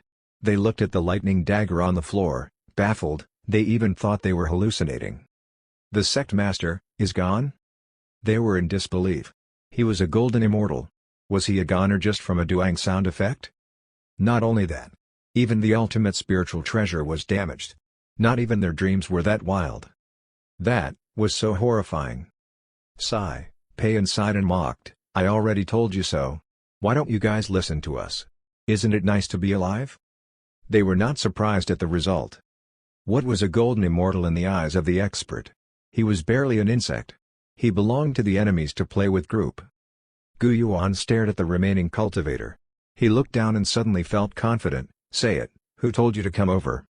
The square-faced middle-aged man already had clouds underneath his feet. He was utterly horrified and fled without hesitation. Retreat, everyone. Save yourselves. You critter. Where are you running to? At the four-part architecture. Li Nianfan was teaching Daji how to play the gaming console. From easy to difficult, see? That lightning was a bit too complex. I feel like you can start from the shield in the beginning. Come on, let me demonstrate for you again. He said while holding her hand. He started to slide along the gaming console. Her hand was soft and she smelled nice. Li Nianfan instantly felt seduced. He leaned on Daji. Yeah, so soft and warm. The Fire Phoenix was observing at the side at first. She attentively studied and learned how to create a spell pattern. Then, she realized she was the only one who was learning it seriously, the other two were flirting around. She instantly felt attacked, so she quietly left. In the middle of the day? How rude and shamelessly impolite. Li Nianfan finally stopped teaching when his hands felt tired. He finally realized why emperors back in the days would love their women instead of their empires. Daji looked at Li Nianfan and said, I recently want to go out with the goddess Fire Phoenix. Again? Li Nianfan arched his eyebrow. He thought of that milk cow and said, Daji, are you trying to surprise me with a gift again? You don't need to. We don't lack anything at the house. Daji pursed her lips. She thought about something for a long while, then she said softly, the Fire Phoenix told me that I actually can cultivate. She hesitated to say this sentence for a long while. Her master seemed to wish for her to stay at his side. Therefore, he treated her like an ordinary mortal. However, she felt like a pretty vase, useful in appearance but empty on the inside. She just followed her master around and ate. The recent situation was getting intense, she wanted to help him out more. There were a lot of things she could not do as an ordinary person. Therefore, she chose to test cultivation out. She hurriedly dropped her head after saying it and did not dare to look at Li Nianfan. She did not know what he would think. She was scared that her master would be angry. Li Nianfan was silent. He kept avoiding that issue from the moment he adopted Daji. He wished that Daji did not have a spiritual root, he wished that she was the same as him so they could live ordinarily for the rest of their lives together. Sometimes, he even purposefully avoided asking the cultivators and immortals if Daji could be a cultivator. He was afraid that someone would mention it. He did not dare to think what would happen to him once Daji was a cultivator. However, the question finally came. I knew it. Such a pretty girl like Daji would probably be able to cultivate. She might have huge potential too. If she is in a sect, she must be molded to be a saintess. Li Nianfan was slightly agitated. He avoided it because he knew that once Daji became a cultivator, they would be two different people. Even if Daji was willing to be together with him, he would still feel bad. Daji noticed that Li Nianfan did not speak for a long while. She instantly teared up. She hurriedly said in a quivering voice, I'm sorry. I can continue to be an ordinary person. Silly, why would you want to be ordinary when you can cultivate? Li Nianfan concealed his sadness. He smiled and said, I dragged you down previously. I'll now count on you to protect me after you become a successful cultivator. Daji nodded and said, don't worry. I'll always be there to protect you. Li Nianfan laughed. Then, he asked, when are you ready to go? When do you want me to go? Li Nianfan groaned for a moment and asked, how about after I taught you how to play the gaming console? Daji said obediently, yeah, I'll listen to you. 5 days had passed in the blink of an eye. Li Nianfan and Daji happily enjoyed the 5 days. Li Nianfan did not say it, but deep down, he cherished the 5 days very much. If Daji became a cultivator, or even an immortal, he would not know how to be with her like that again. In the end, they would feel separated. Li Nianfan was glad that Daji was following the Fire Phoenix though. If she had joined a sect, he would worry about her at all times. Li Nianfan was at the door with Daji and the Fire Phoenix. He said, Goddess Fire Phoenix, please take care of Daji. I heard that recently there are a lot of ruthless demons, and the sky showed weird and unpredictable signs. It's so not peaceful out there. The Fire Phoenix nodded, don't worry. Daji told Li Nianfan, I'm going now. The little fox blinked in her arms. She waved at Li Nianfan with her little paw. Go. Li Nianfan tried to look casual and waved. Li Nianfan waited until Daji was gone. He sighed and sat on the bench. He was in a daze. I'm afraid Daji's trip won't be short. If she comes back and becomes an immortal, what should I do? Suddenly, Blackie ran over to Li Nianfan and rubbed its head on his leg. Bark. Master, you still have me. I am not a cultivator, I am just a normal dog. Leave me alone. Li Nianfan nudged Blackie on the head. He shook his head and said, "Bug off to the side. You single dog won't understand how I feel." After a while, Li Nianfan suddenly stood up. "No way, I have to cultivate." Determination flashed before his eyes like never before. As the saying went, women were the drive of men. In previous times, once Li Nianfan knew it was hopeless, he would have simply given up and lived a safe, simple life. However, he was about to risk it all to become a cultivator for a woman. He immediately let Xiao Bei go to the backyard to call on Nanan and Dragon. Nanan jogged over. "Brother Nianfan, you called for us?" Li Nianfan looked serious. He looked at Nanan and asked, "Nanan, your devour skills, can it be learned without a spiritual root?" Nanan tilted her head and thought about it. "Devour is my power. Only a body with spiritual root can contain power." That answer meant no. "Dragon, do you demons have skills? Does it also require spiritual root?" Li Nianfan was desperate. It seemed like it was impossible. As expected, Dragon shook her head and said, "Every demon cultivates different spells or skills. If ordinary people learn demonic skills, they will die." That answer was even worse. Li Nianfan frowned. Dragon raised her hand and said, "Brother, I know how ordinary people can become immortals." Li Nianfan was intrigued. "Tell me." Dragon started listing while counting her fingers. Eat flat peach. Eat immortal Dan. Be investiture as a god. Okay, so you think this is Journey to the West and Investitures of the Gods, huh? Li Nianfan rolled his eyes. However, he jolted. In Investitures of the Gods, it seemed like a lot of ordinary people instantly became immortals after getting canonization. If they were written in the plans of the Heavenly Palace, they were basically gods. Too bad the immortal realm does not have the Heavenly Palace. Investitures are out of the question. However, there is no Heavenly Palace, but there is an Underworld. If I can get a job in the Underworld, then I am basically an immortal, right? This also counts as twisted progress? He paced in the four-part architecture. He was getting excited. He previously thought about bathing in the Styx after death. He had not thought about getting a job in the Underworld. Do I need spiritual root to be an Oni? Maybe. Not. He found a way. He saw some hope. Li Nianfan felt his heart thumped. He was exhilarated. There was fire in his eyes.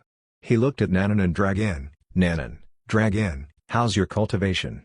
Is it great?" Nanan was instantly excited at the mention of cultivation. She said proudly, "It is awesome. Brother Nianfan, I'm awesome.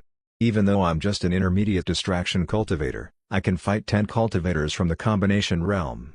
Excluding using my immortal items. Hee, I am a cultivator from the post-Mahayala realm.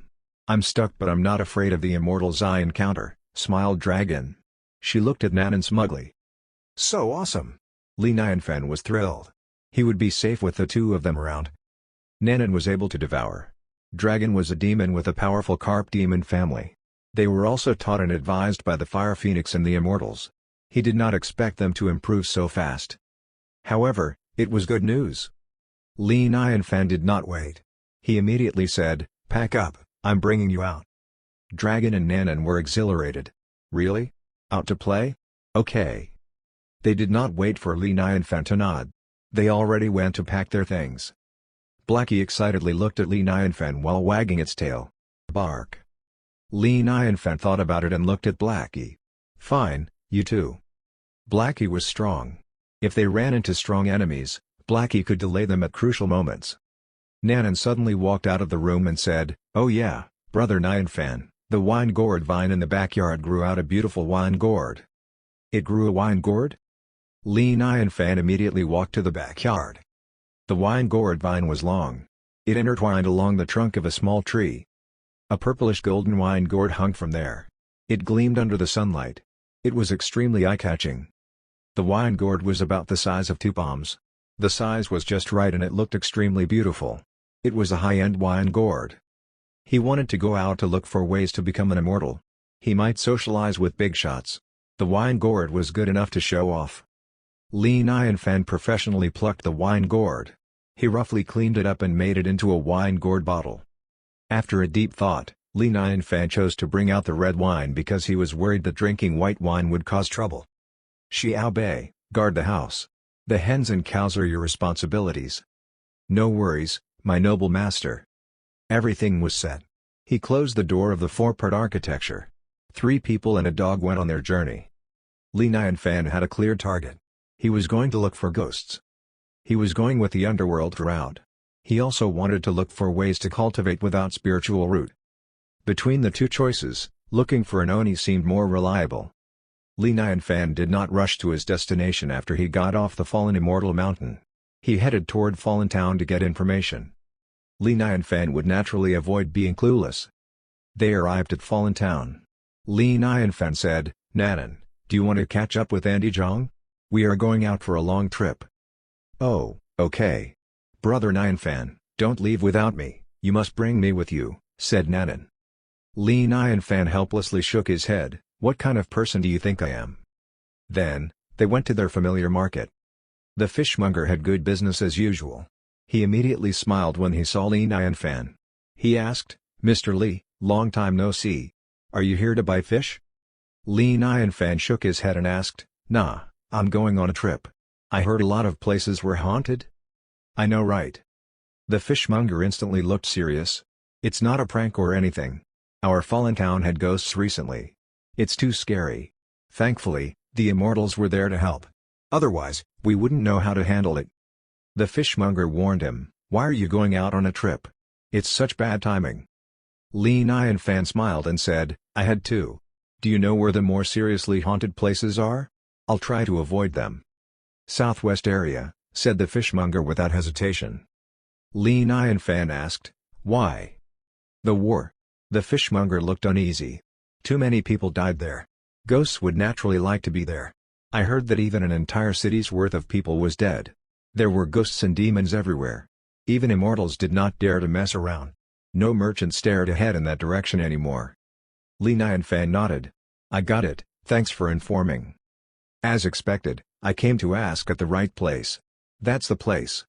If it was so heavily haunted, there must be an Oni there." "Oh yeah, Mr. Li." The fishmonger warned him, "If you're going far away, you better buy some rune paper or evil warding jade. Protect yourself from those lost ghosts." "Ha, alright," laughed Li Nianfan. No wonder why he saw a lot of new items along with the stalls. The reappearance of the Underworld was a big business opportunity. However, he did not know whether those items like rune paper or evil warding jade would work or not. Li Nianfan felt like they were worse than what he could make. Chapter 316, Nameless Village. They left Fallen Town. Li Nianfan brought Nanan and Dragon to head toward the southwest. Blackie was responsible to lead the way. The others were more active than Li Nianfan. They were jumping around and were thrilled like they were out on a road trip. 2 kids and a dog, all heartless beings. My life is the hardest. However, Li Nianfan felt relaxed seeing them like that. The more they headed southwest, the more they could feel a ghastly aura. The ghastly aura came from desolation. They had walked for a long while but they could not see anybody. They only saw beasts occasionally. However, it could not be helped. The traffic in the immortal realm was lousy. Apart from crowded areas, most places were unexplored since it was dangerous. The immortal realm naturally did not have tourism industries.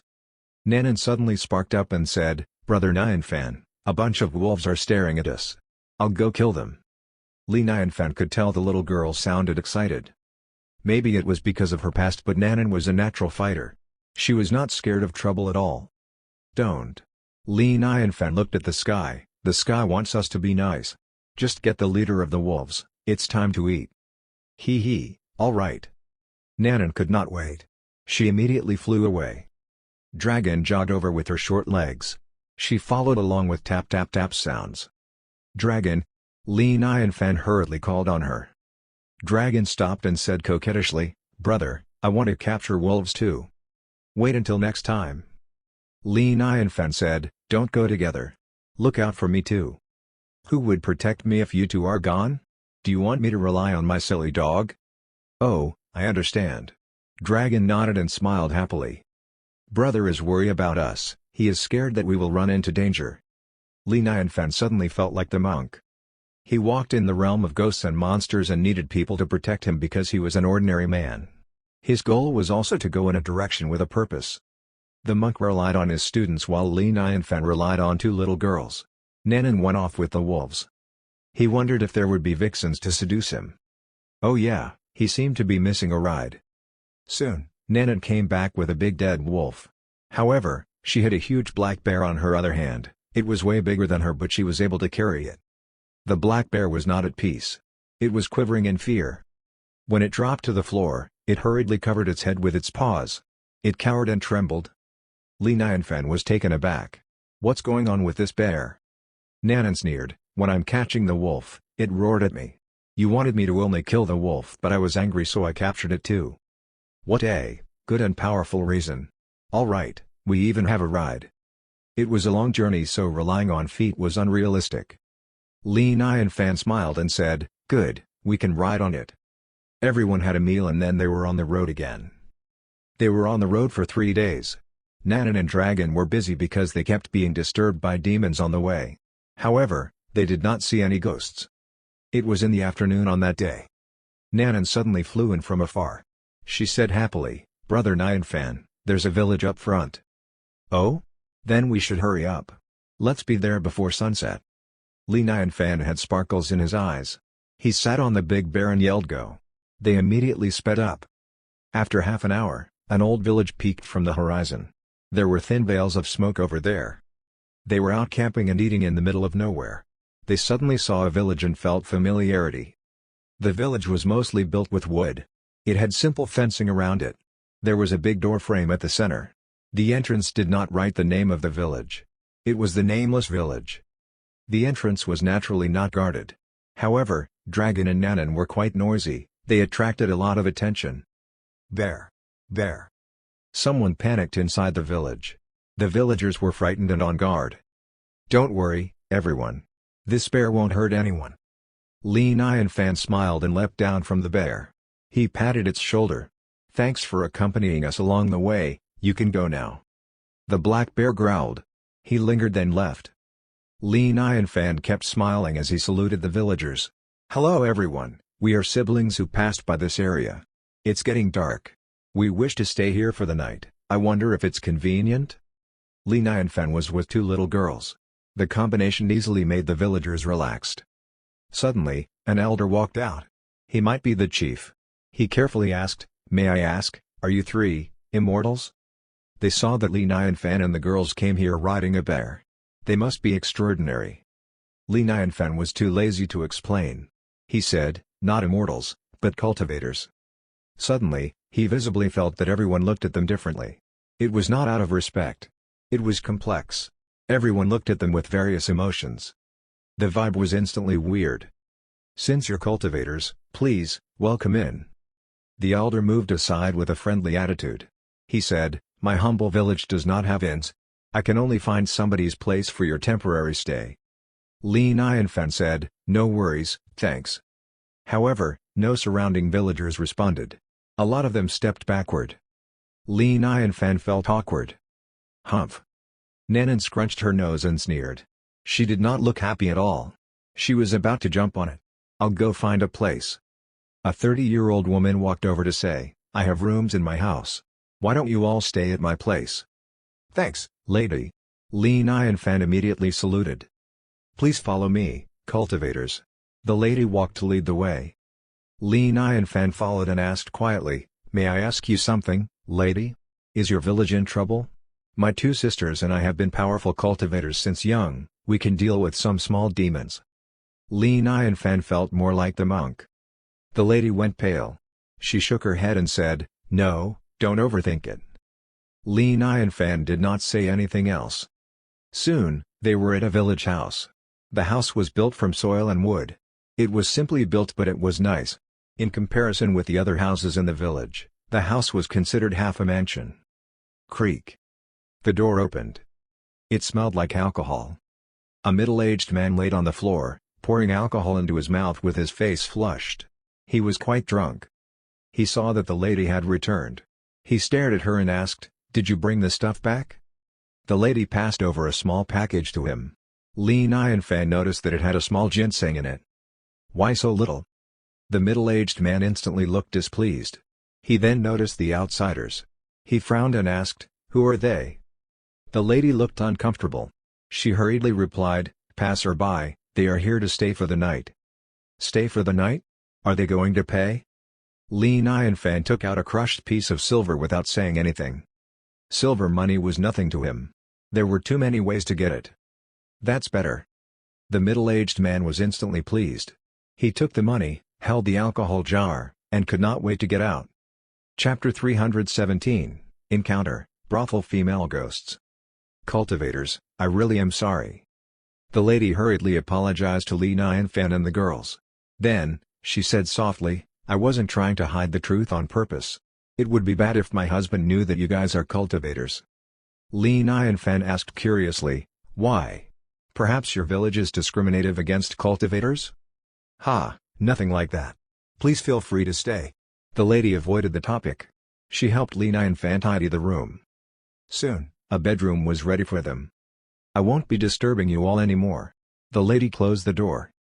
Nanan immediately pouted and sneered, this village is super weird. I feel like everyone here has issues. It is indeed problematic. Why would ordinary people be repulsed by cultivators? Li Nianfan scratched his chin and frowned.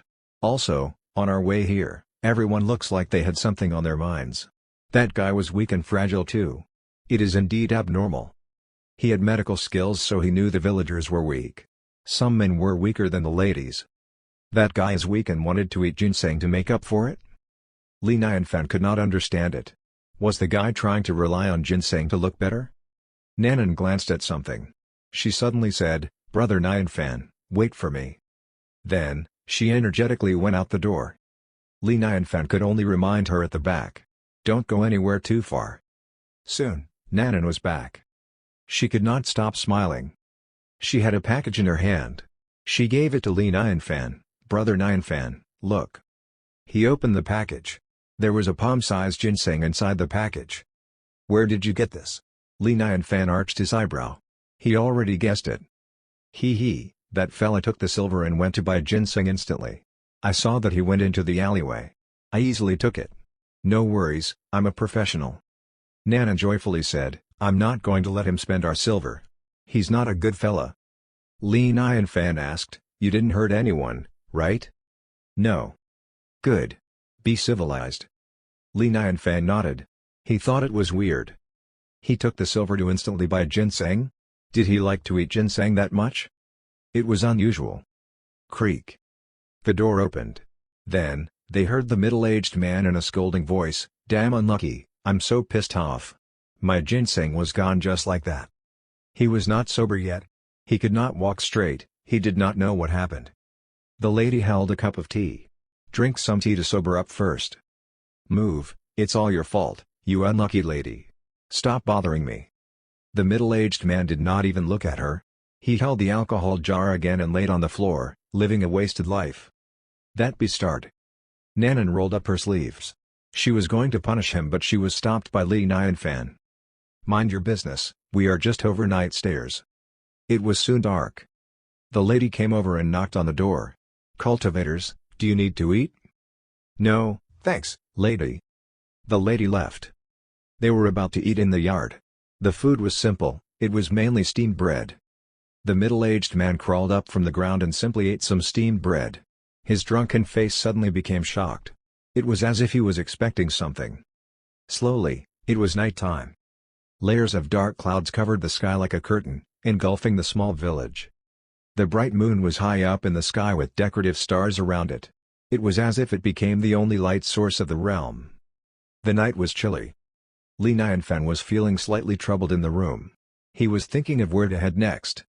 The southwest area was too wide and vague. The immortal realm did not have maps either, it was worse than his past realm. Li Nianfan looked at the night sky and yawned. He was ready to sleep. I can only plan as I go. Nanan and Dragon were practicing their cultivation at the side. He felt very safe. Li Nianfan was woken up by some bickering at midnight. Where are you going? Don't leave. Move aside, stop minding my business.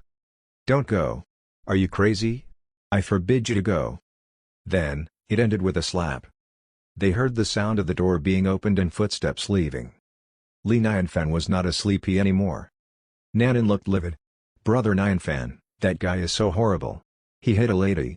Can we teach him a lesson? Li Nianfan noticed something was off. Let's wait and see. The lady looked like the passive type. The situation must be very serious for her to fight with him like that.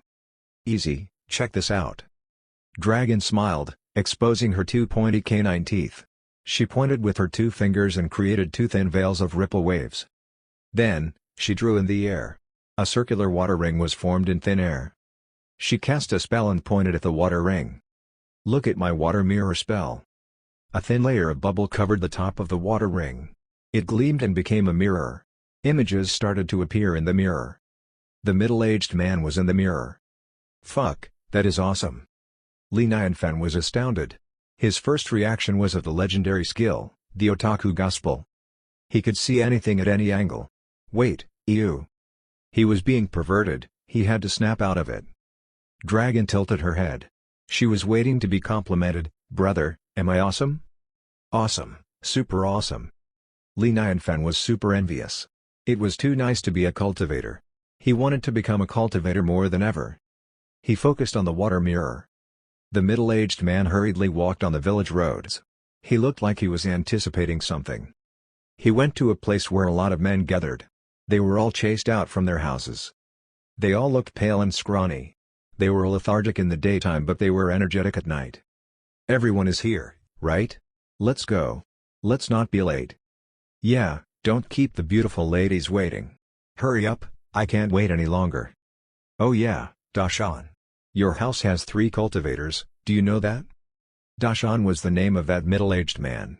He had a change in the face and scolded, what? That BTCH. Why would she let cultivators stay at the house for no reason?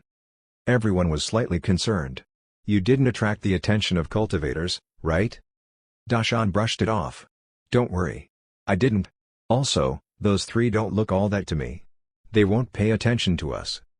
Somebody asked, will your BTCH beg for the cultivators' help and ruin our fun?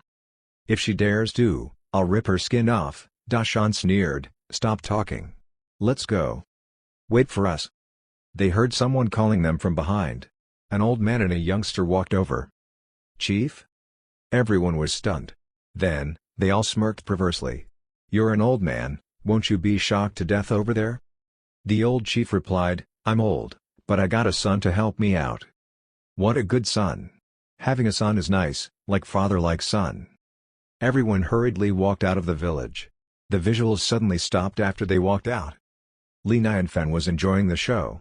What happened next? Dragon pursed her lips and said, the water mirror spell only works in the areas I set watermarks on. I felt like the village was odd so I set watermarks all over. I didn't expect them to exit the village. I see. No wonder the 2 kids were outside so long, they must be out to set the watermarks.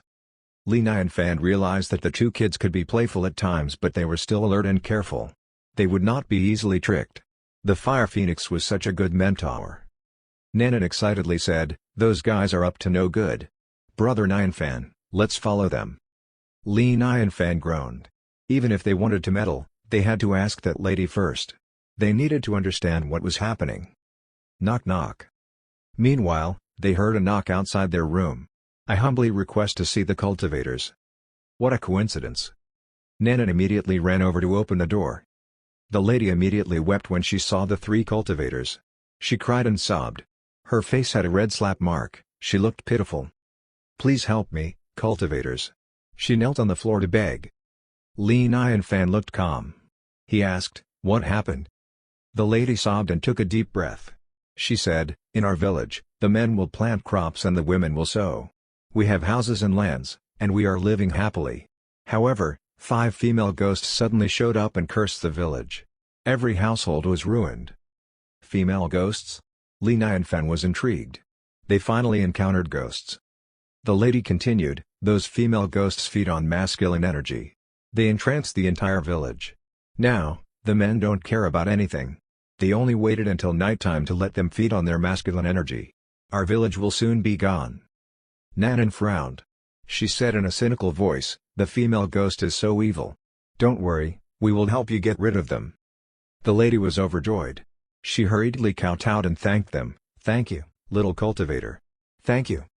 Brother Nianfan. Nanan instantly looked at Li Nianfan with puppy eyes.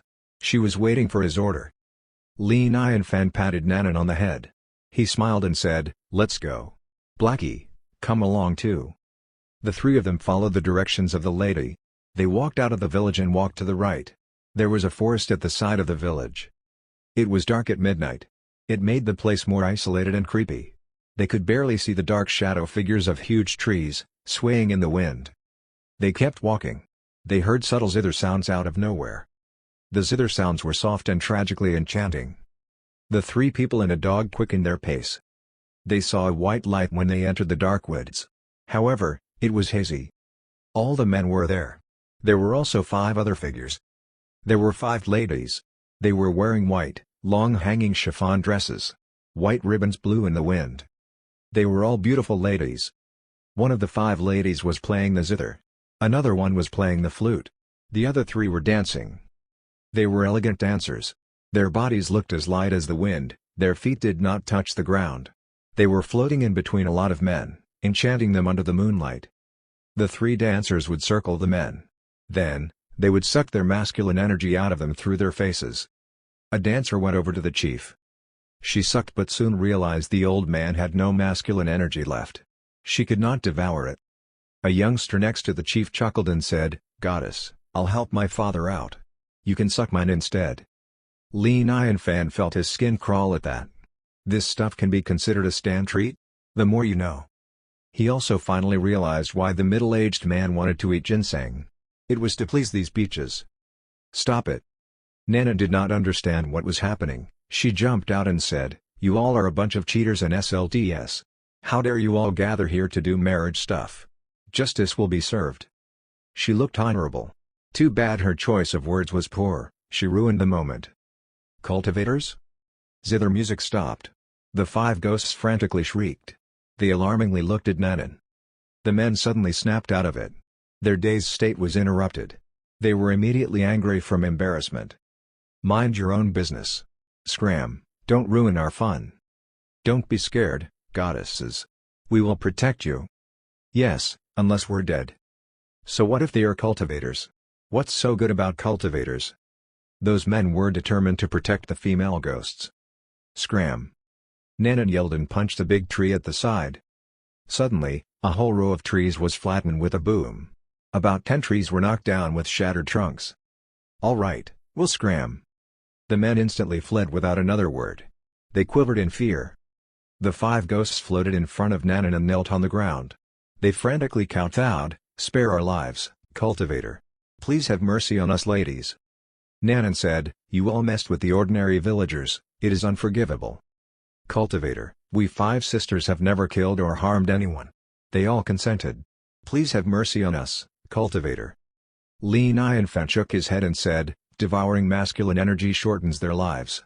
It is the same as killing. We have no other choice.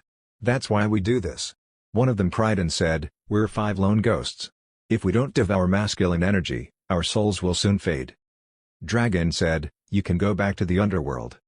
"We can't go back to the underworld." The 5 of them quickly shook their heads. They seemed horrified. "You don't know this, cultivator. But the underworld doesn't allow us to reincarnate.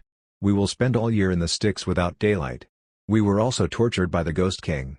We don't dare to go back. We 5 sisters were sold to a brothel at a young age. We pleasure men for a living, we have no freedom, no life. Living was worse than dying. So, we committed group suicide at the lake. We thought death would set us free. Who knew we ended up like this? Even though our lives are hard, we had never wanted to harm anyone. We thought about karma, we thought we could be happier in the next life. We don't want this to happen either. Please have mercy on us, cultivators. We don't want our souls to fade away." Sob. The 5 of them felt miserable from talking about their sad past. Plus they did not know what was going to happen to them. They could not help but cry and sob. Chapter 318, Awesome to be Cultured. "Boo-hoo, Brother Nianfan, they are so pitiful." Nanan and Dragon also cried. Li Nianfan sighed softly and shook his head. The 5 female ghosts were indeed tragic. They were tortured and abused. It was surprising that they were still kind. Actually, what they did was kind of like brothel business, they were ghosts and masculine energy was their payment. They were truly pretty, aside from the life-absorbing part. He looked at the sobbing ghosts and said, "The shyness of the daytime's covered by a silken sleeve, The melancholy of springtime makes it hard to rise and dress. A priceless gem is more easily found than a man who has a heart. The 5 female ghosts suddenly stopped crying. They jolted. They dazedly looked at Li Nianfan with teary red eyes. They reminisced the poem. A priceless gem is more easily found than a man who has a heart. That sentence perfectly described their situation. It went straight to their hearts. Those men were obsessed with them. They swore to protect and die for them, but they fled faster than a rabbit when they were in danger. As a prostitute, they were already used to it. Otherwise, they would not be so much in despair that they committed suicide at the lake. That cultivator knew them best. Suddenly, they did not feel afraid to look at Li Nianfan. They felt touched. They blushed with tears in their eyes. They felt like it was all worth it to meet such a man like that and to hear that poem. A lady composed herself and got up. She bowed at Li Nianfan and said softly, "Sir, please accept my respect." The other female ghosts followed. "Please accept our respect. It was too bad that I did not meet you earlier. Otherwise, I would have done anything to satisfy you, sir. Only you understood me in the entire realm. Sir, if you can be a guest of my opening show, I will be happy to death." The 5 of them spoke while leaning close to Li Nianfan. They looked at Li Nianfan admiringly. Since the beginning of time, women have loved talented men, even prostitutes, and especially when his poem resonated with their weak spot. They could not help themselves. Li Nianfan was inspired to recite the poem. He did not expect the poem to be so powerful. He basically got the pass for free prostitutes. Nanan and Dragon leapt in front of Li Nianfan at the same time. They opened their arms like chicken protecting their food. "What are you all trying to do to Brother Nianfan? Don't come near us, back up! Back up!" The 5 female ghosts immediately snapped out of it. They said, "It is an insult to be near him as prostitutes. We are truly embarrassed." Li Nianfan softly coughed. He changed the topic and said, "Ladies, I have a few questions." The 5 ghosts said sincerely without a second thought, "Please ask us, sir. We will tell you anything." They looked happy to be able to help Li Nianfan. It was awesome to be cultured, even ghosts could be impressed. Li Nianfan smiled. Then, he asked excitedly, "Can ghosts cultivate?" "Yes." A lady nodded. Then, she shook her head and said, "However, we don't cultivate. Our feeding on masculine energy is like ordinary people eating meals. We don't grow from it, it's not considered cultivation." Another ghost said, "Sir, usually, ghosts don't cultivate. The more powerful or vengeful ghosts can devour other ghosts to be stronger. But it's also not proper cultivation." Li Nianfan nodded and furrowed his brows. "That means only Onis can cultivate." "Of course. Why would ghosts be able to cultivate? If that was the case, anyone could kill themselves to become cultivators. It was outrageous." Li Nianfan continued to ask, "Can ordinary people cultivate?" The 5 ghosts shook their heads simultaneously. "We don't know that." Li Nianfan was slightly disappointed. "Mr. Li, I was previously at the side of the Ghost King. I did hear something," said the lady who played the flute. Li Nianfan arched his eyebrow. "What is it?" "They seemed to be looking for a book. They said that whoever got the book can be cultivators. They can become the ghost god. I guess that it might be a way to cultivate." "A book?" Li Nianfan was intrigued. He saluted and said, "Thanks for the info, lady." He was curious about the book but did not think much about it. He knew he had no right to have any ideas about it. Li Nianfan continued to ask, "Ladies, do you know where I can run into an Oni?" "Sir, you can go to Sapphire City. We escaped from there. They are forming a ghost army there to fight back with the Onis." Another ghost said, "Sir, that place is a ghost town. Countless ferocious ghosts. If you go there, it would be dangerous." Li Nianfan asked for directions. He nodded and said, "I got it, thanks." The 5 ghosts looked at each other when they realized Li Nianfan had no more questions. They bit their lips and bowed at Li Nianfan. They said in a low voice, "Sir, we should go." Li Nianfan was slightly surprised. "You are planning to go back?" "We are delighted to talk to you today, sir. If we can reincarnate, we hope to be by your side to serve you, sir." "Sir, before we go, please allow us to dance for you." They played the zither and flute again. The 5 female ghosts were flaunty in their breezy chiffon dresses. They danced under the moonlight. The dance was no longer the dance of prostitutes. They danced like elegant snowflakes. Gradually, the zither and flute faded out. Their figures also started to fade. "Farewell, sir." The 5 figures vanished with a farewell. The moonlight was still bright, the night was still chilly. It was as if what happened was just a dream. The men became sober when the music faded away. Then, they hurriedly knelt on the ground. They said fearfully, "We were entranced by ghosts. Please forgive us for disrespecting you, cultivators. Please spare our lives." Li Nian Fan shrugged it off. "Go back to your lives." He did not return to the village. He walked toward Sapphire City with Dragon, Nanan, and Blackie. At the above immortal realm, Cloud Tribe Sect. A lot of clouds flew around in mid-air. It was very chaotic. Someone frantically yelled from within, "Quick, quick, activate the defense spell. Get in position, everyone." "Where is Taishang Elder? I'm asking you, where is Taishang Elder? Hurry up and go get Taishang Elder." An elder walked out from the Cloud Tribe Sect. He did not look happy at all. "Why do you need to disturb the Taishang Elder? Where is the Sect Master? Isn't the Sect Master with you all? Why isn't he back yet?" "Big Elder, the Sect Master is goners." "Goners?" The Big Elder was taken aback. "What do you mean?" "He evaporated. Not even a hair was left." "He's dead?" His jaw dropped. The Big Elder was in disbelief. How did that person in the immortal realm do that? What's going on? Who is that person in the immortal realm? No time to explain. They are incoming. Get the Taishang Elder. Taishang Elder cannot be disturbed. Don't panic, tell me how many people we are dealing with. A few Taiyi Golden Immortals, and a lot of Golden Immortals. How many people do we have? We have 3 Golden Immortal Elders and... Alright, say no more. I'll go get the Taishang Elder. Chapter 319, Compare the abilities of our bosses. At the back of the Cloud Tribe Sect. An elder was sitting properly on a futon. His skin was wrinkled. His figure looked dehydrated. Even his hair was dried like weeds. He looked like a dying, dried tree. The elder was covered in dust.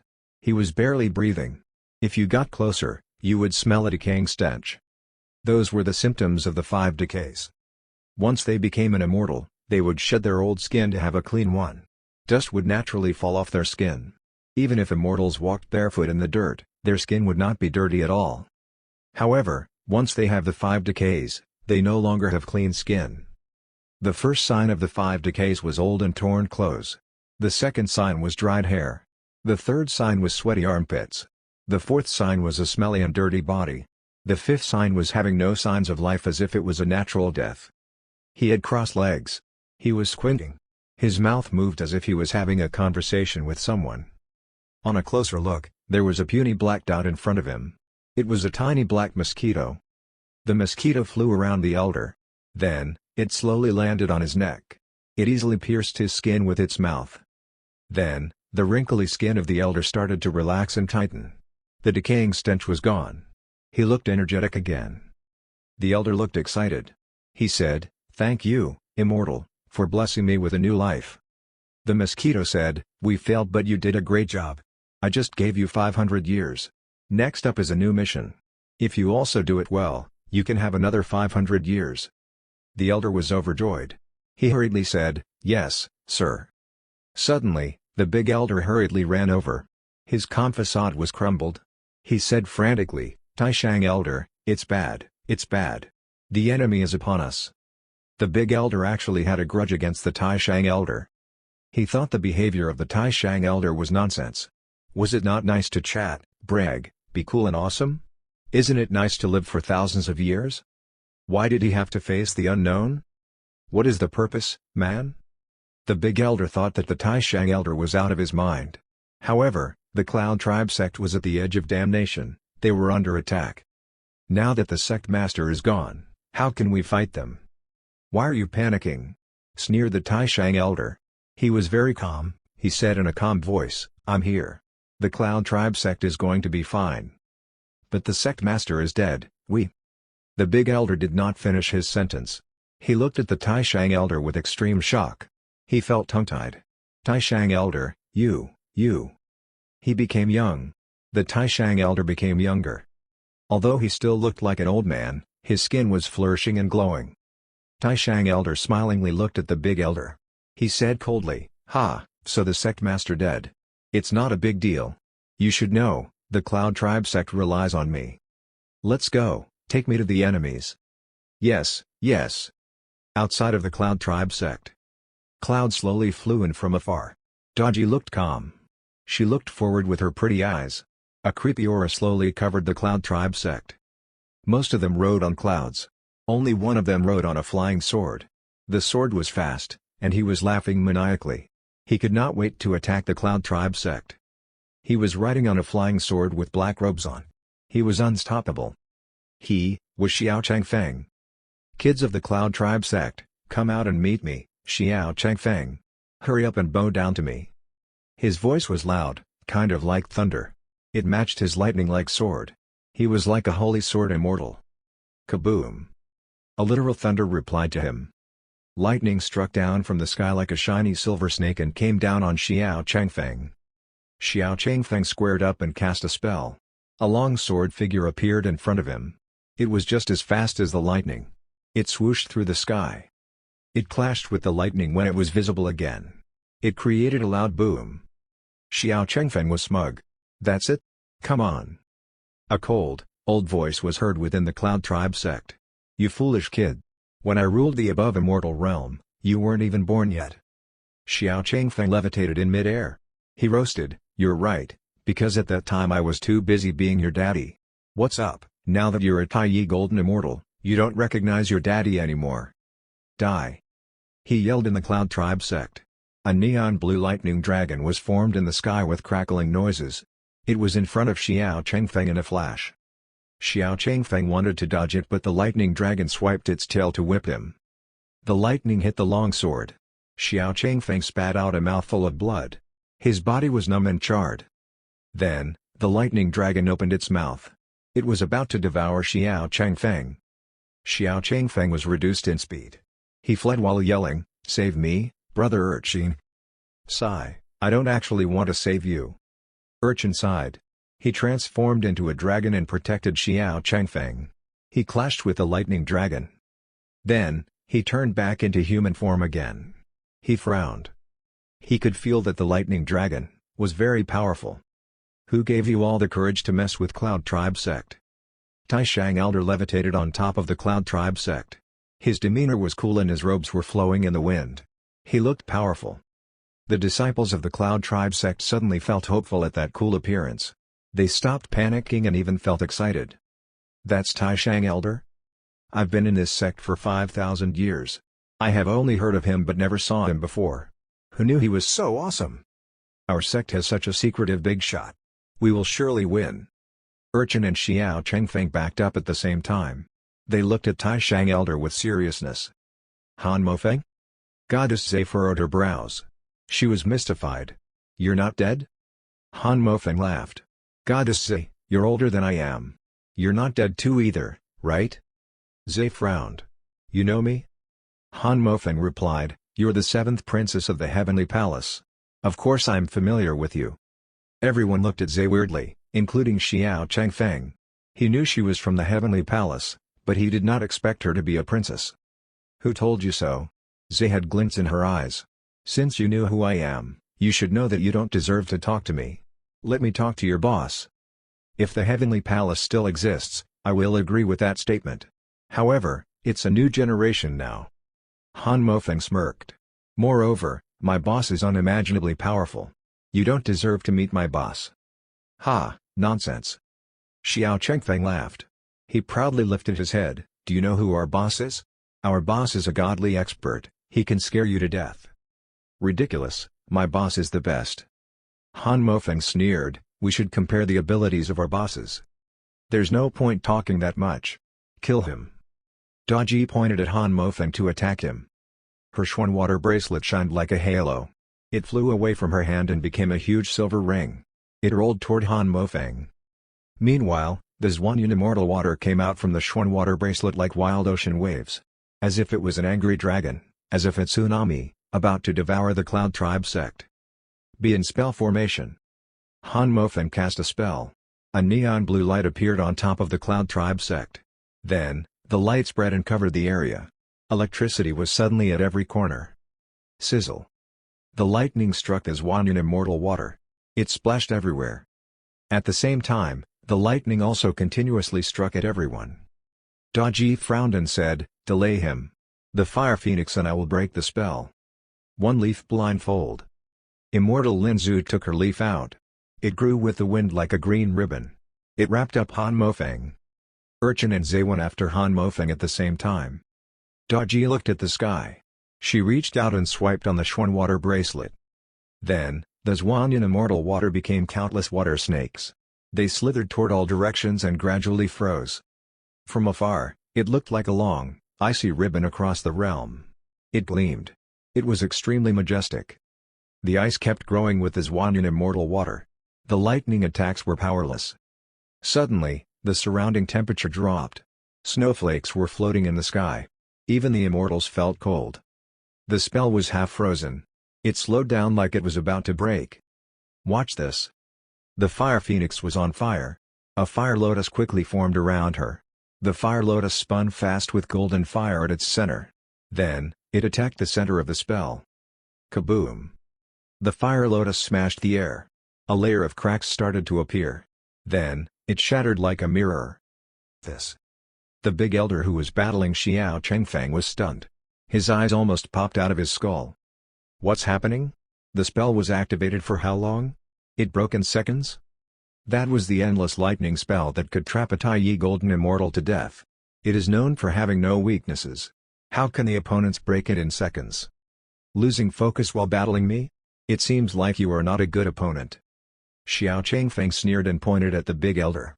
His point became a sword. Sword point, take this slaughter. Spurt. The big elder spat out a lot of blood. He fell from the sky like a kite with snapped eyes. Daji and the others went after Han Mofeng. You dare fight us on your own? Urchin laughed. Say it, who's your boss? He's not on his own, we are here. A few figures shined out of thin air. They had a menacing aura. Daji and the others stopped in their tracks. Then, 5 figures rode in slowly on clouds. The 5 people all had immortal chi on them. They had not released it yet, but it was already overwhelming. Everyone went silent. Mainly because it was too stunning. 5 other Taiyi Golden Immortals. The above immortal realm had been quiet for years. They had never seen a crowd like that. That team was extremely majestic. Zhe frowned hard. She felt heavy. Another bunch of old dudes who should be dead by now. They had 5 Taiyi Golden Immortals in total on their side. Zhe, Linzu, the Fire Phoenix, Urchin, and Yil Yun. Daji and Xiao Chengfeng were expert Golden Immortals. The rest of them were allies, a few Golden Immortals too, but they were not as strong.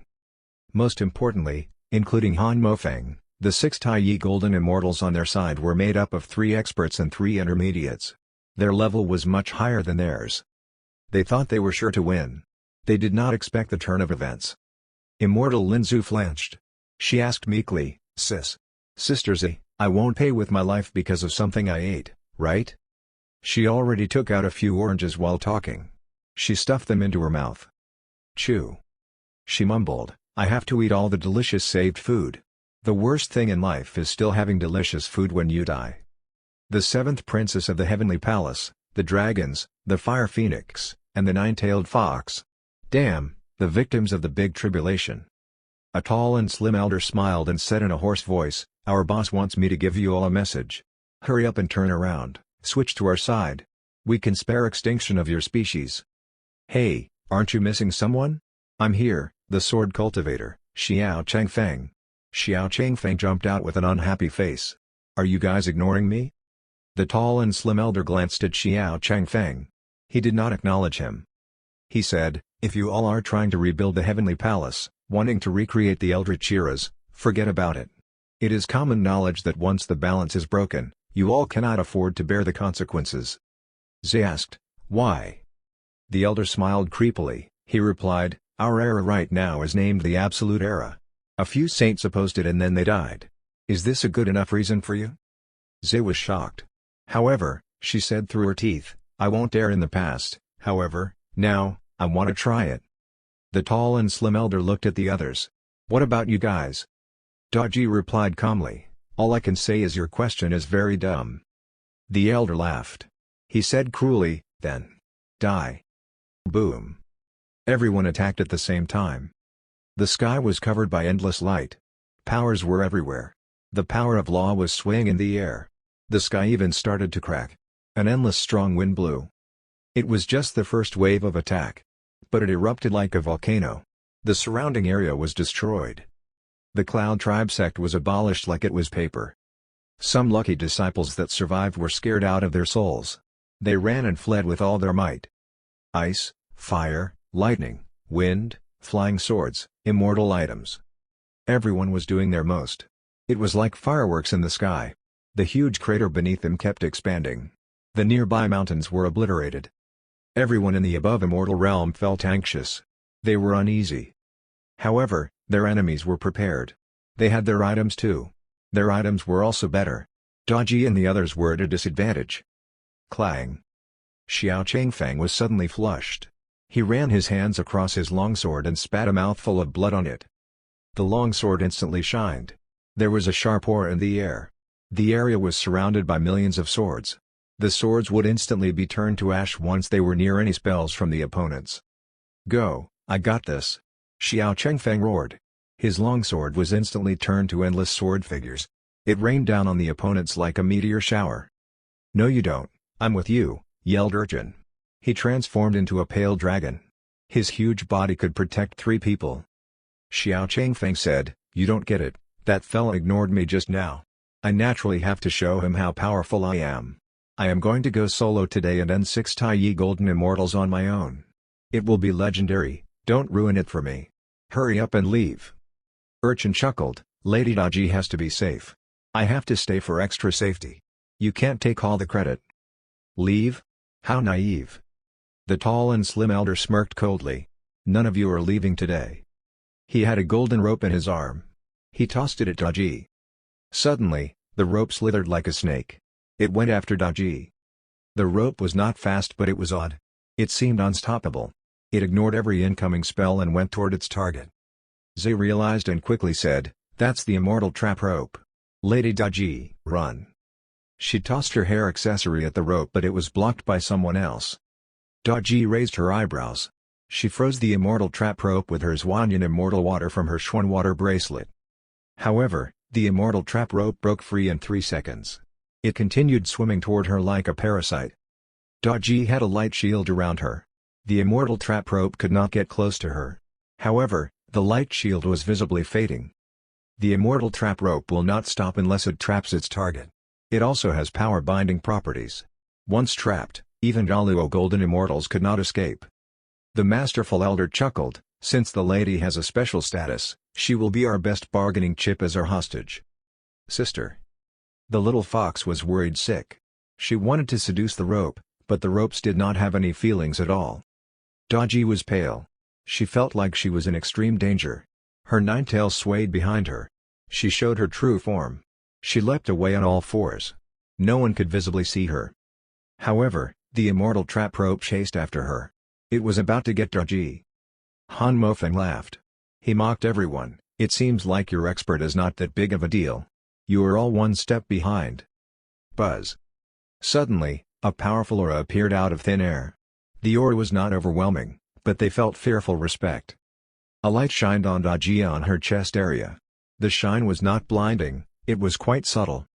However, the immortal trap rope went soft when it touched the light. It fell to the ground like it was a normal rope. That. Everyone was perplexed. Sculpture? No one could believe their eyes, especially the tall and slim elder. They looked like they were in disbelief. His facial expression was twisted. How is this possible? What kind of immortal item is that? Leftover powers? Signs of wisdom? Han Mofeng started to feel his skin crawl. His hair stood on end. What happened in front of him was beyond his knowledge. The immortal trap rope was a superior heavenly spiritual treasure. It was a tried and true useful item, it was incredibly powerful. How did it go soft because of a sculpture? Meanwhile, the phoenix sculpture that the fire phoenix wore on her chest was also flickering. It was as if the 2 sculptures were communicating. The 2 sculptures slowly flew out and levitated above Daji and the fire phoenix. A mysterious aura was emitted. It was as if everything stopped. Then, Daji and the fire phoenix became visibly powerful. The sculptures helped them become twice as powerful. This is impossible. How can this be? The tall and slim elder stared with wide eyes. His forehead had a cold sweat. He leaned backward then fled as fast as he could. Unimaginable, incredible. These people are too good at hiding their real abilities. Dodgy and the Fire Phoenix looked at each other. They temporarily put aside their feelings of respect and admiration. They focused and chased after the elder. Xiao Changfeng stepped on his longsword and rode on it. He yelled smugly, "Why are you running? Seems like your boss is not that big of a deal." Han Mofeng and the others have no time to acknowledge him. They were trying their best to escape. However, their speed was reduced because of the one-leaf blindfold spell by Immortal Lin Zhu. Dodgy looked as cold as ever. She stepped out and was behind the tall and slim elder. The tall and slim elder attacked, but it had no effects on the sculpture defense. Even his items would lose their shine once it was near the sculpture. The light shield from the sculpture was the most solid light shield in history. Nothing could break it. He felt truly helpless. The masterful elder was deranged. He yelled, "We are all hard-working cultivators here, why the ruthless extermination?" Dodgy replied with a spell. Endless swan and immortal water covered him. He turned into a running ice statue in an instant. Chapter 320, Ghost Town Near Us. You dare look down on our expert? If I let you escape today, I would spell my name backward. Yi Liu Yun yelled in power. He was indescribably thrilled. They were ready to die in battle since losing a few chess pieces was normal in a chess game. However, they did not expect the expert to have a hidden move. He was truly awesome. The expert is truly an expert. I'm a man with a big shot behind my back. The fire was as long as a dragon. It quickly surrounded the horrified Tai Yi Golden Immortal. The Tai Yi Golden Immortal burned to ash in despair. The battle was soon over. The area was destroyed. The Cloud Tribe sect was also demolished to bits and ashes. Dodgy slowly reclaimed the sculpture. She cupped it with her hands and looked at it with admiration. Zay looked at that sculpture bewilderingly. She asked, "This sculpture was made by the expert?" "Yeah," nodded Dodgy. "So scary, this is invincible." Xiao Changfeng looked envious. Urchin said, "Stop looking at it, this sculpture is not something that belongs to you." Xiao Changfeng felt a sting in his heart. "I know that. But can't I look at it?" "Awesome. The sculpture is stronger than a heavenly spiritual treasure." "What kind of treasure is that?" Immortal Lin Zhu stared at it with wide eyes. Then, she suddenly burst out crying. "Boo-hoo, I ate all my delicious food. The worst thing in life is that you finished all your delicious food but you are still alive. Boo-hoo, I saved it up for a long time." As teammates, they should say something like, "Don't cry, I'll give you some of my delicious food." However, they were rational cultivators. More importantly, they did not want to say anything like that. Therefore, they naturally changed the subject. The Fire Phoenix asked, "Goddess Zay, are you the seventh princess of the Heavenly Palace?" "Yeah, sorry to hide my identity previously, it's not on purpose. But it doesn't matter anymore since the Heavenly Palace is gone." Zay paused. She looked a bit sad. She said in a low voice, "I am adopted by the Queen of the Heavenly Palace. There are 7 princesses in total, my siblings and I were all created from flowers or plants. Now, it's just me." Yi Liu Yun asked out of curiosity, "Then you should know a lot of secrets of the Eldritch eras, right?" Zay shook her head and said, "All I know is from the expert's journey to the west. When the big tribulation occurred, I was just a puny golden immortal. I was weak and only knew limited things." Xiao Changfeng looked like he did not want to speak. She used puny to describe golden immortal, that was a personal attack. Dodgy said, "Goddess Zay, you gathered us for the Heavenly Palace, right?" "Yeah." Zay nodded. "I kept thinking about revisiting the Heavenly Palace. I've always felt like my 6 sisters are not dead yet. I know where the Heavenly Palace once was, but I need all of your help." The Fire Phoenix said, "No worries. We are all teammates, plus the expert always wanted to check out the Heavenly Palace." Dodgy touched her sculpture. She looked troubled. "I can only be with the expert later then. I wonder what the master is doing right now." At the Immortal Realm, Li Nianfan was riding on a colorful tiger. The huge tiger was 3 meters tall. It was like a small building. Li Nianfan could see widely up there. It was nice. Nanan and Dragon flew at the sides to guard Li Nianfan. They followed his directions. Nanan would discover the roads while Dragon protected at the side. If the situation was out of control, Blackie was responsible to protect Li Nianfan with its life. The colorful tiger was quick as the wind. That was their 5th ride on the way. They changed rides at each stop. They had already ridden on a bear, a tiger, a leopard, a wolf, and an elephant. Dragon and Nanan also killed demons on the road. Plus, the unique sceneries of the Immortal Realm were sights to behold. Li Nianfan felt that the trip was interesting and fulfilling. We are reaching Sapphire City. Li Nianfan looked upon the horizon. He stopped his leisure attitude because it was about to get real. They heard that Sapphire City was already a ghost town. It was very scary. They were unsure if there would be Onis. The weather started to change as they went into the area. It was a sunny afternoon, but the sky was gloomy and dim. The sunlight went away and it was breezy. It felt depressing. He reminded Nanan, "Be careful. Take notice of Onis. If the Onis are not here yet, we should find a safe spot to settle down. Don't be casual about this." "Brother Nianfan, it's easy. Check this out." Nanan smiled and flew far away.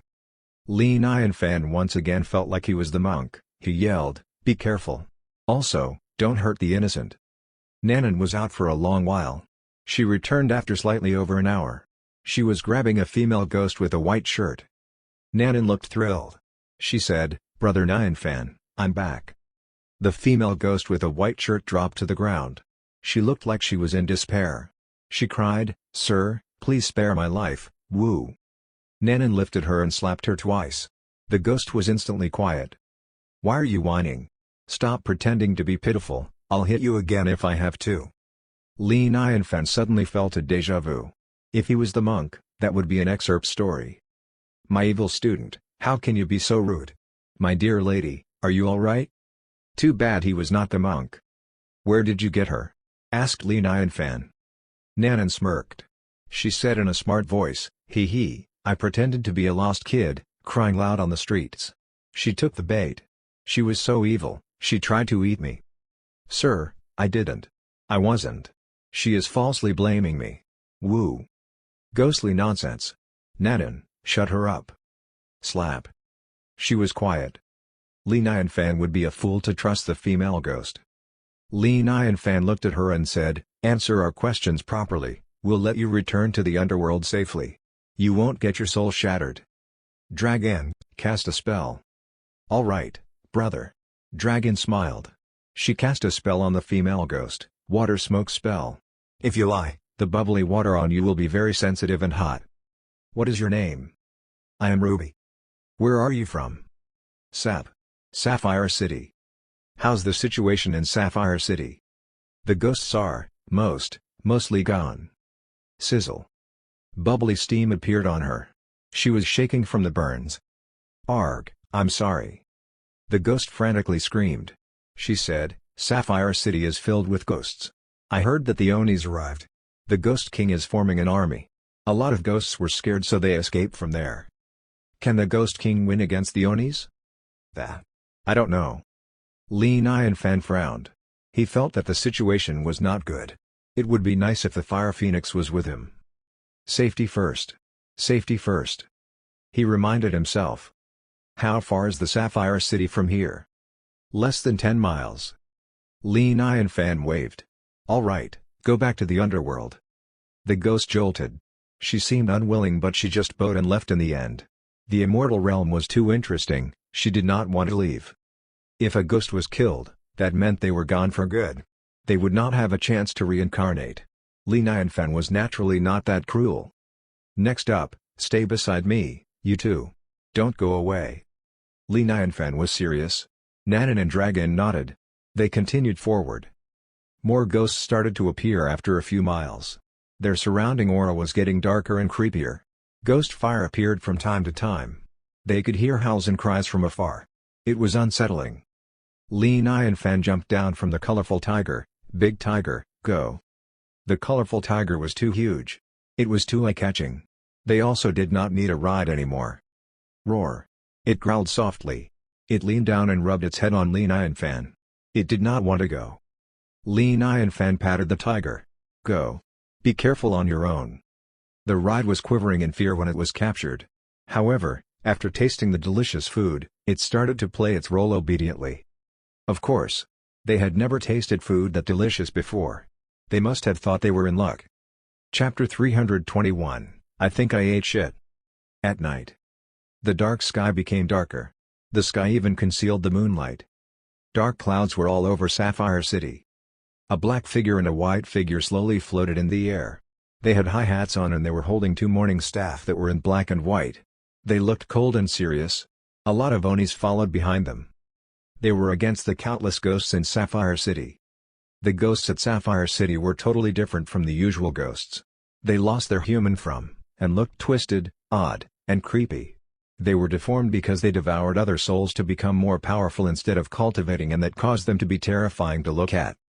Three figures sat on the huge city door above all the ghosts. They were deadly powerful. Even if they were facing a lot of Onis, they were still composed. The three ghost kings made the place a ghost town. It was like a playground for ghosts. Even cultivation sects were demolished there. One of them had a green face and fangs. His eyes popped out and his mouth was like a crocodile. His sharp teeth were exposed and gleaming. He called himself the most powerful Fangs Ghost King. Another one had 3 heads. His heads were like tumors. His eyes were slanted and his mouth was wide open like a frog. It seemed like he could not close his mouth. He could not stop chuckling creepily. He called himself the Invincible 3-Heads Ghost King. The other one was a lady in a red dress. She was in human form and she was extremely pretty. It seemed like she was the leader of the Ghost Kings. If Li Nianfen was there, he would be shocked because that red dress lady was the same lady he met last time. Her aura was easily recognizable. The 3-Heads Ghost King laughed weirdly. 3 different voices echoed, black and white impermanence, why is it only you two? Where's the general of the Bloody Sea? Black and white impermanence sneered, ha, you bunch of weak ghosts. We don't need to trouble the general of the Bloody Sea. He's too busy to come over. It's severely understaffed in the underworld, you think we don't know that? Fang's Ghost King laughed maniacally as if he saw through it all. The Death Note reappeared, how could he not go? However, it will be all for nothing in the end. And you guys will die here too. White Impermanence looked extremely pissed off, he was ready to fight. You dare have ideas about the Death Note? Finder keepers for such a treasure. The lady in red laughed. She licked her lips with her bloody tongue. She looked at the black and white impermanence and said, you and I both understand that the underworld is long gone. Why are you all still protecting it for? Times like this are the best for us to get opportunities. We can be the new rulers. You should learn from Shura Ghost General. If we team up, the whole realm would be ours.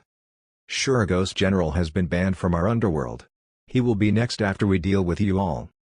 Black and white impermanence were livid. They said in a powerful said, we are the Onis of the underworld, you lost ghosts are no match for us. Be gone. Black and white impermanence attacked at the same time with their hands up. A black chain shot out like a huge python. It wrapped up the 3 ghost kings. Minions, kill the Onis. We will be the future rulers of the underworld. Attack. Fang's Ghost King yelled. He flew out with his mouth wide open. He bit on the chain and the chain was immediately crushed with a clang sound. He squinted like a cobra, violent and hysterical. He opened his mouth again and shot out dark gas at the black and white impermanence. We have the bodies of ghost gods, no poison can penetrate. Black and white impermanence sneered. They had a halo around them like a light shield. They did not need to do anything, the dark gas could not harm them. Onis naturally had their ways to defeat ghosts. Then, black and white impermanence raised their morning staff at the same time and attacked the Fang's Ghost King. The morning staff was specially made to attack ghosts. A critical hit could shatter souls. Even ghost kings would lose their abilities to fight once they were hit. Ha, do you really think we didn't prepare for this? Chuckled the Fang's Ghost King. He flicked his wrist and out came a huge saber sword. He flew toward them. Clang. It clashed with the morning staff. The saber sword was deadly. It had a bloody aura around it.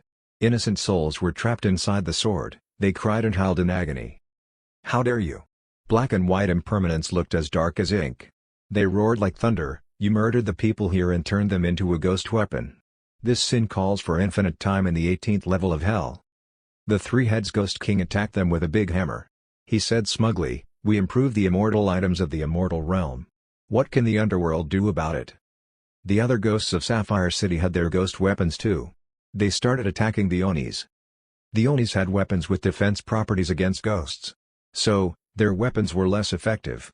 The winds were howling all of a sudden, The sky turned dark and the weird ghostly screams sent shivers down their spines. The terrifying aura rolled in like a tsunami. The battle between ghosts was not as cool as a battle between cultivators. However, it was more gory and violent. Those souls tore each other apart. It was extremely creepy. Meanwhile, 5 miles away from Sapphire City, a light blue light shined in the dark. The light blue light was a water light shield. It was like a dome. Inside the dome was a chic tent. Li Nianfan sat outside the tent and said, "We're going to camp outside again tonight." He looked at the water shield and had to say that it was convenient having Dragon around. She simply cast a water light shield that was pretty, effective, and soundproof. It was the best spell for traveling. Dragon asked curiously, "Brother, can't we continue onward? We are almost there." "Absolutely not." Li Nianfan shook his head without hesitation. He caressed Dragon on the head. "We don't know what's going on there, so it is extremely dangerous. Remember this, avoid dangerous places as much as possible. Always be as careful as you can be." Dragon nodded. "Oh. So, should we wait here?" "At least until tomorrow. Scoot over." Li Nianfan sighed softly. "The best case scenario is that the Onis already won the battle when we get there, all is safe. The worst case scenario, we would be running." Li Nianfan looked at Blackie when he mentioned running. Blackie looked understanding. It softly barked. Nanan said, "Brother Nianfan, I can find out what's the situation tomorrow morning." Li Nianfan groaned for a moment. "Let Dragon go instead. Dragon is more reliable than you." Li Nianfan looked at Dragon and said, "Remember, be sneaky and discreet. Observe from afar, don't force yourself." Dragon nodded. "I got it, brother." "All right, I should sleep. Hope that everything is successful tomorrow." Li Nianfan looked at the starry night sky. Then, he walked into the tent. Time passed and the sky turned dark like a jet-black beast. The dark almost devoured everything in sight. Dragon and Nanan tilted their heads. They had a quiet conversation out of curiosity. Dragon asked, "Nanan, what do you think brother wants to cultivate? He is already so powerful, what could he possibly be cultivating for?" Nanan shook her head and scrunched her small nose. She said, "I don't get it either. I feel like brother is looking for a reason to take us out on a trip for fun." "You're making a lot of sense." Dragon looked like she realized something. Then, she looked at Blackie and asked curiously, "Blackie, what says you? What do you think brother wants to do?" "I think we don't need to guess. Just follow the master." Blackie rolled its eyes. Then, Blackie said, "The master does as he pleases, he doesn't have a purpose." Dragon suddenly felt sympathy for him. She said in a sentimental voice, "True. You win some, you lose some. Brother is too powerful, he must have lost a lot of joy and fun. The master will play around when he is happy. It is not impossible that he would ruin the realm when he is unhappy. It's all based on his mood." Blackie suddenly moved its ear. Then, it slowly stood up. "In conclusion, all we have to do is follow the master's hints. Let the master remain happy. For example, I'm off to help the master right now." "I agree. The ultimate goal in life is to be happy. If brother Nianfan is playing around, we should go along with it." Nanan nodded hard then looked at Blackie. "How are you going to help brother Nianfan?" "Just now, when the master talked about the best case scenario, he looked at me. That is naturally a hint. I have to clear the path for the master." Blackie walked out from the water shield and slowly headed into the darkness. "I'll be back soon." Sapphire City was still chaotic. The ghosts outnumbered the Onis. They were not very good fighters, but the Onis were exhausted by fighting the ghosts. A lot of Onis had also been torn apart. The black and white impermanence was worried at such sight. The underworld was severely understaffed. They were decreasing in staff. How could they run the underworld in the future? They locked eyes with each other and raised their hands at the same time. Soul Strangler. Splash. Endless black chains shot out from their bodies. It covered the area like a spiderweb. The 3 Ghost Kings were instantly trapped. The metal chains quickly retracted to stop the 2 Ghost Kings. They were mainly attacking the 3 Heads Ghost King. They wanted to give it their all to end one of the Ghost Kings first. They raised their morning staff and attacked the 3 Heads Ghost King. They were about to hit him. The 3 Heads Ghost King suddenly opened his mouth, revealing a long bloody tongue that looked like a terrifying snake, and bit the black and white impermanence. He was ready to die along with them. The black and white impermanence could not afford the risk, so they gave up the attack. The three-heads Ghost King suddenly laughed weirdly. He was smug. "Ha, the black and white impermanence is not that big of a deal. Show me what you got." The black and white impermanence did not say anything. They took out a black jade bottle. Drops of rain dripped out of the bottle. The sky started to rain. It easily went through the ghostly energy and dripped on the ghosts. They did not mind it at first, but soon enough, they looked horrified. Fang's Ghost King retreated and shrieked, "Lethe water, this is Lethe water." Some of the ghosts were out of it. They lost their minds and swayed around in a daze. The black and white impermanence sighed softly. They said achingly, "Lethe water is getting lesser with each use." The underworld is truly capable, still well prepared even after the fall. The red dress lady was covered in blood. It stopped the Lethe water from dripping on her. She said slowly, "However, you might have forgotten. I'm not a ghost, I was born from the sticks." The blood on her suddenly became thick. She shielded the dazed Fang's Ghost King and the three-heads Ghost King. The blood thickened and the figure of the sticks appeared like a giant dragon. It seemed to be chewing on the two Ghost Kings. The red dress lady also emerged into the blood. They were 3 for 1, they painted the sky red. Slowly, the face of a woman was formed from the blood river. The water flowed, it looked as if the ghost face was squirming. She laughed in a terrifying high-pitched voice. "Hee hee, free opportunity. Free opportunity. I'll have both of you. This is my chance to improve my Asura body." The bloody ghost face opened her mouth wide, she sucked and devoured all the surrounding ghosts. The ghosts were all in a dazed state, they did not know how to resist, so they were easily devoured. The face grew larger and the devouring got stronger. Onis could not resist it either. They were sucked into the mouth. Splash! Chains flew out to tangle those Onis. "Steady, everyone. Work together. Get through this." The black and white impermanents were fighting with all their might. They chained every Oni into one so they could resist it with their lives. White impermanence yelled on the top of his lungs, "Quick, chain up. Pull the ghosts together too. Chain as much as you can." Splash, splash. Chains were splashed out. More Onis and ghosts were chained together to resist. "Hee hee, chain up. It's even better. I'll devour everyone at once. It's going to be nice to eat." The bloody face laughed maniacally. She was sure that she would devour everyone. It was just a matter of time. She was too powerful. The ghosts and Onis were getting closer to the bloody face. The black and white impermanence was extremely grumpy. They looked desperate and unwilling. If they were goners, then the underworld would truly be over. Even the sticks would be gone. Is the underworld really going out like this? Their hearts were beating fast. They did not want to die, they could not die. Rustle. Suddenly, they heard footsteps from afar. A black dog appeared. Its black fur blew in the wind as it quietly stood there. It calmly looked at them. "Is that a black dog?" Everyone was taken aback. They could not believe their eyes. "Why am I having a hallucination like this before death?" The ghost face was baffled too. However, she did not think much of it. She sucked harder to include Blackie. Didn't expect to have an extra dog for a meal at the very last moment. All right. However, she soon realized an issue. That dog was still standing there quietly. It did not move, not even its fur was affected. The dog still looked calm. "Huh? This dog seems unusual." The dog spoke, "Seems like you didn't suck hard enough. Why don't you check this out?" Then, the dog sucked like it had a straw. The ghost face had no chance to resist. She was turned into a pile of blood before she could react. Blackie slurped her up like juice. The dog chewed and swallowed. "Ew, disgusting. I think I ate shit." Chapter 322, What kind of immortal realm did I transmigrated to? Silence. Only a creepy breeze blew by slowly, making a rustling sound. The Onis looked at Blackie dumbfounded. They lost their abilities to think. They were out of it for a long while. What happened was beyond terrifying. It was unimaginably common too out of a sudden. They were not ready for that. The black and white impermanents bewilderingly looked at Blackie. Their tall hats almost leapt off their heads. Then, they hurriedly floated over to salute at Blackie respectfully. "Thanks, Lord Dog, for saving our lives. We members of the underworld will not forget what you did today." Blackie sneezed loudly.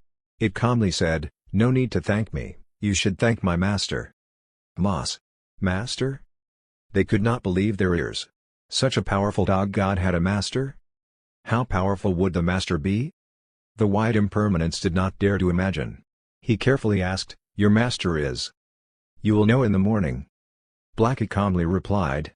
Then, Blackie said, "Don't be shocked at everything. All you need to know is that my master is an ordinary man, and I am an ordinary dog. You defeated the Ghost Kings. It has nothing to do with me, got it?" "This ordinary man? Ordinary dog?" Bing San behind the black and white impermanence jolted. Then, Bing San asked while quivering, "Lord Dog, is your master perhaps Mr. Lee?" The black and white impermanence suddenly realized. Their hair stood on ends and their jaws dropped. They were jumbled. Mr. Lee. That name was unimaginably important in the underworld. His writings caused chaos on the Styx. He was the savior of the entire underworld. How to Empress claimed that he was the fearfully respected 8th saint. In other words, he was an unimaginable existence. He decided the fate of the underworld. They suddenly heard that name, so they were thunderstruck. Blackie glanced sideways at Bing San. Then, it slowly turned around and left. Blackie left an echoing voice, "Tidy up, my master is coming in the morning." "Got it. We got it." The black and white impermanence was still buzzing in their minds. They felt tongue-tied and hurriedly said, "Farewell, Lord Dog." After a long while, black and white impermanence still looked shocked. They looked at each other and gulped at the same time. They said in a trembling voice, Mr. Lee is coming?" They had struggled to think of ways to visit Mr. Lee. They also imagined how their meeting would go. They did not expect Mr. Lee to come to them. They were too unprepared for that. "Here it comes. The expert is looking for the underworld." They were pleasantly surprised, but they felt more anxious. The writings were cool enough. The dog turned their understanding of the situation upside down. How could such an awesome dog like that exist? It must be Mr. Lee, even his dog is so powerful. Mr. Lee saved the underworld again. The black impermanence immediately said, "Quick, do your duties. Mr. Lee is coming over soon, we have to look alive." The sky started to shine. Li Nianfan walked out from the tent and looked at the sunrise at the horizon. "Huh? It's much brighter today." Li Nianfan was surprised. He felt like it was a good sign. "Brother Nianfan, you're awake." Nanan immediately passed him a towel. "Here you go, clean your face." Li Nianfan smiled and took the towel. He asked, "Thank you, Nanan. Where is Dragon?" Nanan replied, "She went to Sapphire City." "So early?" Li Nianfan looked slightly worried.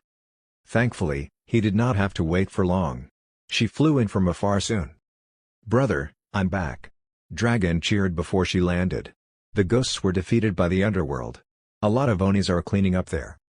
Li Nianfan had a sparkle in his eyes. He nodded. "Oh? Nice, very nice." Blackie at the side noticed that the master was happy. It smirked and was pleased with itself. "I'm happy if my master is happy. Let's depart then. Let's go visit the underworld." Li Nianfan quickly packed their things. He was excited because he got to meet Onis again. The underworld was a mythical existence in his past realm. However, he traveled for miles to visit it. He was feeling arrogant and smug. Li Nianfan walked while he nagged, "Drag in, Nanan, don't simply say things when you meet the people of the underworld later. Don't offend them. Got it?" Nanan flew up front. Yeah, don't worry, Brother Nianfan. We know that." It was only 5 miles away. They soon arrived even on foot. They saw a giant city. It was rare that it was not smaller than Fallen Town. Moreover, the walls of the entire city were made with sapphire. It was very majestic. As they got closer, they saw Onis in uniform floating on top of the city. The Onis were guarding the place. Li Nianfan smiled. The Onis won. The leisure Onis saw Li Nianfan and the others. They visibly jolted and froze in mid-air like a statue. Then, they fell at high speed. An Oni said in a muddled voice, Sire, the expert is here." "Here?" The black and white impermanents hurriedly adjusted their clothes. They ordered with a serious tone, "Didn't you hear what the Lord Dog said? Don't be shocked at everything. The expert came here as an ordinary man. Order, every ghost needs to calm down. Stay calm." He told them to stay calm, but he was pacing back and forth. He was frantic. He knew that the expert was powerful, but he had to pretend he was an ordinary man. He needed to put up a good act. What a difficult test. Seems like they noticed us. Li Nian Fan stopped walking and waited for the Onis to react. He tried to look friendly. Who are you? Soon, a few Onis flew out from Sapphire City. Li Nian Fan was thinking of how he should befriend them. Thankfully, he heard a familiar voice. Mr. Li? Mr. Bing. Li Nian Fan smiled and hurriedly saluted, long time no see. Bing San told his Oni teammates, everyone, this is Mr. Li. A friend of mine. No need to worry. The Onis nodded. Bing San asked, Mr. Li, ghosts are everywhere here. It is dangerous. Why are you here? Ha, I have my two sisters to protect me along the journey. It is a danger-filled but safe trip. Li Nian Fan hurriedly told Dragon and Nanan, quick, say hi to Uncle Bing. Best convenient way to be close to someone. Nanan and Dragon greeted, hi, Uncle. Hi. Bing San tried his best to repress his beating heart. Those were the sisters of the saint and they called him Uncle. He panicked a little. Mr. Li's two sisters are so talented. They are such great cultivators at such a young age. Their futures are limitless. Bing San naturally invited them, since you all are here. Please, be my guest. Li Nian Fan nodded. Thank you, we'll be disturbing you then. Bing San laughed and said, ha, that's an overstatement, Mr. Li. This city belongs to ordinary people like you in the first place. We are the visitors after all. We're working for the Underworld by the way. They walked into Sapphire City. They could see the Onis cuffing the ghosts on the hands and legs on their way. The Onis was taking them to the Underworld. They looked like cops taking the prisoners to jail. There were female ghosts, male ghosts, evil ghosts, and all sorts of oddly shaped ghosts. Li Nian Fan learned new knowledge about the oddities of the immortal realm. Li Nian Fan asked curiously, Mr. Bing, how will the ghosts be dealt with? Bing San said in a hateful tone, these ghosts are ruthlessly evil. In the past they will be imprisoned in the 18th level of hell and banned from reincarnation. However, now they are temporarily imprisoned in the Underworld for case records. We will deal with them later. 18th level of hell? Li Nian Fan raised his eyebrows. He did not expect the Underworld to have the famous 18 levels of hell. He slightly furrowed his brows and fell into deep thought. He realized that he was not familiar with the immortal realm. However, some places were in sync with legendary myths. For example, the 18 levels of hell. Why was it not 17 levels or 19 levels? It was coincidentally 18 levels. Moreover, the dragon, the phoenix, and the nine-tailed fox were all famous mythology creatures. His past realm did not have those things, but it had the legendary stories. He never thought much about those details before. He thought it was normal. Suddenly, he realized the unusual coincidences. Is it pure coincidence, or is the immortal realm linked to the past realm? Or maybe, a long time ago on Earth, those legendary myths are not myths, but they truly existed instead?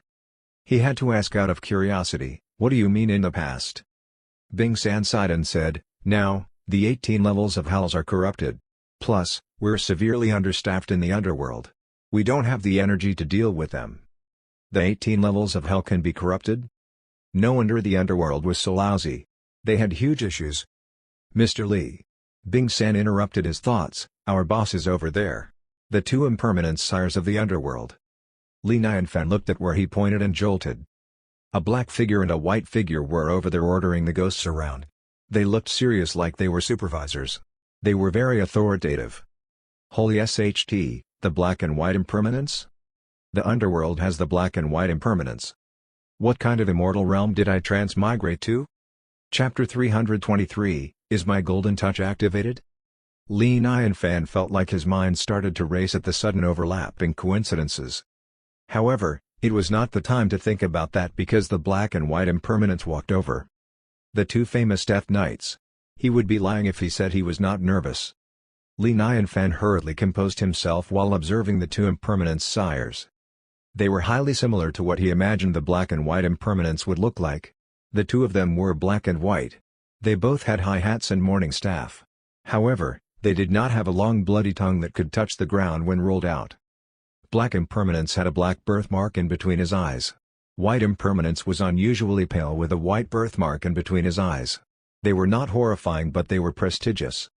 Black impermanence frowned and asked, why is there an ordinary man here?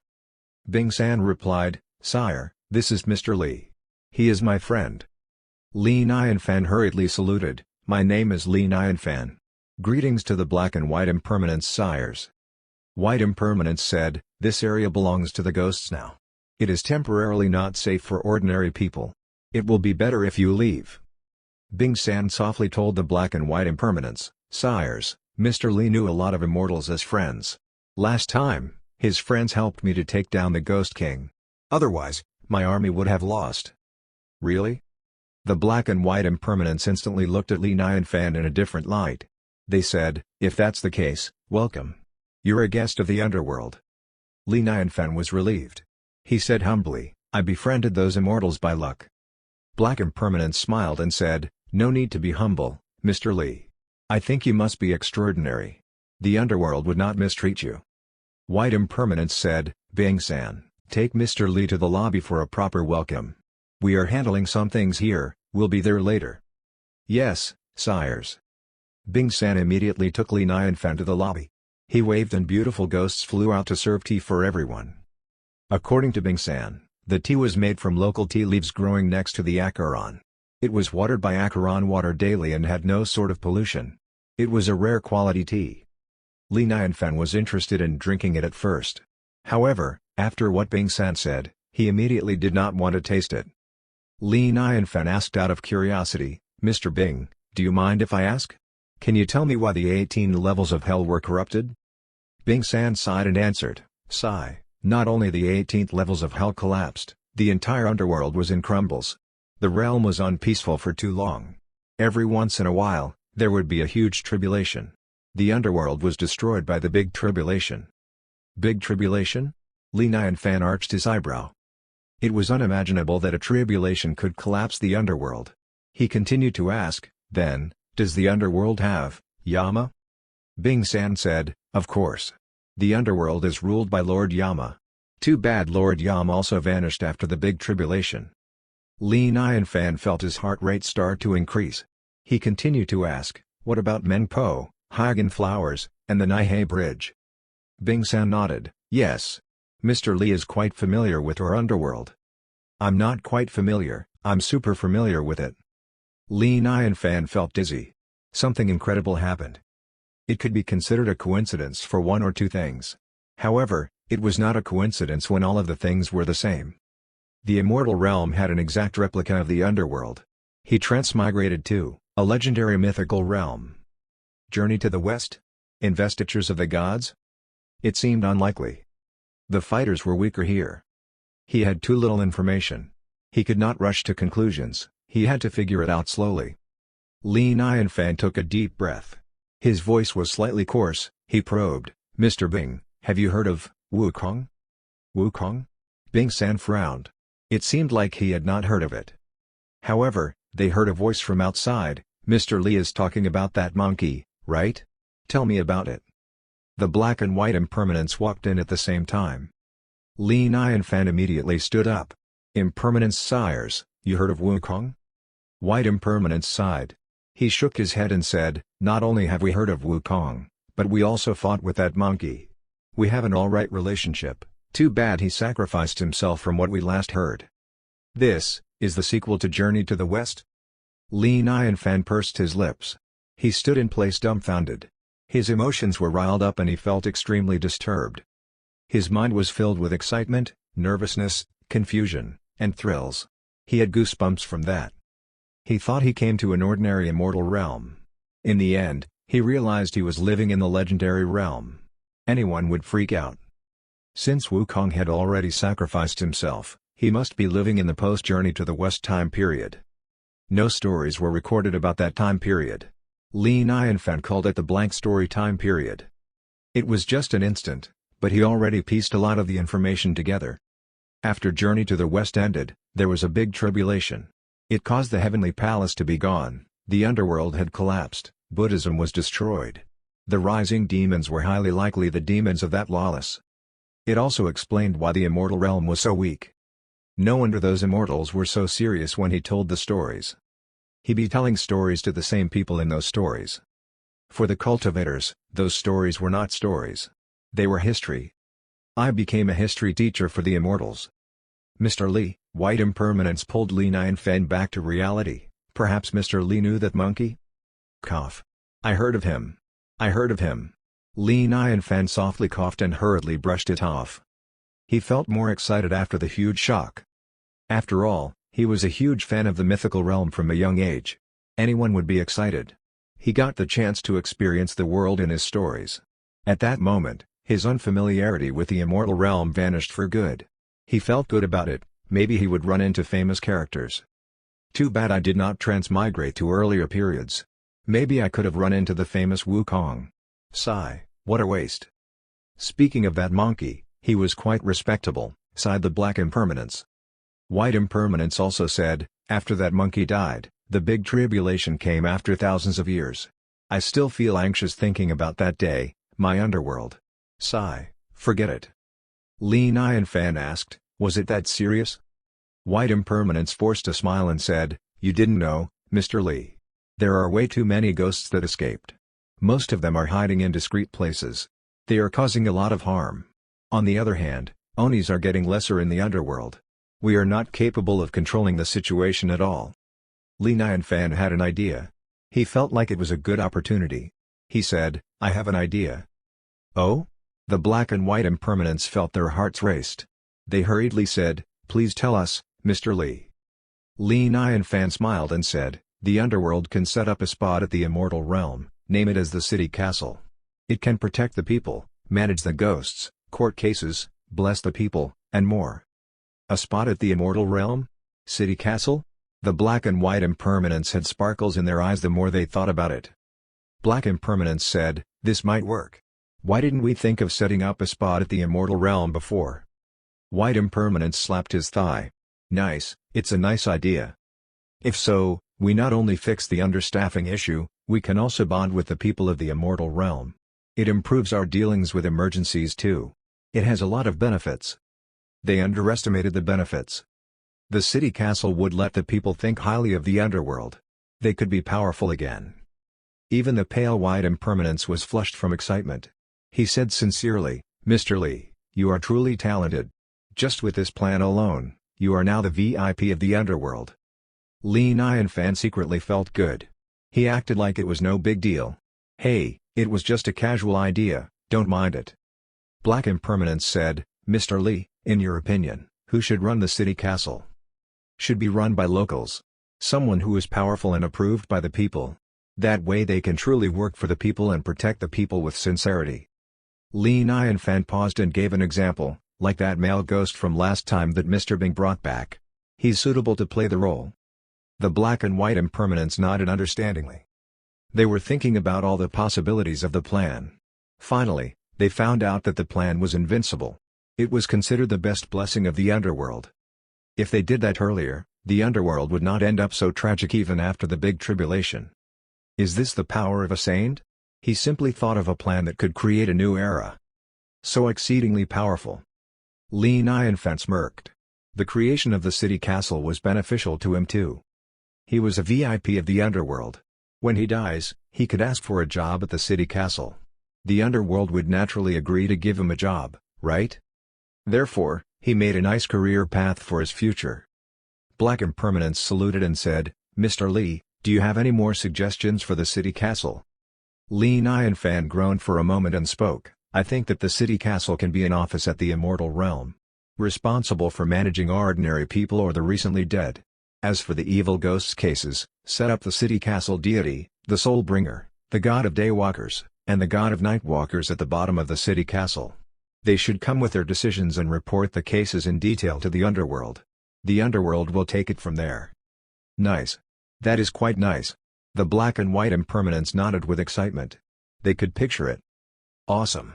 The future is bright.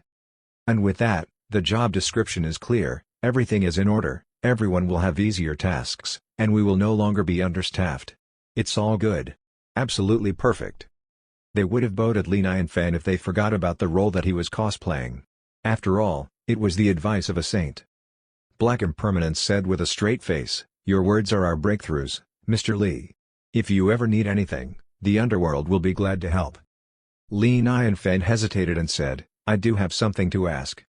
White Impermanence gestured with a wave and said generously, feel free to ask, Mr. Li.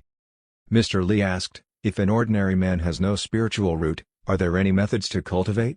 Can he cultivate with his soul? This Black Impermanence was stumped.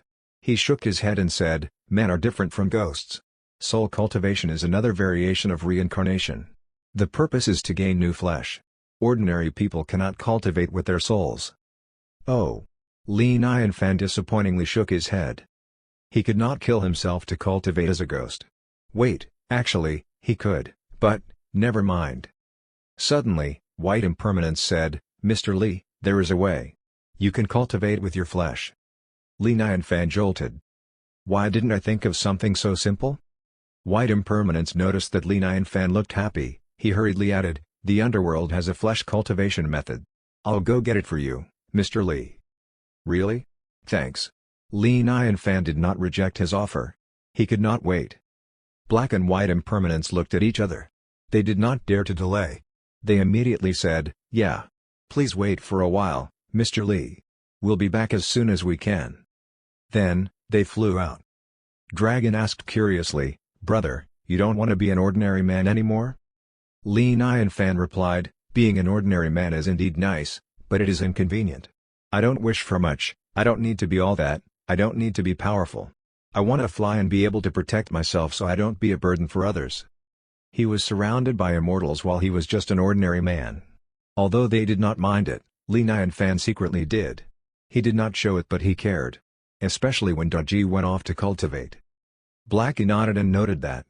It seemed like his master was tired of playing the ordinary man, he was ready to switch it up. At the Underworld, the Black and White Impermanents were rushing. Usually, they would not simply trespass the area of the How-To Empress. However, the How-To Empress once said that anything related to the expert, even the small details, could be reported any time. Especially when the incident was way important. Black and White Impermanence request to meet Popo. Back? How's everything? The hunched Mangpo slowly stirred a pot of hot soup. Black Impermanence immediately replied, Popo, we got into trouble this time. Thankfully, the expert helped us to get through it. Mangpo stopped stirring. She asked in a shocked voice, the expert is involved? White Impermanence said, not only that. The expert also gave us advice. We can change the fate of the Underworld. Mangpo was intrigued. She could not wait to hear it. Really? Tell me. Black Impermanence said, it's a long story. We don't have time to explain. The expert wants to learn flesh cultivation. We are here to ask for it. Flesh cultivation? Why would the expert want that? Mangpo frowned and asked, he wants to cultivate flesh at his level? She shook her head and said without hesitation, but since it's what the expert wishes, we should not delay it. Go immediately. She took out a small cowhide brochure. It looked extremely antique as it gleamed. Father's mastery. It's our greatest gift for him. Black Impermanence very carefully accepted the brochure from Mangpo. I shall give the mastery to the expert. White, stay here and tell Popo what happened. White Impermanence nodded. Okay. Black Impermanence took the brochure and flew back to Sapphire City as fast as he could. He appeared in the lobby again. Mr. Lee, here's the mastery. Thank you so much. Li Nianfan felt his heart thumping. He took the brochure and immediately read it. He was electrified. His heart was thumping. The answer for cultivation was right in front of him. Too many things happened that day. Firstly, he re-evaluated the era he was in. He was living in the realm of the post-journey to the West World. The immortal realm was going downhill. However, finding out where he was at was precisely why he wanted to be a cultivator more than ever. After all, he was living in a fantasy realm. Since he was already here, why would he not try the legendary experiences? Moreover, he seemed to have found a way to be a cultivator. Blackie slowly stood up while Li Nianfan was reading. Its fur stopped flowing in the wind. It looked serious. Dragon and Nanan also looked at Li Nianfan with seriousness. Black Impermanence and the nearby Onis all jolted. They kept getting uncontrollable goosebumps. They all had a feeling that later, something bad would happen. Then, the sky suddenly turned gloomy. It was as if everything stopped in place. Streaks of golden light shined from all directions. It was an ocean of golden light in the blink of an eye. Everyone drowned in the golden light. They felt like they could not breathe. They could not move at all. The blinding golden light hurt their eyes. Deluxe merit. That is the deluxe merit. Black Impermanence almost popped his eyes out of his skull. He stared dead at Li Nianfan while he screamed internally. How much deluxe merit did he have? Did he attract all the deluxe merit of the entire realm? He could not believe his eyes. He could not accept the truth. That was the deluxe merit. Even saints cared about deluxe merit. He could tell the deluxe merit was not given. It was forcefully taken by Li Nianfan. It was crazy. It was incredible, unimaginable. The deluxe merit circled Li Nianfan like rivers returning to the ocean. They merged with his body and wrapped him up. His deluxe merit was too much. It was overflowing. A sea of golden light was formed with Li Nianfan as the center. It was infinitely powerful. Blackie looked like it realized something. It used telepathy to communicate with the horrified Black Impermanence. My master said that he did not need to be powerful. He only wants to fly and be able to protect himself. Black Impermanence trembled hard. He almost passed away on the spot. True. Deluxe merit was indeed not harmful, it has no attack properties. However, you call that ability for self-defense? But of course. So much deluxe merit wrapped him up. No one in the realm could hurt the expert. Even saints would respectfully call him the Lord of Deluxe Merit. Nobody would dare to talk behind his back. Li Nianfan thought it was odd. The mastery had 9 levels. He initially wanted to try it. He wanted to see if he could achieve it. Then, something weird happened. First level, second level, third level. He somehow finished the 9 levels. Maybe it's a fake mastery? Or is my golden touch activated? Chapter 324, Newfound Entertainment, it's nice. Li Nianfan was riled up and excited. That was the flesh cultivation mastery of the underworld. It would not lousy no matter what. The so-called 9 levels of mastery were finished in one go. Am I going to immortalize during the daytime? He opened his eyes. He was astounded on sight. Infinite golden light surrounded him. The golden light was lively and peaceful. They protected him. It is confirmed. My golden touch did the trick. His heart jolted. He could control himself. However, the golden light was too blinding. He would be too flashy to be surrounded by such an odd accessory. He was not used to it. The endless golden light disappeared as soon as he thought about that. Very thoughtful. Li Nianfan laughed and looked at everyone in the lobby. Blackie acted as if nothing happened. It poked out its tongue and laid on the floor looking innocent. This silly dog. It probably didn't sense anything since it's a dog. Li Nianfan looked at Black Impermanence and was instantly frightened. He realized his eyes were popped out of his sockets. It rolled on the floor. His eyes were hollow circles like he just saw a ghost. Li Nianfan laughed. Ha, you must be shocked by my golden touch. He did not want to brag or anything. He just wanted to confirm it, so he said, Sire, I seem to have achieved the flesh cultivation. Black Impermanence snapped out of it. He hurriedly picked up his eyes on the floor and pushed them back into his sockets. He mumbled, yeah. Mr. Li is truly talented. You are beyond imaginable. So impressive. But, I don't think I feel any different. What level is this mastery? Li Nianfan frowned. He looked outside and saw a rock. He air punched it. Splash. The golden light attacked the big rock like an ocean. It wrapped up the big rock and then slapped on it. The effects were very cool, it seemed powerful. However, that rock did not budge at all. Li Nianfan was highly disappointed. At that moment, he had a very deep understanding of the phrase, poison chalice. Perhaps the light is used to blind the enemies? He asked, Sire, what's going on? Mr. Li, the level of this mastery is very, very high.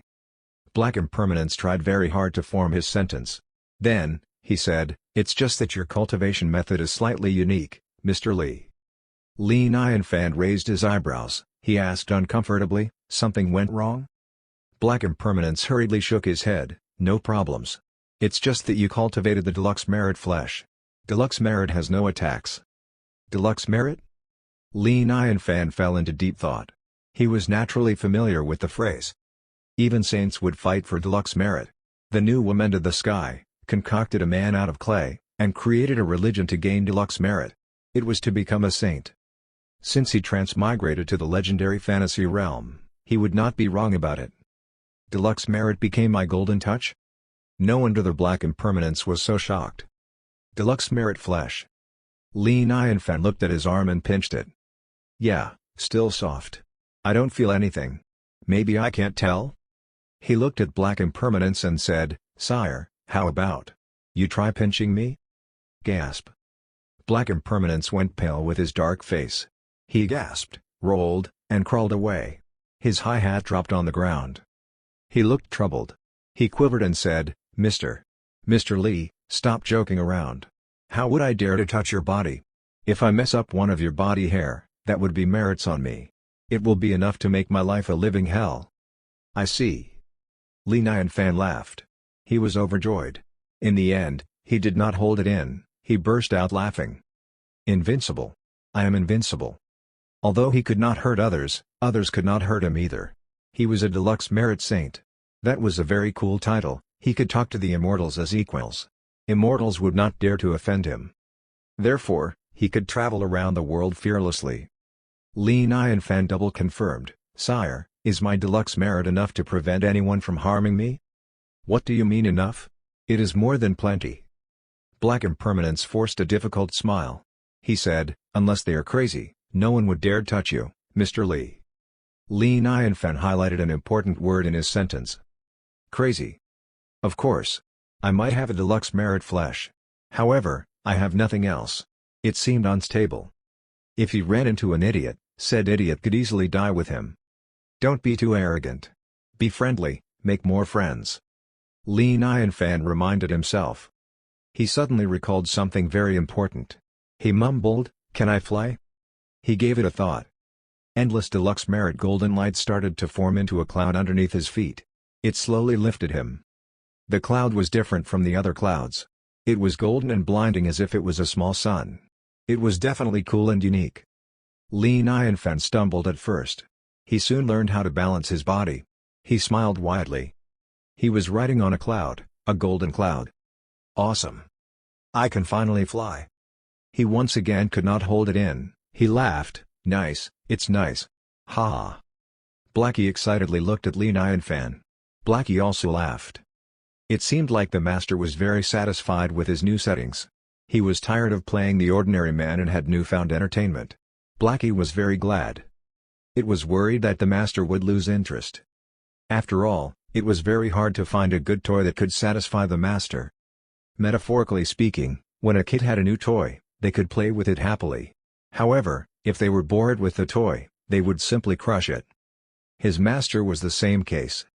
Once the master was bored, he would want to play as an invincible god. He could sneeze and destroy most of the realm. Li Nianfan gave the brochure back to Black Impermanence. "Sire, thank you so much." Black Impermanence hurriedly said in a frightful voice, "You're welcome, Mr. Li. You helped the underworld more than we did." Li Nianfan smiled and said, "Ha, we help each other. We help each other." He felt confident enough to talk to anyone as equals. He did not need to be careful and nervous anymore. He felt much more casual. "Sire, I should try flying outside." Li Nianfan rode on his cloud and swooshed outside. He rode on his golden cloud like he was surfing. His hair and clothes blew in the wind. Li Nianfan started to understand how the immortals felt. He was considering changing an outfit to look cooler too. He suddenly had an idea. His golden light appeared again and surrounded him. Soon, it formed into a super luxurious Lamborghini race car. Li Nianfan held the steering wheel and drove on air. Only me, the Li fella, can drive a race car on air. The deluxe merit golden light was fast. Its speed was up there with the immortals, maybe even faster. Those Onis in Sapphire City looked up with curiosity. They were astounded. "Look, gold cloud. Why is there a golden cloud? Awesome, so magnificent." "Hey, yo, the cloud changed. What is that? So cool. Is it an immortal item? That is so freaking cool. I have never seen anything as cool as that. It must be a flying and defense combination immortal item. I'm envious." Black Impermanence ran out and yelled, "Shut up. Bunch of hillbillies. Stop being shocked at everything, don't disturb the expert. Look at you all, your eyes are all popped out of your sockets. Where are all your manners?" He scolded them. Then, he composed himself and quickly flew to the underworld. At the underworld, Meng Po was carefully listening to the reports of White Impermanence. Her face was wrinkly, but it got more wrinkled as she frowned. The interruption of the Asura body was such a close call. The dog of the expert swooped down like a hero and easily saved them from danger. The expert saved the underworld again. However, it was just the appetizer of the story. When Mengpo heard about the city castle, her hunched body straightened up as she gasped. Gasp. Chapter 325, Tears from Heartache, Death Note. Such a great plan, such a powerful strategy. Mengpo sighed. Even at her level, she was very astounded. She knew far better than others. She had a greater vision. In Eldritch eras, why would saints create religions? Why would she sacrifice mortality to work for reincarnation? What was it all for except to gain deluxe merit? If the underworld set up the city castle, the terrifying impression of the underworld would be changed. People were used to be afraid of the underworld. They were scared of the Onis. Once the city castile was built, they would be able to be more in touch with the ordinary people. Ordinary people would like them better. They could gain deluxe merit at the same time. Scary. Terrifying. Multiple benefits that could change the whole scenario. Too bad the underworld had ended up badly. If they knew about the plan earlier, they would not be so helpless after the big tribulation. Take it slow. Since the expert provided us the plan, we shall take it slow. Careful planning. We will rise sooner or later.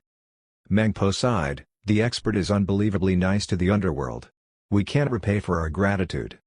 She was a reincarnation of a saint. If she said that, it meant that the plan was truly impressive. Popo, Popo. Suddenly, Black Impermanence ran over. His voice was anxious and shaking. So nervous, where are your manners? Mengpo frowned. Aren't you with the expert? Why did you run here? It is rude to leave the expert alone. Black Impermanence passed the brochure over. The expert wants me to give this back. The expert is not satisfied with the mastery? Mengpo was surprised. She slightly panicked because it meant that the underworld was not good enough. No, the expert already finished learning it. Finished? Are you sure? Mengpo was dumbfounded. That was the mastery of her father. It was not a lousy mastery that omitted most of the techniques. It was a legit mastery. Even her ancestors had not perfected all of it. How did the expert finish it in the blink of an eye? Mastery was all about improving and learning with each stage or level. Not even saints can learn it all in one go. What do you think this is? Mengpo would have thought Black Impermanence was pranking her, but she knew him well. Popo, the expert really finished it. He also cultivated the deluxe merit flesh. Black Impermanence looked horrified. He took a deep breath and gulped. Then, he said with extreme respect, the expert said he did not want to be an ordinary man anymore. He wants to fly and be able to protect himself. That's why he cultivates. Then, he just fully learned the cultivation and became a deluxe merit saint. Deluxe merit saint? For a bit of self-defense? Mengpo thought something was wrong with her ears. Just because he wanted to fly and not be harmed, he chose to become a deluxe merit saint? That is so heart-aching. She would not dare to dream of something like that. Moreover, father's mastery can cultivate deluxe merit flesh? Why didn't I know about that? Mengpo asked in a monotone voice, how much deluxe merit do you need to become a deluxe merit saint? I don't know. But apparently, a lot. The expert could not hold it in either. It was overflowing like an ocean, circling him, and it is wavy too, said the Black Impermanence while using outrageous gestures. Tap. Mengpo stumbled. She tilted her head to wipe the tears off the corner of her eye. She cried from heartache. Back in her days, saints used and manipulated each other to fight for a bit of deluxe merit. She sacrificed her mortality for deluxe merit and gained only a tiny amount. She thought it was precious too. However, the expert was overflowing with deluxe merit just because he wanted to have some self-defense. The difference was unimaginable. He was bored with being an ordinary man, so he switched it up to become the deluxe merit saint. All right, it seems like the Bigshot can do whatever he wants. Mengpo took a deep breath and said with respect, the state of the expert is unimaginably powerful. Saints could not stop him. I think he is unstoppable. No wonder he can simply come up with a city castle plan. There were two types of merit in the realm.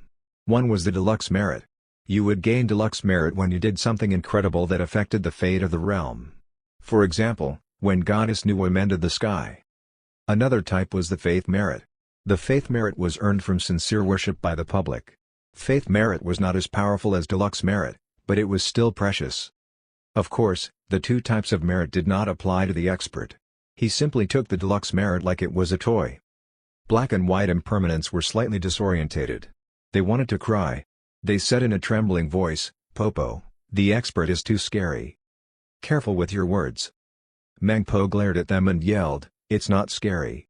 It's respectable, respectable. Respectable like looking up to a mountain. You can look but you can never reach it." Black and white impermanents quickly nodded, "Yes, Popo. You are right. We are wrong. Meeting the expert is the biggest breakthrough of your lives. You must remember to watch your words and actions." Mengpo warned them. Then, she sighed softly and said, "If I can leave the underworld, I would go visit him for sure." "Don't worry, Popo. We got this." "All right, go. Don't let the expert wait. Oh, yeah, regarding the death note, it's related to the uprising of the underworld. Don't mess it up." Black and white impermanents nodded with seriousness. Then, they said, "Popo, we will be going now." Go. At the Immortal Realm. Li Nianfan was having a ride in his gold race car. It was a blast. Then, he parked his car in mid-air. He took out Bootlicker's Guide to the Immortal Realm and analyzed it in his race car. He had come so far as an ordinary man. Things were about to change. He needed to reevaluate his strategy. He had the deluxe merit flesh. It heightened his status and he was much safer. As long as he did not run into a maniac, he would probably be fine. However, to be safe, he should befriend as many Bigshots as he could. Living was not an issue. He should be thinking about his afterlife. Firstly, he was unsure whether he could improve as a deluxe merit saint. Secondly, if he ran into a maniac, he would die too. Once he was dead, only the underworld could help him out. Therefore, he had to bond with the underworld for death conveniences. He roughly came up with a few plans and added the new Bigshots to his list of Bigshots. All was well. Li Nianfan returned to Sapphire City. Black and white impermanents immediately welcomed Li Nianfan when they saw that he had returned. They greeted in a friendly manner, "Mr. Li. Sires, are you guys about leave?" Li Nianfan glanced at the Onis that were busily packing. "Yeah, Mr. Li." White impermanents nodded and said, "The underworld was reborn. A lot of related treasures resurfaced too. There is a crucial treasure that we need to fight for." Li Nianfan recalled the information he heard on the way. He asked curiously, "Is it a book?" "Exactly." The black and white impermanents nodded, "This book is what made the underworld. It is the book of life and death, the Death Note." Death Note? Li Nianfan was stunned. He was more than familiar with the Death Note. It was famous. The book that records death. "I heard you can control deaths with that book." White impermanence explained, "Mr. Li, the Death Note is mainly for mortals. Once you are a cultivator, you will be less bonded to the Death Note. Higher cultivation means a lower bond with the Death Note." "I see." Li Nianfan nodded. Even so, it was very cool. That was the legendary Death Note. Since he was already there, it would be a waste to not look at it. Plus, he could bond well with the underworld along the way. Li Nianfan was interested. He asked, "Sires, I am too curious about the Death Note. May I please come along with you?" "Of course. If you want to, Mr. Li." Black and white impermanents were overjoyed. It would be their honor to travel with the expert. They might get to know each other better too. But white impermanence groaned for a moment. He said, "Mr. Li, it's not just us that had eyes on the Death Note. The underworld is still going through a battle. There might be a war when we get there." "War?" Li Nianfan arched his eyebrow. He asked, "If I just watch at the side, will it be dangerous?" Black and white impermanents shook their heads at the same time. White impermanence forced a smile and said, "Mr. Li, if you are there, you won't be harmed, everyone will protect you. But of course, we have a deluxe merit Bigshot next to us, we have to be careful. If the Bigshot was injured, both sides of the war will pay the price." Metaphorically speaking, it was as if two people were fighting and a rich old man was watching at the side. One of them accidentally hurt the rich old man. The rich old man laid on the ground, about to sue them. What an interesting scenario. Li Nianfan lit up, "Really? So wonderful? All right then." To be honest, as long as he was not in danger, he loved to join the crowd. Then, he looked at Blackie and thought to himself, if that's the case, Blackie seems to be a burden. It can't even be Canonash. Why keep Blackie here? "Blackie, go back," said Li Nianfan. He hesitated, but going back alone must be unsafe. I will be worried. Black Impermanence instantly understood the hint. He smiled and said, "No worries, Mr. Lee. I can order 2 Onis to escort Blackie back." "Is it too troubling?" Black Impermanence quickly replied, "No, not at all. It's not a big deal." "Thanks for the trouble then." Li Nianfan immediately placed a small parcel on Blackie. He nagged, "Blackie, the road ahead is dangerous. I didn't bring you along for your own good. There are a lot of fruits in the parcel. Go. Remember." Bark. Blackie rubbed its head on Li Nianfan as a goodbye. Everyone rode on clouds to a place called the Cool Breeze Gorge. Li Nianfan did not need help this time. He rode on his cloud, carrying Dragon and Nanan as passengers. He suddenly felt proudly independent.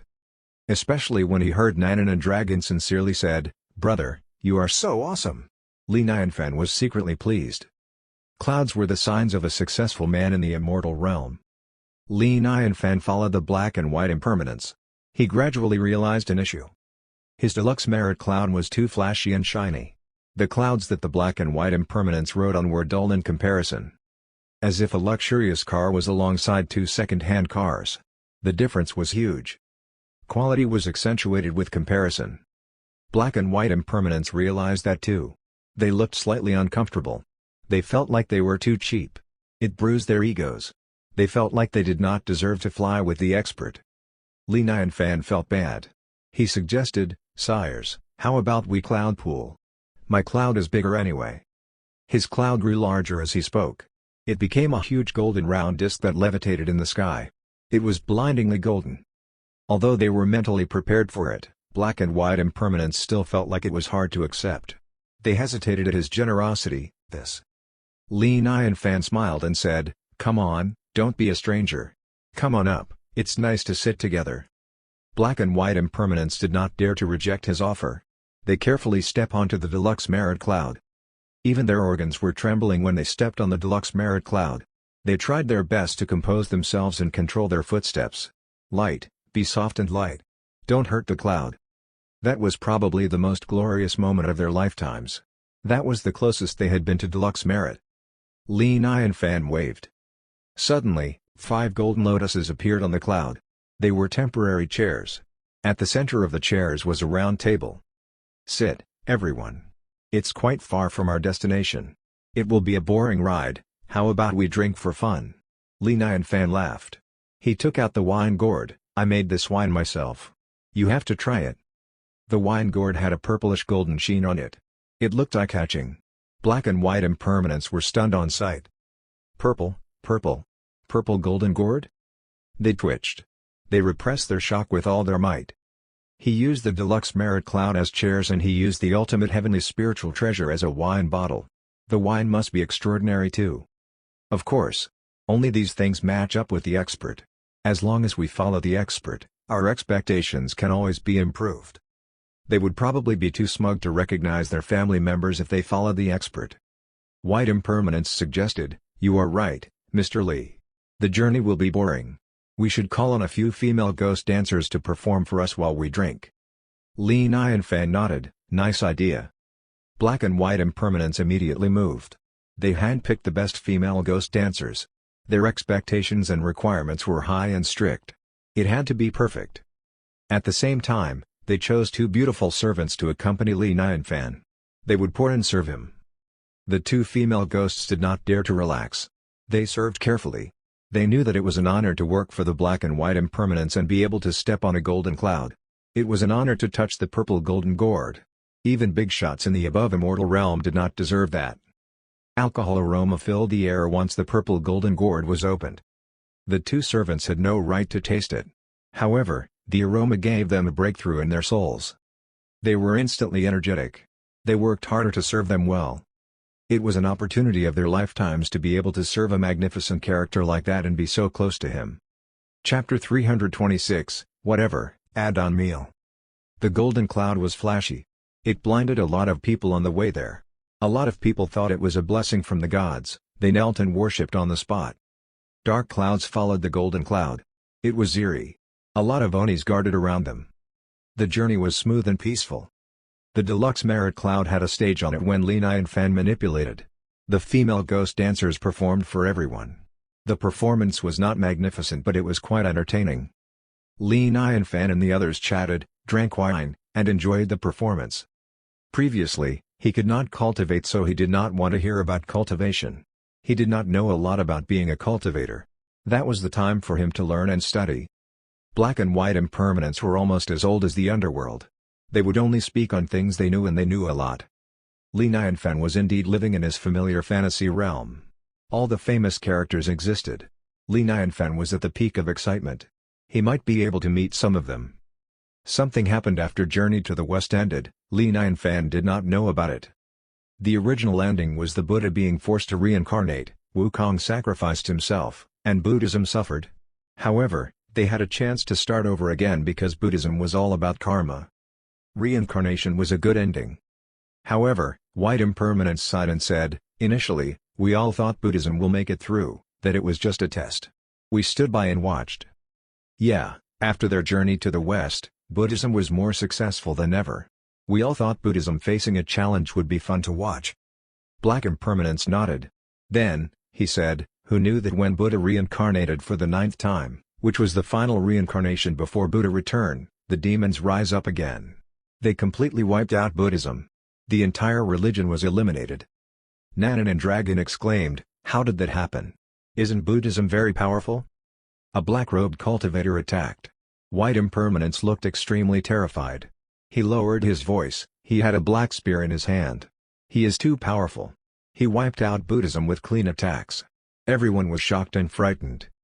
Black-robed cultivator? Must be the biggest boss of the demons. But who is he? Li Nianfan frowned and thought about it. He recalled all the incidences, but he had no accurate guesses of who it might be. He loved legendary stories, but they were just stories. He was not that knowledgeable of the side stories. He hinted at Black and White Impermanence to continue. After Buddhism was wiped out, the demons were restless. They were riled up, starting to cause chaos on the land. The black-robed cultivator was ruthless. Everyone had to team up and work together. The demons were defeated. The Zixao Palace door was suddenly opened by an ancestor. A lot of saints and powerful cultivators were summoned and gathered there. No one knew what they discussed. They only knew that everyone looked disturbed and worried. They went to their retreats after that meeting. Then came the big tribulation. That was chaotic. Immortal beasts, humans, demons, and saints were all affected. No one was safe. They were fighting with other species and among themselves. A lot of internal conflicts. As for the specific reasons why, I don't really know. As time went on, the world became like this. Realms were split up. The era right now is called the Absolute Era. Li Nianfan nodded and organized his information. The so-called ancestor was clearly Hongjin Laozu without a doubt. He did not care about anything else, he only wanted to know one thing. Is my deluxe merit flesh useful in a big tribulation? It is too scary. I don't ask for much, I just want to be safe. Black and White Impermanence finally took their glasses to drink the wine. Then, they smacked their lips. They looked like they fully enjoyed it. Our good wine, delicious, awesome. They lived for so long, they agreed that was the best wine they ever had. A glass of wine was equivalent to years of hard cultivation. Hard cultivation for hundreds of years and living for hundreds of years were two different things. A glass of wine was equivalent to a breakthrough. They drank 5 glasses already. That was 500 years worth of hard cultivation. Li Nianfan waved at the servants next to him, "Pour for the sires." Black and White Impermanence was slightly embarrassed. They hurriedly said, "Thanks, Mr. Li. You are too generous." "Boo-hoo, the expert blessed us with breakthroughs just because he is happy. He is too nice to us." Meanwhile, Blackie was on the way home. Blackie naturally did not need the Onis to escort. Blackie sent the Onis away with a gaze. It did not rush to go back. Blackie played and enjoyed the view on the way back. It was a carefree dog. Danger naturally did not exist for Blackie. It leisurely went to the Ganlong Immortal Dynasty. A green fur lion slowly passed by in the sky while stepping on clouds. Its eyes were wide and round like coins. It had thick fur. It seemed to be talking to itself. Who is it exactly that is worth the master to ask for a peace treaty? Master also gave away a jar of immortal wine. I feel like the master made a big deal out of nothing. We are in the Absolute Era, who else could be that powerful? If he isn't extraordinary, I will simply eat him to help the master. Sheesh, I should drink the wine instead. It talked to itself and chuckled. It slapped on the jar of wine to remove the lid. Then, it chugged the wine. Burp nice. Such a beautiful wine. How can I give it to an outsider? Hee hee. The giant lion blushed while it smacked its lips. It stumbled and started walking drunkenly. It looked down while being drunk. It saw the black dog. The black dog was doing an elegant catwalk with its head up high. It jogged and leapt. Anyone could feel its happiness. It was innocent and free. What a happy black dog. The green fur lion was obsessed. It even started to tear up uncontrollably. Its mind went off somewhere far away. It had a flashback to when it was a little lion cub. At that time, it did not know how to cultivate, it did not know how to do anything. It ate, slept, and wake up every day. It was carefree. A very happy time for the lion. Everything changed when it became a cultivator. It sighed and said, "Sigh, my happiest days. Days when I have no cultivation. Truthfully, I am not even that interested in cultivation." Blackie wagged its body and out flew an orange from the parcel. The orange made a perfect curve when it was tossed into the sky. Blackie chomped it with a squish. Orange juice splashed everywhere. It was delicious. Blackie jumped around with joy. Green Fur Lion was inspired. Look at that. The dog was happy because it just ate an orange. Happiness in simplicity. I am far beyond the simple joys in life. It felt like it learned something. The lion was about to leave. Then, it returned with swoosh. It shook its head because something felt off. Its coin-like eyes almost popped out of its skull. The lion rubbed its eyes with its paw and stared at the dog again. Yikes. Spiritual fruit. That orange is a spiritual fruit. How did a spiritual fruit appear in the immortal realm? It did not have time to think about anything else, especially when Blackie tossed another apple in the air. Its smooth lion fur stood on end. The lion had a twisted facial expression. The lion felt like the dog was eating its flesh instead of an apple. This lucky dog. How did it deserve to eat spiritual fruit? It immediately swooped down from the sky and landed behind Blackie. The lion was going to take a closer look. Score. This lion is about to be score. It reached out. It was about to have the spiritual fruit. The black dog suddenly kicked with its hind paw. Bam! Green Fur Lion flew back and tumbled. Its round eyes were filled with confusion. It fell ungracefully to the ground with a splat. I seem to be kicked away by that dog? It sobered up and slapped itself on the head. Must be a hallucination. It's just a dog. How can it kick me away? It stared at the parcel again and smirked. The lion tried to pounce on the dog again. It instigated, "Dog, come on. Kick me if you can." Blackie leisurely turned around. Slap slap. The dog paws were as quick as the wind. It slapped the lion from left to right without a trace on sight. Green Fur Lion became a punching bag for Blackie. It felt dizzy and could not differentiate directions. Its head was hurting. The lion lost the ability to think.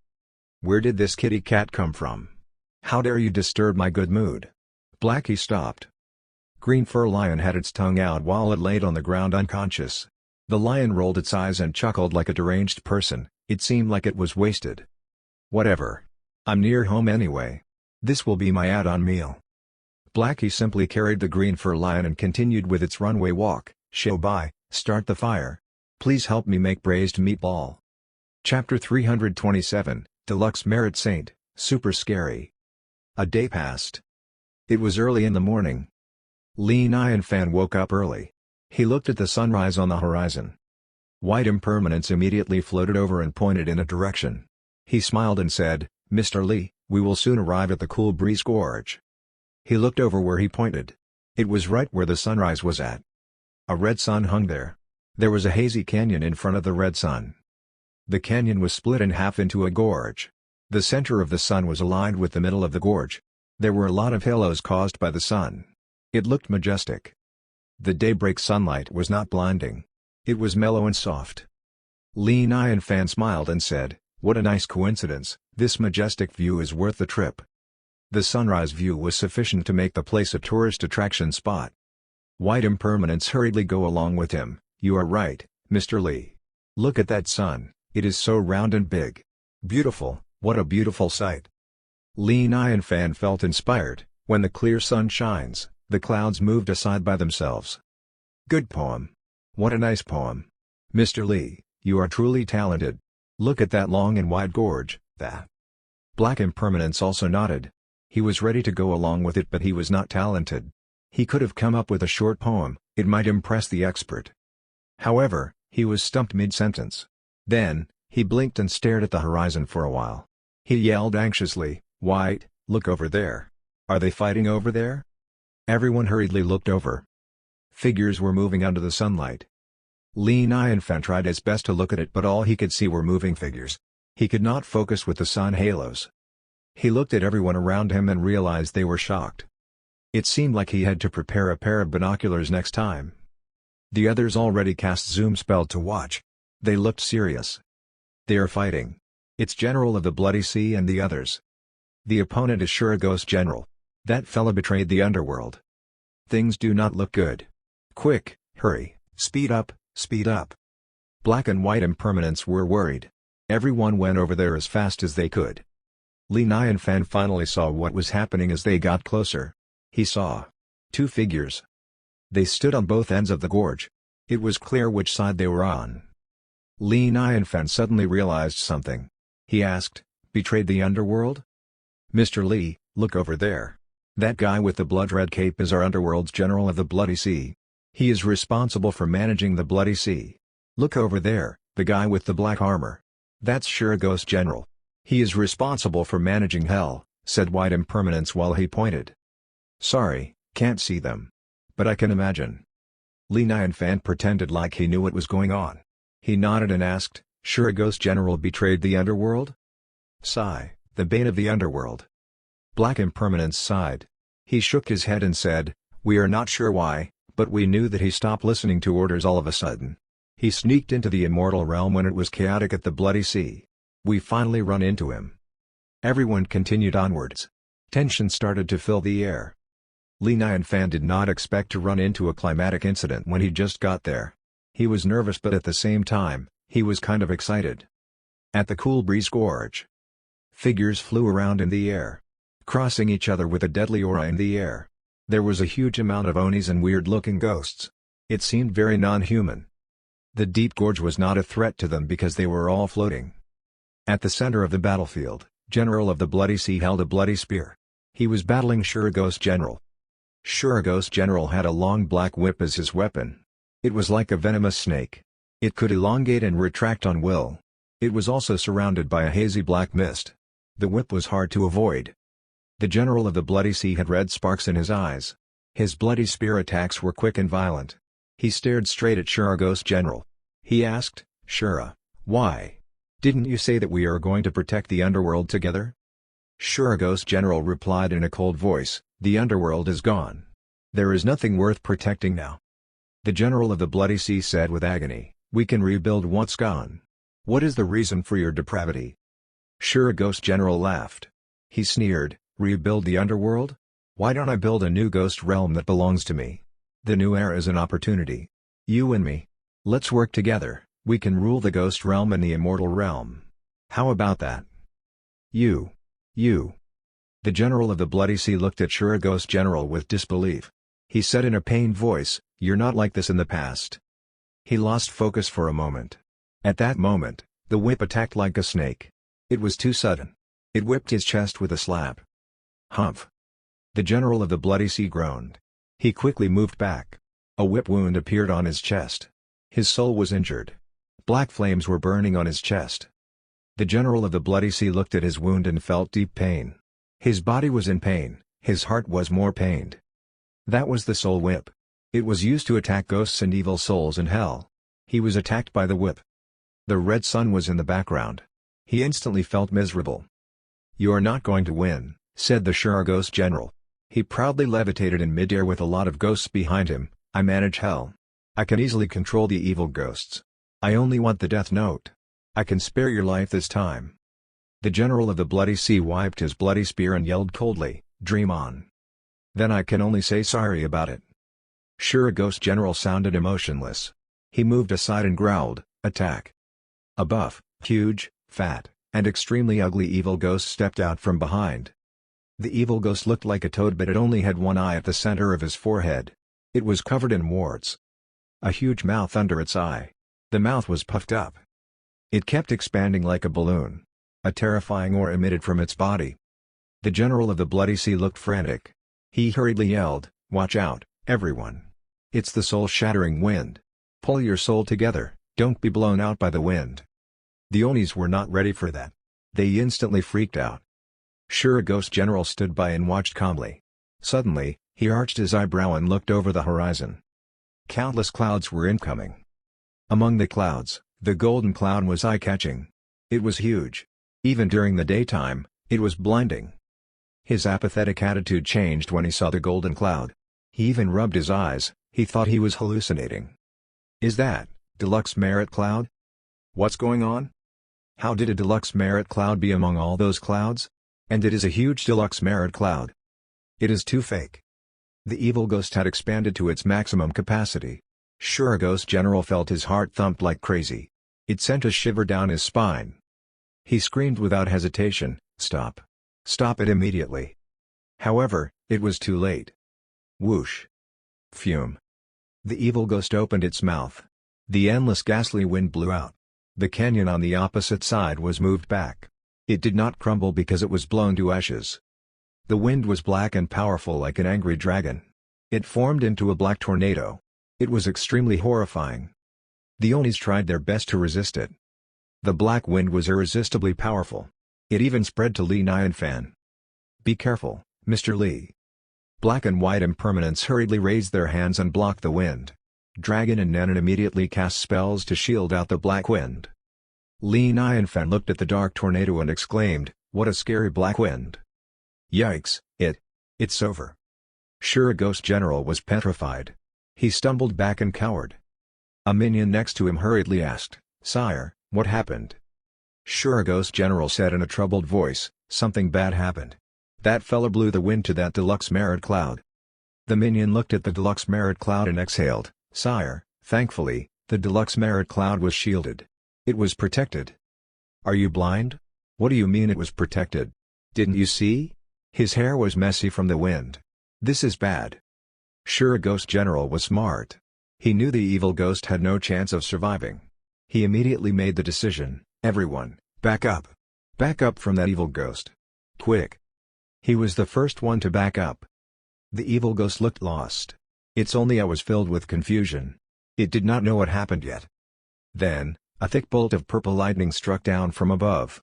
It exploded when it struck with a loud boom. The electricity spread. Those ghosts that were near that evil ghost instantly vanished into nothing. The black wind abruptly stopped. Everyone stood there dumbfounded. They looked shocked and terrified. The scene fell into silence. They all looked at the slowly incoming golden cloud at the same time. They cringed and did not dare to breathe. They were scared that they might breathe too hard on the deluxe merit cloud and then be struck to death by a misunderstanding. Li Nianfan also jumped. He exclaimed, "What a scary bolt of lightning! What was that? Who cast that spell?" Mr.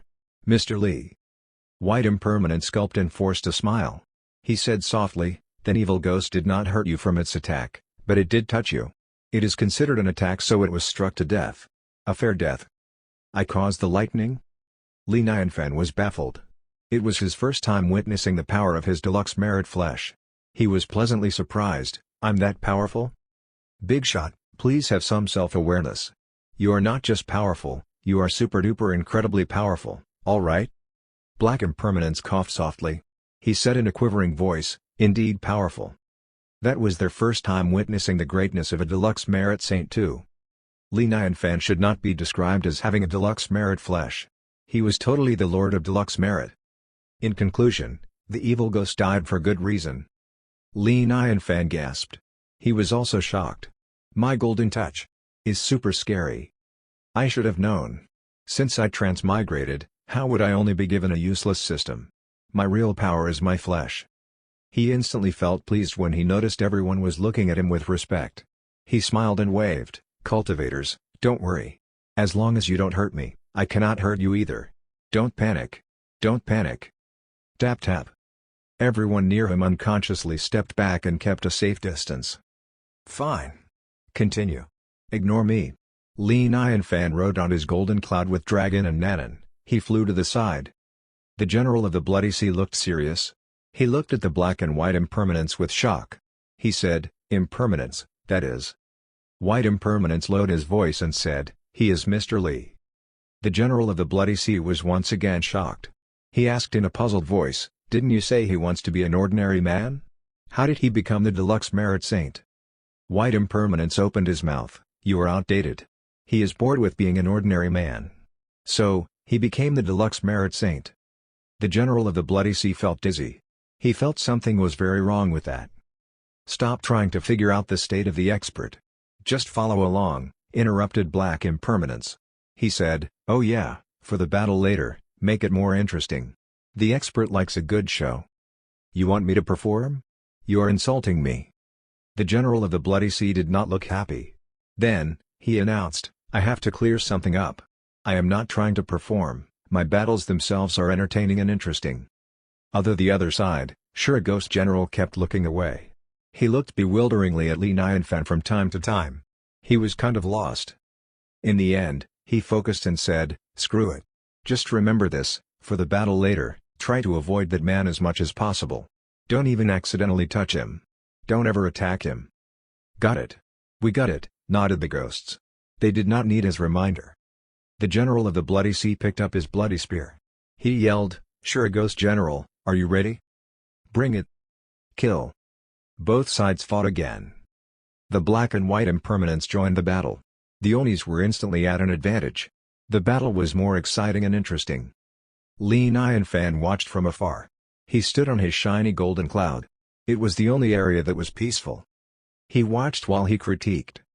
He realized that the battle between ghosts was not complex or fancy. It was usually simple and violent. They would soon have a winner. Black and white impermanence had the ultimate weapon to attack ghosts. Once ghosts were hit by the mourning staff, they would mourn on the spot and lose all their energy. The battle between the general of the Bloody Sea and Ghost General was the most entertaining. The two of them were terrifyingly powerful. They went all out on their ghastly attacks. Bloody Aura and Ghost Wind crossed each other while they fought. While they were fighting, they would accidentally kill off ghosts that were near them. The general of the Bloody Sea had a blood-red cape. It rustled while he moved. Apart from looking cool, it was also an immortal item. It could teleport someone to the Bloody Sea once the opponent was covered with the cape. It affected the actions of the opponent. Ghost General had jet black armor on. He wrapped himself up from head to toe nicely. No one could see his face. You could only feel his cold penetrating gaze. The battle was getting intense. The general of the Bloody Sea suddenly yelled, "Angry Acheron!" Splash! The bloody spear flew to the sky like a rainbow. Acheron water appeared out of thin air. The endless Acheron water contained spears. It went towards Ghost General. Ghost General was composed. He quickly whipped around with his soul whip. His whip transformed into a giant black dragon that protected him. The black dragon looked up menacingly as if it was awoken from slumber. It was too powerful. Everything seemed to be overwhelmed and frozen in place. Everyone felt anxious. They looked at each other. They both screamed. "Shura! Blood Sea!" However, just when they were about to collide, their bodies froze in place. They stopped at the same time. The general of the Bloody Sea saluted at Li Nianfan and said, "Mr. Li, we are about to battle with our best attacks. Please step back for another 1,000 meters. Don't be hurt by the leftover powers." 328, P-Sky, Pillars to the Sky. Translator, Endless Fantasy Translation Editor, Endless Fantasy Translation. Sorry for the disturbance, everyone. Li Nianfan felt sorry. He hurriedly stepped back. Ghost General immediately yelled again, "Blood Sea, again. All right. Let me show you my angry Acheron again." The scenario replayed as if nothing happened just now. Li Nianfan took out his wine gourd and drank some wine. He watched without blinking. He thought that his golden touch was very useful. It was the best for watching at the side. Everyone was afraid of battles. He pulled a reverse, battles were afraid of him instead. Perhaps, I should name my golden touch. Call it the Ultimate Viewer Audience Traveler Golden Touch. As time went on, the battle became more intense. Both sides were at their limits. The place was filled with sounds of howling, screaming, and maniacal laughing. Shura Ghost General and the General of the Bloody Sea had a lot of chemistry in fighting each other. Infinite ghastly energy emitted among the spear gleams and the whip shadows. It formed into a black ball. The black ball expanded. Surrounding Onis and ghosts could not get near the terrifying ball. Suddenly, the ball exploded from within. A blood-red shine beamed from within. It looked like a huge spear from afar. It broke through the black ball like an eggshell and soared to the sky. A black dragon also flew to the sky after the bloody spear. Red deadly aura clashed with the dark eerie ghost energy. It formed into an odd mushroom cloud. It slowly surged to the sky and spread quickly. The nearby ghosts were not ready to dodge it. They were mashed into nothing instantly. The battle was getting to its climax. It seemed as if the world would destruct at the next moment. However, the climax of the battle was soon over. The weird phenomenon faded. The General of the Bloody Sea and Shura Ghost General were a mess. They had injuries all over and they were weak.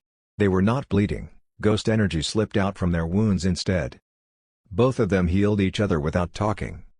The General of the Bloody Sea said, "It's not because I'm afraid of you." "Me neither." They both looked at Li Nianfan at the same time. Li Nianfan scratched his nose and sighed internally. He slowly flew over on his deluxe merit cloud. "Quick! The deluxe merit Bigshot is coming. Stop it." The ghosts and Onis were alarmed. The war stopped out of the blue. They silently stepped back to prove their peacefulness. Li Nianfan said in an apologetic tone, "I interrupted again? Very sorry about that." The General of the Bloody Sea said, "Mr. Li, I'm afraid you have to step back for our next attack." Li Nianfan talked some sense into them. "You both are old friends from the underworld, why do you need to battle till death?"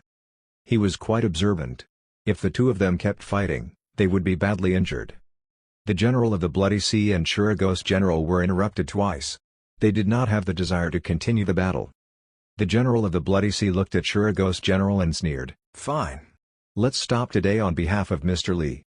Shura Ghost General smiled coldly, "I feel the same way. It's not too late to battle after we find the Death Note." The war had ended peacefully. Li Nianfan realized his special ability, he was the peace guy. At a discreet spot miles away, a few shadowy figures stood there with gleams in their eyes. They were watching the battle from afar. They gradually looked dejected. The leader of the pack was a tall, muscular guy with small devil horns. He had dark demonic energy around him. He asked in a buzzing voice, "Where did that deluxe merit saint come out from? He ruined our plan." Bako and Amon stood behind him in distress. After a while of hesitation, Bako asked weakly, "Lord Demon, what should we do?" "The Death Note is too important, we naturally have to take it." Lord Demon had glares in his eyes. He glanced at Bako and Amon in disgust. He scolded, "You two useless creatures. It's all your fault, you can't do anything right. Our advantage is gone. You two ruined the big opportunity for the demons." Amon said in a helpless voice, "Lord Demon, we can't do anything about it. We did not expect Yucha to betray the demons and become a Terra. That is very suspicious. Why did she suddenly become a Buddhist? Who knew our big plans would be affected by a mole? I'll kill that traitor after I get the Death Note." Lord Demon could not figure it out either. He then said, "This deluxe merit saint came out of nowhere too. I suddenly feel unfamiliar with this realm." Bako said, "Lord Demon, they stopped fighting. What should we do? Should we attack? You want to go there and die?" Lord Demon shook his head and said coldly, "With that intelligence of yours, it's no wonder you can't do anything right. If they are both injured from battling each other, we can easily go over and reap what they sow. However, now, we should let it go. Thankfully, Lord Demon God gave me a treasure." He paused then said, "This deluxe merit saint is too hard to deal with. Forget about it, make preparations, we move at night." At the above immortal realm. At the Ice Palace. A few figures flew in slowly on clouds. They looked down on the ground that was covered with ice. The ice was too unusual. It was built up into shapes like they were mirrors, but they were not reflective. The hypothermic temperature made it snow. However, when the snow fell to the ice, they would instantly melt into nothing. It was a miraculous sight to behold. Daji looked at the layer of ice and frowned. She was confused. "Goddess Z, the ice seemed to be unnatural." Z nodded and said, "You are truly knowledgeable with ice, Lady Daji. The ice is man-made. Not sure of the reasons but they did block the path to the heavenly palace." Yil Yuyun curiously observed his surroundings. He had to ask, This is the Ice Palace? Where's the palace? Zay smiled and replied, Ice Palace is just a name. There's no palace. The ice is extremely hard to destruct. I live in the ice cave between the ice layers. Yi Liuyun said, I see. Who knew the so-called sacred land looks like this? Daji said, Goddess Zay, you stayed here to guard the heavenly palace, right? Maybe so. Zay looked sentimental. She pointed at a huge iceberg and said, that's the seal that blocks the path to the heavenly palace. They looked over and saw an extremely tall ice pillar. There were no surrounding icebergs, it was solely there as if it was a pillar to the sky. They made through the ice palace and got nearer to the ice pillar. The ice pillar seemed ordinary apart from being tall. It was smooth on the surface. However, on a closer look, the ice pillar had sparkles in it. Daji was astounded. She said disbelievingly, the ice froze. Light? Light could be frozen? This will shock everyone. The heavenly palace had 4 heavenly doors in total, on the east, west, north, and south. Meanwhile, the heavenly palace was held up by 4 pillars because the heavenly palace was placed in the sky. The 4 pillars were the bridges to the heavenly doors. Zay paused and said, the 4 pillars merged well with the realm. It was camouflaged. This is one of the pillars, but it was sealed by the ice. Pillars to the sky? They closely observed the ice pillar. They were astounded. If we break the seal, we can go to the heavenly palace? Yi Liuyun looked like he had an idea. He cast a spell and red flames circled the ice pillar like a fiery snake. Chapter 329, Reappearance of the Death Note. Fume. The flames did not stay on the ice pillar for long. It steamed off into thin air. The results were as expected. Zay said, I tried too many times in too many ways. The ice pillar will not budge from the outside. Xiao Changfeng did not believe it. He attacked with a sword spell. The ice pillar was still undamaged. Urchin frowned and asked, what is this ice? How can it be so solid? Daji looked up at the ice pillar. Its height was immeasurable. She asked, if the ice pillar reached the top, have you tried flying up there? I did. It's very high. Zhu nodded and said, the highest point. It's quite unusual. The ice pillar will vanish. Vanish? Everyone looked shocked. Then, they soared through the sky, following the ice pillar. The ice pillar was high and constant. The surface of the ice was smooth as a mirror without any traces or patterns. Everyone was speedy but they did not reach the top after an hour. Thankfully, they did not need to continue. When they reached a certain high point, the ice pillar vanished out of nowhere. Everyone jolted. They looked down. They still could not see the ice pillar anywhere. They flew down a little to be on eye level with the ice pillar. They looked at the part where the ice pillar vanished. It was far from the end of the pillar. It was as if the ice pillar was covered by some sort dimensional seal. In other words, the ice pillar seemed to be something that came out of a different dimension. The 2 dimensions were cleanly separated. Therefore, they could only see the part where the pillar reached out. They could not see the other part at all. Linzu curiously reached out to touch it. She could still touch the ice pillar. However, the part where it vanished was untouchable, there was nothing unusual there. She had to say, so miraculous. It's not miraculous. We can do that too. The Fire Phoenix said, we landed from the above immortal realm. We can achieve the same effect if only our arms went through. Daji nodded, the ice pillar must be coming from the heavenly palace. No wonder it's called the heaven from another dimension. She groaned for a moment and looked at the Fire Phoenix. Sister Fire Phoenix, what do you see? Might be a defense spell. The Fire Phoenix sneered, it's able to maintain its effects and it's hard to damage. I'm afraid nothing could do that apart from a defense spell. She lifted her hand and made a red fiery lotus. The flames were compressed. Soon, it was shining in a golden color. The fire lotus was compressed to the size of a thumb. The flames were turned golden. The golden flames were little but it was extremely hot, even in the icy lands. The Fire Phoenix tossed the golden flames on the ice pillar. The tiny flames focused on one tiny area, the effects were much better. As time went on, the tiny area of the ice pillar moved. It did not melt but everyone was hopeful. It's for sure a defense spell. Daji suddenly laughed and said, no wonder the master taught me to play the gaming console before I left. It was a meaningful act.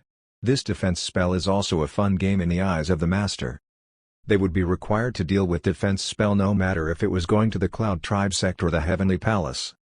Li Nianfan invented Xiangqi for them to learn how to deal with defense spell, so that they would improve in understanding defense spell. Moreover, the gaming console contained all sorts of variety in defense spell. We followed the expert. Half a month of being around the expert is sufficient enough to figure out the weakness of this spell. The expert is truly a person that is good at miraculous inventions. Garbage could be turned to precious treasures around him. The Fire Phoenix nodded and agreed. Then, she said, this spell must be some kind of absorption defense spell. It will automatically absorb immortal chi. Once it was damaged, it will recover on its own. And the recovery is very speedy. That's why it looks so undamaged. Flames danced around her. She had fire in her eyes. All we have to do is break its roots. It will be easy to break this spell by then. Daji said, listen to me, everyone. Although I didn't fully figure out the spell yet, but I can cast an opposite spell to remove all the immortal chi. It will greatly reduce its recovery properties. Let's begin.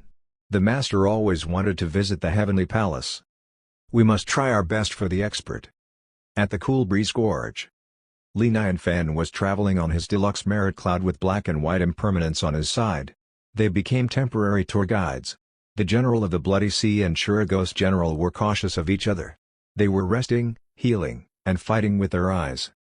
The huge gorge was split in half. The split was not neat, it was wonky and disorderly. It kind of looked like the teeth of a huge beast. It looked terrifying. The cleft was deep. Li Nianfan did not expect to see a curvy river at the bottom of the cleft. The river was flowing and it was clear. There were pebbles on the sides. The sides of the cleft grew a lot of moss and medical herbs.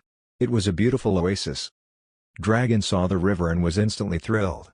She ran over there and took off her shoes.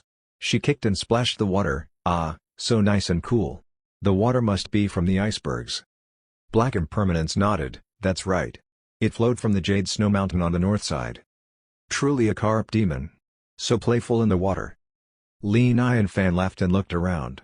He asked curiously, White, where is the death note? White Impermanence replied, Mr. Li, it's haven't reappeared yet. Nanan thought it was weird. She asked, haven't reappeared yet? Then how do you know it's here? Not long ago, odd phenomenon occurred. We got a feeling that it must be the death note. White Impermanence paused and continued, usually, the realm will have changes when rare treasures appear again. Previously at the Underworld, a lot of ultimate treasures do not want to appear. They will only appear when they want to. Black Impermanence said coyly, the realm will give birth to the treasures when the treasures want to reappear again. Then do you know when the death note will appear? Li Nianfan was a realist. He directly asked the most important question. Black and White Impermanence frowned at the same time. They mumbled, that. Not sure. Li Nianfan had to say, odd phenomenon already occurred. What is the realm waiting for? The treasure should reappear now. Buzz. As soon as Li Nianfan said that, the realm suddenly changed. Air waves moved in the air. A weird aura filled the air. Thin layers of gray mist appeared out of thin air. This reappeared? Black and White Impermanence were baffled. They looked at each other with a cluster of emotions. Is it a coincidence? Most probably not. After all, the expert did not want to wait any longer. Will the death note dare to delay its appearance? It already refrained itself by not directly appearing in the expert's hands. Boom. Then, something erupted in the Cool Breeze Gorge. A huge book appeared in a weird way. The book was a huge projection. It was not very thick, it seemed thin. The cover of the book was blue. It was minimalistic and antique. The book figure slowly spun around. Ghost energy surrounded the book like a circling mist. Li Nianfan looked at the book. He was pleasantly surprised. The death note reappeared? Yeah. Yes. What are we waiting for? Hurry up and check it out. Li Nianfan went towards it. Soon, they were at the deepest part of the Cool Breeze Gorge. It was a small intersection where the rivers meet. The rivers flowed into an average-sized pond. The pond was gleaming. At the center of the pond, a book that looked like the projection floated on the water. The book was protected by a halo. It was waterproof. It seemed to bobbing on the water. They looked at the cover of the book and saw the title at the top right corner. It had 3 clear words, the Death Note. Is that the Death Note? Li Nianfan subconsciously licked his lips. He finally saw the legendary item. Roar. Someone roared amongst the crowd. A ferocious ghost looked maniacal. It leapt towards the death note.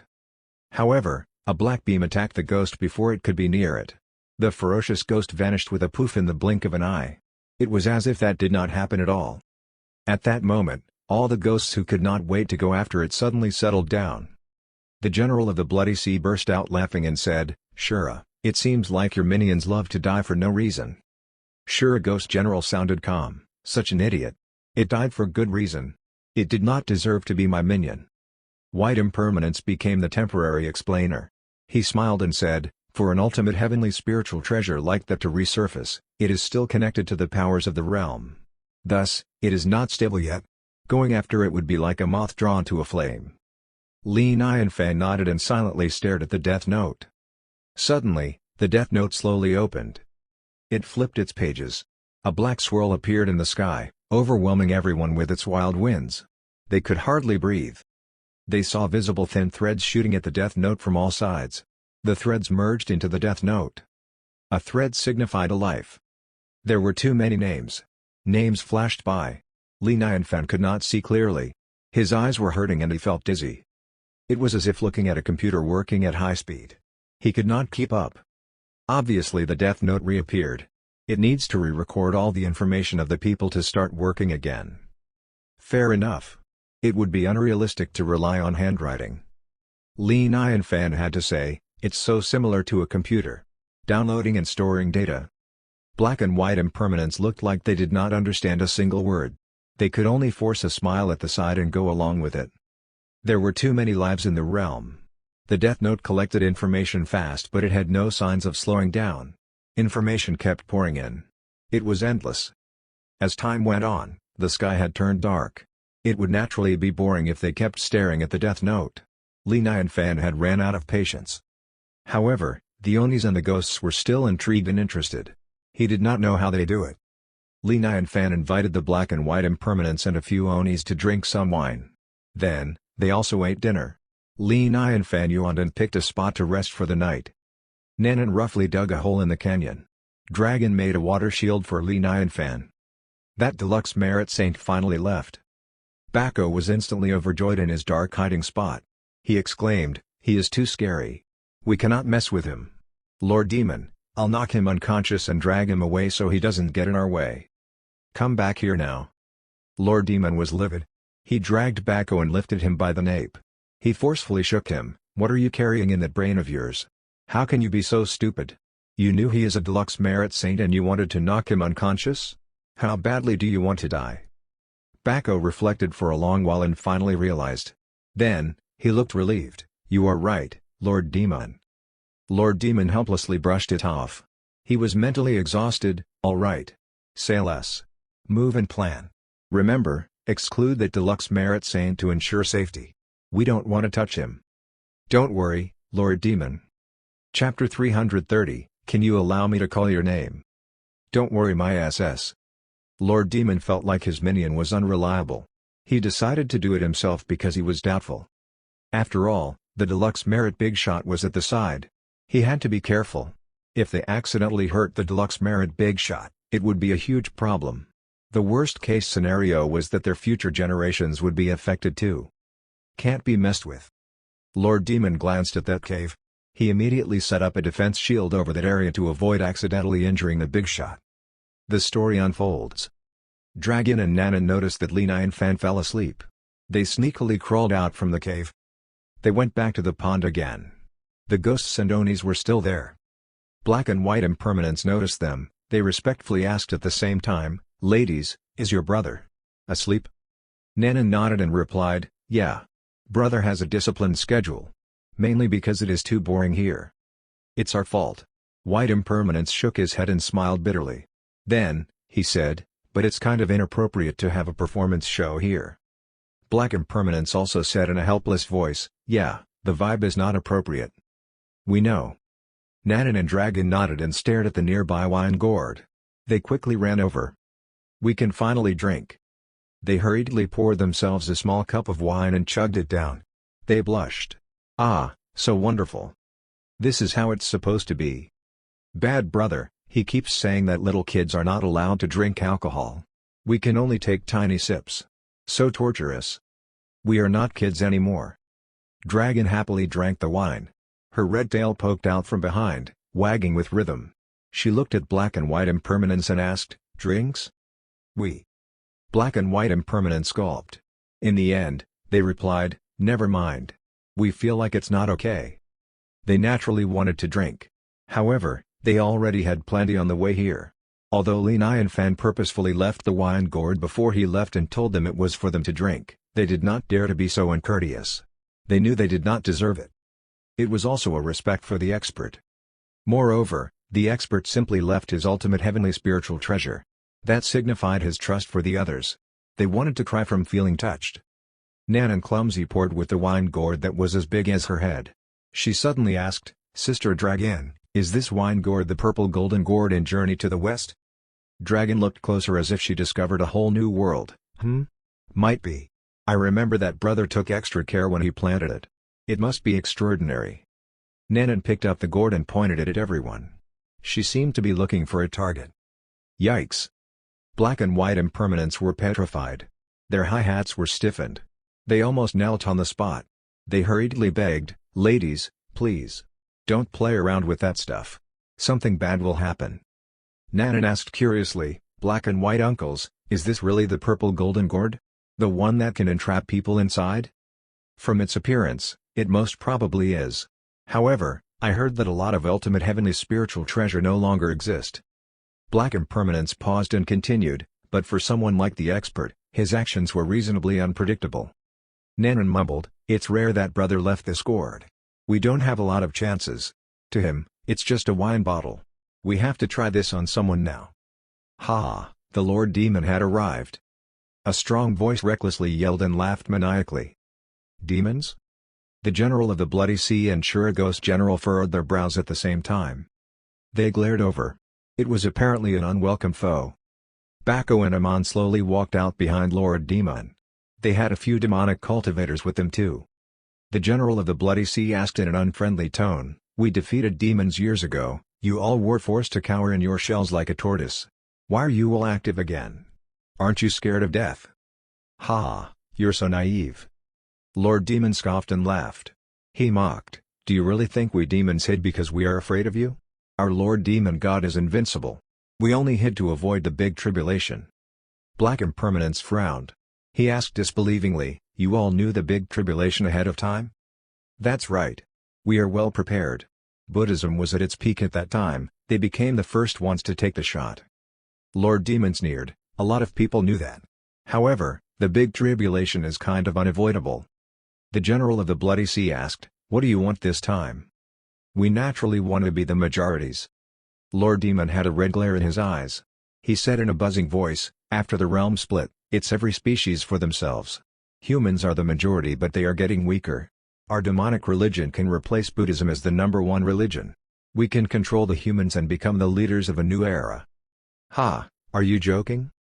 The tension was high but Black and White Impermanence had to laugh. They mocked, "Humans are everything. Goddess knew what created humans. Do you think she molded them for fun? It is already fated." The General of the Bloody Sea also spoke up, "Monsters and demons all have human forms, so who do you think is the majority of the realm? It is an unchangeable fact." Lord Demon said eerily, "We demons have our ways to change that. This is a meaningless conversation, hand over the death note." Ghost General, who was silent the whole time, said coldly, "The death note is unrelated to living creatures." Scram. "Ha, I already knew this would happen. If so, don't fault me taking it by force." Lord Demon expectedly used his powers. A black bull figure formed behind him and ran towards them. Bam! Every step it took made the ground shook. It was on purpose. It wanted to threaten them by making itself appear more powerful. "Yeah right, you? Die." The General of the Bloody Sea and Ghost General attacked at the same time. The bloody spear slashed through the night sky like a rainbow. A black whip followed suit like a venomous snake. They attacked the Lord Demon. Attack. Black and White Impermanence also attacked with their morning staff. The Onis behind them also tossed out soul chains like a spider web at the Lord Demon. The tsunami-like attack came at Lord Demon. However, he did not run or dodge. He reached out, grabbed the bloody spear in one hand, and the soul whip in the other. He was uninjured. However, endless chains locked on him in the blink of an eye. He chuckled and shook his body. The chains broke instantly. Then, he clapped hard to create a strong wind. The jet-black ink-like wind was unstoppable. Everyone including the general of the Bloody Sea all fell back. I had a demonic seal spell set up here. Even Daluo Golden Immortals would be powerless here in this trap. Any resistance is useless. Lord Demon was very pleased. This spell is given by the Lord Demon God to ensure the success of this mission. Lord Demon suddenly looked stiff when he mentioned that. After all, the usually unstoppable demons suddenly faced a lot of troubles. They would fail at each mission. It really pissed them off. They felt like someone was against them. Therefore, all their missions were more carefully planned out. They had to ensure it. It was embarrassing. It seemed like, ever since the demons were back, they had not once succeeded. This time, I, the Lord Demon, will have the first victory for the demons. Ha ha. Lord Demon grinned harder at the thought of that. The general of the Bloody Sea had a cold gaze. He held his bloody spear tightly. What do you want the death note for? We naturally have to be prepared. We'll have the death note for sure. Lord Demon continued, let me tell you something, demons should be the majority of the realm. Lord Demon God made a deal with God. Be against it would be against fate. I suggest you all cooperate. Be against fate? Nanan was intrigued. She hurriedly asked, fighting demons meant being against fate? That's right. Lord Demon looked at Nanan. He had a friendly smile. He said, little girl, being against fate will not end well. So join us as soon as you can. Moreover, talk some sense into that deluxe merit brother of yours. Don't trouble us. Nanan was instantly excited. She remembered that brother Nyanfan wanted to be against fate. That was her chance to help her brother Nyanfan. She rolled her eyes and picked up the wine gourd. She pointed it at Lord Demon and asked, Lord Demon, can you allow me to call your name? Lord Demon stuck his chest up and said generously, ha, why not? Say it all you want. Lord Demon. Yeah. Swoosh. Lord Demon and the black bull behind him unwillingly levitated. They kept shrinking and were sucked into the gourd. Chapter 331, Benefits of Befriending the Onis. Oh no! Lord Demon was gone? Bako and Amon who were following behind the Lord Demon were dumbfounded. They rubbed their eyes and stared at the spot where the Lord Demon vanished. There was nothing left. He was still standing there like a big stone. How did he vanish just like that? They looked at Nanan, perplexed. However, Nanan already turned the gourd at them. The black hole of the gourd seemed bottomless, very intimidating. Anxiously, all of their hair stood up all over, there were chills all over as they dared not to move. If I call your names, would you answer? All of the demons shook their heads in unison, not at all, not at all. Gasp. The bunch who spoke were arranged in a row. Their bodies rose into the air and were quickly sucked into the gourd. They were shocked and angry, they said they would not, and yet Nanan still sucked them. How mean. By then, only the dumbfounded Amon and Bako were left out there. They were so terrified that they forgot to answer her. Meanwhile, they turned bloodless out of fear, their originally darkened face had turned pale like a paper, their heads buzzing. Nanan looked at the gourd perplexed, she hit it twice, ready to open her mouth again. Bako and Amon were so terrified. Both their feet were running off the ground, they used up all of their potential to turn and run away. They did not bother riding on the clouds, it did not take long before they ran out of sight. Nanan could not help saying, this gourd really does not suck in those who did not answer? The loophole is quite disturbing. Disturbing? Once you call someone, the person must not answer back. This was disturbing. Everyone would be caught off guard and unexpected. This purple golden gourd was indeed powerful. Of course, the crowd only dared to complain in their minds, they still had to agree with Nanan on the surface, Miss Nanan is so right. Even the general of the Bloody Sea and the Shuragos general had fears looking at the gourd. Whatever. Shuragos general stood out, he had black armor all over him without showing his face. His eyes looked complicated, since the expert indirectly saved my life just now, I won't fight a duel with you. He looked at the general of Bloody Sea, I'm leaving now. From now onward, I'll quit the underworld. The next time we meet, we'll be enemies. The general of the Bloody Sea sank his face, he said with a serious tone, Shura, you're not turning back yet? What's there to turn back for? Look at what's left in the underworld? There's nothing, it's almost like a destroyed sect. I'm going out to form my own sect. Shuragos general scoffed, he walked away, let's go. General of the Bloody Sea clenched his fists.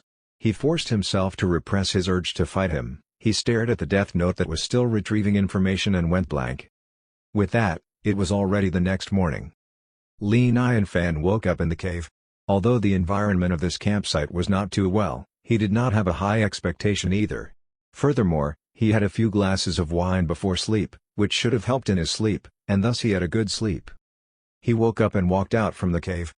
He looked in the direction of the death note right away. There was no change. Just like a game, it had been loading throughout the night and still loading. Li Nianfan walked to the side of the cave. He looked down the cliff and smiled slightly. Some clouds flew toward him and gathered below his feet gradually. Having a cloud was so cool.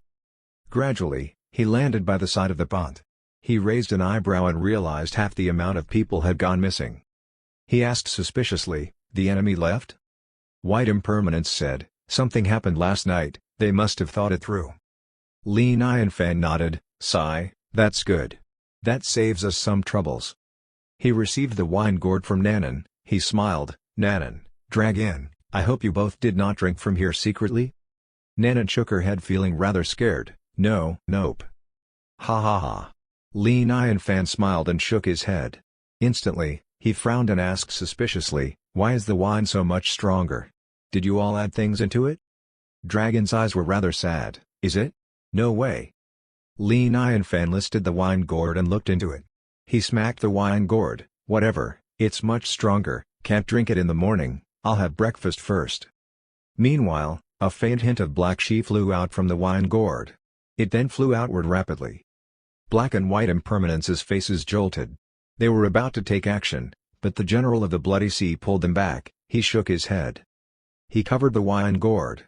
There was nothing to eat here, he could only have some fruits as breakfast.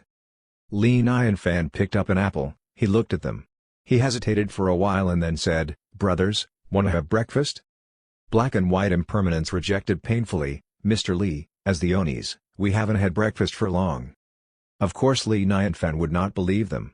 They were being humble. He smiled and continued, "Sigh, it's just a breakfast, let's have it together. My fruits taste okay, have a bite if you don't mind." This. Black and White Impermanence gulped. Of course they did not mind. It was just that they felt that they were not good enough to have those. "All right, stop being so polite. I didn't bring much this time around, but I brought a lot of food." As he smiled, Li Nianfan took out a bag. There were so many fruits inside.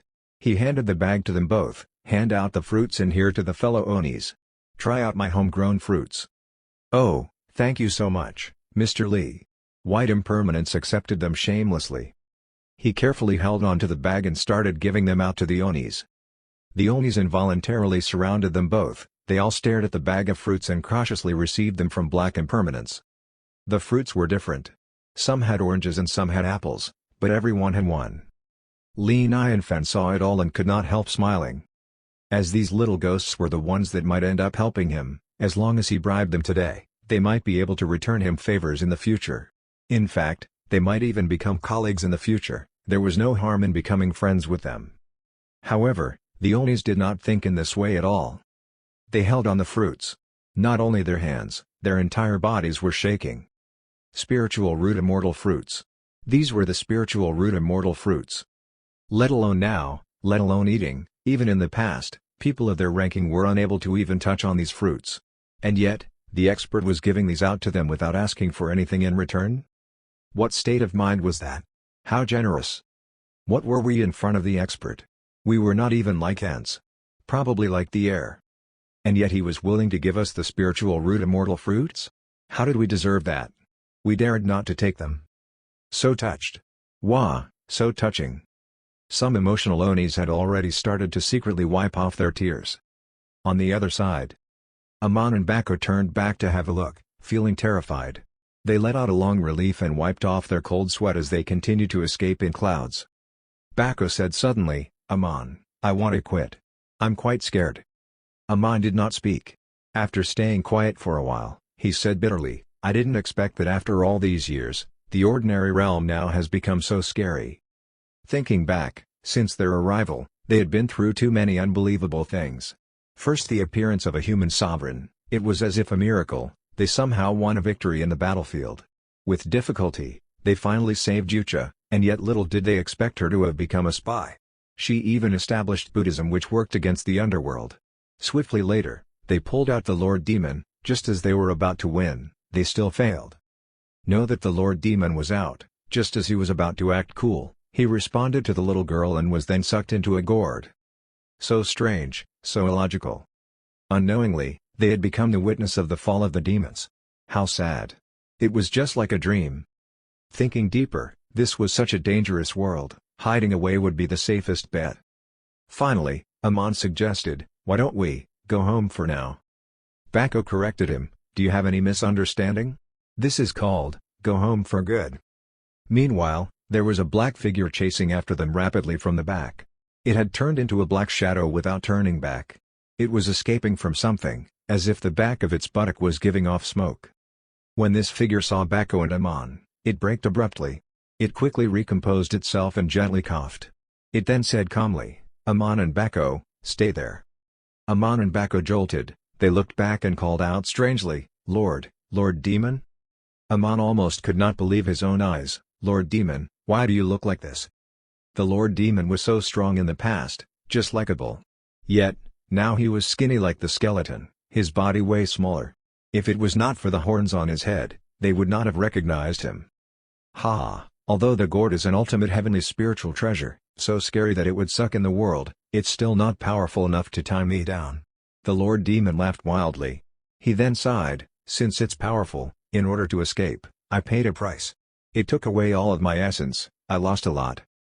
Bako and Amon were shocked. They said, sounding impressed, "Lord Demon is indeed powerful, you even managed to escape from there." "Ha, it's nothing. However, since we failed, we need to go back and rediscuss with my lord." The Lord Demon smiled coldly, "Let's go." Cool Breeze Gorge. Munch. Munch. Along with some loud munching, the fruit feast went to an end. Around the same time, the strange side of the Death Note gradually stopped. When the last strand went into the Death Note, the entire space seemed to have halted, while a strange chi was gradually spreading out. One could see that in the surroundings of the Death Note, there was a black and white chi rising. They were entangled in one another, growing longer as if they were alive, forming the majestic side of yin and yang entangled. When the yin and yang chi gradually sank into the Death Note, this strange sight vanished. From the outside, this note looked like an extremely ordinary and simple note. General of the Bloody Sea marched forward to the middle of the pond. He reached out and carefully held on the Death Note. He then staggered backward. Li Nianfan quietly lifted his foot and slowly approached him. He wanted to glimpse at it, he was curious. The content was different from what Li Nianfan expected. It was blank. However, as General of the Bloody Sea wiped it, the originally blank Death Note started to show one name after another. White Impermanence explained, "Mr. Li, these are the people who will die in the next hour." Li Nianfan nodded, only then he started to read it obviously. As an ultimate treasure of the world, this Death Note controlled life and death. Naturally, this was different from the other notes. Through power, one could make it show different deaths in different hours, or directly search up for a specific name. Nanan said with anticipation, "Can you search up Zhang Yue?" Li Nianfan halted. He just realized that the actual name of Andi Zhang was Zhang Yue. She was the mother of Nanan. "No problem." White Impermanence agreed quickly. With a point of finger on the note, words on it reappeared. Zhang Yue. F 32 years. 72 years of life. Death, sleep. Nanan's face changed. She could not help asking, "Only 72 years? I gave my mother an elixir." White Impermanence smiled bitterly, "Just because she had an elixir so she will die from sleep. If not, she will die from illness. In some ways, you have already helped your mother to change her fate once. This illness is gone but you can't extend her lifespan." Nanan frowned. Li Nianfan asked strangely, "The content on the Death Note will change?" "The Death Note is just a brief direction, it's not definite." White Impermanence explained, "If the ordinary man gained an opportunity to start cultivating, or ate the elixirs to extend life, this would be considered as changing fate. Furthermore, there's the possibility of a premature death, which is caused by natural and man-made disasters. Some might commit suicide, ending their own lives. Those that don't comply with this note will be considered as special cases. The Underworld will make special arrangements for this. Of course, these were quite rare. Most of the people would follow the direction appointed by this Death Note. Li Nianfan understood and nodded. The Death Note was not as powerful as he imagined it to be. However, upon another thought, this made more sense. If it could accurately determine one's life, it would be too shocking and unrealistic. Li Nianfan said to Nanan, "Nanan, life and death are fated, don't get too upset." Nanan's nose twitched. "This is simple, we'll find an elixir to extend life for my mother to ingest." "Ha, that's too much trouble." Black Impermanence smiled. He lifted his finger and drew a small word by Zhang Yue's name. "She has done many goods, she gets 30 extra years of life." Following that, a line of words appeared by Zhang Yue's name, Tu Ju. 23. 56 years of life. Death, battle. Black Impermanence wrote by the side, killing others heartlessly. Minus 30 years of life. Black Impermanence smiled, therefore, there's evidence and sources. 1 plus and 1 minus is not complicated. If not, it will take some effort. Li Nianfan stared with his eyes wide open. He wanted to take back his thought, this Death Note was so powerful. So powerful. This was the benefit of knowing people from the underworld. Nanan said happily, "Thank you, Uncle Black." Black Impermanence smiled, "Ha ha ha, it's a small matter. I merely made a remark just now. Once I get back, I will make changes with the judge pen and it will be done." Li Nianfan said, "With that, this Tuju guy will only have 3 years left to live?" White Impermanence said, "This man did more evil than good, he killed countless people, there's no harm in him dying. Although the underworld takes charge of the Death Note, we don't joke around things, if not we will face consequences." "That's well." Li Nianfan instantly felt no pressure. He then asked out of curiosity, "Can you check me out?" "I can try." Black Impermanence pointed on the Death Note. It showed a blank page, nothing came out. However, this was expected by them all. It would be strange for it to show something. Before Li Nianfan could ask, White Impermanence explained, "Mr. Li, there are too many ordinary people in the ordinary realm. When it gets overloaded, the name will vanish from the note. This does not mean the person won't die, it's just that there are too many variables that the Death Note cannot predict." Li Nianfan thought about it. He drank the blood of the phoenix, he did so many good things. Most importantly, he transgressed here, it was not weird for the Death Note to not have his record. General of the Bloody Sea said, "Mr. Li, now that we got our hands on the Death Note, we should get back to the underworld. When you're free, please come over to the underworld for a visit, we will treat you well." Li Nianfan smiled, "Ha ha ha, sure thing. I do want to go on a trip. I've been out for a long, I should get home, too. Goodbye, Mr. Li." "Goodbye." Immortal Land. Ice Palace. Crack.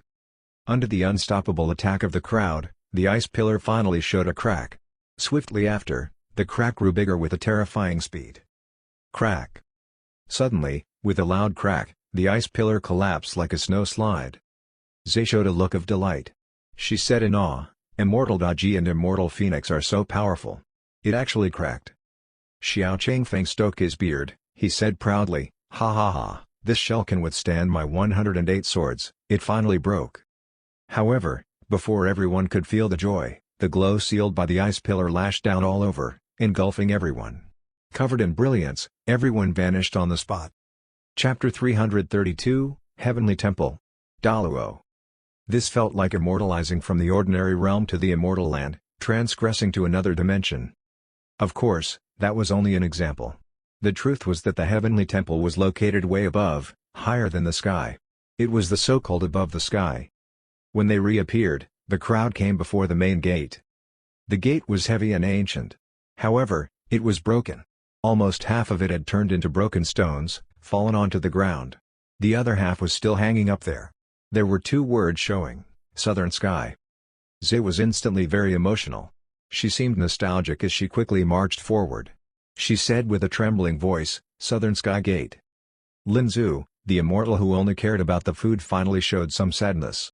She looked at the broken gate, a layer of mist appeared in her eyes. Urchin sighed gently. Back then, he came to the Southern Sky Gate. However, he was not powerful enough back then, he could only look at it from afar. He remembered that back then, there were soldiers guarding the gate with countless stars rotating around it. It was so glorious and eye-catching. One would want to worship the gate by looking at it from afar. And now, he was standing right in front of it. It was nothing like the past. The others were not as emotional. However, when they saw the sight behind the gate, they could not help looking shocked. Looking ahead, there was a grand temple with unlimited thick clouds below. This temple was surrounded by clouds and a golden glow, as if glowing from within the clouds. As if one was making this up, among this limitless glow, the temple seemed to have something flying above it, all over the place. There were hints of colorful clouds hidden, with strange sights happening from time to time. Yi Liu Yun's eyes turned red. He could not help saying, "It's the heavenly temple indeed, so majestic." Through the southern sky gate, there was a long bridge connecting one into the temple. The bridge had a golden phoenix, unicorn and bearded dragon engraved on. There was some colorful chi hovering above the bridge, making up a majestic sight. Xiao Changfeng could not help saying, "Brother Urchin, is this your sect engraved on the bridge?" Urchin stroked his beard and said with a proud smile, "Ha ha, the dragon, unicorn and phoenix were regarded as the first divine beasts. We symbolize peace and authority. Our symbols are not allowed to be engraved on any ordinary place. This heavenly gate is important enough to earn the rights to engrave the symbol of dragons. This is to help them higher their standards." The long bridge was arched. The middle was the highest point. Standing in the middle point, one could see the side of the entire heavenly temple. It was not then when they noticed that there was a river below the bridge. A stream of star river twinkling under the bridge. The river was azure blue in color, different from the ordinary river. It blended in with the sky. The river surrounded the temple, thus one had to enter the temple from one of the 4 gates. Daji looked around and said, "There are 33 temples in total." Zi nodded, "Exactly, in fact, there are 33 temples in addition to the 72 pavilions." She could not help walking quicker, as if she could not wait to get to the front of the temple. Walking away from the bridge, there was a white jade giant pillar. A jade unicorn was engraved on it, built upon the clouds, looking powerful. Walking along the aisle, everything was exquisitely made. Built upon the clouds, one could almost see the realm below as one was walking down the aisle. The first temple to the left had a glowing board stating, "Wu Hao Temple." Walking forward, it was the front of Yao Qi Temple. The main hall was the Rainbow 7 Pavilion, while the back hall was Tasia Palace. The crowd saw that each of the temples were locked up. Even though they were curious, they did not push open the doors. Zay looked at the familiar surroundings. She was uneasy. "I want to go to the 7th Pavilion, to see if my 6 sisters are still there." However, just as the crowd was about to walk forward, the originally calm heavenly temple had a wild wind blowing. The surrounding clouds changed as well. The temple that stayed calm for however many years started changing. "Who are you?" Along with that, a fierce scoff was heard, followed by 2 figures marching over. The 2 of them had golden armors and helmets on. They had halberds, stepping on the golden clouds. They exuded an air of authority as if they were the guards of the heavenly temple. Zay frowned. She asked, "Who are you all?" One of them had a stern look on, his voice growled like thunder, "We're the heavenly guards. They guard the heavenly temple. Speak. Why did you all get in?" Zay scoffed coldly, "Nonsense. I've never seen you all before. You're not the heavenly guards." "Ha, you're the one that got away?" The other slightly chubbier guard scoffed coldly, "We're the new heavenly guards of the new era. The heavenly temple is permanently sealed, it won't appear anymore. Any trespasser shall be killed." With that said, the 2 guards got in action. They held on to their weapons and attacked the group of them. In their surroundings, the force of law rushed over, forming a rippling long river circulating. Swiftly after, the air felt twisted, giving one the sense of feeling unreal. This feeling was strange, triggered by the law, away from the usual life and death. Urchin's face changed. He said with a hoarse voice, 2 Daluo Golden Immortals? So Daluo Golden Immortals still existed in the world. However, they hid in those corners unknown to the public. Linzu hurriedly took out her lead, she tossed it in front, clear. The leaf flew in the air, forming a gigantic leaf shield, trapping the 2 heavenly guards. The 2 heavenly guards lifted their hands in unison, they attacked with their weapons in hand. Crack! They stabbed through the leaf. Linzu scoffed. She quickly made another gesture. The leaf spread into countless smaller leaves. They surrounded the 2 guards like countless butterflies flying in the air, trapping them. "Small things are giving out glow, eh?" A scoff was heard coming from the inside of the leaves. With a loud noise, a flame came out from within, burning down the leaves into ashes. Linzu's hand waved it off. The leaves went back to her hand, but there were some burnt leaves among them. They were significantly weakened and harmed. Spit. She opened her mouth and spat out blood. "Take them down." The two heavenly guards were like the gods from above, they held on the weapons and launched toward them. Yi Liyun gulped, his pupils dilated and growled, "Everyone, take action." Vroom. He had a similar flame circling around him, roaring like a dragon, soaring to the sky. Xiao Changfeng plucked out his sword, the sword chi rushed to the sky, covering up the daylight. The wings of the fire phoenix stretched out. With the in the center, the phoenix fire spread out all over. Instantly, the world had been transformed into an ocean of flame. While Daji tilted her hand and removed the Xuan water bracelet, layers of Xuanyan immortal water rushed out. Instead of forming a river, they formed an endless silky rain like the needles, shooting down at the two heavenly guards. However, the two guards merely lifted their hands. The flaming long dragon turned around, forming layers of swirling flame. Instantly, they spread into the surrounding. Yi Liyun's flame was engulfed by their flame. The phoenix fire did not last long before being engulfed. This flame was way too powerful, as if nothing could get away from it. It was able to turn everything into ashes. Facing such flame, the crowd had to hide away, trying not to touch the flame by being super cautious. Samadhi real fire. Fire Phoenix's face was extremely heavy. Although the Taiyi Golden Immortal was one realm away from becoming a Daluo Golden Immortal, the difference in power was huge and massive. One could only get rid of the 5 decays after becoming a Daluo Golden Immortal, to stay beyond the reincarnation and live as long as the world. This was the key of why Daluo Golden Immortal was so much more powerful. Two heavenly guards were glaring down angrily from above. They were very serious. "Dragon, Phoenix, Nine-Tailed and the people of the temple, you're all so evil. Are you not surrendering yet? Go." Daji scoffed in a low voice. The Xuan water bracelet was spinning rapidly, turning into angry waves like a water python. They formed circles after circles around the two guards before freezing into ice.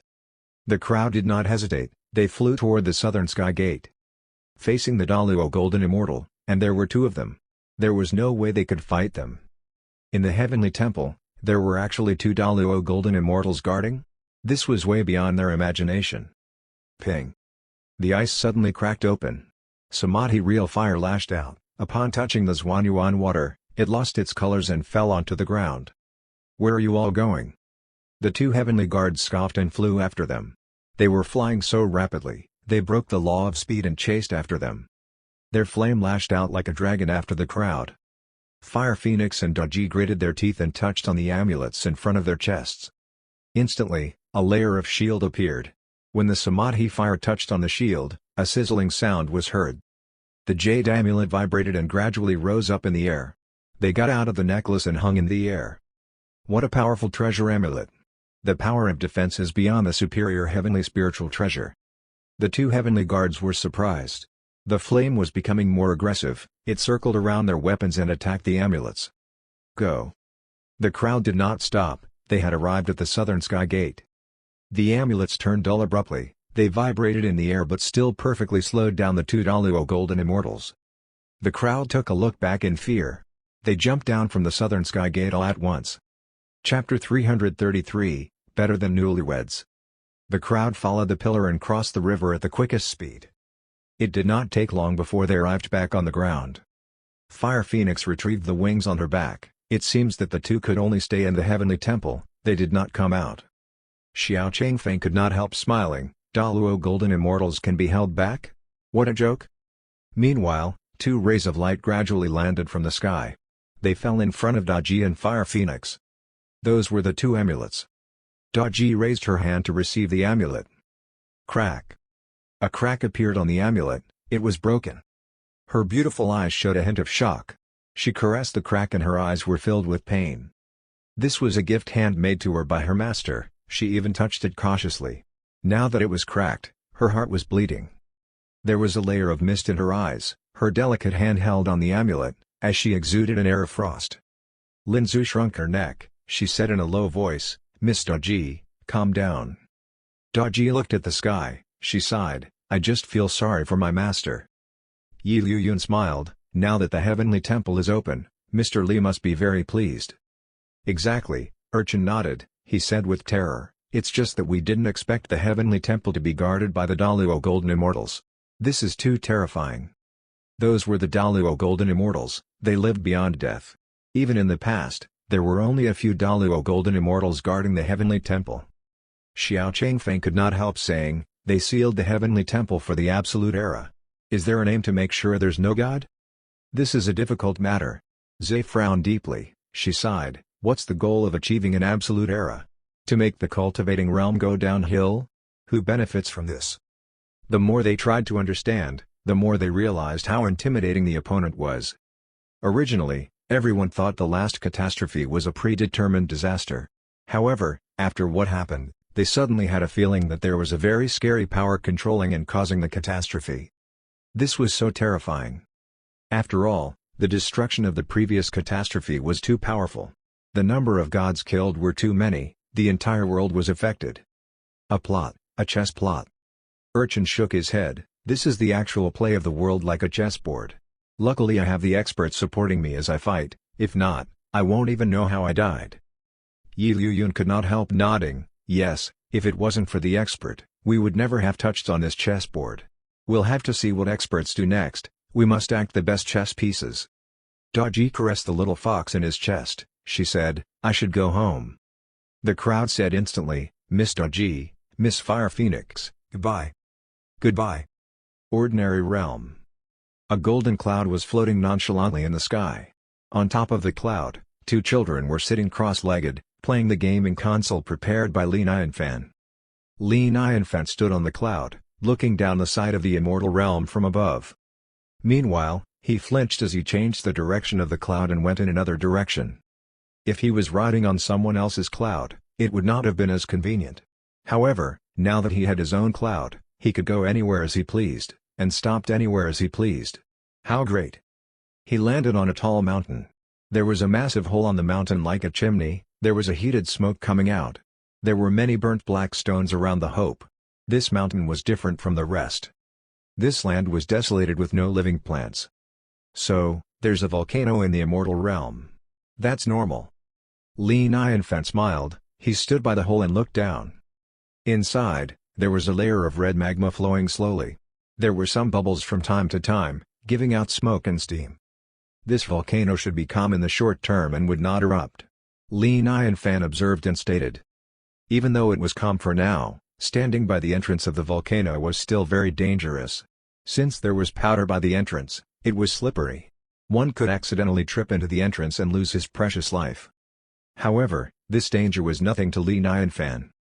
Li Nianfan walked around the entrance of the volcano, he observed from the above. Nanan asked curiously, Brother Nianfan, what are you looking for? Li Nianfan smiled, sulfur. I suddenly thought of something interesting, if I make it, you all will like it very much. Nanan and Dragon were perplexed, sulfur? What's that? Li Nianfan was looking as he spoke, you don't have to know, you just have to know it's a type of thing. Soon, his eyes lit up. He saw some yellow powder on the stones, there were even some faint yellow crystals. Nanan went over curiously. Instantly, she frowned, arg, this thing is smelly. Sulfur does indeed have some strange smell.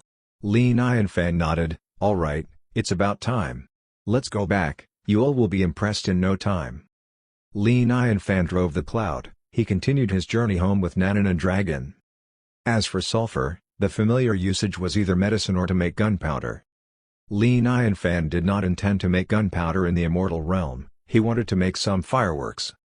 Making fireworks was not difficult for Li Nianfan, as long as he had enough materials, he could make it. As for the colors of the fireworks, they were either orange or green in color. These materials were not hard to gather. He wondered if Daji and Fire Phoenix were back. If he could finish making the fireworks before they come home, it would be a pleasant surprise. Li Nianfan smiled, he came up with the ideas of making it in his mind. In the afternoon, the familiar fallen immortal mountain appeared in sight. Li Nianfan stood on the clouds, he saw his familiar four-part architecture from above. With that, he landed on it. Instantly, Xiao Bei walked over to welcome him, my master, welcome home.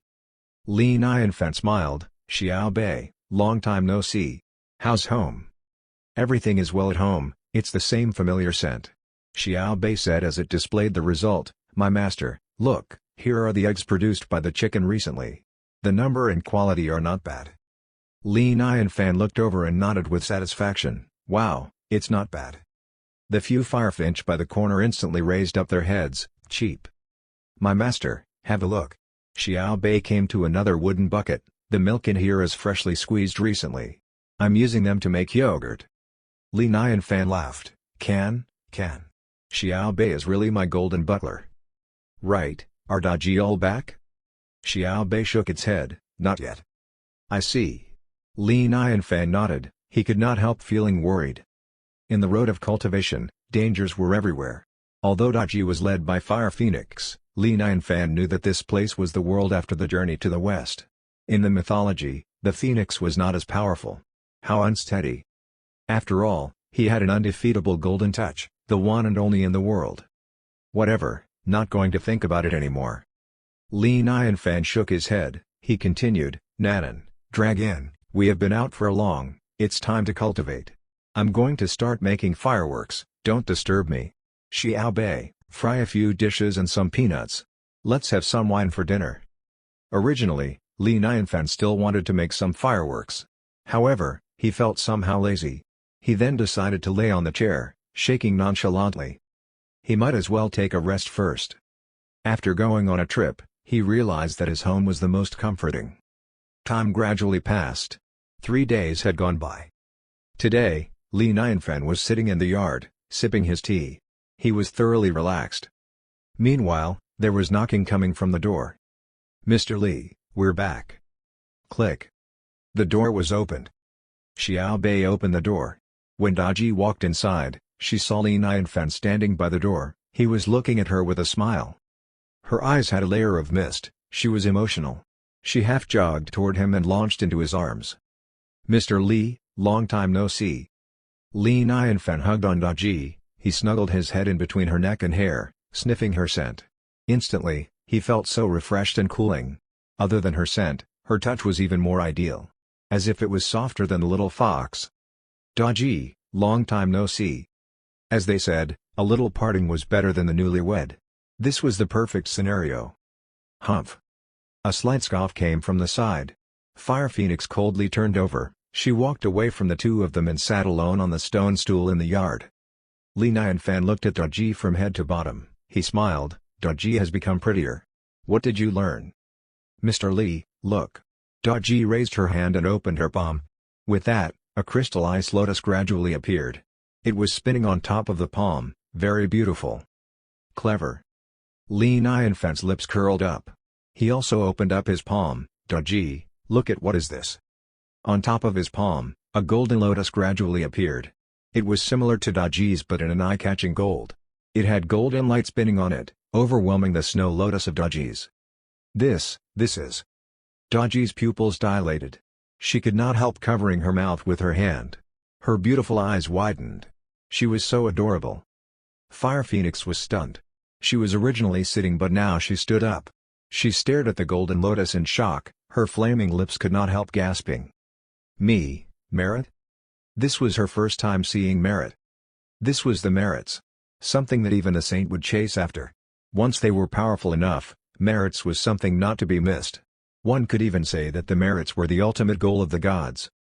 Daji asked blankly, Mr. Li, you're not an ordinary man anymore? I'm still an ordinary man, but I'm an unusual ordinary man. Li Nianfan smiled proudly, with a flick of his thought, countless merit appeared and lit up the four-part architecture. They gathered into a merit cloud and rose up in the air. How is it? Am I handsome? Gulp.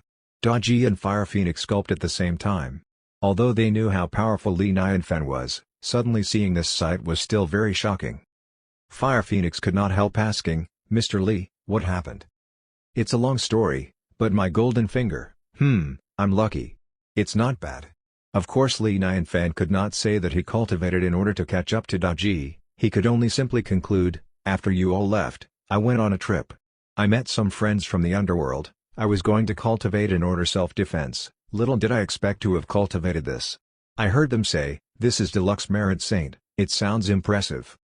Daji and Fire Phoenix exchanged a look. They were good at extracting keywords from what Li Nianfan said.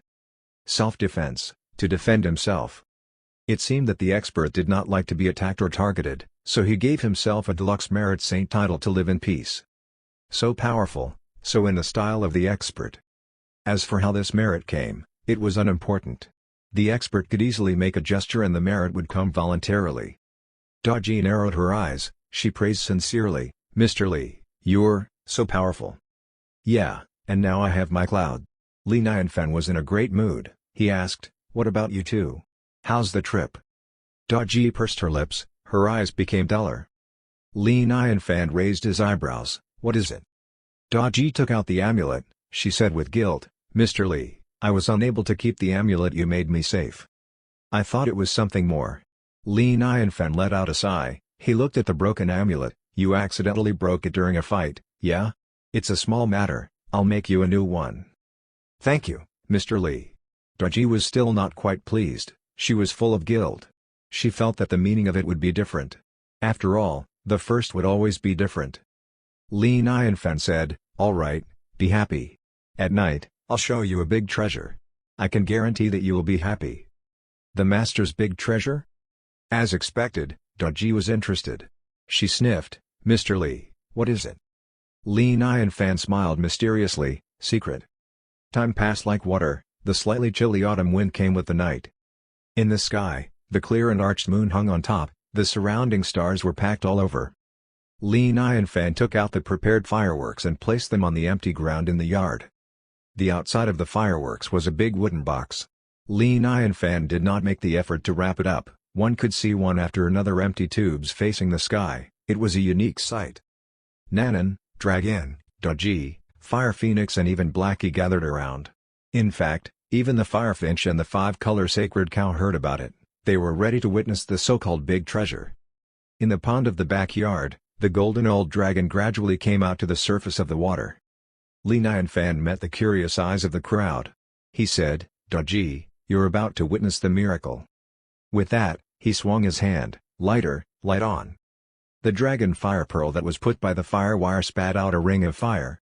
Sizz. The fire wire was burning, sparkling in the dark.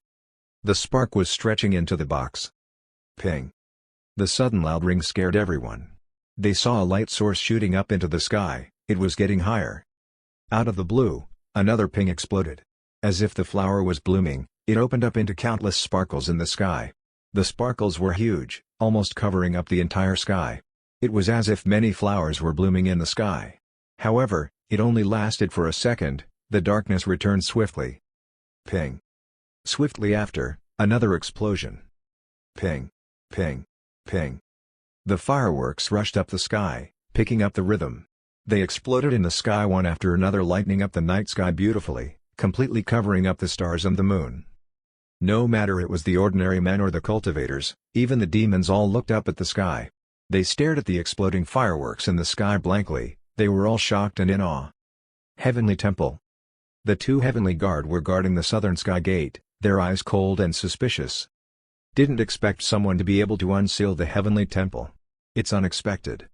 What a pity that we didn't manage to keep them. We've been here for so long, how rare it is for us to have visitors. I thought we could play them for longer. Guarding this place is so tiring. One of them shook his head, he sighed, back then, the Heavenly Temple was so lively. Back then, I was still a small Heavenly Guard. Who'd have expected this? The other said, there's no other way. We've gained so much, of course we must pay the price. Being able to live forever is not bad. Meanwhile, they raised their eyebrows. In unison, they had a shocking feeling, their hair all over them stood up, as if something terrifying was about to happen. They sensed something with the corner of their eyes. They could not help lowering their heads. They were stunned. They saw a bright light rushing up to the sky, the source was from the ordinary realm. It somehow crossed the dimension and rushed right into them. What was that?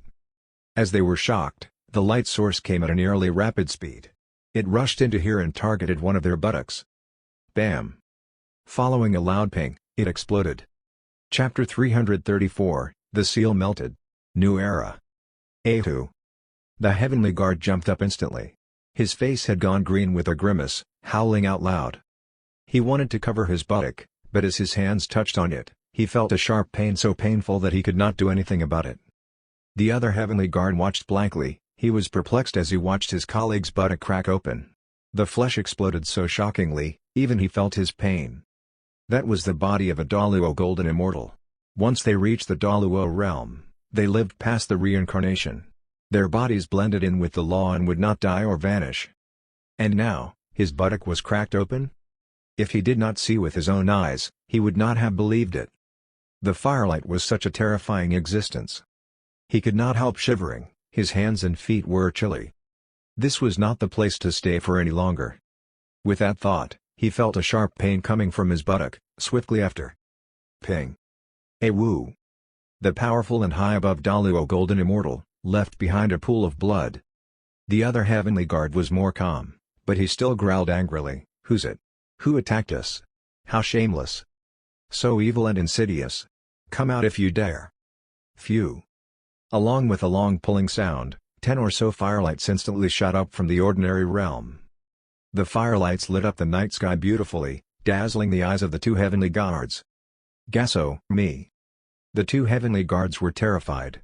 Their scalps numb with their hairs standing up. They were like the ants on the hot pot, having no idea what to do. They wanted to run away, but realized that this firelight was too terrifying as if they would locate the target. Even their movement was already restricted.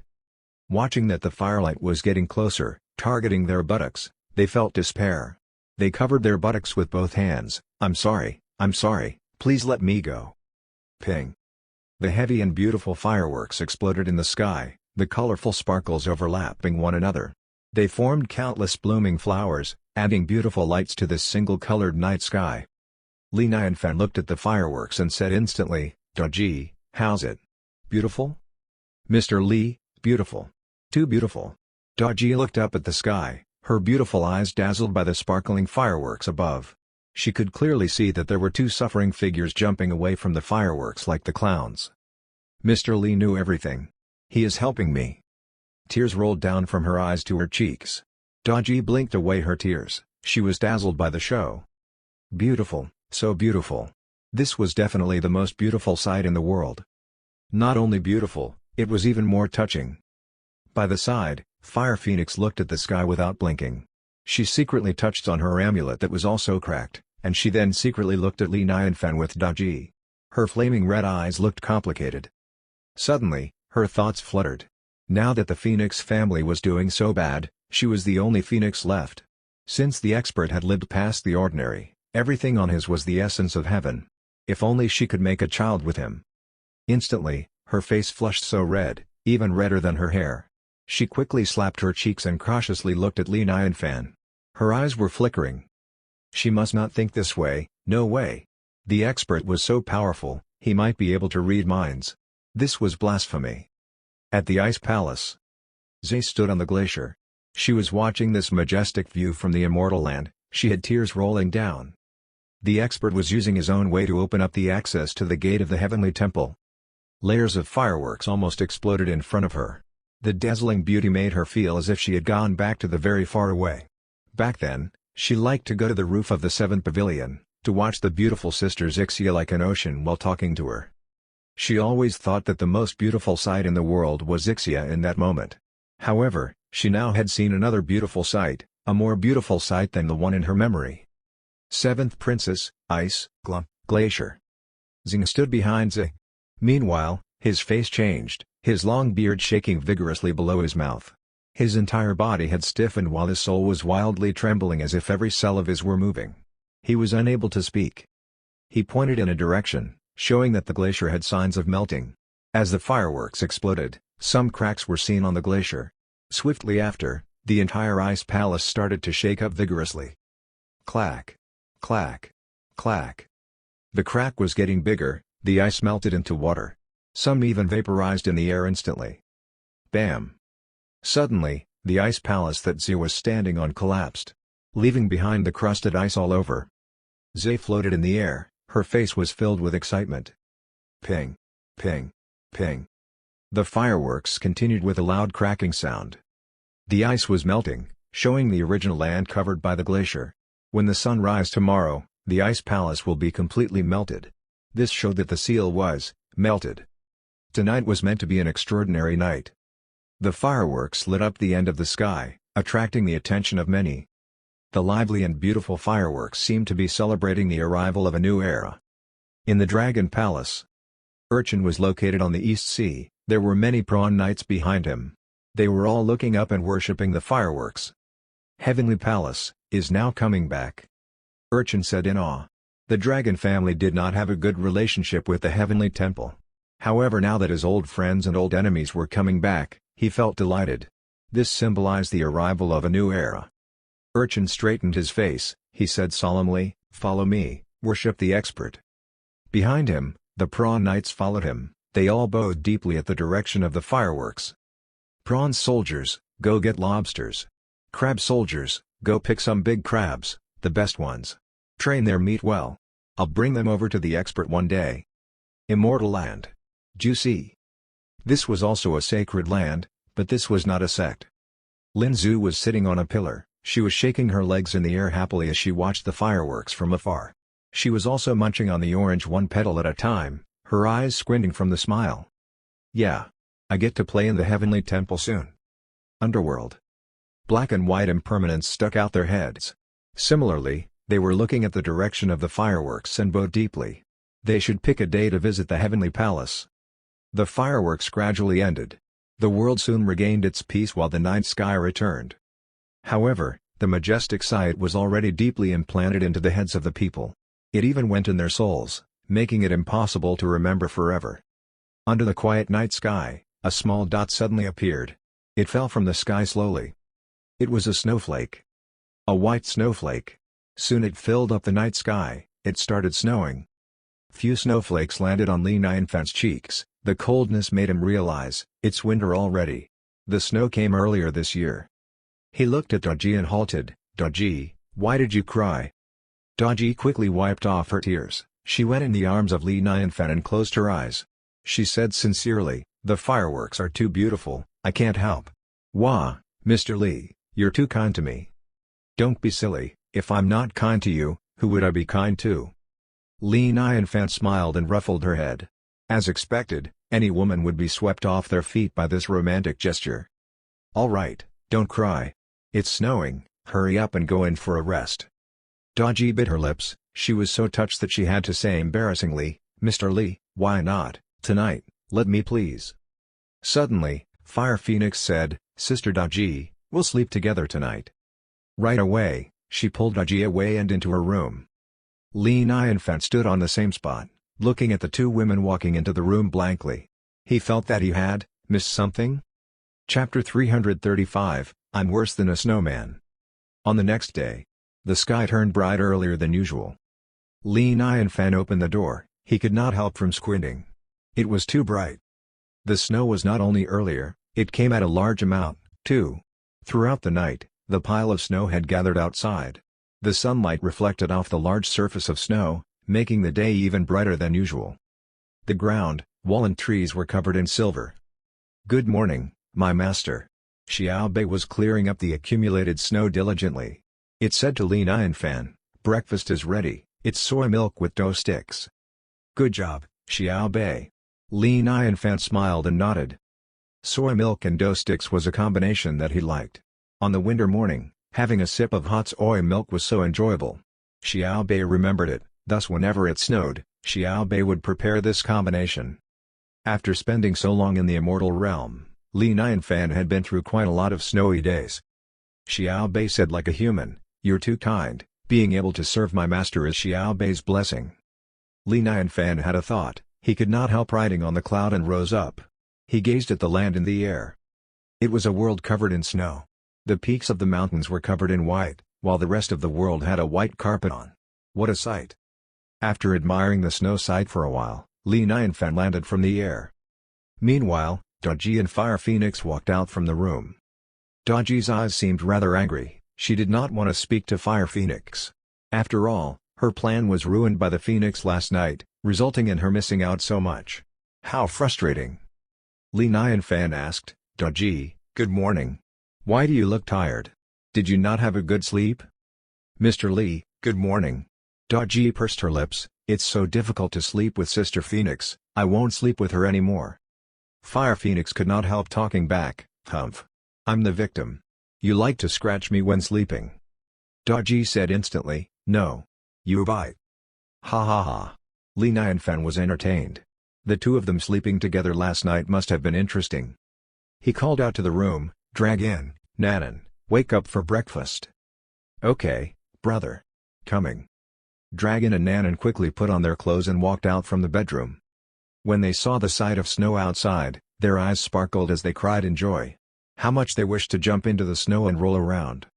Li Nianfan already brought out the piping hot soy milk. Alright, after breakfast we will build a snowman. Dragon and Nanan were even more excited. Really? Yeah. This was the first snow this year, and it was big. Thus he decided to let Nanan and Dragon have a day off, to play with them. The entire afternoon went with a joyful atmosphere. And the result of the afternoon was the addition of 2 cute snowmen on the 2 sides of the 4-part architecture. Alright, time to prepare lunch. Li Nianfan had a plan. He smiled. Nanan, Dragon, you're in charge of picking the vegetables from the back. Today is cold, it's best for a hot pot. Meanwhile, below the mountain, 3 figures landed from the sky. Swiftly after, they started walking up the mountain. Clack. Their feet stood on the thickening accumulation of snow and letting out the sound. They stood into the snow, leaving some footprints behind. They were Gu Xiaoru, Pain, and Gu Changqing. Last night, they noticed the fireworks, too. With shock, they only then realized the fireworks were sent out from the fallen immortal mountain. Instantly, they guessed that the expert had come home, thus they prepared to pay him a visit. Gu Changqing had a huge black mountain goat on his shoulder. It was not dead yet, it was still weakly breathing. This was not an ordinary black mountain goat, it was the lord of all the black mountain goats. The lord of Black Mountain Goat. They joined forces to kill it from the immortal land. Since they knew that the expert liked wild meat, therefore they intentionally found some wild meat from the immortal land. They even caught a few demons like the tiger demon, leopard demon or wolf demon. They interrogated these demons to find out which wild meat had the best texture. The answer in unison was the Black Mountain Goat meat. After searching for long, they finally found this Black Mountain Goat demon with a lot of effort. This was the most they could do for the expert. They did it with sincerity. Actually, they caught this Black Mountain Goat demon a few days ago.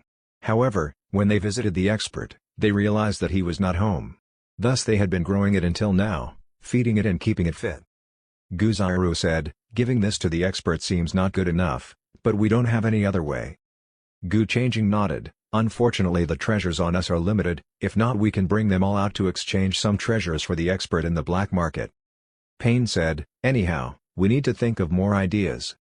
As they spoke, they had arrived at the 4-part architecture. They saw the 2 snowmen by the door instantly. They knew that the expert was actually home. As they walked past the snowmen, their hearts were beating wildly. The things held on by the snowmen, the woods put in their bodies were all spiritual roots. Not only that, the decorations on them were all deluxe spiritual treasure. Even the carrot on their noses were the spiritual root immortal fruits.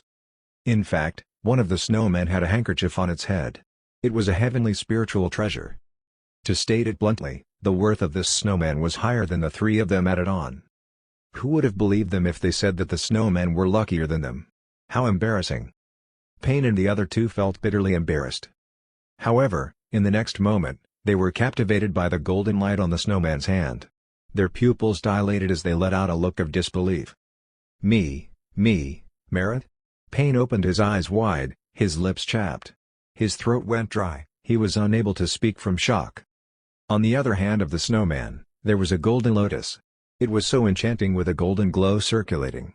It was a merit lotus. Washes of sacredness rushed toward the 3 of them. Even though the merit lotus was not big, this amount of merit was unable to be gathered by the entire life of an immortal.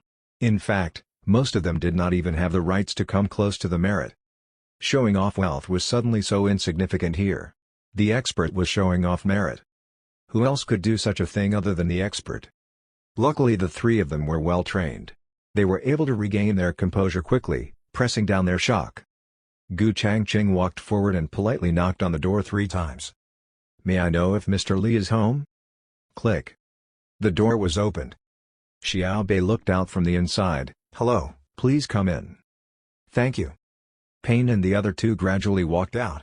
Gu Changqing carried on the Black Mountain Goat and carefully placed it on an empty ground. Li Nianfan had a tray in his hands, There were some smaller dishes prepared for the hot pot. When he saw the goat, he could not help saying, "You all brought in your food to dine here." Guziru hastily said politely, "Mr. Lee, this Black Mountain goat is famous for its meat. We happen to have hunted one, so we brought it over." "You're so thoughtful. This came at the right time. We happen to lack mutton here." Li Nianfan did not hesitate, he said directly, "Mutton is the best to eat during winter. Xiao Bei, hurry, since we still have time, sort it out and make some lamb roll. This is a must for the hot pot." Chapter 336, Wool. Pain who likes chives. Instantly, Xiao Bei carried the Black Mountain goat to the side. "The Black Mountain goat is still alive, this is so evil, you should have ended its suffering earlier," Xiao Bei said as it smacked on the head of the goat who was struggling. The Black Mountain goat died peacefully. Xiao Bei then nodded, "Well, this is not bad. It's still fresh." With that, it started pulling out its fur. Xiao Bei was good at this. It did not take long before the floor was covered in a layer of black wool. The Black Mountain goat became bald. "What pure wool! It can make some warming clothes." Li Nianfan could not help sighing. "If it's not for my appetite, I'd have grown this goat. After all, the fur comes off quickly and unlimitedly." Pain said hastily, "If you need it, we could go and catch a few more over." "No need, I'm just saying." Li Nianfan smiled and shook his head, "After all, I don't need so much wool. I don't supply clothes anyway, just a small amount is enough." As he spoke, the soup of the hot pot was prepared. It was nothing fancy, just the usual two-colored one. To Li Nianfan, the flavors of hot pot were either spicy or non-spicy. The other flavors did not make that much of a difference.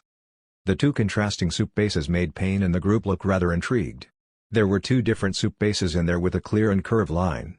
It looked very mysterious. After putting the soup on top of the heat, the temperature went up while the soup started to boil. The bubbles were rippling like two yin and yang fish swimming and entangling. The crowd was shocked. The expert was clearly using the law of yin-yang to steam the food. The expert was indeed so particular about the food. They sniffed at the fragrance coming from the soup base, their fingers could not help moving. They were in luck today. "Please have a seat first, we need to wait slightly longer." Guziru sat down, her face changed as she was about to ask a question. "Mr. Lee, when we came in, I noticed there are two golden lotus." "Ha ha ha, mentioning this, it's delightful." Li Nianfan could not help smiling. A golden light appeared on top of his head. There was a golden light shining on top of his head. It formed one circle after another, exuding an air of sacredness.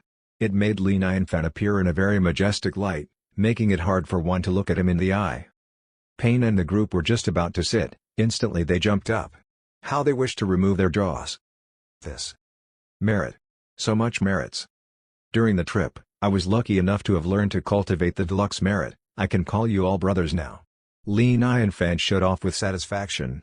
He felt good about himself while remaining calm on the surface. "Come, have a seat. It's not a big deal." Lucky? Not a big deal? If they did not know that the expert could basically do anything, they would have collapsed. Pain was the first to snap back to reality. He said in fear, "Mr. Lee is a deluxe merit saint. You calling us brothers is looking at us too highly." He was the expert. How would they ever earn the rights to be called his brothers? Was it not obvious?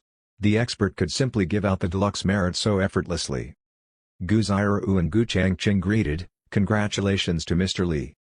Li Nianfan waved it off. He smiled, "This is merely to make my life more convenient. Don't be too shocked, treat me like the past. The hot pot is ready soon, let's start." Convenient?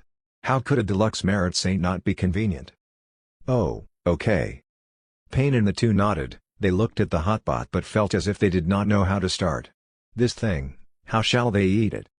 There were quite many dishes on the table, but they were mostly raw. "Everyone, just pick the food you prefer and dip it in the soup. It won't take long before you can start eating." Li Nianfan performed a demonstration. "I see." The three of them instantly understood. They said with respect, "This way of eating is so mysterious and convenient. Just cook what you eat, it makes sense. What a feast." Compared to the usual way of eating, everyone sharing the same pot brings us closer to each other. This is the beauty of life. This hot pot is wonderful. The three of them added on to one another, how they wished to worship this hot pot.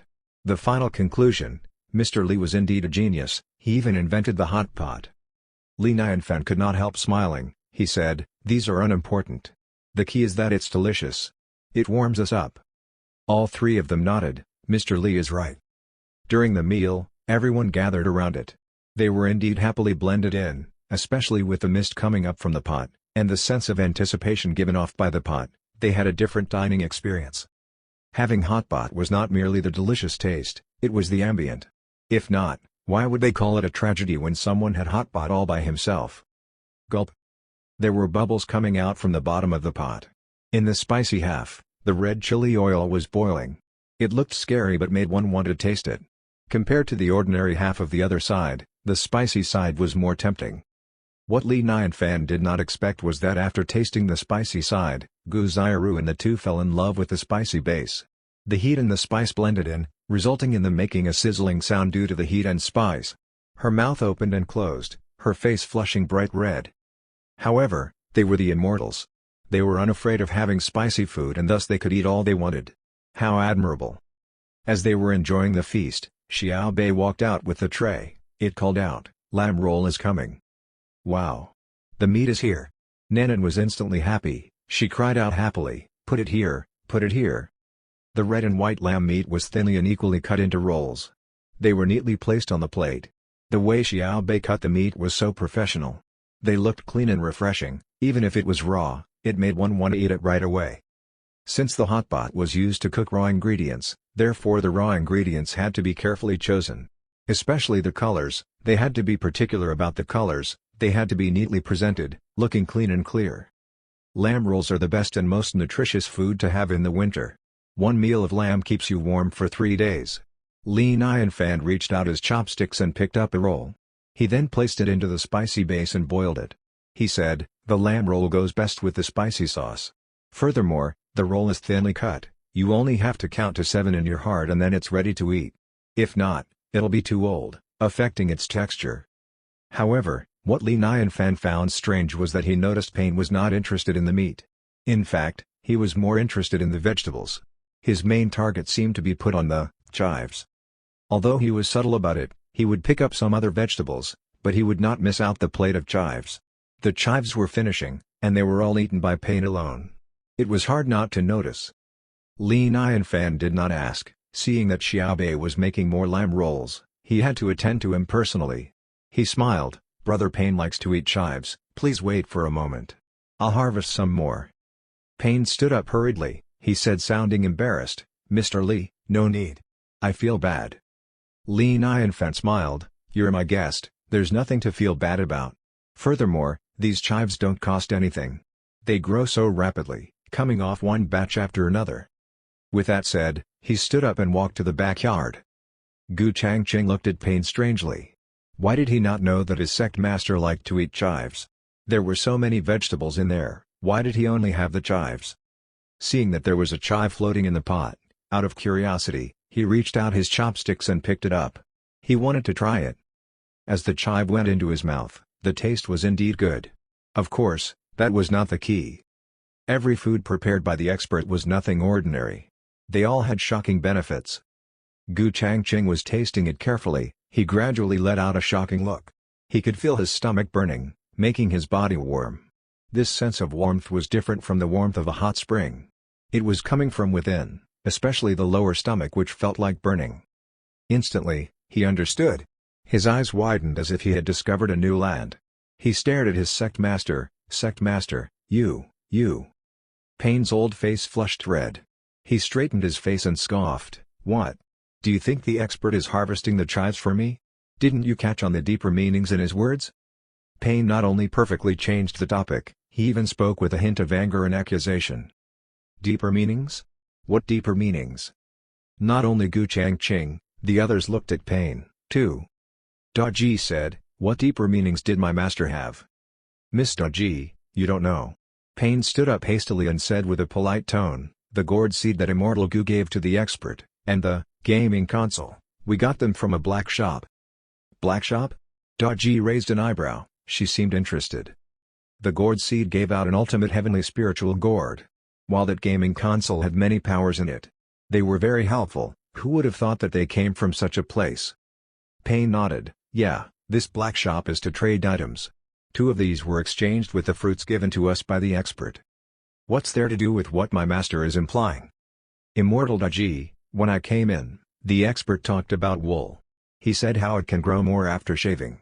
He then talked about the chives, harvesting one batch after another. Payne paused and continued, he's clearly hinting at the black shop. Think about it, if we keep on bringing things over, we will get out some good things from there all the time. Wouldn't it be just like the chives? One batch after another, if we keep on repeating this, there would be so many treasures.